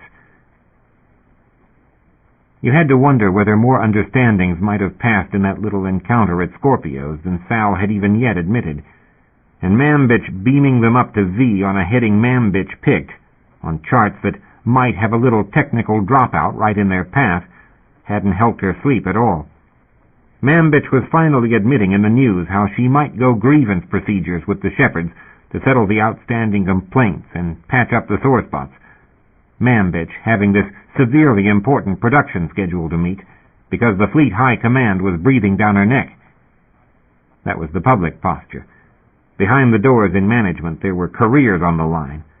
There was the Shepherd's whole existence on the line. "I tell you," she said to Sal over the eggs, "I'd sincerely like to know if you know anything additional, now or in the future." "If I know, you'll know." A solemn look. "I swear." "Thanks," she said. She did try to believe it. A berth with the Shepherds, Sal said. It was already an endangered species, and they themselves were fools to think otherwise. You got out of the habit of long-term thinking, when the only out you had was a break in a business that was already taking the deep dive to hell. Freerunners weren't going to last forever. Go with the lease deal, or go for broke Sal's way. See if the Shepherds kept their bargains, or if there was a bargain, or if the Shepherds were still independents when the shakeout came. Sal had wanted this break. God, she'd chased it for years. Blew it once, by what she knew, and those sons of bitches relatives of hers had kept Sal on a string for near 6 years. Sure, let the kid be eyes and ears on hell deck. Let Abu Jib run their errands and risk arrest. Let Abu Jib sweat long enough to be sure she took orders. Abu Jib had gotten a severe warn-off from the Shepherd Association when she'd taken up with her, and being Abu Jib, she'd locked on to her mistake and damned the consequences. Her high and mighty friends had said, "Drop Katie," and Sal had gone to talk to some officer or other, God only what she'd said in that meeting, or what they'd said or threatened. But Sal had stormed out of their exclusive club and not talked about a berth with the Shepherds for the better part of a month. They'd survived the ups and downs since, gotten hell in a way better than they'd started. Things had looked so clear and so possible, till yesterday, till the association dangled Sal's dream in front of her, the bastards. She'd said yes to Sal last night. She had the sinking feeling this morning she'd been a chronic fool, and committed herself to something she wouldn't have, except for those 2 marguerites. But she hadn't exactly come up with an effective no this morning either, both of them sitting here betting their necks on that little green light. Sal was dead set. She still couldn't open her mouth and say, "Sal, no deal. We're going with the lease." Didn't know if you'd call it friendship. Didn't know what was wrong with her head. But the way things were getting to be on R2, the Freerunners didn't have that many more years. She could worry about Bird. You couldn't call it romance, what she had with Bird. Mutual good time. And a guy she'd no desire to see run up against a rock, damn it. If Decker was the problem, They were all tagged, as the shepherd had put it. Bird, Ben, all of them. The association might be using them, but the association might be the only protection a handful of miners had. The shepherds were the only independents with any kind of leverage. That was enough to advise keeping one's mouth shut, and not to say no. Couldn't tell Bird. Bird wasn't good at secrets. Damn sure not Ben. What had the shepherd said? The problem's major.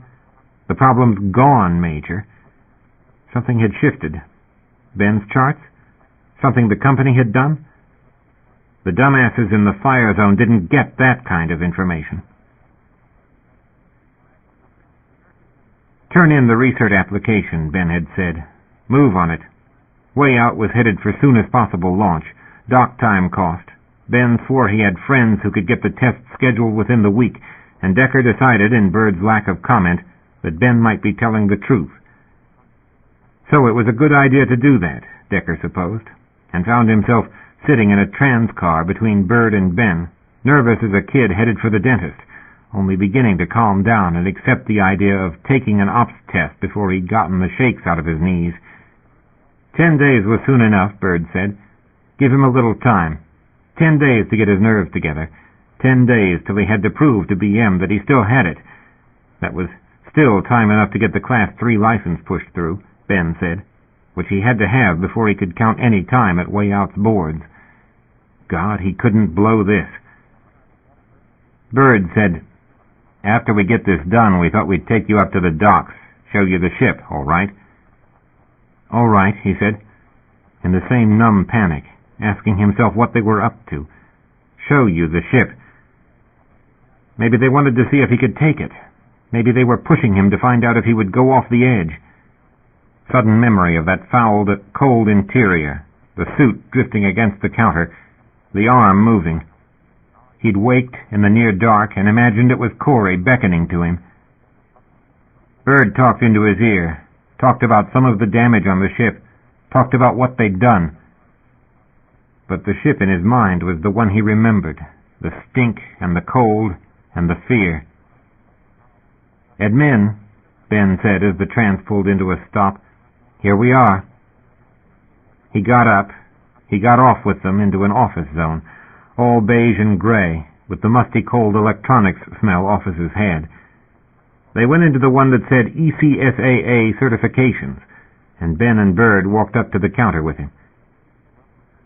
I want to apply for a license, he said. Recertification, Ben said, leaning his elbows on the desk beside him. Just let me do it.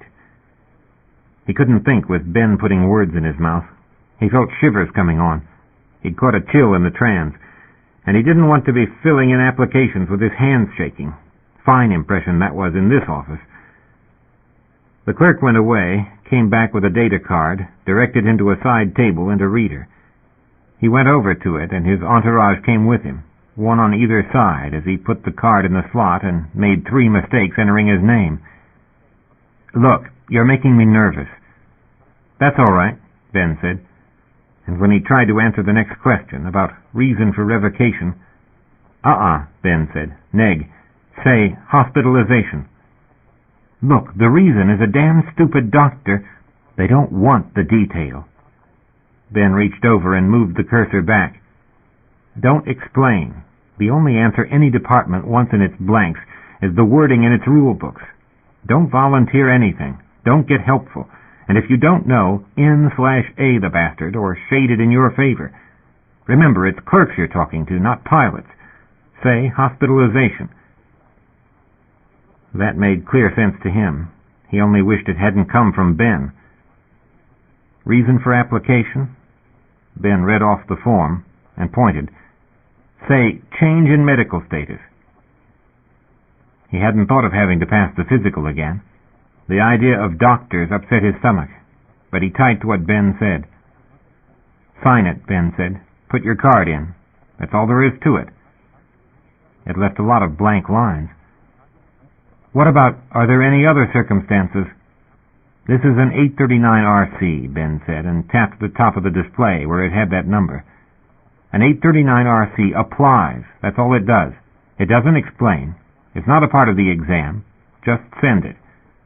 Have you ever filled out one of these? Doesn't matter. I worked in assay. Answer by catchphrases.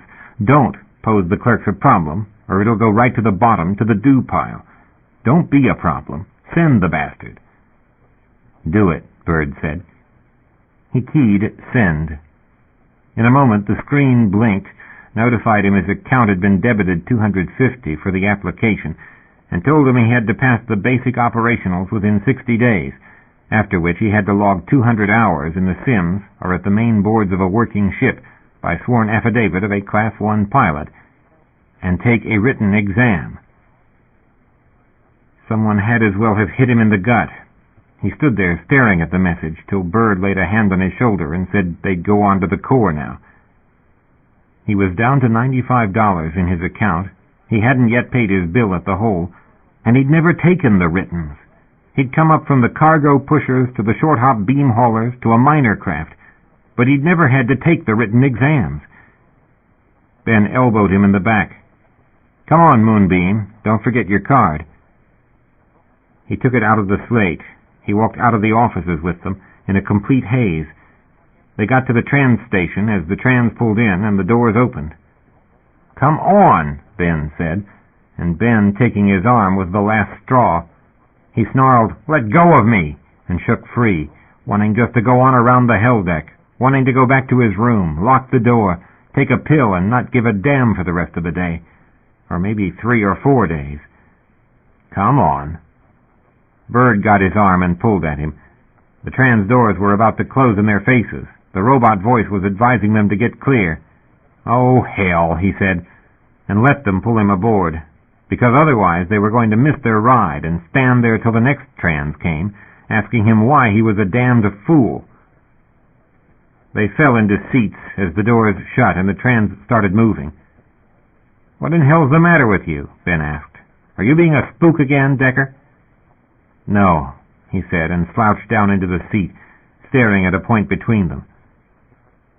"You have some trouble about going onto the ship?" Bird asked him. "No." He set his jaw and got mad, lifelong habit when people who ran his life crowded him. Ben said, "You're being a spook, Decker." Probably he was, he thought. And a kid might keep his mouth shut, but a grown man in debt up to his ears and about to end up on a heavy-side job had finally to realize who he owed and how much. He swallowed against the knot in his throat and muttered, "I can't pass tests." Bird tilted an ear and said, louder, "What?" So he had to repeat it. "I can't take tests." "What do you mean you can't take tests?" Ben objected, loudly enough for people around them to hear. "You had a license, didn't you?" "Screw you," he wanted to yell at Ben. "Let me alone." But he said quietly, "I had a license." "Without an exam?" "You can do that," Bird said to Ben. "Construction work lets you do that. You can jump from class to class that way, just the operationals and a few questions. Same as I did. Not everybody comes through the institute." "Well then," Ben said, "you've been a Class 1. You claim you were good. You know the answers. What's a test?" Ben made him mad. Ben could make him mad by breathing. He tried to be calm. "Because I can't pass written questions." "God," Ben said, sliding down in his seat. "One of those. Can you read?" He didn't want to know what those Ben was talking about. He didn't want to talk about it right now. He wanted to break Ben's neck. He stared off at the corner, past Ben's shoulder. He'd go to the ship all right. He'd restrain himself from acting like a crazy man. He'd pass the operationals and put in his hours in Bird's ship, and he'd come back and fail the damned test. But meanwhile, he'd have gotten fed. He'd have gotten in with Bird. Maybe he could get a limited license to push freight, work up through ops again, on the ship construction out there. He didn't know. He didn't even know if it was possible out in the belt. He didn't want to worry about it right now. Just take it as far as he could, and not think about the mess he was in. Bird and Ben talked in low voices, and he was the topic. He could catch snatches of it over the noise. It was 2 more stops till the core lift. He wanted this ride over with, wanted to get up to the dock, the ship, anywhere, to get them onto some other subject. "Look," Ben said, leaning forward, "on this test business, it's easy done. It's a system. There's a technique." "Easy for you. You a halfway good pilot?" "I'm damned good." "Then listen to me. It's the same as filling in the forms back there. Don't give real answers to desk pilots. The whole key to forms or tests is never give an answer smarter than the person who checks the questions." He took in a breath, expecting Ben to have insulted him. He couldn't figure how Ben had. "We can get you through that shit," Ben said with a flip of his hand. "But first let's see if you're worth anything in ops." He didn't want to owe Ben anything. He told himself that Ben had probably figured out a new way to screw him, and if there was any hope at all, it was that Ben's way of screwing him happened to involve his getting his license restored. Slave labor for him and Bird, maybe. That was all right, from where he was. Do anything they wanted, as long as it got him that permit and got him licensed again. He thought about that till the trans came to their stop at the lift. They got out together, punched up for the Corps, and waited for the car. He tucked his hands into his pockets and tried not to think ahead, not to tests, not to the docks, not to what the ship was going to look like. Everything was going to be all right. He wasn't going to panic, wasn't going to heave up his guts when he went null G. It was just going to be damned cold up there, bitter cold. That was why he was shivering when he walked into the lift. He propped himself against the wall and took a death grip on the safety bar while the lift made the core transit. Increased G at the first and none at the end, enough to do for a stomach in itself. The car stopped, let them out in the masked security zone, and they shoved their cards in the slot. The null G here at least didn't bother him. It only felt as if he was back in a familiar place, and wasn't, as if he were time-tripping again. In his head he knew R2's mast wasn't anywhere he'd been before when he was cognizant. He kept Bird in sight to keep himself anchored, hooked on and rode the handline between Ben and Bird. The booming racket, the activity, the smell of oil and cold and machinery, all of it could have been R1. Here and now, he kept telling himself, and by the time he reached Way Out's berth in refit, his stomach might have been upset, but he could reason his way toward a kind of numbness. Even entering the ship wasn't the jolt he'd thought it would be, following Bird and Ben through the lock. Bird turned the lights up, and the ship seemed ordinary again. It smelled of disinfectant, fresh glue, and oil. He touched Way Out's panels with cold, numbed fingers and looked around him. Everything around him was the way it had been, as if the wreck had never happened. Same name as she'd had. Corey's joke, actually. But they'd given her a new number, and she wasn't his and Corey's anymore. Most of all, there was no sense of Corey's existence here. That had been wiped out, too. And maybe it was that presence he'd been most afraid to deal with. "We've got the tanks replaced," Bird was saying, reorienting toward him. "We're stalled on one lousy part we're trying to organize on the exchange market, but we're closing in on finished." "How does she look?" Ben asked, point blank, and he could say calmly, without his teeth chattering, "You've done a lot of work with her." "Want to get the feel of the boards?" Bird asked. "Main system's hooked in. Want to run a check?" He knew then what they were up to, bringing him up here. They were running their own ops test. They wanted to see on their own whether he was missing pieces of his mind. Just a simple thing. Bring the boards up. Run a check. He took a breath of the bitter cold. He hauled down and fastened in at the main boards, uncapped switches and pushed buttons. Didn't have to think about them. Didn't think about them until he realized he just keyed beyond the simple board circuit tests. Memory flooded up. Fingers had keyed the standard config queries, and he could breathe again. Didn't damn well know where he was going. Didn't know exactly at what point he was going to make himself terminate, or whether they wanted him to run real checkouts that fed data onto the log. Number 4 trimjet wasn't firing. He caught the board anomaly in the numbers streaming past, the rapid scroll of portside drift. He compensated with a quick fade on 2 and kicked the bow brakes to fend off before the yaw could carry him further. Not by the book. He knew it a heartbeat after he'd done it. The screen went black. The examiner said, "Been a cargo pusher, haven't you?" He said, trying not to let the shakes get started, "Yeah, once." The examiner understood then what he'd done, and why. The examiner, he was a man and old, punched a button. Numbers came up, 2 columns. Graphs followed.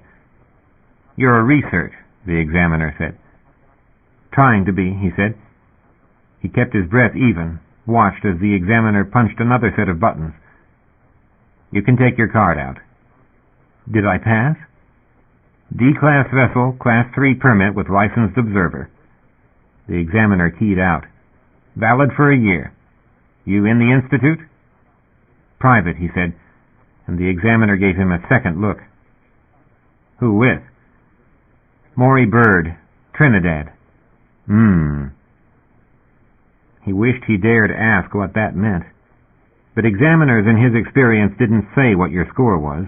They didn't discuss the test. They rarely asked questions. This one made him nervous, but he thanked God the man was more than a button pusher. He must be. He left the simulator room with his card in hand, took the bespoke core lift down to the ECSAA office, feeling the shakes finally hit him while he was at the certifications desk getting the license. Shakes so bad he had to put his hands in his pockets for fear the office staff might see it. Damn warning light had failed in the sim, or he'd flat failed to see it till it showed in the numbers. You never knew which. An alarm might have been blinking. He might have missed it. He might have just timed out. It felt like that. That time wasn't moving right when those numbers started going off. When he'd had to do a fast and dirty calc and just thought.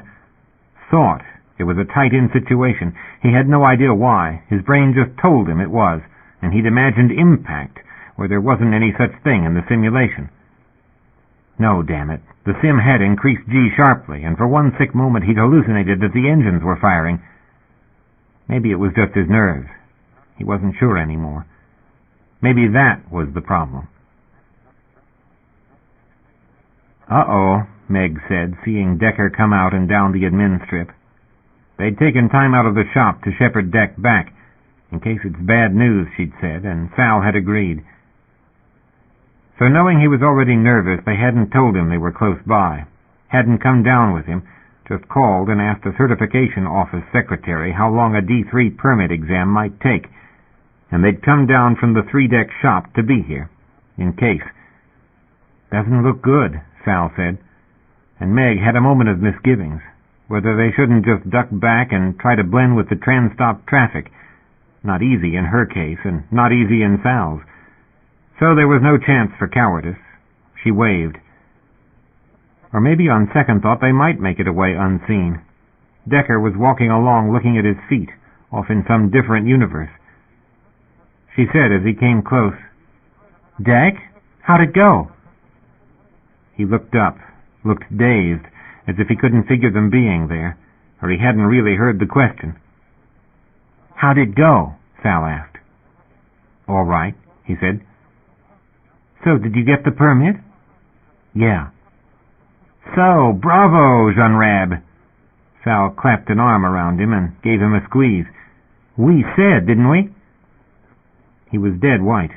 He looked scared, and a little Z'd. "I said I'd call up to the ship, tell Bird how it came out. I need a phone." Deep-spaced, Meg thought uneasily. Got himself through the test in one piece and just gone out. God hoped they hadn't spotted it in the office. She linked her arm through his, protective custody. "Come on, phone and lunch, in that order." He went with them. They found a public phone near the train station, and she punched through to Bird. Bird said, "Good," when he heard, and Ben said in the background, "So what's the fuss?" Break that man's neck someday, Meg thought, with my own bare hands. Another damned breakdown in D-28, and a pump connection had blown out in the mast at dockside, spraying 800 liters of hydraulic fluid into free fall toward the rotating core surface. The super swore it was worker sabotage, and Salvatore, with 3 more cases on his desk, had a headache. He put a tech specialist on the investigation, poured himself a cup of coffee, and told himself he had to clear his desk. The stacks of data cards in the bin had reached critical mass. Admin was having a fit over the quarterly reports being a week late. It had a fleet lieutenant on its lap, bitching about a schedule shortfall, and he couldn't find the cards the current flags referenced. Flag on Walker. The guy had card use near an office break-in, had no business there, no apparent relation to the crime, merely a presence that didn't make sense. Flag on Kermage. Every sign of resuming bad associations. Flags on Decker. Blew hell out of the Sims. He keyed up the subfile. Will's voice said, out of the comp, Decker passed his D3 ops. Score shot straight to the chief examiner. Word is, the Sims jumped out of D class and ran clear up in C before the examiner terminated the test. Standard if there's an overrun. The certifications office suspects a suspension at a higher grade. Started searching court records, potential inquiries to Saul. Oh, shit. I intercepted it. Told them let the license stand at a D3, pending inquiry with this office. I hope that was all right. Thank God. I did check the examiner's record in the files. Retired pilot, ECI training, Saul-based, good record, 3 years in his present position, etc. He's clean. But here's another interesting development. Bird and Pollard, the ones who brought him in, that got his ship on salvage, that are staying in the same sleepery, they've filed to run pairs, refit shakedown run with Decker's former ship, leased to one Katie and Abu Jib. Decker's on that application as a D3 wanting board time. Here's the catch. Abu Jib and Katie have records. Katie's as long as your arm. Smuggling, RAB agitator, Sol Corp background, opted here on an EC transfer. Abu Jib's an AIP dishonorable discharge, reckless endangerment with a spacecraft, Shepherd background, small-time morals charges, one assault, bashed some guy with a bottle. Allocations hasn't ruled yet. Deny or let pass. Salvatore hit pause, sat there with his elbows on the desk, reached for his inhaler, thinking, son of a bitch. Not about Wills. Wills had done a good job, so far as it went. The business with the examiner jangled little alarms, no less than the immaculate Bird's shadowy associations. Report that finding to Payne's office? Payne had said, we don't need to drag this out. The report to the ECSAA said mechanical failure, no fault of the pilot. Payne wanted the case closed, but damn it, it kept resurfacing in the flags. And now with Will's information came the niggling worry that where there were anomalies in official records, there might also be management secrets. End of Side 6. To continue, change side selector switch and turn the cassette over. Side 7. Heavy Time by C.J. Cherryh. Continuing on page 249. Salazar's threatened lawsuit, contractor disputes, the rash of incidents on the dock and in the plants, the military making demands to install security personnel on R2, some kind of readiness survey involving their contracts, which was, one could suspect, strongly tied to schedule slowdowns, and, damn it, an implication of blame for his department.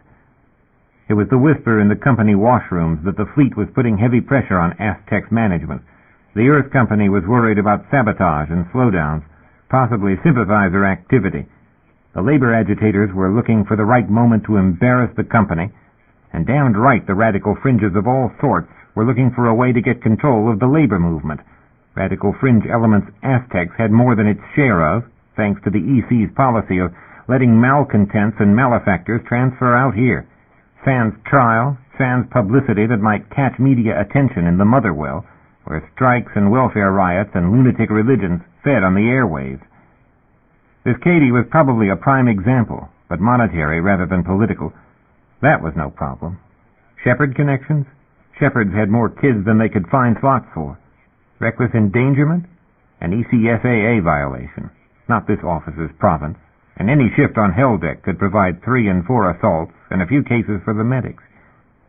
Aztec security had a damn sight more on its mind than a couple of small-time malcontents in a disputed minor craft. Decker was a watch-it, but Decker had so far done nothing worse than show up an anomaly on a simulation, better than average. Meanwhile, management had a ship over at that classified facility way behind schedule and sabotage in a plastics plant that had no damned reason except a fool of a manager. Hell no, it wasn't the Aztec's board that was going to take the damage. Boards were never to blame. Aztec's management wasn't to blame. Dump it on security. Dump it on Salvatore's desk. So what had he got but a missing kid with a Mother on Mars Corp board whose lawyers were threatening a negligence suit against the mechanic at R1 and trying to get those records opened? Decker had had one incident, making wild charges against the company, but he had been quiet since then. Had spent money on clothes, on food. His only current sin was applying for a recert in D class when he might, he read through Will's report, have rated higher. You did have to wonder about some ringer thrown in at higher levels, somebody working for some investigatory office even, in these nervous days, something that should come to the attention of MI. Blow the Decker case wide and he could kiss his career goodbye. But if he failed to report a problem and let something slip, his competence was at issue. Hell of a crack to be in. In his most paranoid moments, he was moved to ask, had there ever been a Corey Salazar? But there was no doubt about Decker on any level he could assess. The various departments over at R1 had his background from 2 years back, and no clandestine operator would be so stupid as to ring bells on a test. It didn't in any wise smell like an EC probe or a security problem. Hell, Decker had had his D1 from back in 20. He'd had working experience since, and very possibly he'd been dogging it back in 20, lying low from the military recruiters. That behavior was an epidemic among draft-age males. With that medical against him, he'd put out everything he had, and very nearly brought himself back to Ms. Salazar's attention. Thank God Wills had put the stop on that. So Decker wanted to go back to space. It didn't seem a bad place to have him right now. You couldn't be quieter than out in the deep belt, with no communication with anybody but BM. Alice Salazar's lawyers couldn't serve him a summons there without a damned long arm. Memo the doctor on Decker's case to sign the medical release and satisfy the meddling clerk with the ECSAA rulebook. Get Decker out and off the daily flags, and if Decker went psycho out there and slash-murdered Bird and Pollard, they should have known what they were getting into. Only hope he got Cady and Abu Jeeb with them. They didn't need the tag end of the RAB acting up. So, with the push of a few keys, that was one problem off his desk for 3 months. A fix good the minute that ship cleared dock. Flag its return. Flag God, Bird and Pollard, Abu Jeeb and Cady. Have Will's office run down all the data trails they might have left at leisure. In a situation that could blow up again, on any whim of Salazar's lawyers, upper echelons could come down demanding complete files. Pity, Salvatore thought, he couldn't sign up a few other problems for a 3-month cruise in the belt. Like the manager of D-28 with his dress codes and his inspections and his damned constant memos about sexual conduct off the job and his rules about mustaches. God, he'd like to memo Payne that Department Manager Colin R. Savage had a private problem with kink vids, but owning the vids wasn't illegal, and the fact wasn't relevant to anything but the fact Savage was a slime. Admin knew that. Admin had already promoted him sideways 3 times, and evidently couldn't find anywhere less critical to put him. What else could you do with a son of a bitch with a kink and an institute degree in plant management? God knew. Maybe they'd give him an administrative office to run. Chapter 15. One thing had started going right, Decker thought. God. And another thing followed. A message turned up in the bar's mail file at breakfast, addressed to Mr. M. Bird from Belt Management. Special permit granted for 2-ship operations in the same sector. Launch permit and all. Usual permits for loading and charging, etc., etc. They had a sector assignment. They'd get that and the charts when they boarded. They had a launch date, September 18th, 4 days from now. Bird had shaken his head over that. One of those damned do-it-now decisions from BM. No different at R2 than at R1. You expected a delay, you applied early, and you got a go yesterday. First the offer from Bird, then a piece of his license back, and Ben turning downright civil. Now BM approved a joint run, and still nothing fell apart. Decker sat holding his coffee cup, listening to the regulars in the bar congratulate Bird on BM's good behavior, with the recollection that the last time in his life things were going this right. But he didn't let himself think about that. He just stared at where he was and told himself that the letter had to be a sign his luck had turned, or maybe a signal from BM that management had decided to dog somebody else for a while. Who knew? Maybe somebody had slipped up and nobody had noticed he was on the crew. Maybe BM was signaling it would drop its feud with him and let him pick up his life if he just kept his mouth shut. Don't worry about might bees, was the way Meg put it. Just keep your head. Don't make noise. Ma'am bitch has a real short-term crisis sense. There'll be some new sod on her grief list next week, and she'll forget all about you. He truly wanted to believe the wreck might be a closed case, but experience told him no desk sitter ever bothered to track and erase what some other desk sitter had sent into files. That medical report and everything else in the files was going to surface time after time for the rest of his life. He was sure of it. A file uncatchable in its course through the company computers. Probably every time he applied for a sector assignment. Damn sure if he tried to certify into C3. And BM was putting him back to work, officially. Still with no real resolution of what had happened. No answer. No justice. It was a cover-up Corey's mother evidently couldn't breach. He was sure she had to know by now. At least the official version. So what was he supposed to do that a mother on the Mars Corp board couldn't? He thought about writing Alice Salazar directly. Send her his own account of what had happened. Never mind, Ms. Salazar hated him with a passion. But mail went through a lot of hands before it went out of R2. If anyone's mail found its way to special attention, his was 100% certainty. He'd gotten that canny by now. So it looked as if they were really going, and all he had to do was hold on to his nerves and stay out of trouble till launch. Hope if the permit was a mistake nobody caught it in time, and try, meanwhile, to believe that Ben had really meant it just now, when Ben had slapped him on the shoulder and said in his subtle way that in spite of him being an ass, he might actually work out. Bird pocketed his data card and remarked that since BM had a hurry-up on, they had a last few things to do in the shop, and they'd better get at it. Sal said, all right, Bird. God, we put in 50 hours this week. And Bird said, yeah, plenty all right if the shower doesn't work. Won't get any sympathy from me. So it was a last-minute rush of things that had waited. No really vital jobs. They hadn't applied for their run without the big items latched down and way out past the mandatory ECSAA inspection. But Bird wanted some cleanup, and the shop offered a refuge where a body could sit, put screws in holes, and test circuits without a thought in his head except the job he was on. And he personally had no objections. Anything that kept his hands busy. Ben came and went, handling the legwork. Meg and Sal worked in the shop, raked over old lovers, the quality of hair dye, a vid they couldn't agree on. Chatter, just chatter, human noise. They looked strained. Tired, yes, but he kept having the feeling it was more than that. He didn't think. He didn't want to think. Day before launch. He was holding on. Sal was frazzled. Bird grew short. Launch nerves, Meg said under her breath. Bird, damn it, just take it easy. We got it covered. It's a far walk after supplies, Bird snapped, and went off for another all-day stint on dockside, despite them arguing with him that old bones had as well get all the heavy time they could. Can't argue with him, Meg sighed, and Bird sent Ben down with a basket full of odd bits of Trinidad's works he wanted serviced, 36 hours before launch.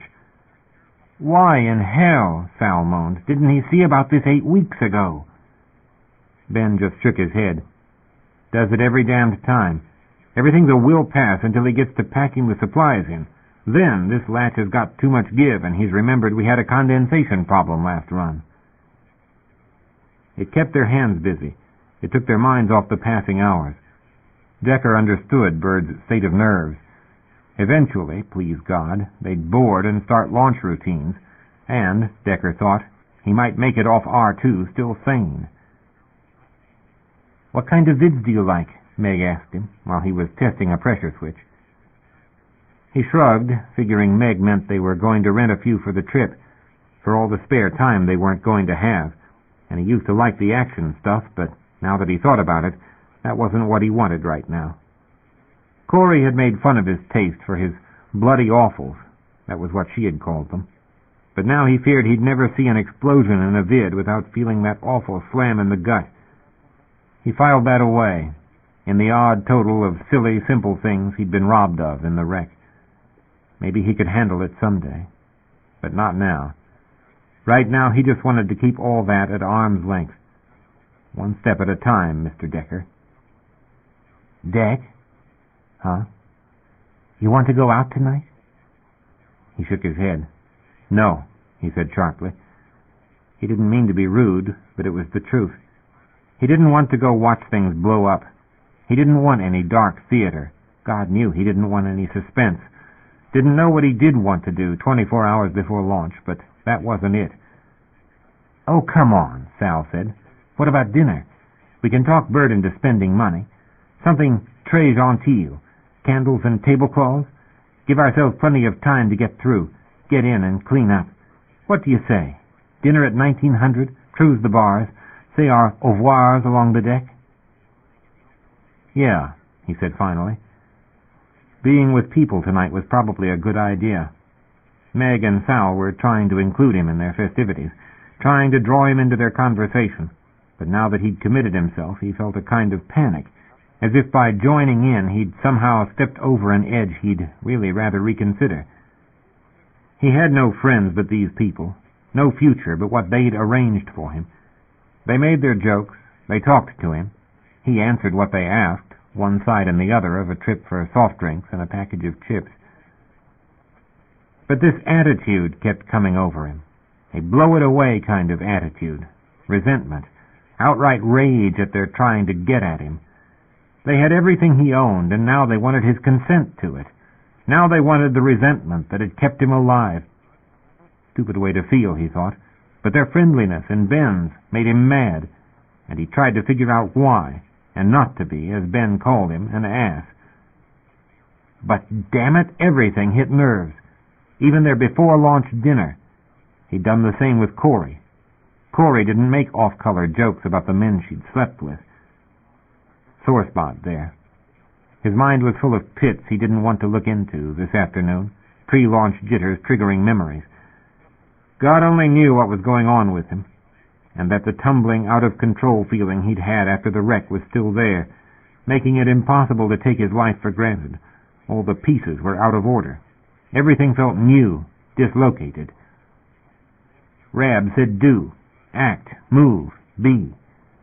But move where? Be what? Meg and Sal had their heads together, talking in low voices, protecting some secrecy they wouldn't admit him to.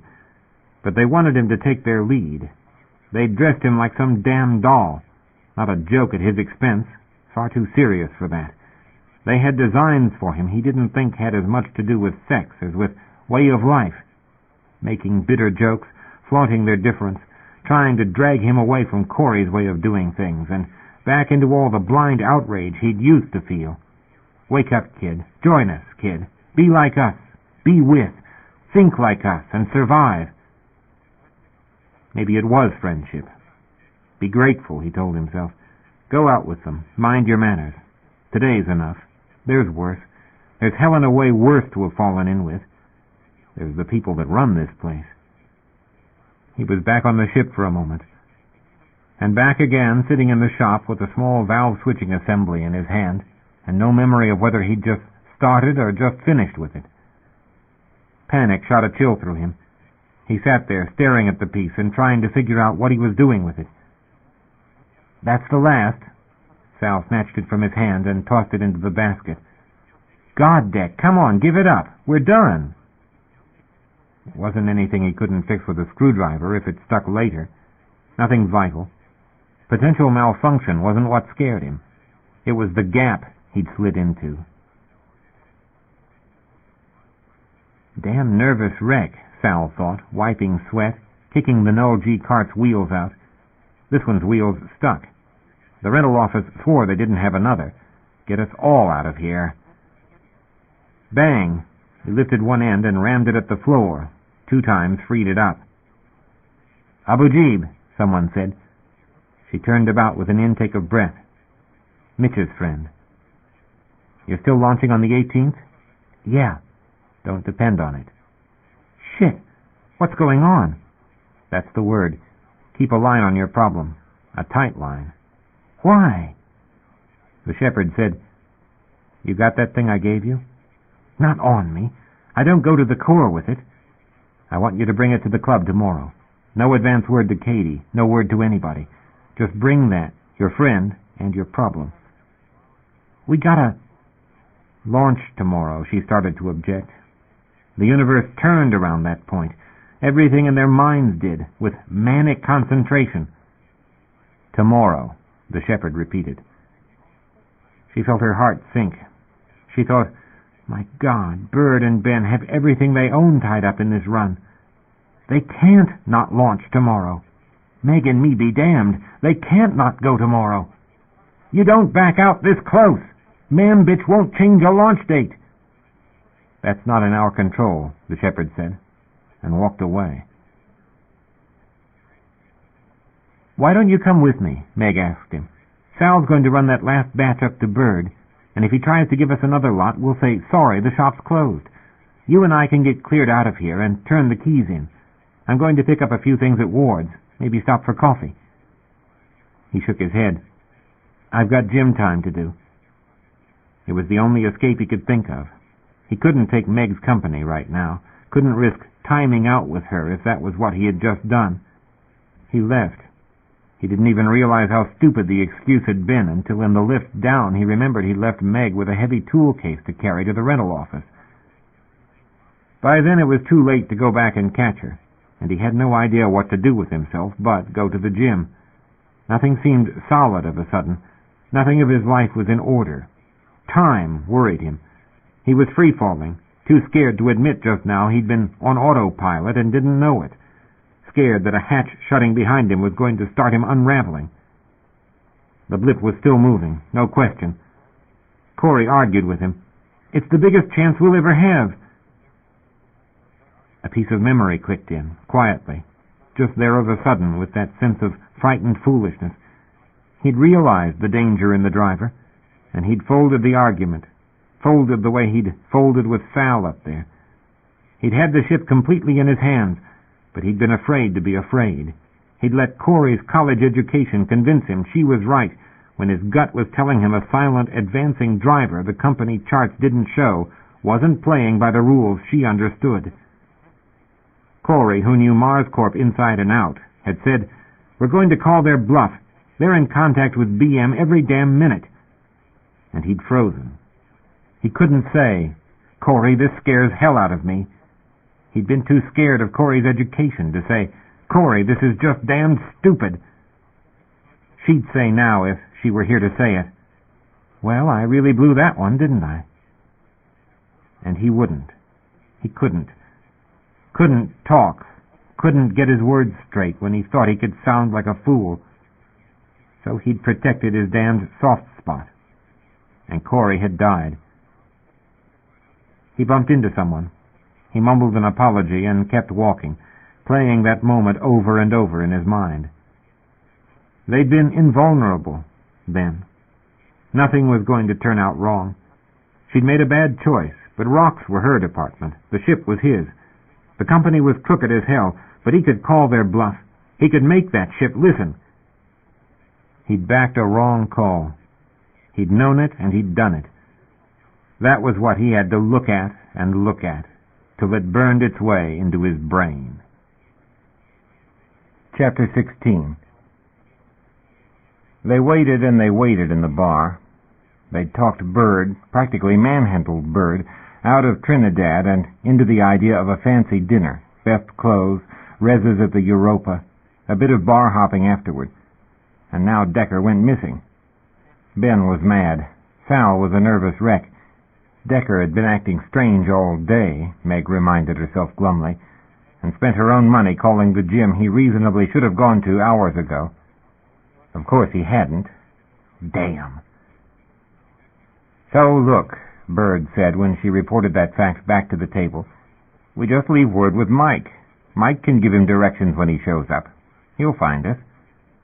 Leave that guy loose on the deck? Ben groaned. Not the way she'd have put it, but it was another worrisome side of it. Let's just give it a little while. He's a big boy, Bird said. He's found his way around the belt, for God's sake. He's not lost. He may not have understood it was a date. He understood, Meg said, and was about to say she agreed with Ben they should give it another little while, when Mike at the bar signaled they had a call. She stood up to take it, but Mike indicated Sal specifically, to her acute disappointment. She slid back into her chair while Sal went to take the call. Probably some friend come onto R2, she decided. Decker might call her if he was in a funk, and he might call Bird, but Decker asking for Sal was hardly likely. Probably in some bar, Ben said. Probably drinking his way to tomorrow, or Z'd on pills. Damn it, Meg, think of another place. Pacific, Bird said. So let's call there, Ben said, and something else, but Meg lost it. Sal hung up on her call and flashed her a come here signal, looking seriously worried. Excuse me, she murmured, and got up and met Sal by the phone. Sal said, head ducked and voice low, "That was Mitch. He said meet him out front. Now." She felt a little chill and puzzlement. Seriously, non-reg. He say anything? No, just that. Sal looked truly scared, terrified. Cover me with Bird. I don't know how long this may take. God, Meg said. Yeah, all right. Sal went for the door, and she went back to the table. What was that? Ben asked. Friend with a problem. Decker? No. God, this isn't getting any more organized. We're all over the damn deck. I think we ought to make that call to the Pacific. Do that, Bird said. So she pulled out her card and went for the phone again. No, the Pacific said. Yeah, I know him.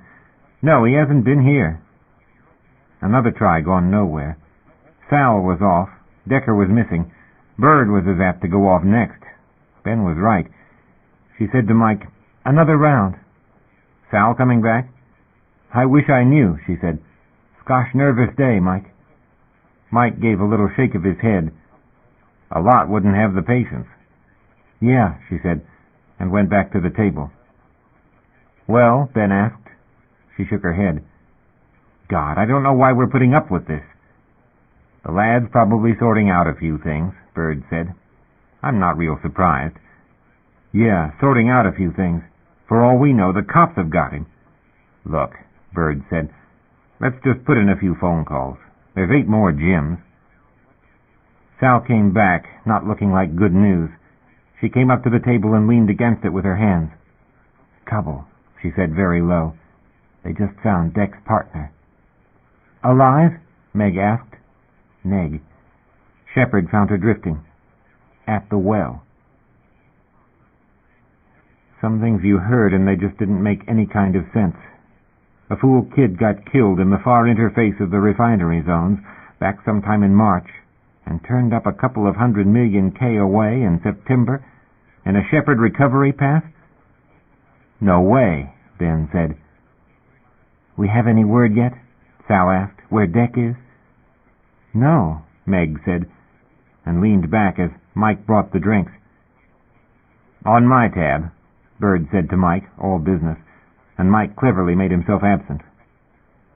Ben hissed, What do you mean, drifting at the well? What in hell's going on? Sal shook her head, glitter and rattle of metal-tipped braids. They don't know. Word's out on their net. Codecom, to every Shepard out there. You didn't hear that. They don't know if Mam Bitch can crack it. She gets mad as hell when they do it. But we got a seriously deviated driver out there. Fired a body at the well? Ben said. God, somebody's stark crazy. Worry what else they might do, Meg said. If a general message is going out on the Shepherd net, that driver's going to hear the transmission, going to know the time and the PO, going to have an idea what that message was, even if they can't crack the code. They're not going to tell Mambitch anything, Sal said. Her voice was shaking. But the question is how long the Shepherds can hold this quiet. This is a seriously bad time for Deck to go missing. If the cops haven't got him, Bird said. Question is, does Mama know what's in that transmission? They'll pick him up. Sal pulled 2 data cards from her pocket and laid them on the table. That's from a couple of friends. We're them. They're real high access. The word is, find Deck. Get into the club next to Scorpio's, and don't use our cards or his. Ben whispered, Damn it, we got a launch tomorrow. He may not make it. We may not make it, Meg thought. The cards lay there. Seriously illegal, what the Shepherds were doing and what they were risking. One kid was dead. Good chance there could be another. She picked up one card. Bird picked up the other. The message stack was jammed by the time William Payne reached the office, halfway through an important dinner and 3 glasses of wine under his belt, when the phone had rung, and he wished to hell he'd had at least one fewer. He turned on the light, slid into his chair, and keyed online, watching the flash of prioritied incomings. His immediate superior, Creighton, with a cryptic memo. An unexplained ship-to-ship message is proceeding from the Shepherds. Be alert for sabotage. A statement from the president of the board. The company stands by its policy on abuse of communications. From Cooley in News and Entertainment. Continuing regular programming pending further instructions. From Salvatore in Security. Stage 1 alert in progress. Code team is assembling. Payne keyed on, waiting for Creighton's instructions to flow down, waiting for information to flow up from Salvatore. He was shivering. The temperature in the office was still coming up, or it was nerves. The Shepherd negotiations were in trouble, and this happened. They were clearly making a move, and the company now had to break off the contract talks or lose credibility. With agitators stirring up the dock workers and the refinery workers spoiling for a chance to press their agendas, real problems in those groups.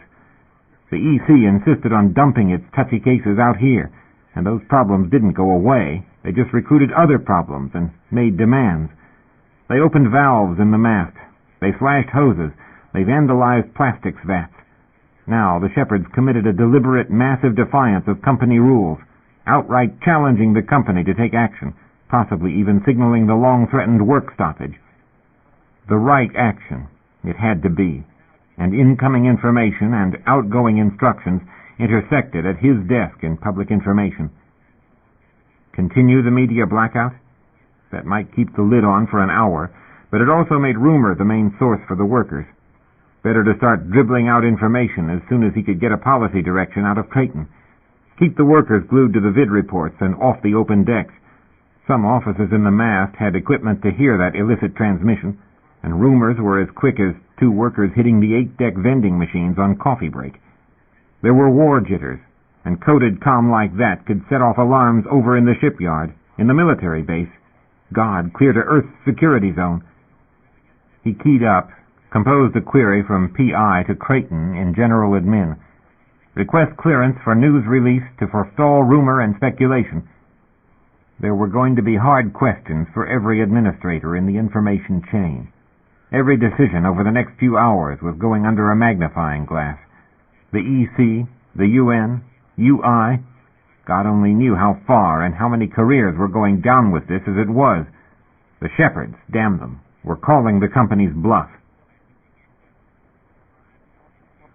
He wasn't in the Pacific, wasn't in the Tycho or the Europa or the Apollo, and so far as they could find out, he wasn't in any gym they'd ever used. They fanned out, gave up communication with each other, couldn't phone when you didn't know where to phone, and you never knew when the company was listening. I'll check 3, Meg told Ben, last time their paths crossed on the deck, and she caught the trans to 3 to check the gyms there. Seen a dark-haired guy, rab cut, about 20, thin? No, no, and no. She had a stitch in her side. She had a bash on her elbow from a fast stop in point 8G, and she was running out of places that didn't involve the cops or the hospital. She imagined odd looks at her back, imagined the rumor starting to run the corridors. What's to do with the dark-haired Rab? On Helldeck she'd gotten, "Will I do's?" from guys she asked, and the last try in the gym she hadn't, out of breath and looking like no joke at all. That wasn't good. That invited questions from the cops, especially with the shepherds sending illegal transmissions. She took the stretch back toward the trans station at a slow walk, catching her breath and racking her brain for where next to look, when the thought hit her that she was already on 3, and Decker obviously hadn't done anything logical, or they'd have found him. The cops might be tracking card use by now, and using a shepherd card was about as nervous a proposition as using her own, but there were more shepherds than there were Meg Cadies on R2, and a cop looking for a guy might just look past her. She about-faced and went for the core lift, used the card and rode it up with a couple of obnoxious tender jocks who wanted to get friendly. She stared obdurately at the door, arms folded, sweating, panicked, thinking, God, no trouble. I don't want cops, not carrying an illegal card.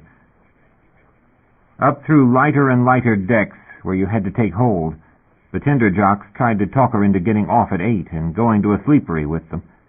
She said no, very patiently, and swore she was going to hunt these guys down and kill them if she got out of this. 8. The jocks got off. Thank God! The car made the jolting transit to the core and stopped. The access light went on, and she shoved the card in, hoping to God Customs wasn't on duty right now. The door opened. She caught the grip on the line and rode it through the numbing cold. No jacket, obviously not dressed for the Corps, but she'd done it before, and Customs, off in their warm little office, had seen her come and go like this a dozen times. Hope to God nobody's put a watch on the ships. She was half frozen by the time she'd braked off the line and caught Trinidad's rigging cord. Hadn't even a hand yet. She monkeyed over to the hatch, her breath coming in ragged, teeth-chattering hisses as she opened up and hauled herself through. The damn fool was there, just doing a little wipe-down on a cabinet.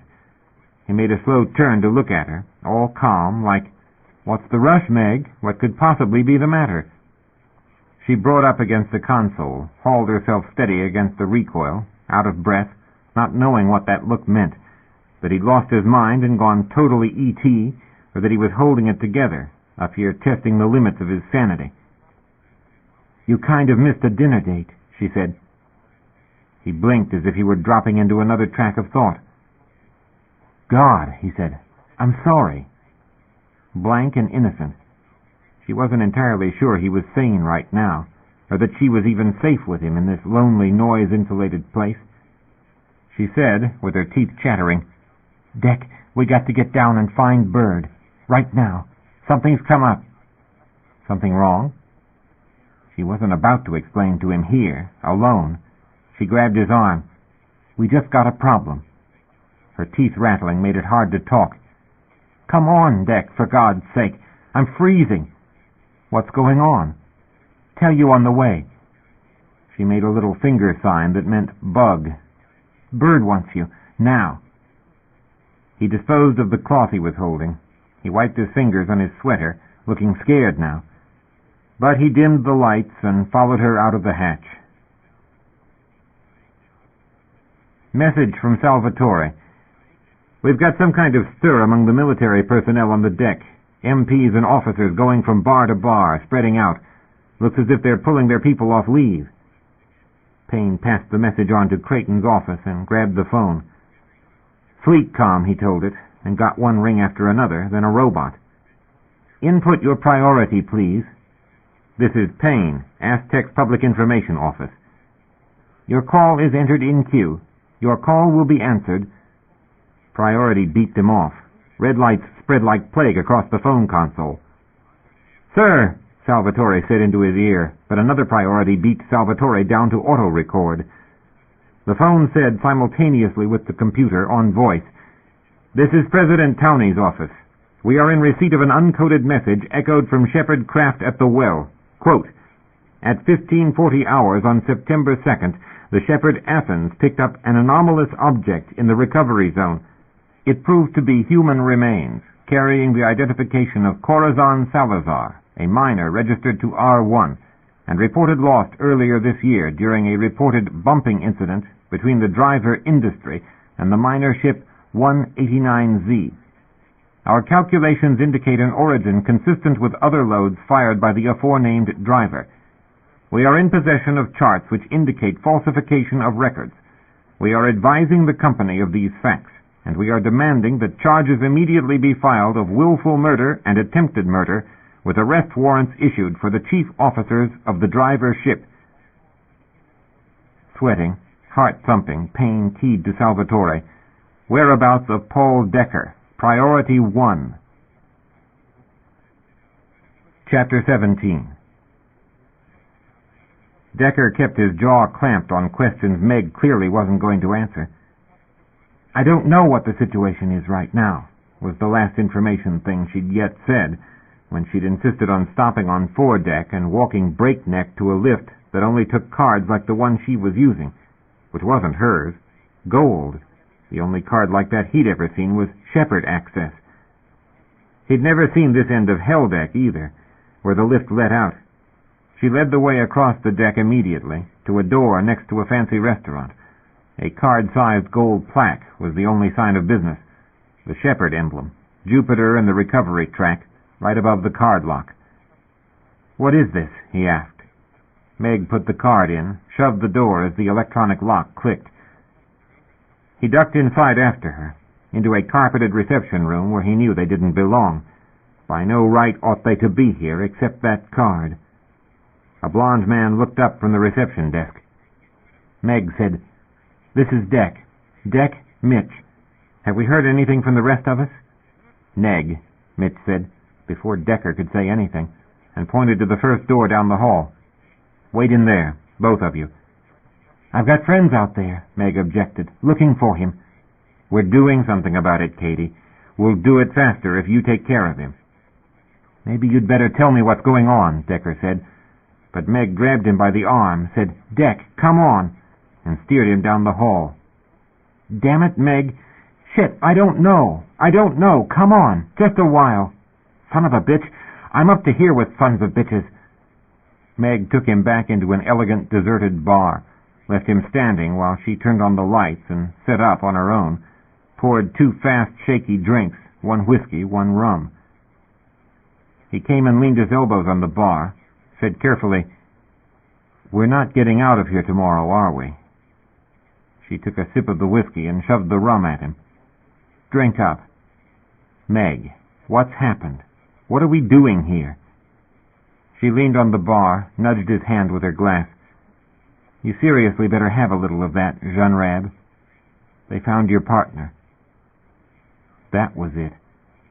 But the Shepherd Access, Meg's breathless rush, coming here. He stood bewildered. Meg came around the end of the bar and snagged him by the sleeve, pulled him to a table and set him down opposite her. She said, "Deck, they found her at the well. That son of a bitch put her in a bucket and sent her a long tour of Jupiter. A shepherd picked her up on the recovery path." Meg sneaked up all gentle. Then she shot for the gut. His mind went blank and black. That huge, dark machine. Why in hell? Breath dammed up in his throat. He couldn't get it out. He reached for the glass, slopped it left and right, getting a drink. Meg reached across the table, reached for his free hand as he set the glass down, squeezed his fingers till they hurt. "Cher, death is. Pain's life. And there's above all sons of bitches. Get your breath.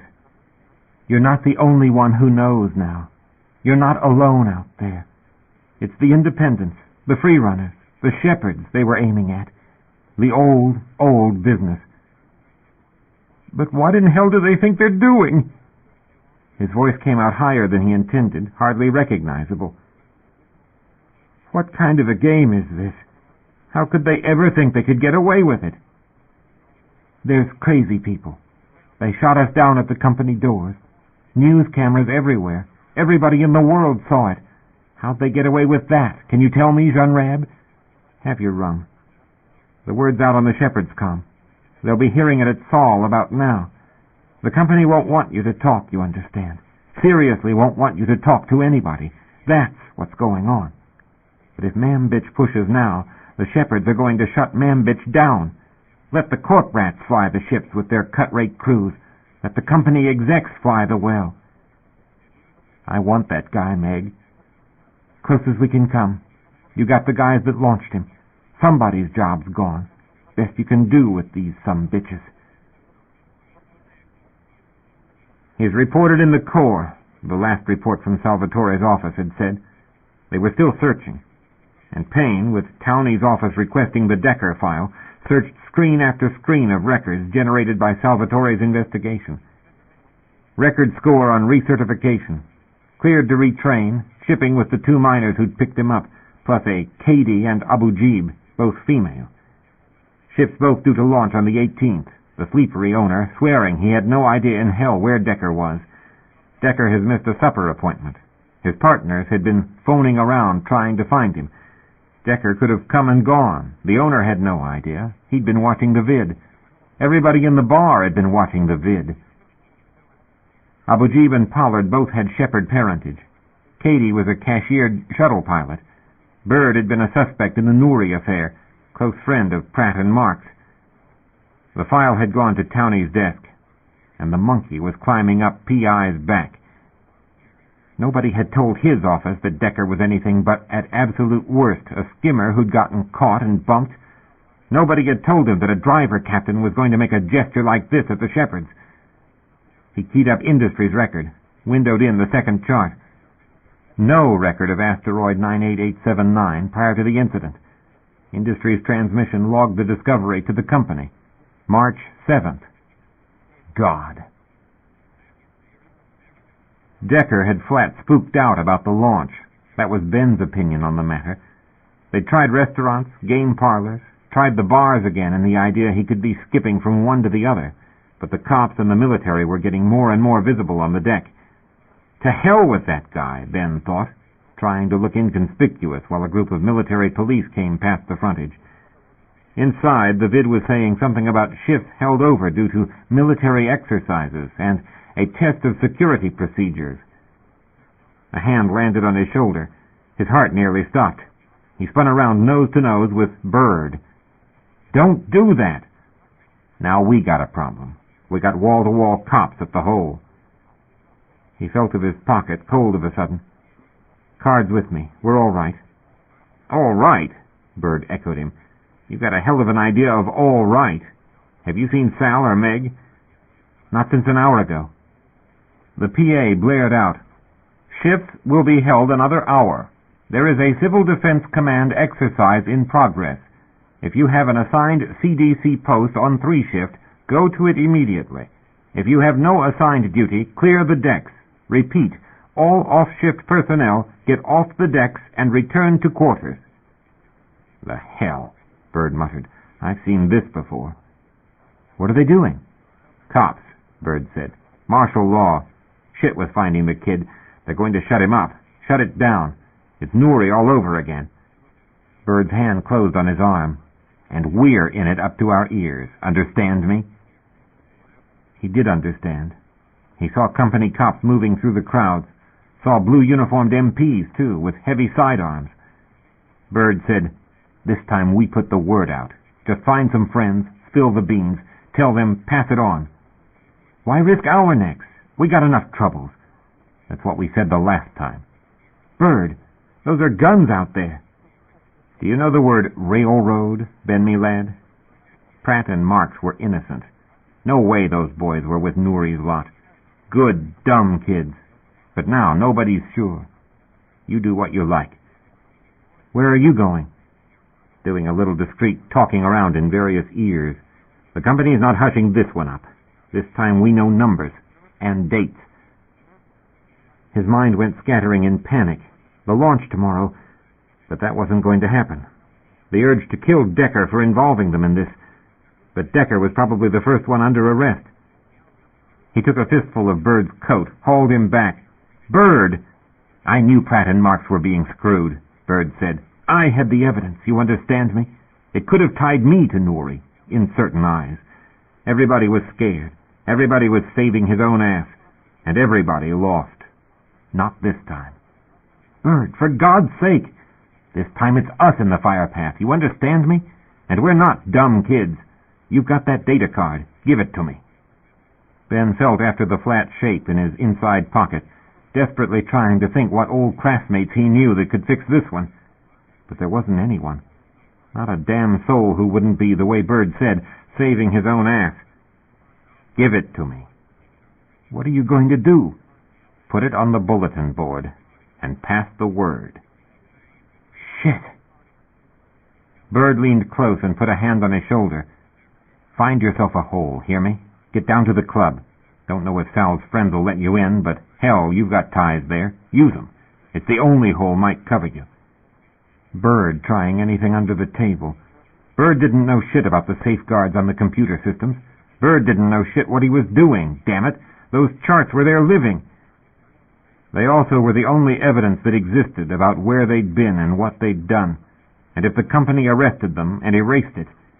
"Hell," he said, "you've got that Shepherd card. Thing's got one-deck access." "Do what with it?" "Hell, Ben, that thing's probably more dangerous." "Just leave the computer stuff to me and stay out of it, Bird. You don't know shit how to get past the lockouts. I can get into all the boards. Hell, I can get it into General Systems. Bird, I know the modem codes." "Where in hell did you get those?" He said, "Just give me the fucking card, Bird, and tell them the file name's Decker." "Mr. Creighton is in conference," the secretary said, and Payne shot the memo through in desperation. "Give that to him. We've got to have a policy decision 30 minutes ago." "I believe that's the subject of the Payne hung up in frustration and stared at the stalled press release on his screen. Then he shot it unapproved to News and Entertainment for release. The nature of a coded Shepherd transmission has been revealed as a query to Shepherd Senior Administration regarding the discovery of human remains in a Shepherd recovery zone. Company records have tentatively identified the body as likely that of Corazon Salazar, lost earlier this year in an accident near the R2-R1 boundary. Ms. Salazar, daughter of Alice Salazar, a Mars Corp board member and prominent member of the Defense Advisory Council, was 2 years resident on R1. She was apparently struck and killed while EVA when a tank explosion sent her ship out of control. The ship then traveled helplessly at high velocity into R2 zone.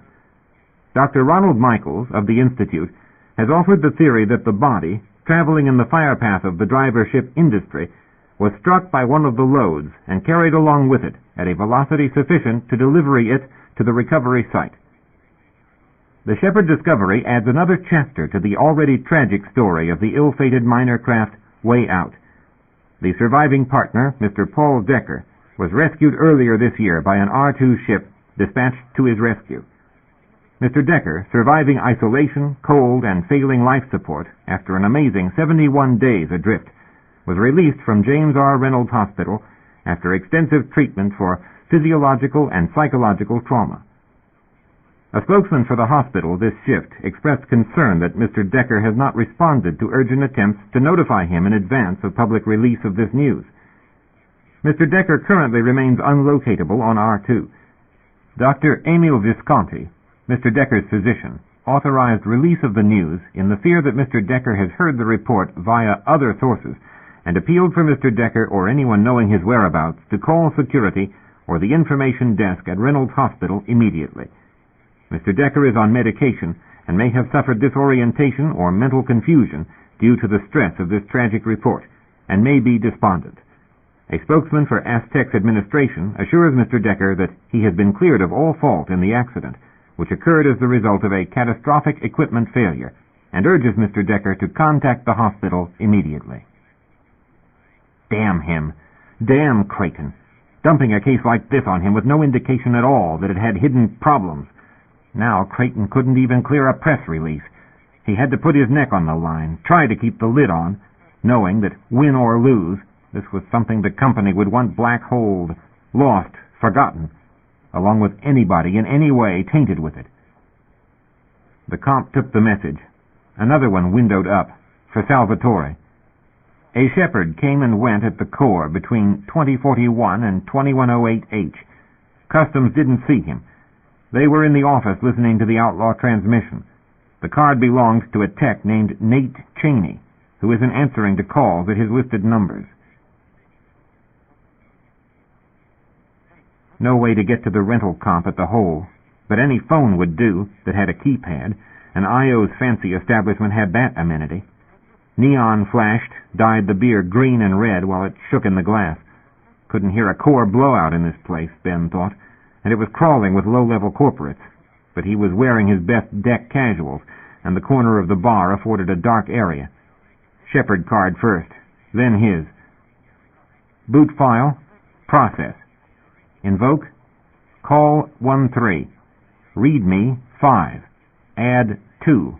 Add 1. Add 3. Boot memory resident file. Process 2. Enter. Student pranks. The data window showed dots, the egg assembling its parts and pieces. The data window said, call me, INSTXT.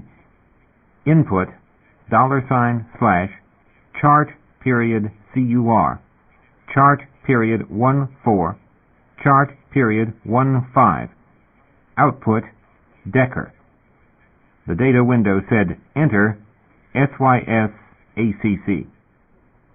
His hands trembled over the keys. He didn't think about cops or the corporate behind him waiting to use the phone. He thought about data. He typed, rapid fire, *2, semicolon, 20, semicolon, W489, \209, colon, INSTAL, colon, C, \, $/, lowercase y, semicolon, asterisk, boot 3, semicolon, asterisk 3, period, vertical line, / $, semicolon, open brace, lowercase rs, / closed brace, / lowercase p, asterisk 280, colon, #, open bracket, TAG, / asterisk 1, closed bracket. He switched data cards, inserted the Shepherd's before the pause ran out. Phone charge went to the Shepherd card. The run trigger waited the first phone user after him. Nasty trick on the guy fidgeting behind him. He'd be out of the bar. He sipped the beer, punched charge, extracted the card and palmed it for his, held that one up, right color for a minor, if it mattered in the blue strobe, indication to the bar he'd paid. Thanks, he called out, drowned in the general thunder of the bass line, left his beer on the bar and went out the door. He had the general shakes by then, but damn, he'd really done it. He'd actually run the thing. His own tinkered-up finesse on an old institute prank, with assay office bank and com direct line access numbers and a Shepherd's one-deck phone system authorizations. The question was now whether he was ahead of the current game with the trap programs, and whether he could get Bird off the deck, whether he could find Bird before the cops did. The cops were out in force, clearing the deck. It was the old game. The cops said move along, you said yes sir, and you went somewhere else you didn't live. Helldeck played that game. The cops knew it was a game, didn't push it too hard, Helldeck crowd being what they were. They were going to have to make the sleeperies close their bars to everybody but residents if they were serious and not just making the presence felt, and that move would lock legitimate residents out on the deck and have angry confrontations left and right. Not what they were after, Ben told himself. But if it was your face they might be looking for, it seemed a good idea to hang to the back of crowds, keep behind taller people, and drift on when they did. God, he thought, no knowing what Bird's puttering around into. I got to get him to cover somewhere, and if they pick us up, we just go along with it, take it easy, wait for the upper echelons to sort it out. No way they're going to screw us for this one. Too many people know the truth. Too many people on corp deck are going to be covering their asses, and to do that, they have to cover ours, axe that sumbitch captain out there, and any clerk they can pin it on. Those are the ones who need to worry. Maybe we can even parlay this into a company buy-off. Get us that Helldeck office. Just as hell, Bird. It's the names you know that matter. It's where they are and what you can do to them in court. Wipe down this card is all. Slip it right into the trash bin. Screwed the kid good, Bird said, leaning close to Abe Persky, whispering over the music in the Europa. But what they did to the girl, that wasn't any company order. That was a driver-shepherd piece of business. Damn sight more than letting a rock drift from a sling this time. Shepherds are broadcasting it, outside code now. They'll hear it clear to Earth, plain as plain. That's what the alert is about. Damn, Persky said with a shake of his head. Listen, I dumped my charts to the Helldeck board. Might check it before they catch it. File name's Decker. Dekker. He nudged Persky's arm. Pass it on. Everyone you know. Got you, Persky said, and reached for his data card. Nudged him back as he was leaving. Careful, Bird. Collins' table next. Collins was a company pilot now, but he didn't like being that. He came to Helldeck to keep up old acquaintances. He was sitting with Robley. Robley was doing factory work now. The kidneys had gone. He sat down with Collins and Robley and saw Persky pay out and leave. Just one and two at a time. But the deck telegraph moved like lightning. Another call from Payne's office. Salvatore said, "Yes, sir," and "We're trying, sir. We've thought of that, sir. We're trying that, too." Payne said, "Don't tell me trying. I want all the records. I want the whole file on this guy. On all of them. Don't give me another dead kid with relatives in Mars Corp, damn it. Administration's had enough surprises in this case. I want to know who this Decker is. I want to know if he's got a record. I don't care if it's a misdemeanor. I want a total profile on him. You hear me? All the files, no 10-year cutoff. I want them as far back as they go, and I want them yesterday." Payne hung up. The comp flashed up a new message. "Workers in Textile 2B are demanding to be let go. There's been some breakage, some pushing and shoving. Manager's scared and wants some help." And another from Creighton's office. "Fleet Operations is recalling its personnel from Liberty, stationing armed guards at 2 shuttle docks and at essential life support and manufacturing accesses. We need immediate operations coordination." God, Salvatore thought. And a report from Wills came in. Morris Bird had dinner reservations at the Europa for 5. It was a no-show. He wanted the inhaler. He didn't dare. "Call my wife at home," he told his secretary. "Tell her to check on my daughter. Make sure she's in the dorm."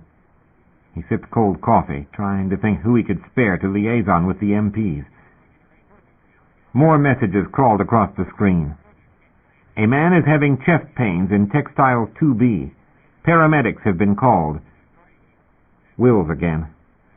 "Brown's turned up a witness in Customs who thinks Meg Cady was in the Corps at about 2040H. He's not sure on that. Says he saw all of them come and go the last few days, taking parts back and forth. They had a permit for that, a ship in refit. We do have a confirmation on a card access for Decker up there at 1723H. No exit. No card use at all from Cady since a phone call at 1846 from the Black Hole to the Pacific. The owner at the Black Hole claims they all left about 1900, he thinks." 2 people slipping a security gate on a borrowed card. Happened once or twice a week, usually for assignations.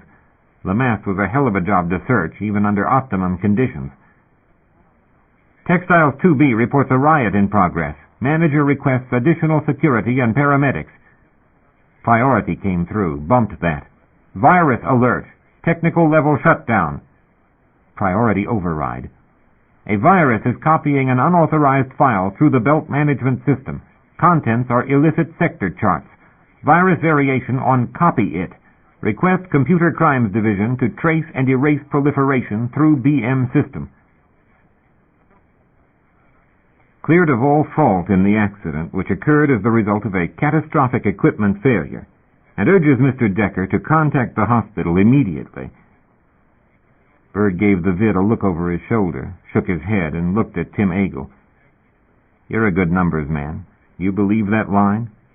"No," Agle said. Not the tooth fairy, either. Shoved to the well by a load. I'd like to see the math on that one. They don't teach physics in business ed. Don't teach math either, do they? That was a tender jock in on it, beer in hand. What kind of stuff is that they're giving out? They want Decker back in hospital. They worked him over with drugs, but he remembered the numbers anyway. That's what they can't cover up. 79, 709, 12. There was a bloody great rock there. That's what it was about. That driver came down on them while they were tagging it. Now the driver's sitting out there stripping that rock to loads. I'd like to match those loads with the sample Decker had in his sling. Can anybody do that? I got the sample. It's on record in assay. This here's Maury Bird, Agel said. The guy that brought Decker in. No shit. I heard of you. You're the old guy. Being famous got you drinks. Being famous could also get you arrested. He took a couple of swigs from the beer the guy insisted to buy him and set it down. Said, "If you're curious, check the boards for a file named Decker, with 2 Ks. Decker, the jock said. Agel said in Bird's diminishing hearing, "I'll tell you what they're up to, friend. They weren't going to pay that rock out to any free runner. Pretty soon they won't pay it to a company miner either, or the tenders. When the free runners go, there go the perks anybody gets on the company ticket. When they don't have to compete with independents like us." "They can't do that," somebody else said. Time to leave, Bird thought. Getting a little warm in here. He set his drink down and slid backward in the crowd, faced about for an escape, and saw cops coming into the place. The cops waded in through the middle of the crowd, yelling something about a closing order and residents only, and he stuck to the shadows until there was a clear doorway. Outside, then, in the clear. But that was it. Cops were getting just a little active. "Where are they?"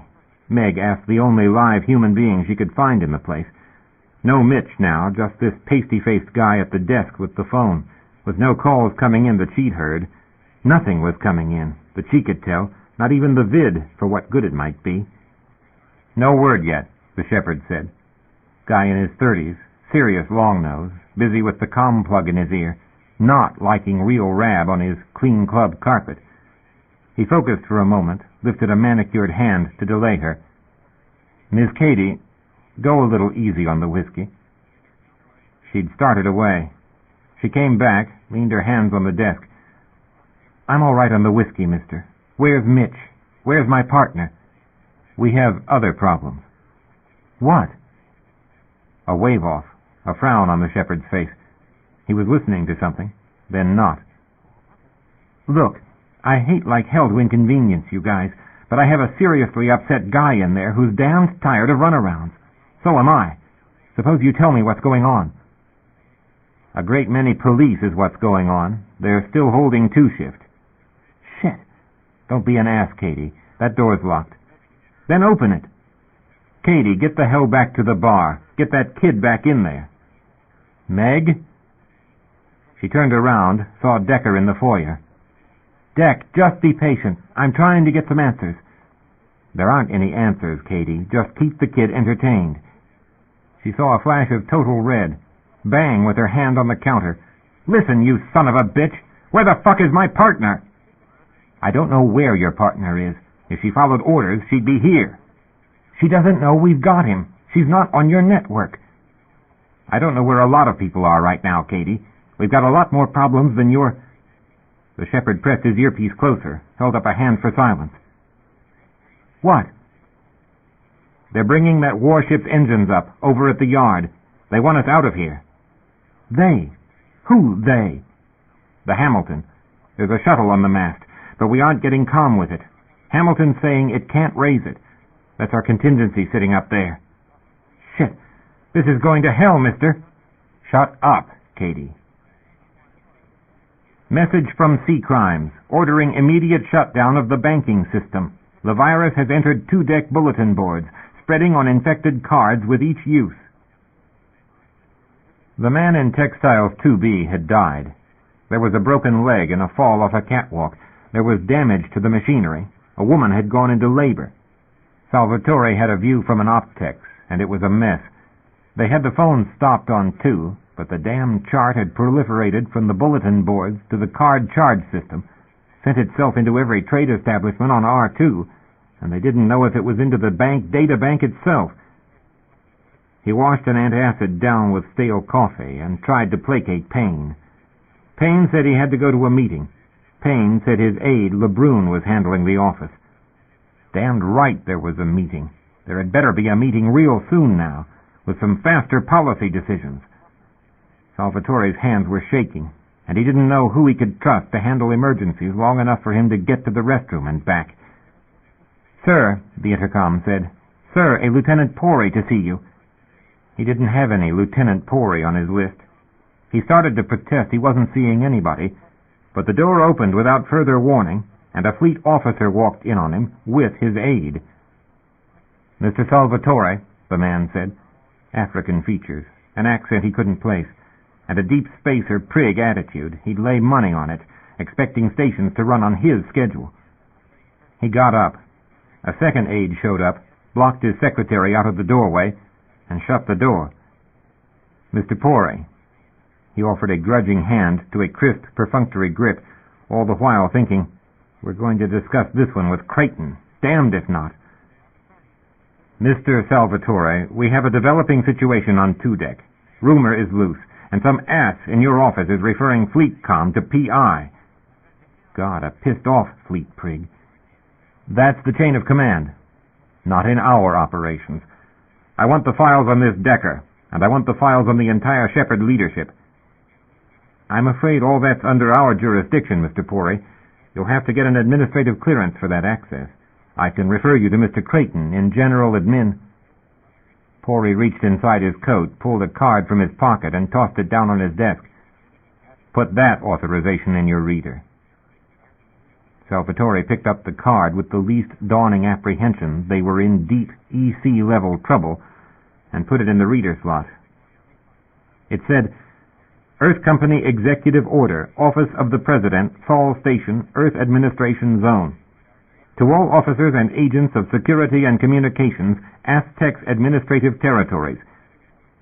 By the authority of the Executive Board and a unanimous vote of the Directors, a state of emergency is deemed to exist in Aztecs operations which place military priority contracts in jeopardy. Aztecs security and communications agencies and employees are hereby notified of the transfer of all affected assets and operations to the authority of Echo Corp under Aztecs Charter Provision 28, hereafter appended, and subject to the orders of Echo Corp Directors. I hereby and herewith order Aztecs Company Police and Life Services officers to place themselves directly under the order of UDC Security Office in safeguarding records and personnel during this transfer of operational authority." Salvatore sat down and read it again. "Effectively," Pori said, "your paycheck comes directly from the EC now. You're a civilian law enforcement officer in a strategically sensitive operation, subject to the rules and decisions of the UDC, the UN, and the EC officers and board. I'm directing you to turn over those files." "You can't have gotten an order from the EC. You haven't had the time to get a reply." "Good, Mr. Salvatore. You are a critical thinker. There were triggering mechanisms. The transfer document has lain on my commanding officer's desk for some few days. But I'd think again about destroying files or advising your former administrators of your change of loyalties. You have a long career with the EC in front of you, if you use your head. I can't say that about all your managers." A second card hit the desk. "That goes in a security terminal. It will make its own accesses. Can you trust your secretary?" He saw the guns, automatics, explosive shells, not riot control gear, and not Aztecs any longer. "I think I'd better explain it to him," he said, and thought about his wife, about his daughter. He took the card, slid it into the computer, and pressed Enter. The screen went to Access and came up again with a series of dots. Pori folded his arms and watched it a moment, looked his way then, with the tilt of a brow. The industry file. Purge it, among first things. Purge it? Erase it? It's become irrelevant. Personnel have already been transferred. Certain questions won't be asked beyond this office. That's official, Mr. Salvatore. Your career could rise or fall on that simple point. Take great care how you dispose of it. Mr. Paget? Sir. Find Paul Decker and escort him to the dock. So what's the new plan? Meg asked. She thought with great restraint, standing between Decker's temper and some fill-in shepherd data jock with a rule book up his ass who persisted in trying to get contact with a shuttle that was probably... The shepherd said, "They're still not getting through to Mitch. They're jamming us." "So what do you expect?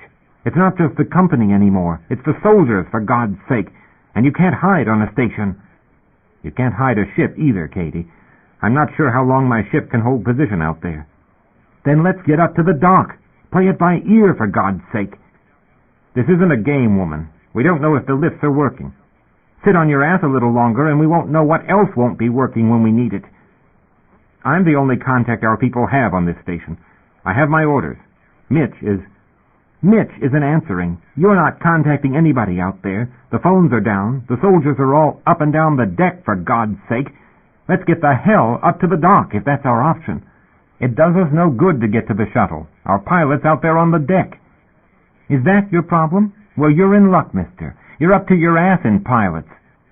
"C-class, Katie, not a minor craft. Earth to orbit, ship to station, B1, anything you can dock at this hellhole. Let's just get the hell up there." "Katie, there's police out there. There's armed police in front of our door. Do you have a way we're going to get past them?" "Good question." A whole squad of soldiers passed, going somewhere in a hurry. Ben found sudden interest in a bar window, in a crowd of exiting patrons. They were shutting the bars, damn it. At least closing the doors. Serious time to get somewhere. Bird might have headed back to the hole. Bird might have been arrested by now. God only where he was. A touch brushed his arm. His heart turned over. He looked in that direction and saw a coffee-dark face under a docker's knit cap. Dock monkeys' coveralls, too, when women were damn scarce on the docks. "What are you doing?" "Getting to the club unobviously as I can, which I think the both of us urgently better. Any word on Decker?" "No, damn him. I'm looking for Bird right now." "We better get him. They got soldier boys with rifles now. They pulled those lads off Liberty, and they're putting some of them down by the offices." "Damn, I don't like that." "No argument, Cher. Some of those guys are still flying a little." "Bright. Corporate Bright there." "Ain't corporate, Cher. That's the soldiers, which we got gathering right down there. Don't look. Just let's stroll along and find Bird." He hadn't been entirely scared until now. He started to walk, hearing distant shouting. People were coming out of the bar behind their backs. A beer mug hit the deck and broke. "Just keep walking," Sal said. "Don't hold my arm. You're a guy, damn it." "Yeah," Sal said, and dropped it. "Try to find a match on a refinery station." "There's candles in Scorpios," the shepherd said, rummaging the repair kit. "Not excessively helpful, mister. Never mind the screwdriver. Screw. Have you got a brass screw? Wire?" Decker objected. "Meg, what are you doing?"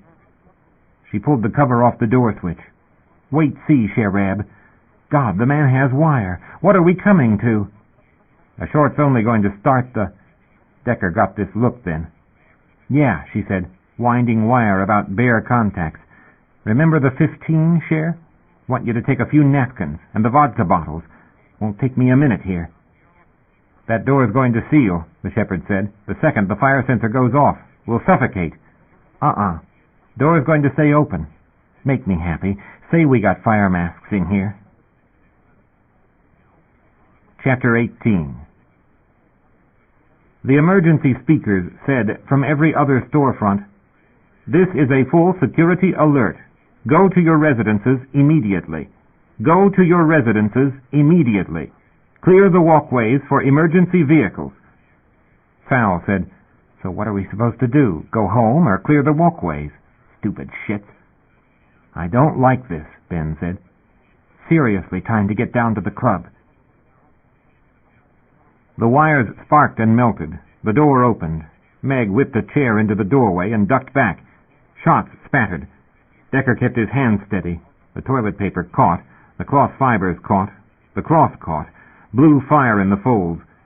Decker lit the next, and Meg snatched the bottle and threw it into the hall. It shattered. Decker lit a third vodka bottle, passed it, and Meg lobbed the second out the door and ducked back as somebody screamed in pain. The shepherd was on a chair with another bit of burning cloth. The smoke alarm went off inside. The fire system started spraying. The door tried to shut as shots spattered off the edge and blew hell out of the chair back.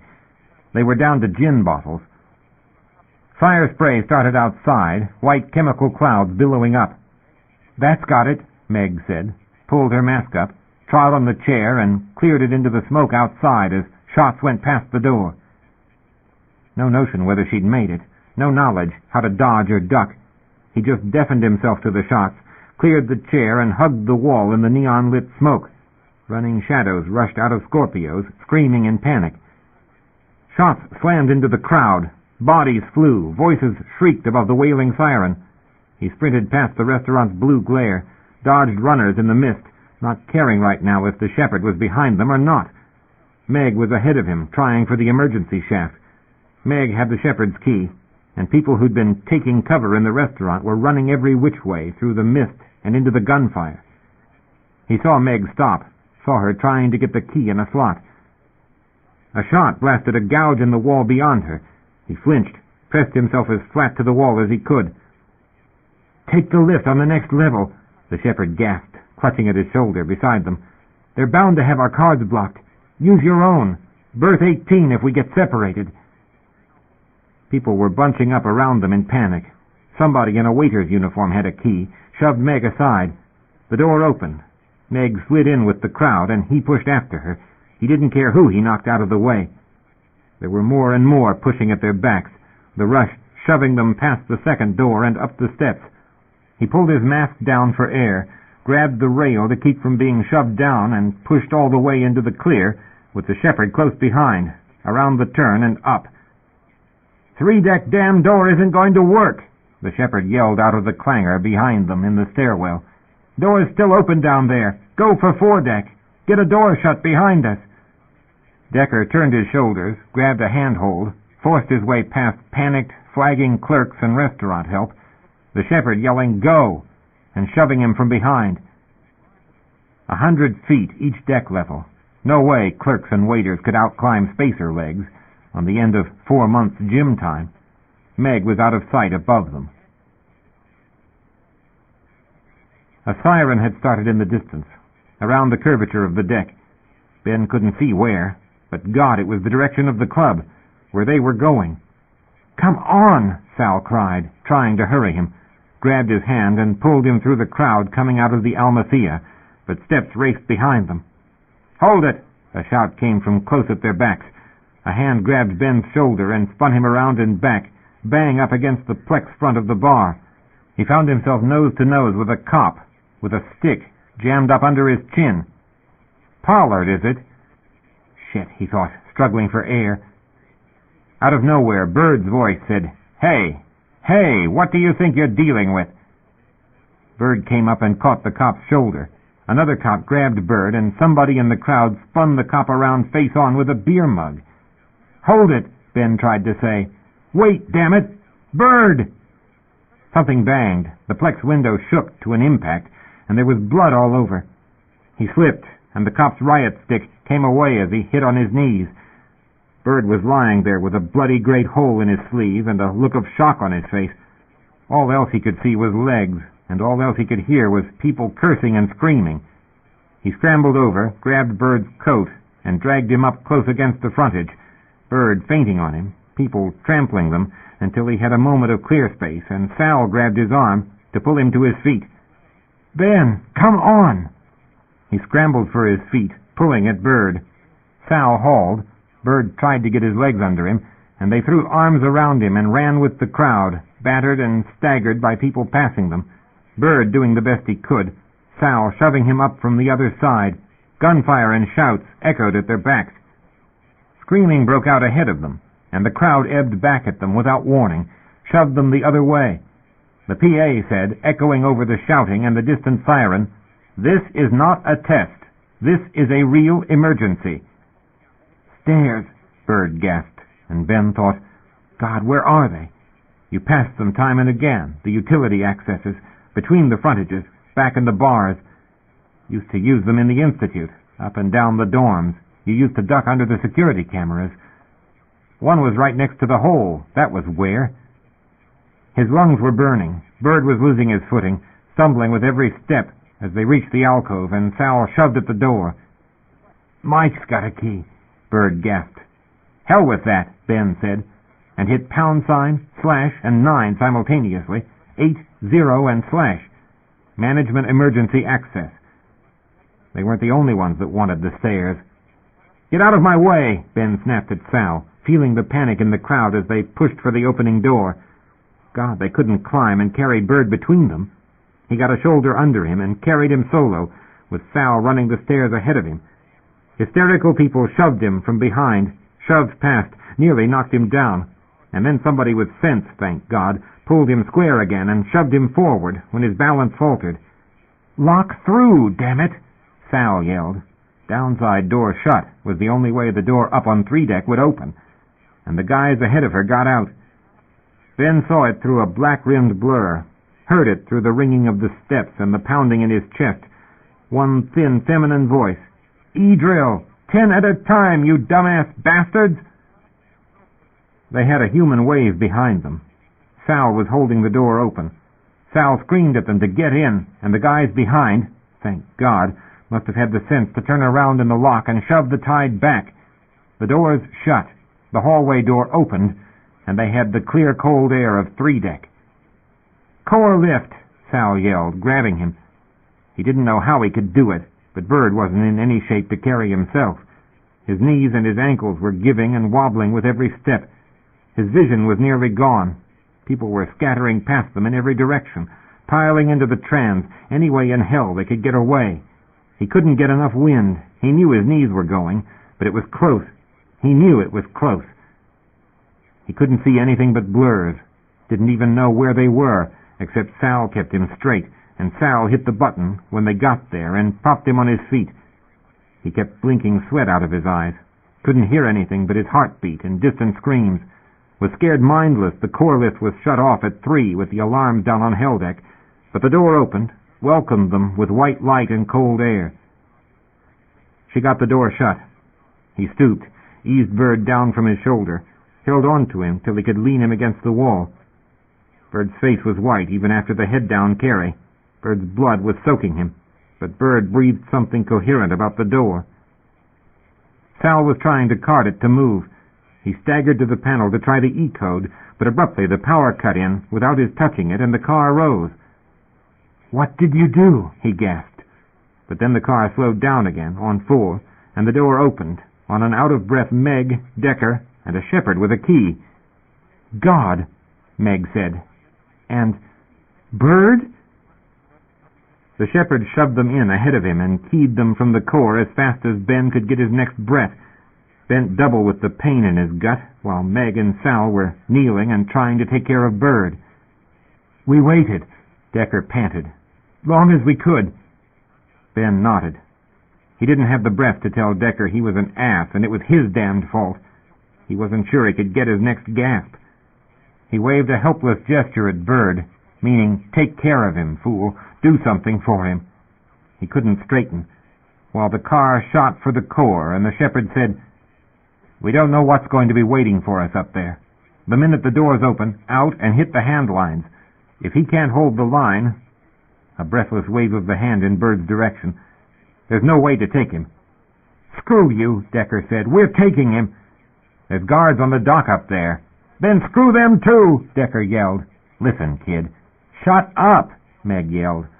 And Ben saw the way Meg was holding Bird. How of a sudden Bird had become weight in her arms, and his eyes and his mouth were still open. No, Ben thought. He couldn't move, just stood there, waiting for Bird to move, bent over with the ache in his gut, until Sal got up and took hold of him, and a handhold, because they were approaching the null zone. Meg said, between breaths, Bird still locked in her arms, "We got a shuttle at 18, clear down the far end of the mast. Dumb shits couldn't park it closer. Going to take us out to a shepherd ship. They got that carrier coming this way from the shipyard. Don't know if it's got guns mounted. It's fast, the shepherd said. Too damn fast. Their talk went past Ben's ears. It ran through his brain as a set of facts explaining where they were going and that their chances weren't good. He thought he ought to come up with a better idea, but his brain wasn't working right. He just felt the lift reach that queasy spot and felt his gut knot up. End of Side 7. To continue, turn the cassette over. Side 8. Heavy Time by C.J. Cherryh. Continuing on page 294. Bird wasn't dead. Bird couldn't be gone. It didn't make sense to him. He'd done everything he could, and somehow Bird just went out on them, and he didn't know what to do with him. It wasn't damned fair what had happened. He'd carried him, damn it, till his gut was full of knives, and Bird wasn't friggin' dead. He couldn't go like that. Decker reached in slow motion after his arm as the car clanked into the interface. Decker held on to him until the car stopped and the doors opened. The shepherd made the first swing from the lift's safety grip to the mounting bar and hand over handed himself toward the line. Meg had let Bird go, and Meg went next. Nothing else to do, Ben thought, with an anguished glance at Bird, drifting there, so white and different, among beads of blood, and grabbed the mounting bar and went, fast as he could, without Bird. Eerie quiet in the core. The chute was silent. You could hear the line moving in the slot. You could hear the low static hum of the rotation interface. Couldn't see anything for a moment but the line's motor housing slipping past them. He looked back to be sure it was all real, but Sal and Decker were reaching for the line, blocking his view of the inside of the car. Meg was on the line behind the shepherd. He was 3 spaces back. They passed the housing out into the open, out where the core spun to a dizzy vanishing point and tricked the eye and an already aching stomach. He held on, just held on, while muscles cramped in the cold. Past the customs zone, he kept thinking, what if someone had a gun? What if they know where we are? Nothing they could do up here. Nothing but go at the pace of the line. Cold chilled his blood-soaked clothing and turned it stiff. Fingers lost all feeling. Eyes teared from the cold, more bitter than he'd ever felt it, and the line moved at the same steady pace, clank, clank, clank, with his teeth chattering, and the only thought in his head now just keeping his fingers closed on the hand grip. Meg had said berth 18. 18 was hell and gone at the end of the mast. Shuttle out to a ship that was going to take Decker and the rest of them out of here, he guessed. But the only thought that kept replaying, over and over again, was that gun going off, Bird getting hit. He hadn't had time to stop the bleeding, damn it. Hadn't had time. Sal had known where she was going. Sal had known about the shuttle. Hadn't told them. God, he should have told her to go to hell, taken Bird to the trans, taken him to the hospital. Bird shouldn't be dead. It was Trinidad they were passing now, way out, mated to her for the trip they weren't going to take. They'd been so damn close. Movement caught his eye, against the steady spin of the core, big supply can drifting free. Hell, he thought, shocked by the sight. Damned dangerous, a thing the size of a skimmer floating along like that with no pusher attached. He thought, as clearly as he was thinking at all, that's wrong. That's wrong. That is... The line jolted and stopped. Shit, Sal gasped, loud in that sudden silence. And Decker thought, we're not going to get there. It's not going to work. We're hanging up here and we can't reach the shuttle. Can't reach the dismount lines. Hand off the line, Meg yelled of a sudden. Juvie lessons, old safety drill. He reached for Sal, caught her hand, saw, all of a sudden, the whole line bucking, a wave coming toward them. Decker yelled, "Let go!" and threw everything he had into the chain they made, hand to hand. He threw his whole body into that snap-the-whip twist, aimed as best he could, and let go. A moment of floating free, then, Nothing they could do if that line hit them, if they missed the dismount line. The waves sang overhead and taffed. The shepherd snagged the dismount line with his foot and hauled them all toward it. Meg called out, "Center mast! We can't make the shuttle. We got our own ship there. Her tanks are charged." "Won't dock," the shepherd yelled back. "Won't mate, damn it." "Take what we can fucking get," Sal yelled. "They've turned the line loose. There's no way we can get there, Sammy. Move your butt." Fire popped somewhere. Decker had learned that sound. "They're shooting at something," he called out, following Sal and Ben down the line that connected along the dockage. Something sang past him. He thought, "God, they're fools. There's seals where we are, and they're shooting bullets." Another ricochet. He saw Meg kicked sideways, blood spraying. Thought she was going off the line, but her left hand held the line, and Sal caught up and grabbed her jacket. He made a fast catch-up to help both of them, but Meg had caught Sal's coat with her left hand, blood floating in great dark beads near her other arm. Sal screamed at Ben to get out of her way, get the hatch open. Ben scrambled along the line and overtook the shepherd at Trinidad's entry. Sal took a swing and floated free toward them, and Decker hurled himself after, caught Meg's arm, and got his hand over the bleeding as Ben and the shepherd grabbed their clothes and hauled them into the open hatch.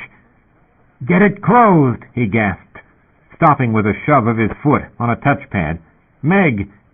Meg's own hand shoved his aside, clamped down on the arm. I got it, Meg said between her teeth. "God, just get me a patch. Get us the hell out of here. Get us to the shuttle. 18. This guy'll tell you." "We can't mate with a shuttle, Doc," the shepherd cried. "We've lost it, damn it. All we are is under cover. Abu Jeeb, get calm. Get contact with the Hamilton. Tell them our situation. See if they can talk us out of this." "Severely small chance, Sammy." Severely small, Meg told herself. Couldn't move her arm for Ben to get a wrap on it, sleeve and all. Spurting blood everywhere, real close to going out. Like Bird. No fuss, not over much pain, just going out. "Hang on," Ben said, and hurt her with the bandage. "Damn it, Meg, pay attention. Hold on to it." Grapples banged loose. She thought, "Good boy, Dick." Bills every damn where on the table. Bird excused himself up to the bar, talked to Mike a minute. Bird about as upset as she'd ever seen him during the days when they were trying to fix that ship. Bird was working himself up to a heart attack. Meanwhile, she sat there, looking at her fingernails, telling herself she was a fool for staying with this whole crazy idea. Old anger, she told herself. So the company won another round. So another kid died. A lot of them had died. She kept hearing the gunfire behind the rattle of glassware, watching the RAB go down. Kids with shocked looks on their faces, the company cops with no faces, just silver visors that reflected back the smoke and the frightened faces of their victims. Lawless RAB, property rights, company rules. "We got to fix this," Bird said the day Decker came to them. "What they've done isn't fair." And she thought, sick at her stomach, "Damn it, Bird, they'll kill you." Trim jets kept firing. She felt the bursts. The shuttle's mains kicked in the high, lonely cold above Earth's atmosphere, the transition she loved. You knew you were going home then. The Motherwell couldn't hold you. Up, not down. Black for a while. She felt the push of braking, had Sal's arm around her, the aux boards in front of her, Sal trying to get her belted in. She reached with the arm that didn't hurt, took the belt and snapped the clip in, solid click, tested it for a rough ride. She told Sal, "Get yourself belted, Abu Jeeb." "I got it. All right." Another burst of trim jets. Deck was maneuvering. Ben was fastening his belt for him while the shepherd, Sammy, Sal called him, was filling in at the comm, saying urgently, "They're warning us to pull back in. That carrier's moving in fast. The Hamilton's powering up now. We can't make it. There's no time for them to pick us up." Trim jets fired constantly at the rate of 1 and 2 a second, this side and that. She had the camera view, a row of docked skimmers blurring in the number 2 monitor as they skimmed along the mast surface. "Damn close there, kid." Static burst from the general comm. The Shepherd had cut B channel in. AMC 29 Hamilton, this is Fleet Com. You're in violation of UDC directives. Stand down. Cut that damn thing off, Ben snarled. We got enough on our minds. We can't dock, the Shepherd yelled. Sal was belting in. Ben was. Acceleration was increasing in hammer blows from the main engines. The mast whipped past faster and faster. Then nothing. Sudden long shove from the bow stabilizers, and the mast swung back in view, retreating now, going for decel. Another burst of Trinidad's mains. No, she thought. Way out's mains. We're coupled. Double mass. Are we giving up? Going back? Shuttles on the mast deck. Did we miss it? Don't get rattled, kid. Ben said something. Deck said something, and the trim jets fired another long burst, taking the ship. God, felt like a right angle to the station. God, he's going after the Hamilton. Mains again. Hard push. Pain from the arm. Real pain. This is interesting, she thought, feeling the Excel, figuring vectors. Hell of a ride, Deck. You tell him we're coming? Big shove. Dark again. She could hear the beeps from the distance indicators, the higher ready beeps from systems on standby. She thought, that's nice. Nice sound, that. Everything's optimum config. That some bitch interface back there worked, didn't it? Loud argument, and the whine of the forward bay hydraulics. What the fuck are you doing? A man's voice shouted. They're ready to move, damn it. We're in their blast pattern. They got a carrier on intercept. Sal's voice, clear and sane. Shut up, Sammy. Thank God, Meg thought, listening for the beeps and tones. Easier that than keeping her eyes open. Plenty of information there. Bay was open. Manipulator arm was working. Sammy was saying, God, you fool! You damned fool! Worth a look. She blinked the blurry monitors clear, saw an irregular surface slotted with dust deflectors and bolted onto with tether stanchions, the arm extending out in front of them, white in the spots, shadowed under the irregular plating. Go for it! Go for it! Sal said. You got it, Ben! Neat touch. Hardly felt it. Attached to a tether stanchion. The manipulator grip closed and locked. Nice job, she said. She wasn't sure anybody heard. The Shepherd yelled, Go! Acceleration started, built, and built. Better dump those tanks, Deck. Better just uncouple way out, let her go, and just hope to hell the arm mount holds. No way we can decel off what a Shepherd can put on us anyway. Ought to tell the kid. But just hard to get organized. Hard to get the mouth to work. Unstable load. Lot of push on. Pressure built in her arm and deserted her brain. Going up, guys. Going up. Long and hard as we can. Quiet. Couldn't even hear the fans. But no more G. Taste of blood. Explosion. But they weren't tumbling. Wasn't the way it had been. He opened his eyes, got the board in focus in this peaceful drifting. Neck was stiff, muscles sprained. He turned his head and saw Ben out cold, the Shepherd beside him, headset drifting loose. If there was sound, he couldn't hear it, except the fans. Then he remembered shutting down, remembered Meg, tried to move. There wasn't a muscle that didn't hurt, but he unclipped, pushed off and turned, getting to Meg's position. Blood made a fine mist. She was white as a ghost and cold when he touched her face. She looked dead. But tension came back. Dead one moment, then unconscious, but there, by some subtle change that wasn't even movement until the eyelids showed stress. Ben was moving. Number 2 boards in the best place, his and Ben's, to ride out the push. She make it? Ben asked fuzzily. Yeah, Meg mumbled, speaking for herself. At least, that was what it sounded like. Are we still grappled? I don't know, Decker said. We seem stable. Ben freed himself and drifted over to see to Sal. Sal was coming too. The Shepherd was still out. Decker reached for the headset, heard faint static and a thin voice before he held it to his ear. alive in there, he heard, and, I'm hearing voices. Their comm is open.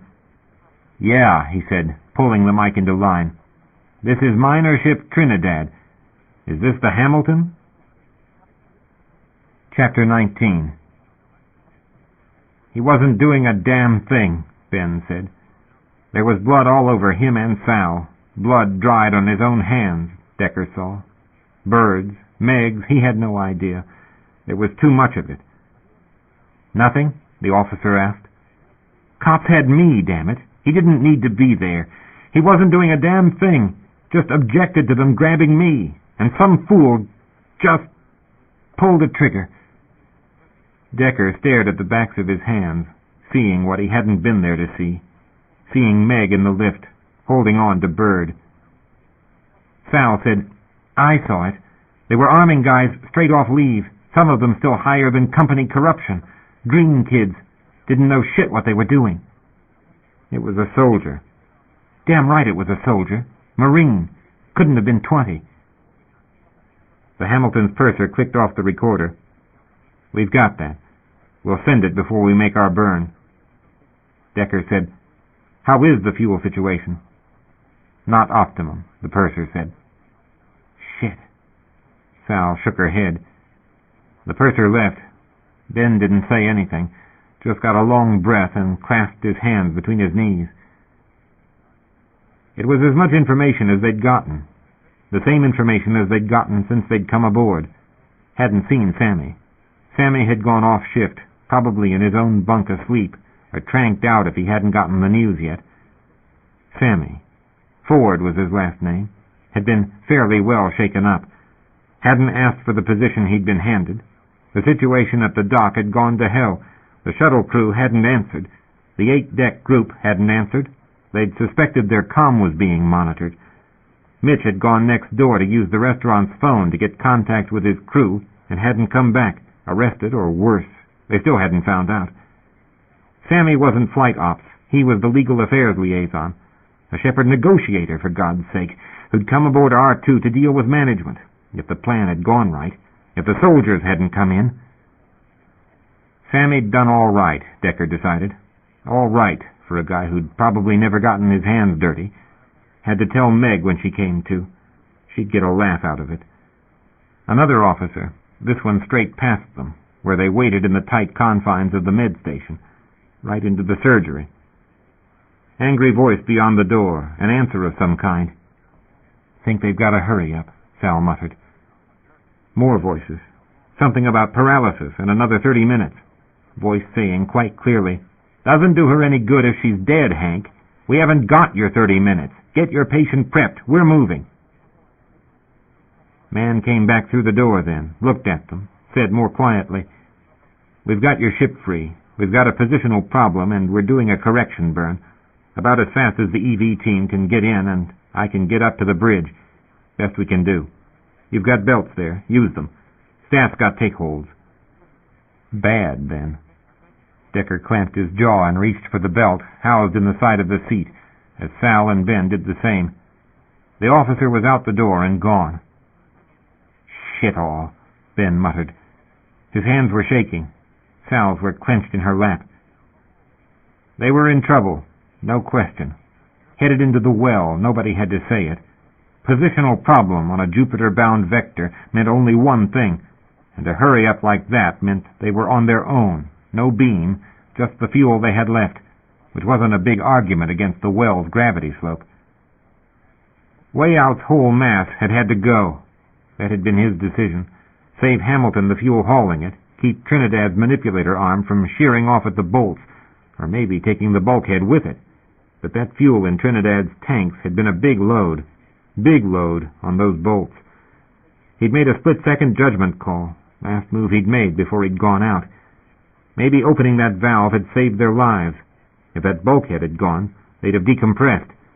But an uncalced mass attached to Hamilton, 3/4 of it dumped without warning a few seconds into the burn, hadn't helped their situation. Computers had recomped, but their center of mass had changed twice in that Excel, and when the arm gearing had fractured, they'd had to laze through the tether ring. They must have swung flat against Hamilton's frame, and that would have changed it again. He'd gone out by the time that had happened. Didn't know how long they'd pushed, but with a warship moving on them, they'd had to give it a clear choice between chasing them or dealing with R2. Hamilton crew couldn't be real damn happy with their passengers right now. The lock hydraulics cycled and stopped. A siren shrieked. A recorded voice said, "Take hold immediately.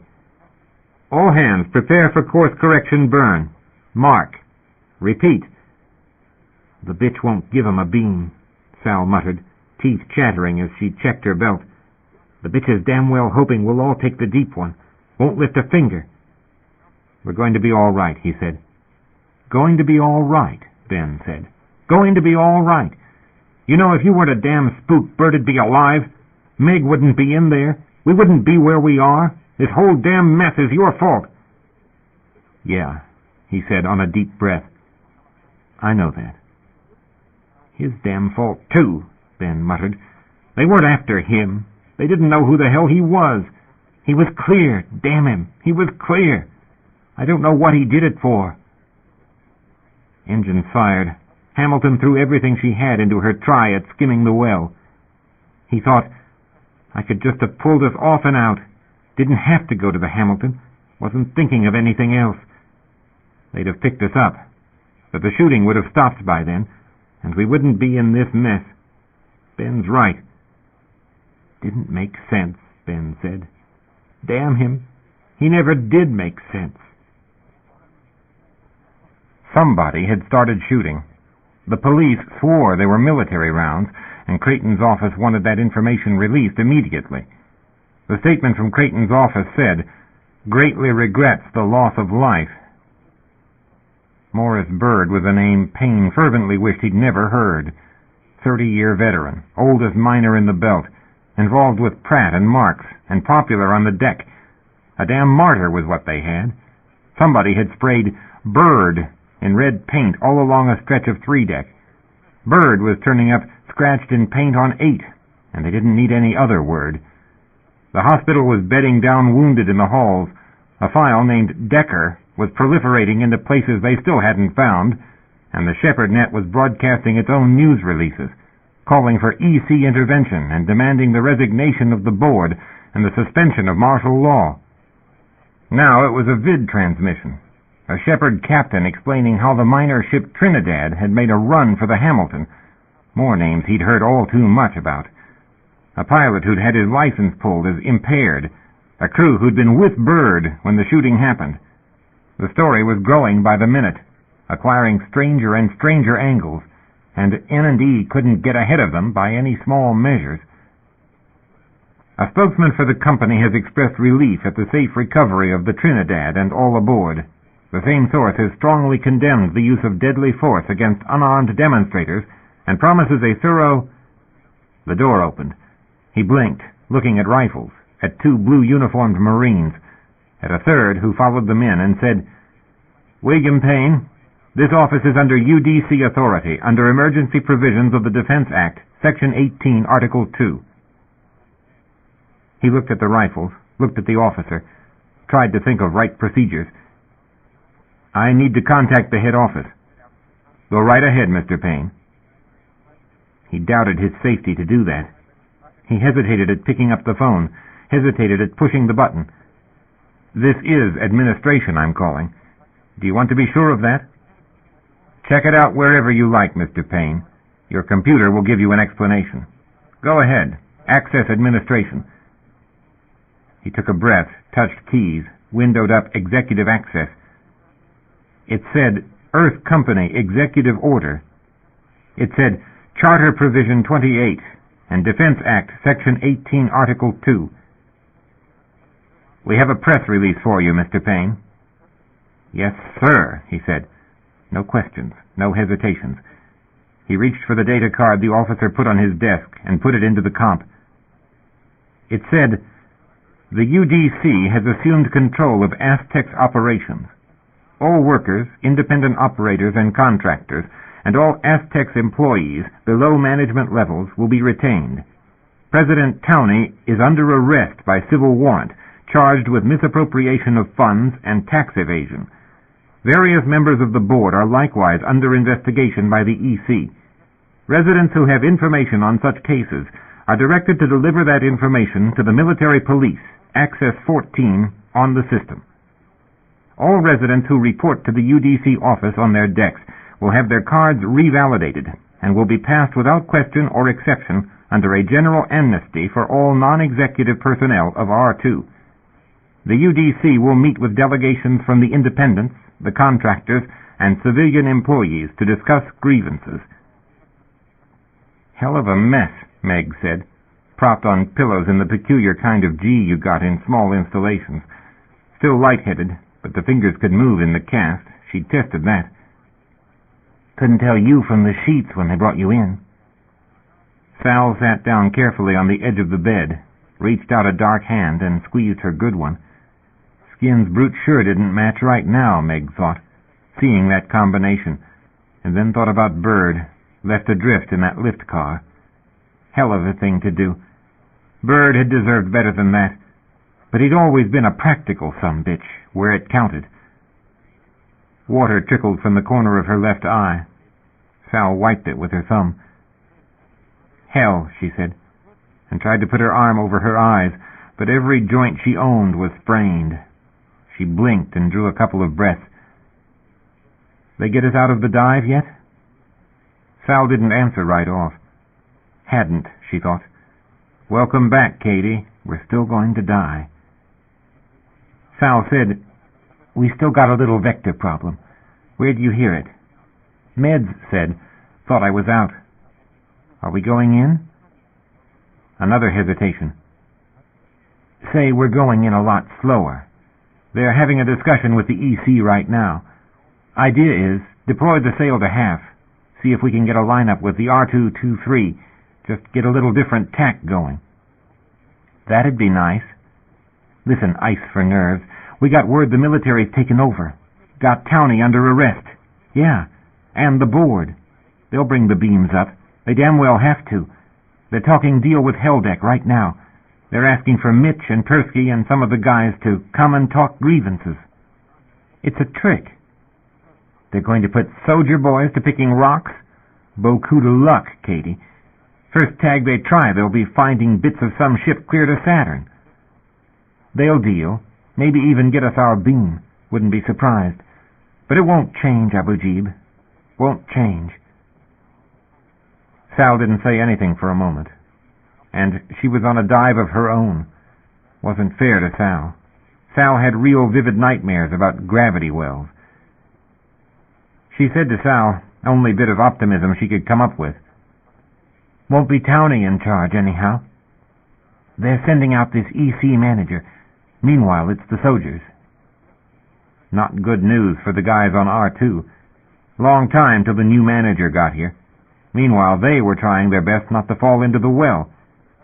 She wondered how good their options were. Beams going up again. Yeah, if the soldiers hadn't some damn administrative mess-up that was going to wait on authorizations, or if it wasn't just convenient to the EC to have them gone. Beside which, if they were talking about a bad line, and they were having to use R223, they evidently were in one of those vectors where getting a beam was a sincere bitch. R223 was a geosync. Geosyncs at the well were a never-ending problem, always screwed. Shepherds futzed them into line and refueled them with robot tugs, and hauled them out of the radiation-intense area and fixed them when they'd gotten screwed beyond the usual. Useful position, that particular beam. What odd times its computer wasn't fried. Got two nice-looking guys want to see you, Sal said, looking seriously fragile right now, doing her best to be cheerful. Shit, I got any makeup on?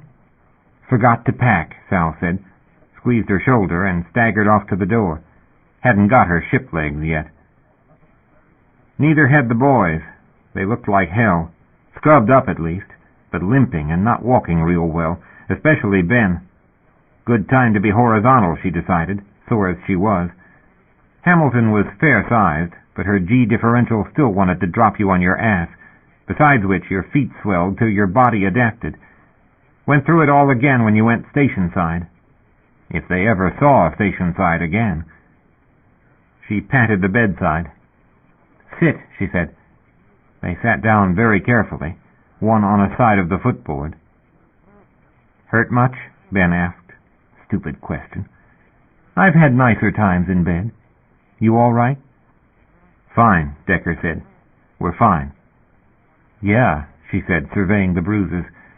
We're a set all right. Course correction put them in reach of R223, the message from Ops said. That's their last serious option. Calculations extremely marginal even at this point. Situation with beam goes 0 chance at 0828H. We checked out that cap and their fill, and the miner craft's registered mass. Unless they got something from the remaining miners' tanks, they have nothing left. Cap on Athens indicates 0 chance intercept. Dumping the tugs didn't do it. Athens would put itself in danger. We estimate their continuing on course is only for the negotiators. Our data appended. Pori tapped the stylus on the desk, called up the figures, considered it, considered a communication from the meeting in the corporate HQ, typed a brief message. Tell their negotiators we've calced Athens and the chances on the beam go neg at 0828. Tell them we'd be glad to provide them the figures and we're standing by our offer. No time for another cause with the miners, or the shepherds. Good PR, magnanimity, general amnesty, revalidate the cards, put Townie's arrest on vid, get the beams up again, and get the Hamilton out of its situation. The minute the shepherds came to terms. Breakfast. Marmalade. Decker hadn't tasted it since he was a kid. Ben and Sal never had. Meg said it brought back memories of her smuggling days. I used to run this stuff, Meg said. Of course we'd lose a jar or two now and again. Sal made the sign for eavesdroppers, and Decker felt it in his gut. But Meg said, hell, if they got time to worry about us. Kind of sour, Ben said. Bitter. Not bad, though. Ben share, Sal said. Learn to appreciate. Life's ever so prettier that way. I appreciate it. It's bitter. And sour. Isn't it? What's the matter with that? Meg rolled her eyes. The door opened. Decker turned his head. Officer. Breakfast stopped. Sorry to interrupt you, the shepherd said, leaning against the door frame, arms folded. Afro, one-sided shave job. Shepherd Tech insignia and a gold collar clip on that expensive jacket that meant he was senior tech something. Thought you'd appreciate a briefing. We've got a rescue coming. Decker replayed that a second. Maybe they all did. Good news? Who? Meg asked. That carrier, moving like a bat. She. Meg held it. Decker thought, God, why? But he didn't ask. He left that to Meg and Sal, who had the credit here, who weren't the ones who'd put them in the mess they were in. Looks as if we're getting out of this, Meg said. God, Ben said after a moment. No yelling and celebrating. You held it that long, doing business as usual as much as possible, and when you got good news, you just didn't know how to take it. Where's the catch? Sal asked. They can just overtake and haul us out? Thing was 0.75 our current V 2 minutes away from R2. They're not wasting any time. Decker did rough math in his head, thought, God, and us well onto the slope, as we have to be now. They're talking deal, the shepherd said. Seems the fleet's figured out they need us. Seems the associations said there's no deal without the free runners. They're hanging on to that point. They've axed Townie, that's certain now. Thought you'd want to know. Mr. Decker? Sir? The captain wants to see you. Another why. But maybe if they were out of their emergency standby, the captain wanted to make a serious point with the resident fool. He shrugged, looked back at Meg and Sal and Ben with, I'll see you, meaning that they could think about later and being alive day after tomorrow. God, the shakes had gotten him too. He didn't figure what he was scared of now. A dressing down by a shepherd captain. Good enough, he had it coming. Or maybe it was suddenly having a future, in which he didn't know what he was going to be doing hereafter. The shepherd might take Meg and might take Sal. Even Ben turned out to have a claim. But him? Credit with the Hamilton might be real scant about now. Trinidad was gone, likewise way out. Nothing like Trinidad's velocity when they dumped her, but not in R2's near neighborhood by now either, and on the same track. If she was catchable at all, the law made her somebody else's salvage. He had the bank account, but God knew what shape that was in, or what kind of lawsuits might shape up against him. Corp rats were corp rats, Meg would say, and he had no faith the EC was going to forget him and let him be. Not with people dead and the property damage. It wasn't a far walk to Sunderland's office. The tech chief showed him in, announced him to a gray-haired, frail-looking man who offered his hand. Not crew-type courtesies, Decker thought. That, in a strange way, seemed ominous. Sunderland didn't look angry, rather worn and worried, and by some strange impression, regretful. That disturbed him, too. Mr. Decker. Coffee? No, sir, thank you. I just had breakfast. Good you have an appetite. Have a seat there. I confess mine hasn't been much the last while. He made the chair, sank into it. I know sorry doesn't cover it. I shouldn't have dumped the tanks. We wouldn't have you if you hadn't. Bulkhead wouldn't have stood it. Tried to tell you to do it. Don't know if you heard. He shook his head. No, sir. And thought, just not enough hands. Not enough time. Things were going pretty fast, weren't they? Yes, sir. Things have been going pretty hot and hard here, too. You know about the ship coming. Yes, sir. He felt lightheaded. Gee, difference. Sitting down and standing up could do that. Took some talking. But I didn't seriously figure they were going to let us go down. The EC wouldn't. R2-23 was an option. Best we had without the EC's help. I'm sure you were following that, and a couple of exotic, chancy possibilities that we really didn't want to get down to. But when they called us this morning and told us the R2-23 computer was down, I had a good idea that ship was going to move. I had a good idea they had it calced down to the fine figures, and they were going to carry it live on vid. Clear to Saul. The EC doesn't want us in the well. Bad media, Mr. Decker. Bad media with the miners. They've resorbed Aztecs. You've heard that. Townies dismissed. A lot of changes. A lot of them for the better. We can work with the contractors. We can work with the EC. We can work with the UDC. They know that. They just wanted the best deal they could get. The captain called him in to talk politics? Hell, what's he getting to? We've got the numbers on the accident, Sunderland said. I don't know how much you've been told. I'm told you'd found her weeks before you reported it. He'd found that out this morning, from Ben, and it was on its way to making him mad. You didn't tell us. You let us go clear into prep. Didn't warn us. Didn't have any idea how you'd react, whether you could keep it together and do business as usual.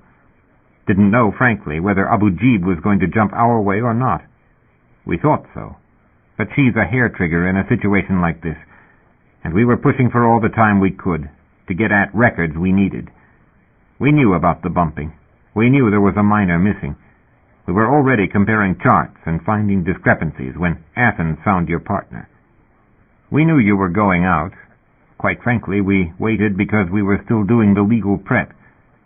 Sam Ford, you met Ford, was down there making sure the T's were crossed and the I's were dotted. When you go up against the company in a lawsuit, you'd better not have a loophole. We advised Abu Ghraib. We set everything up for a quiet transfer hours before the thing went out over the comm. We were going to get you quietly up to the dock, shuttle you aboard where they couldn't get at you, and get some essential changes out of the company. I'm being altogether honest with you now, while we were helping you pursue your case against the company. Unfortunately, I took a walk. Not that it mattered, I'm afraid, at least in the majority of what happened. We factored in the company's stupidity. We expected the military to involve themselves, but not Not that an EC order to resorb the company was already lying on Fleet Commander's desk, waiting for any legal excuse it could frankly arrange. They were preparing a general audit of the company, to do it under one provision, but there was an emergency clause in the charter that had to do with the threat to operations. And there is the Defense Act that would let the military outright seize control if things were falling apart. And they were ready. Ready because of the labor situation, ready because they thought the managers might try to destroy records. They did. They tried. We had one piece. There were others. Fleet Commander had that carrier fueled. We'd gotten that rumor. We didn't like what we were hearing. We knew when we did move, we'd be dealing with the fleet on a legal level. We even expected a confrontation at the dock. But not that they'd be as fast as they were, and not that they had the legal documents to take control of the company without a time-lagged information exchange with Earth. That was 8 to 10 hours we turned out not to have. They had their people on R2, they had weapons on their transport, they turned out and they took the dock and our shuttle crew, and when that happened we were in deep trouble. But it has shaken out. We didn't anticipate dealing with the UDC this fast, but we've gotten what we were trying to force. We're dealing directly with the parent corporation now, and very anxious defense contractors and the fleet, all of whom have a budget and absolutely no personnel who can do what we do efficiently. We can meet their quotas. We, the miners and the shepherds, and the drivers who have to come into line. Ultimately, they have to. That's where it stands. Maury Bird's dead. A lot of people are dead. We regret that. We regret that very sincerely. But we're not defense experts. We fought with what we had, the best way we knew. People were being killed, the way your partner was killed. You understand? Aztecs was killing miners, killing us. Ultimately, something would have happened. Something possibly with worse loss of life, with one of the refineries going. He believed that, at least. He thought about it, thought about the system the way it was, and didn't believe the military was going to be better. Bastards could have pulled us back 10 hours ago, he said. Are they better than Towney? No, but they're saner. They let us fall for 10 hours. Part of the game, Mr. Decker. We fall toward the well at a given acceleration. Their negotiation team, meanwhile, meets with ours. They won't get the beam tracking system working. The EC is hours time-lagged and not talking to us, and everybody pretends they're not going to reach a compromise. I've been through too many years of this to believe it would go any differently than ultimately it did. Hair's gone gray a long time ago, between the well and the shit from Aztecs. Last few went this morning, till we knew that ship was moving. But we were fairly sure. All along, all of us were fairly sure. Yes, sir, he said, in Sunderland's wait for a reaction. Adrenaline was running high. There was no place to send it. He'd gotten the rules by now. They included not expressing opinions to shepherd captains. He looked somewhere past Sunderland's shoulder, seeing Meg in that dock side, and the blood floating there. Seeing Bird in the lift car. Ben covered with blood. I'd like, for the record, Mr. Decker, to have your version of what happened out there, with industry. God, I've told it. Doesn't anybody have the record? Just in brief. For the record, Aztecs hasn't touched. That was understandable, at least. He drew a wider breath, leaned back in the chair, recited it all again. We found a rock. We went for it. The driver went too, and we figured he was going to try to beat us to it, and maybe muscle us off if he didn't. So we wanted a sample on our ship before BM told us to get out. But they didn't do that. They ran us down. Bumped you. No damn bumps, sir. I know that. I know other details if you want them. All right. Then what the hell were they doing? Trying to stop an independent from the biggest find in years. Trying to keep the company from a major payout that could have made the difference between profit and loss that quarter. God. What you may not know, or may not have thought about, drivers keep track of miners. They have all the charts. They are a base, and you moved, I'm guessing, on your own engines. Maybe you made quite a bit of V on quite a long run. Another piece of memory clicked. True?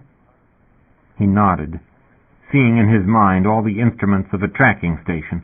A long, long move for a miner with no request for a beam. Anomaly. Corey'd suspected BM. They hadn't thought about a driver monitoring what they were doing. BM did. But you could move in a sector without saying, if you could do it on your own engines. Stupid, he thought, the other side of experience. Fatally stupid. But they could have ordered us off. They could have claimed it on optics. Why didn't you? Because Corey said they might not log it. They might just claim the driver had it first. Politics. They did log it. They gave it a number. Then why didn't they call us and tell us? We saw them moving, but BM didn't tell us a damned thing. Not, they've got it, not pull back, not... They wanted that driver to beat you there. Creighton's office had stepped in and said they shouldn't have logged it that way.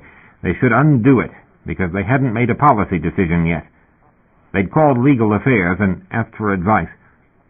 We can't reconstruct all of it. The military's sitting on those records. But what I guess is there was a driver damned determined to get there. BM was waffling, trying to figure out how to solve it, finally figuring they were in a situation. Nobody believes BM.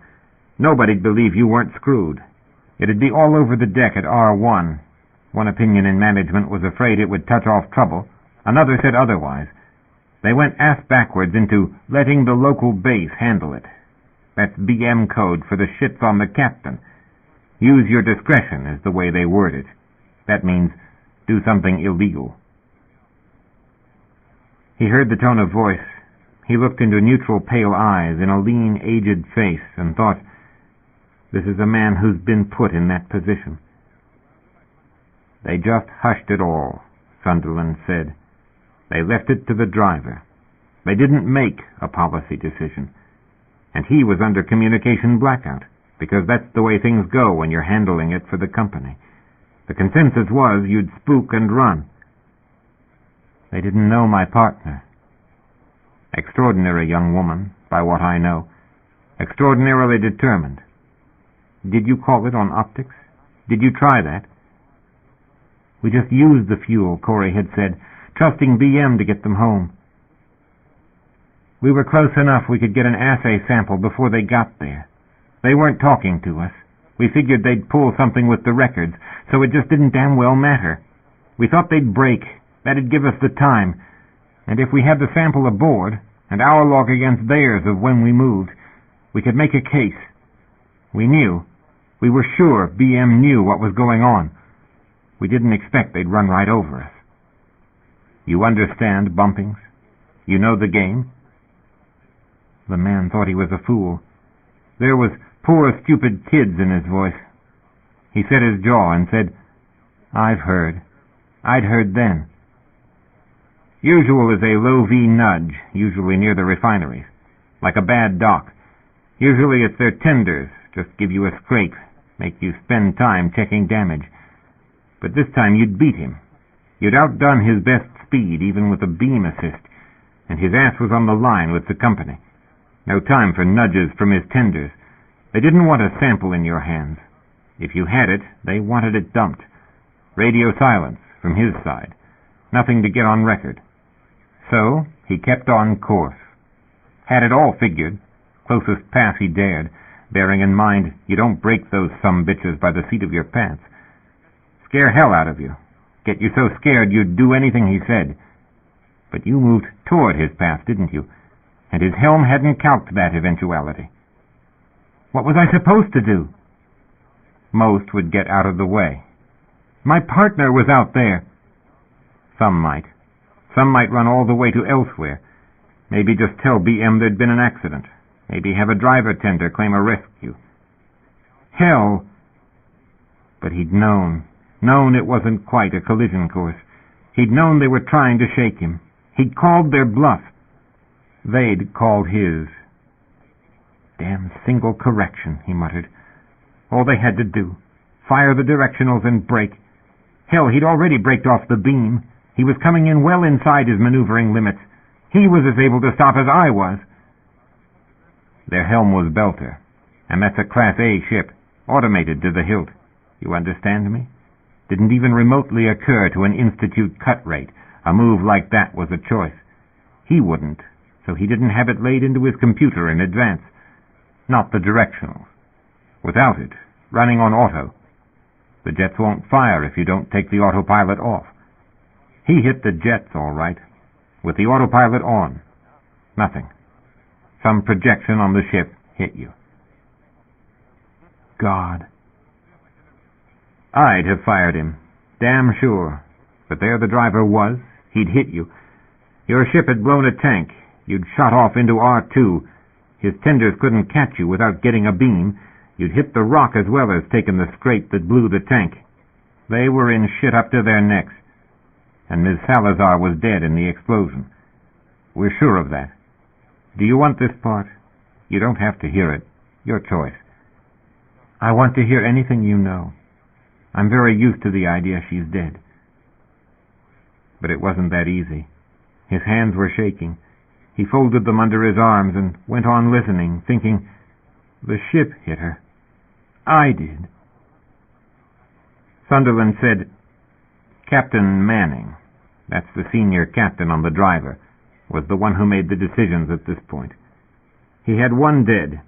He figured your chances were zero. He had no doubt whatsoever the company was going to black hole the whole business, and they wouldn't clear him to chase a ship that wasn't supposed to be there in the first place. BM wouldn't want that in the log. He knew he had to get rid of the body himself, so they reported they'd acquired the rock. BM didn't ask what had happened. Registry wasn't in the information flow. Your emergency beeper was working. BCOM upper management knew what was going on with the driver, so it wasn't asking questions. Nobody in management was going to ask, and maybe, here I'm attributing thoughts to Manning that may not have been, but maybe he was worried you could be alive. At any rate, he never filed a report that he'd actually hit the ship. There'd been a flash the military could well have picked up, but flashes near drivers are ordinary. Your radio was out, just gone. You were traveling near a driver firepath, so you weren't going to be found for a long time. If any tech reported that signal of yours, I'm betting it just got a real fast silence from upper echelons for the next couple of months. You never called in for a beam, and somebody erased way out off the missed report list. Just erased it. You were in R2 zone. You weren't on R2's list, and nobody was going to put you there, and nobody in R2 was calcing your course, except that eventually the driver and maybe management knew you'd go into the well, and that would be that. But why did he send Corey there? What the hell was he doing? What was he trying to prove? My guess, his tenders had gone after Miss Salazar's body. He couldn't call them back from a rescue mission. They knew it had been a bumping. They knew it had all gone very wrong, and Manning wanted them too scared to talk. So he made accomplices of the driver crew, the techs, everybody aboard, to scare them into silence, to prove, maybe, if they had any doubt, that the company was going to hush it up. He was numb. So they could have fired at the well. They didn't have to leave a trace. I'm not saying Manning isn't crazy, but there's no love lost between us and the company crews. He was pissed, if you want my opinion, about the job he was sent on. He was pissed at BM, pissed at management. He was upset as hell about the accident, and he had no doubt whatsoever the company'd back him against us when we did find the body. Just like the bumpings. Just like that. Bad blood. A way of shedding some of the fallout on us. Because we couldn't prove a damned thing. Even with a body. Because there'd be no record. There'd be some story about a driver accident. Nothing would get done. It's been that way since they put company crews on those ships. And the company keeps them out there years at a run. They're bitter. They're mad. They're jealous as hell of our deal with the company. They blame us for the company losses that mean they'd been told they were staying out additional weeks.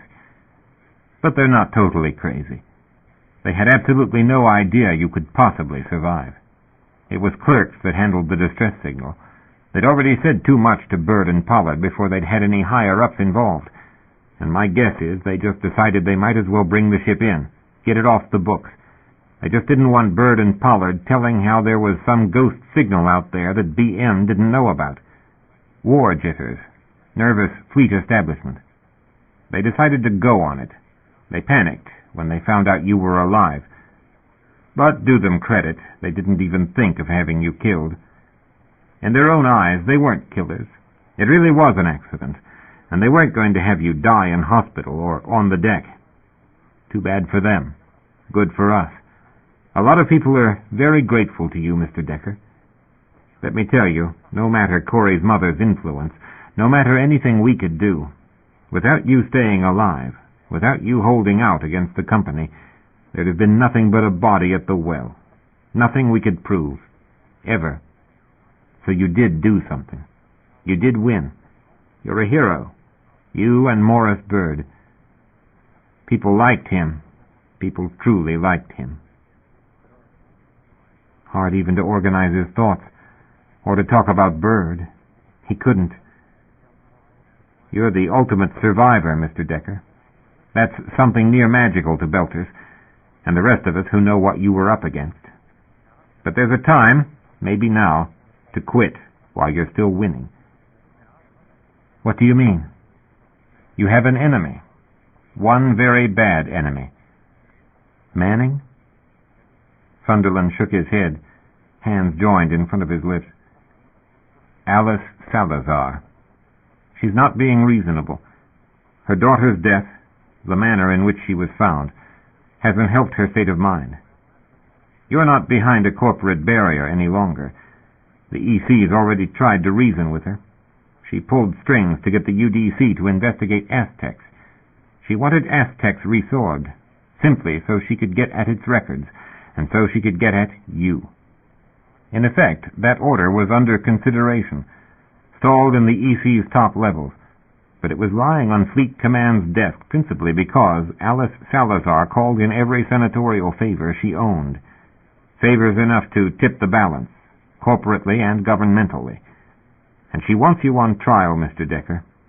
The military's sitting on the records. It doesn't want this Aztec situation blown up again. It doesn't want a trial. The EC doesn't want it. But the civil system can't be stopped that easily. Financial misconduct is the likeliest charge she'll try for, but she's trying for criminal negligence. It hurt. For some reason, it truly hurt that Corey's mother was that bitter toward him.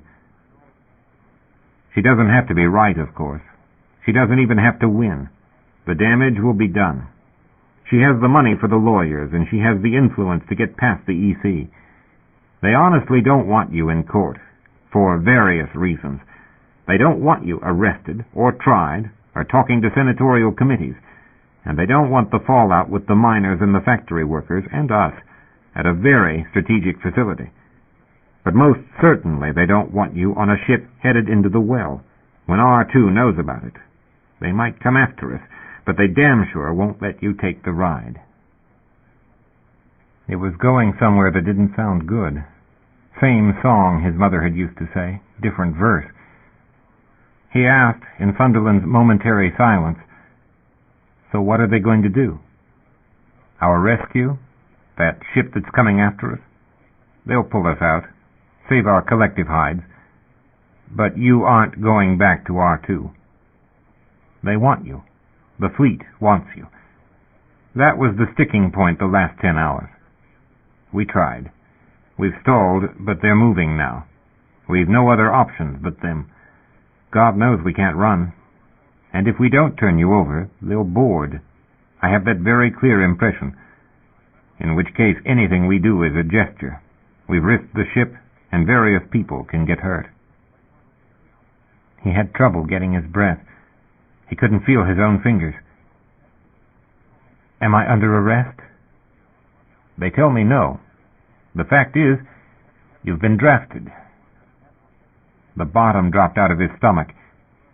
"Shit," he said before he thought who he said it to, and told himself he was a fool. They were pulling him out of the well. They were rescuing 100+ people. He had damn all reason to object to the service, to getting thrown into the belly of a warship and getting blown to hell that way. May not be altogether bad. They tell me they're interested in you for reasons that have nothing to do with the EC. They want you in pilot training. They want me where I won't talk. They think that'll get me aboard. I'll be lucky if they don't arrange a training accident. A lot of people get killed that way." "You're a suspicious young man, Mr. Decker." "Well, God, I've learned to be." "And I'm one more smiling bastard. Yes, I am. And I'm sorry. I don't like the role I've been cast in. I hate like hell what they're doing. But we don't have any choice.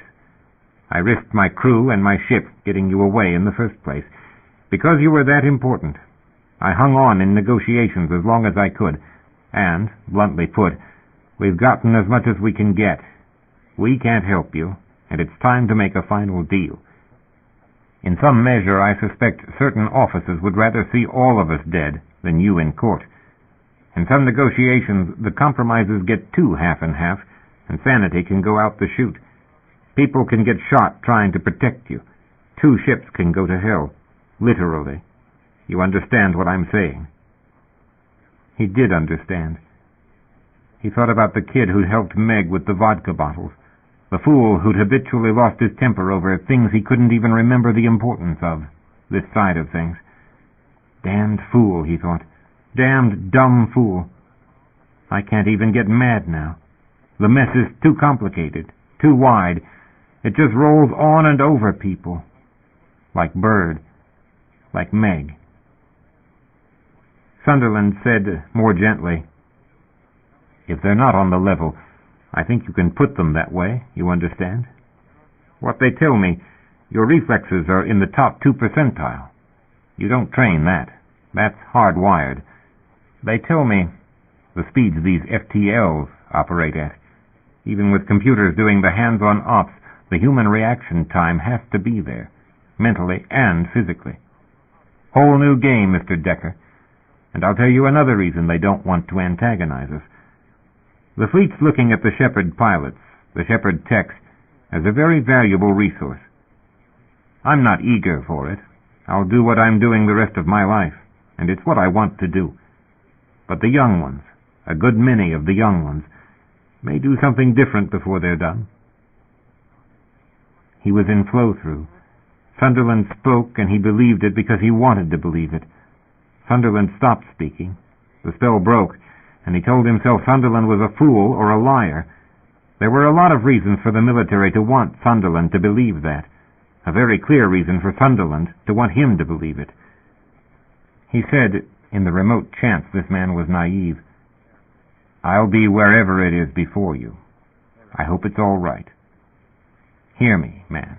Watch me. Watch what happens. It'll be important to you." "I don't trust anyone's assurances. Maybe Meg's, but you have to know her angles." Meg knew a whole lot more than she told Bird, and Sal knew more than she ever told any of us. And Ben figured that. That's why it's gone cold between them. That's why, in the shakeout, it's only partners that count. Mine's paid out now. Done everything I could, Corey. The interview was over. He got up. Sunderland got up. Sunderland offered his hand. He found the good grace to take it. Hard adjustment.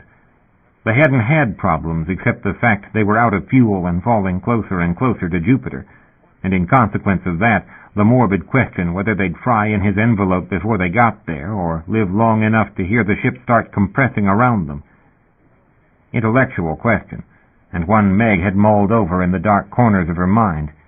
Speculation right now hell and away more entertaining than wondering what the soldier boys were going to do with the company, and what it was going to be like in this future they now had, living on Shepherd charity. Sal and Ben might be all right. Ben was still subdued, just real quiet, missing Bird and probably asking himself the same question. how to live now that they had a good chance they weren't going to die. Point 1, something could still go wrong. When you knew you were diving for the big one, hell, you focused on trying things, and you lined up your chances, and you took them in order of likeliest to work and fastest to set up. But when you knew you were going to be rescued by somebody else's decisions, and that it was somebody else's competency, or lack of it, that was going to pull you out or screw everything up, then you sweated. Then you imagined all the ways some fool could lose that chance you had. Point 2. Sal was just real spooky right now. Scared. Jumpy. Sal had held out against her fancy friends once before when the shepherds were trying to drive a wedge between them, and Sal had all the feel of it right now, wanting them so hard it was embarrassing to watch it. And Sal was hearing those sons of bitches. She was damn sure of it, saying, "Yeah, that's all real fine, Abu Jeeb, but Katie's an albatross. Katie's got problems with the EC that we're trying to deal with in future." Only thing Katie can do is fly, they'd be saying, and meaning shit all chance there was of that, with their own pilots having a god complex and seniority out the ass. Might be better to split from Sal, get out of her life, quit screwing up her chances with her distant relatives, and go do mining again. Maybe with Ben, who knew? But God, it's going to be interesting times. Soldier rules, more and more. They'll make sweet talk with the miners till they got a brute solid hold on the situation. Then they'll just chip away at everything they agreed to. Deck. Deck could come out of this all right. But God, Deck maybe hadn't figured what she was hearing from the meds, how he'd gotten notorious, how he was so damn hot an item it was keeping the pressure on the EC to get them out of this. Couldn't drop Decker into the well, not like some dumb shit shepherd crew that got themselves in trouble. Decker was system-wide famous, in Bird's way of saying. And that was both a good thing and a bad one, as she could figure. Majorly bad for a kid who'd just got his pieces picked up and didn't get on well with asses. A lot of asses wanted to use you if you were famous. Piss one off and he'd knife you in the back. She'd got that lesson down pat. Good, in that consideration, if the shepherds kept him on the Hamilton. But she didn't think they would. Kid with no seniority, a lot of rep, and a knife-edge mental balance. Coming in on senior pilots with a God habit. Critical load in a week. And if they put him back on R2, God help him, same thing with the new management. That left Saul and the EC. And that meant public. And all the shit that went with it. She was severely worried about Deck. She kept asking herself, while from time to time they were telling each other how wonderful it was they weren't going to die and all, and Ben and Sal looked more scared right now than they'd been in all this mess. Asking herself, too, what they were telling Decker somewhere on the ship. Giving him an official briefing on his partner, maybe. Everybody'd been somewhat busy till now, and the heat being off, literally, the senior staff was probably going down its list of next to-dos. Or maybe they were telling him something else altogether. The door opened. Deck came back quiet and looking upset. "What was it?" Ben asked on his feet. God, she'd strangle him the day she got the cast off. But Decker looked up at Ben the way he'd looked at her when she'd found him on the ship. No anger, just a lost, confused look. Maybe for once in his life Ben understood he should urgently shut up now. But Decker paid more attention to walking from the door to the end of the bed, getting his legs fairly well, she thought, better than she was, the little they let her up. He said, "Got an explanation at least. Pretty much what we guessed about Corey. And it's solid about the ship on its way. We're all right." "You all right?" she asked. He didn't answer right away. He looked down at the blanket. There was too much quiet in the room. Too long. Sal finally edged over and put her hand on his shoulder. He said, "I'm real tired." Meg moved her legs over. "There's room. Why don't you just go horizontal a while? Don't think. It's all right, Deck." He let out a long, slow sigh, leaned over and put his hand on her knee. Just kept it there a while, and she didn't know what to say to him. Sal came and massaged his shoulders. Ben lowered himself into the chair by the bed and said, So, is this ship going to grapple and tow us, or just pick us off? Tow, Decker said, as I gather. Thing's probably not doing all it can, even the way it's moving. Starship, Meg said, thinking of a certain flight. I've seen them glow when they come in. Freighters, Sal said. This thing's something else. An old Rab had a chill, thinking about that something else next that one pretty memory. Thought, Earth's blind. Earth's severely blind. Feathers on the wind.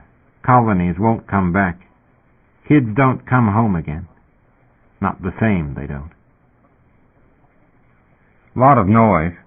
Decker had no idea how big the carrier was, but it had a solid grip on them, and they could move around now, get what they needed before they sounded the take-hold and shut the rotation down for the push back to R2. But before that, they had a personnel line rigged, lock to lock, and he had an escort coming over to pick him up. The fleet wasn't taking any chances of a standoff while they were falling closer and closer to the mag sphere. Hadn't told Meg and Sal. Hadn't told Ben either. He intended to on his way to the lock. Meanwhile, he wanted just to get his belongings together. The Hamilton had had their personals out of Trinidad before they freed her. Birds, too. They'd been packed and ready to go. All the food and last-to-go aboards stowed in Trinidad, that being where they'd enter and where they'd ride out the initial burn. It was all jumbled together now. Hamilton had had no idea who'd owned what, and he found an old paper photo. A group of people, 2 boys in front, arms around each other, mountains in the background. Blue sky. He didn't know what these people had been to Bird. He thought one of the boys looked a little like Bird. He didn't know what mountains they were. He knew the moon better than he knew Earth and its geography. Another class he'd cut more than he'd attended. But he looked at it a long time. He didn't think it was right to take what was Bird's. He hadn't had any claim on him. Ben did. But you could put away a picture in your mind and remember it years after. If there were years after. He took what was his, put on the bracelet Sal had bought him. He thought that would make her happy. He didn't know, point of fact, whether they'd let him keep anything. Worth asking, he thought. Deck? Sal asked. About finished, anyway. He stuffed the shirt into the bag, wiped his hair out of his eyes, and caught his balance against the lockers as he stood up. All of them, including Meg. Sal was holding her on her feet, Ben behind them. Meg, God, I wasn't going to skip out. The meds will have a seizure. Meg said, Thought we walked down to the lift with you. In that tone of voice Meg had that didn't admit there were other choices. Hell of a thing, Deck. Yeah, well, I wasn't going to worry you. Walk you back to your cabin. Doing just fine, thanks. Going to check these soldier boys out. See if we approve the company they're putting you into. He picked up his duffel, put a hand on the wall, and came closer. Familiar faces. Faces he'd gotten used to seeing. Even Ben. And Meg. Especially Meg. He leaned over, very carefully kissed her on the cheek. Meg said, Oh, hell, Deck. And it wasn't his cheek she kissed, for as long as gave him time to know Meg wasn't joking. And that close as he'd been with Corey, it wasn't what he felt right now. Sal kissed him too, same way, but not the same. He couldn't talk.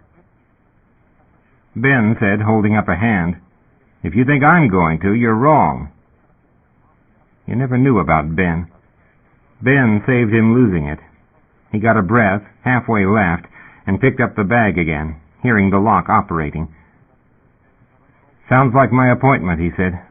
Better move so they can get us all underway. Risky neighborhood. Yeah, well, Meg said, following him on Sal's arm. Hard breath. They better take care of you. Letters are a good thing. May be a while, he said, glancing back as he walked. Not good for the balance. But I will, soon as I can, soon as I have a paycheck. Don't know whether I'll be at the shipyard or where. Saul, maybe. I just can't say. Trying to pack every thought he had into a handful of minutes. thinking about the fleet's tight security and the tighter security around him. Maybe if you ask the shepherds, they can find out where I'm stationed. Maybe the captain can get a letter to me, even if I can't get one out. My mother's Ingrid Decker. She's on maintenance at Saul. Write to her, if that doesn't work. She may know where I am. Or maybe not, he thought, as they came into the ops area, where the lift was, to take him up to the lock.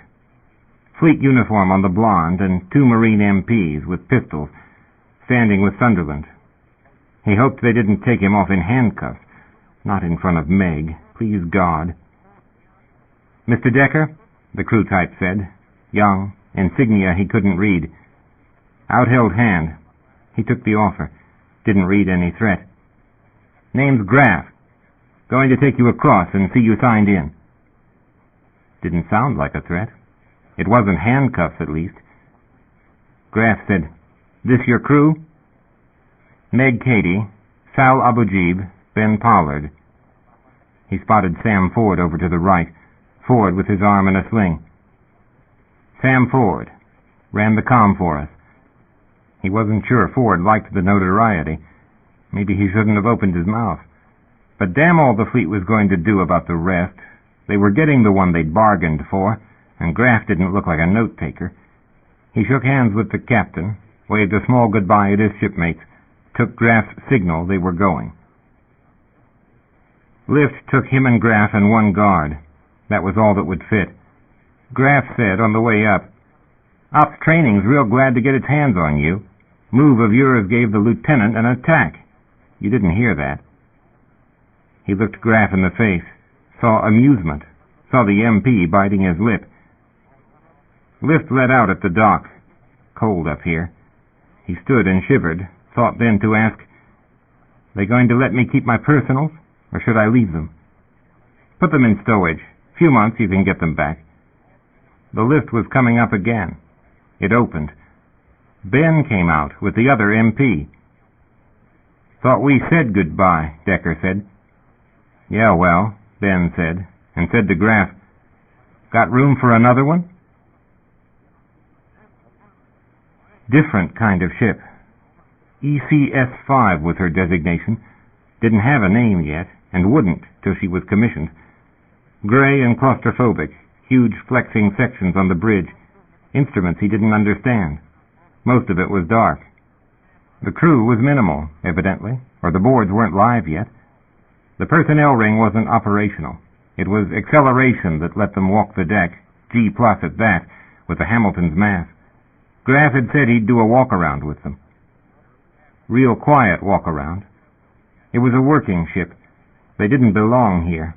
They weren't under arrest. Graff, Decker got the idea, was doing a cell job. Good program, Graff said about flight training. They don't want you to come in with a lot of experience. New tech. Whole new kind of ship. Can't talk about it. Can't talk about it covers a lot we deal with. He didn't know what he thought. The machine around him wasn't anything he'd even seen photos of. Wasn't the only thing that puzzled him. He said to Ben, while Graff was talking to one of the techs, Are you sure what you're doing? Ben gave one of his shrugs. Ben looked pale in the dark, in the light off the monitors, sweating a little, and it wasn't warm in here. No way to get ahead. You lost the ship, deck boy. Debt up to our necks. But a man with my background, there's a real chance in this stuff. Military's where the edge is, the way R2's going now. Fleet's the way up. You remember, I said it. There's an after to this war. You're out of your mind. Officer before I'm done. Brass pin and all. Damn right, deck boy. You remember you know me. You fly 'em, and I'll be sitting in some safe office in Saul HQ, telling 'em how to do it. Odds on it? Out of your mind, Decker repeated under his breath, and looked around him at things he wanted to understand, thinking he couldn't help it. God, Corey should have seen this.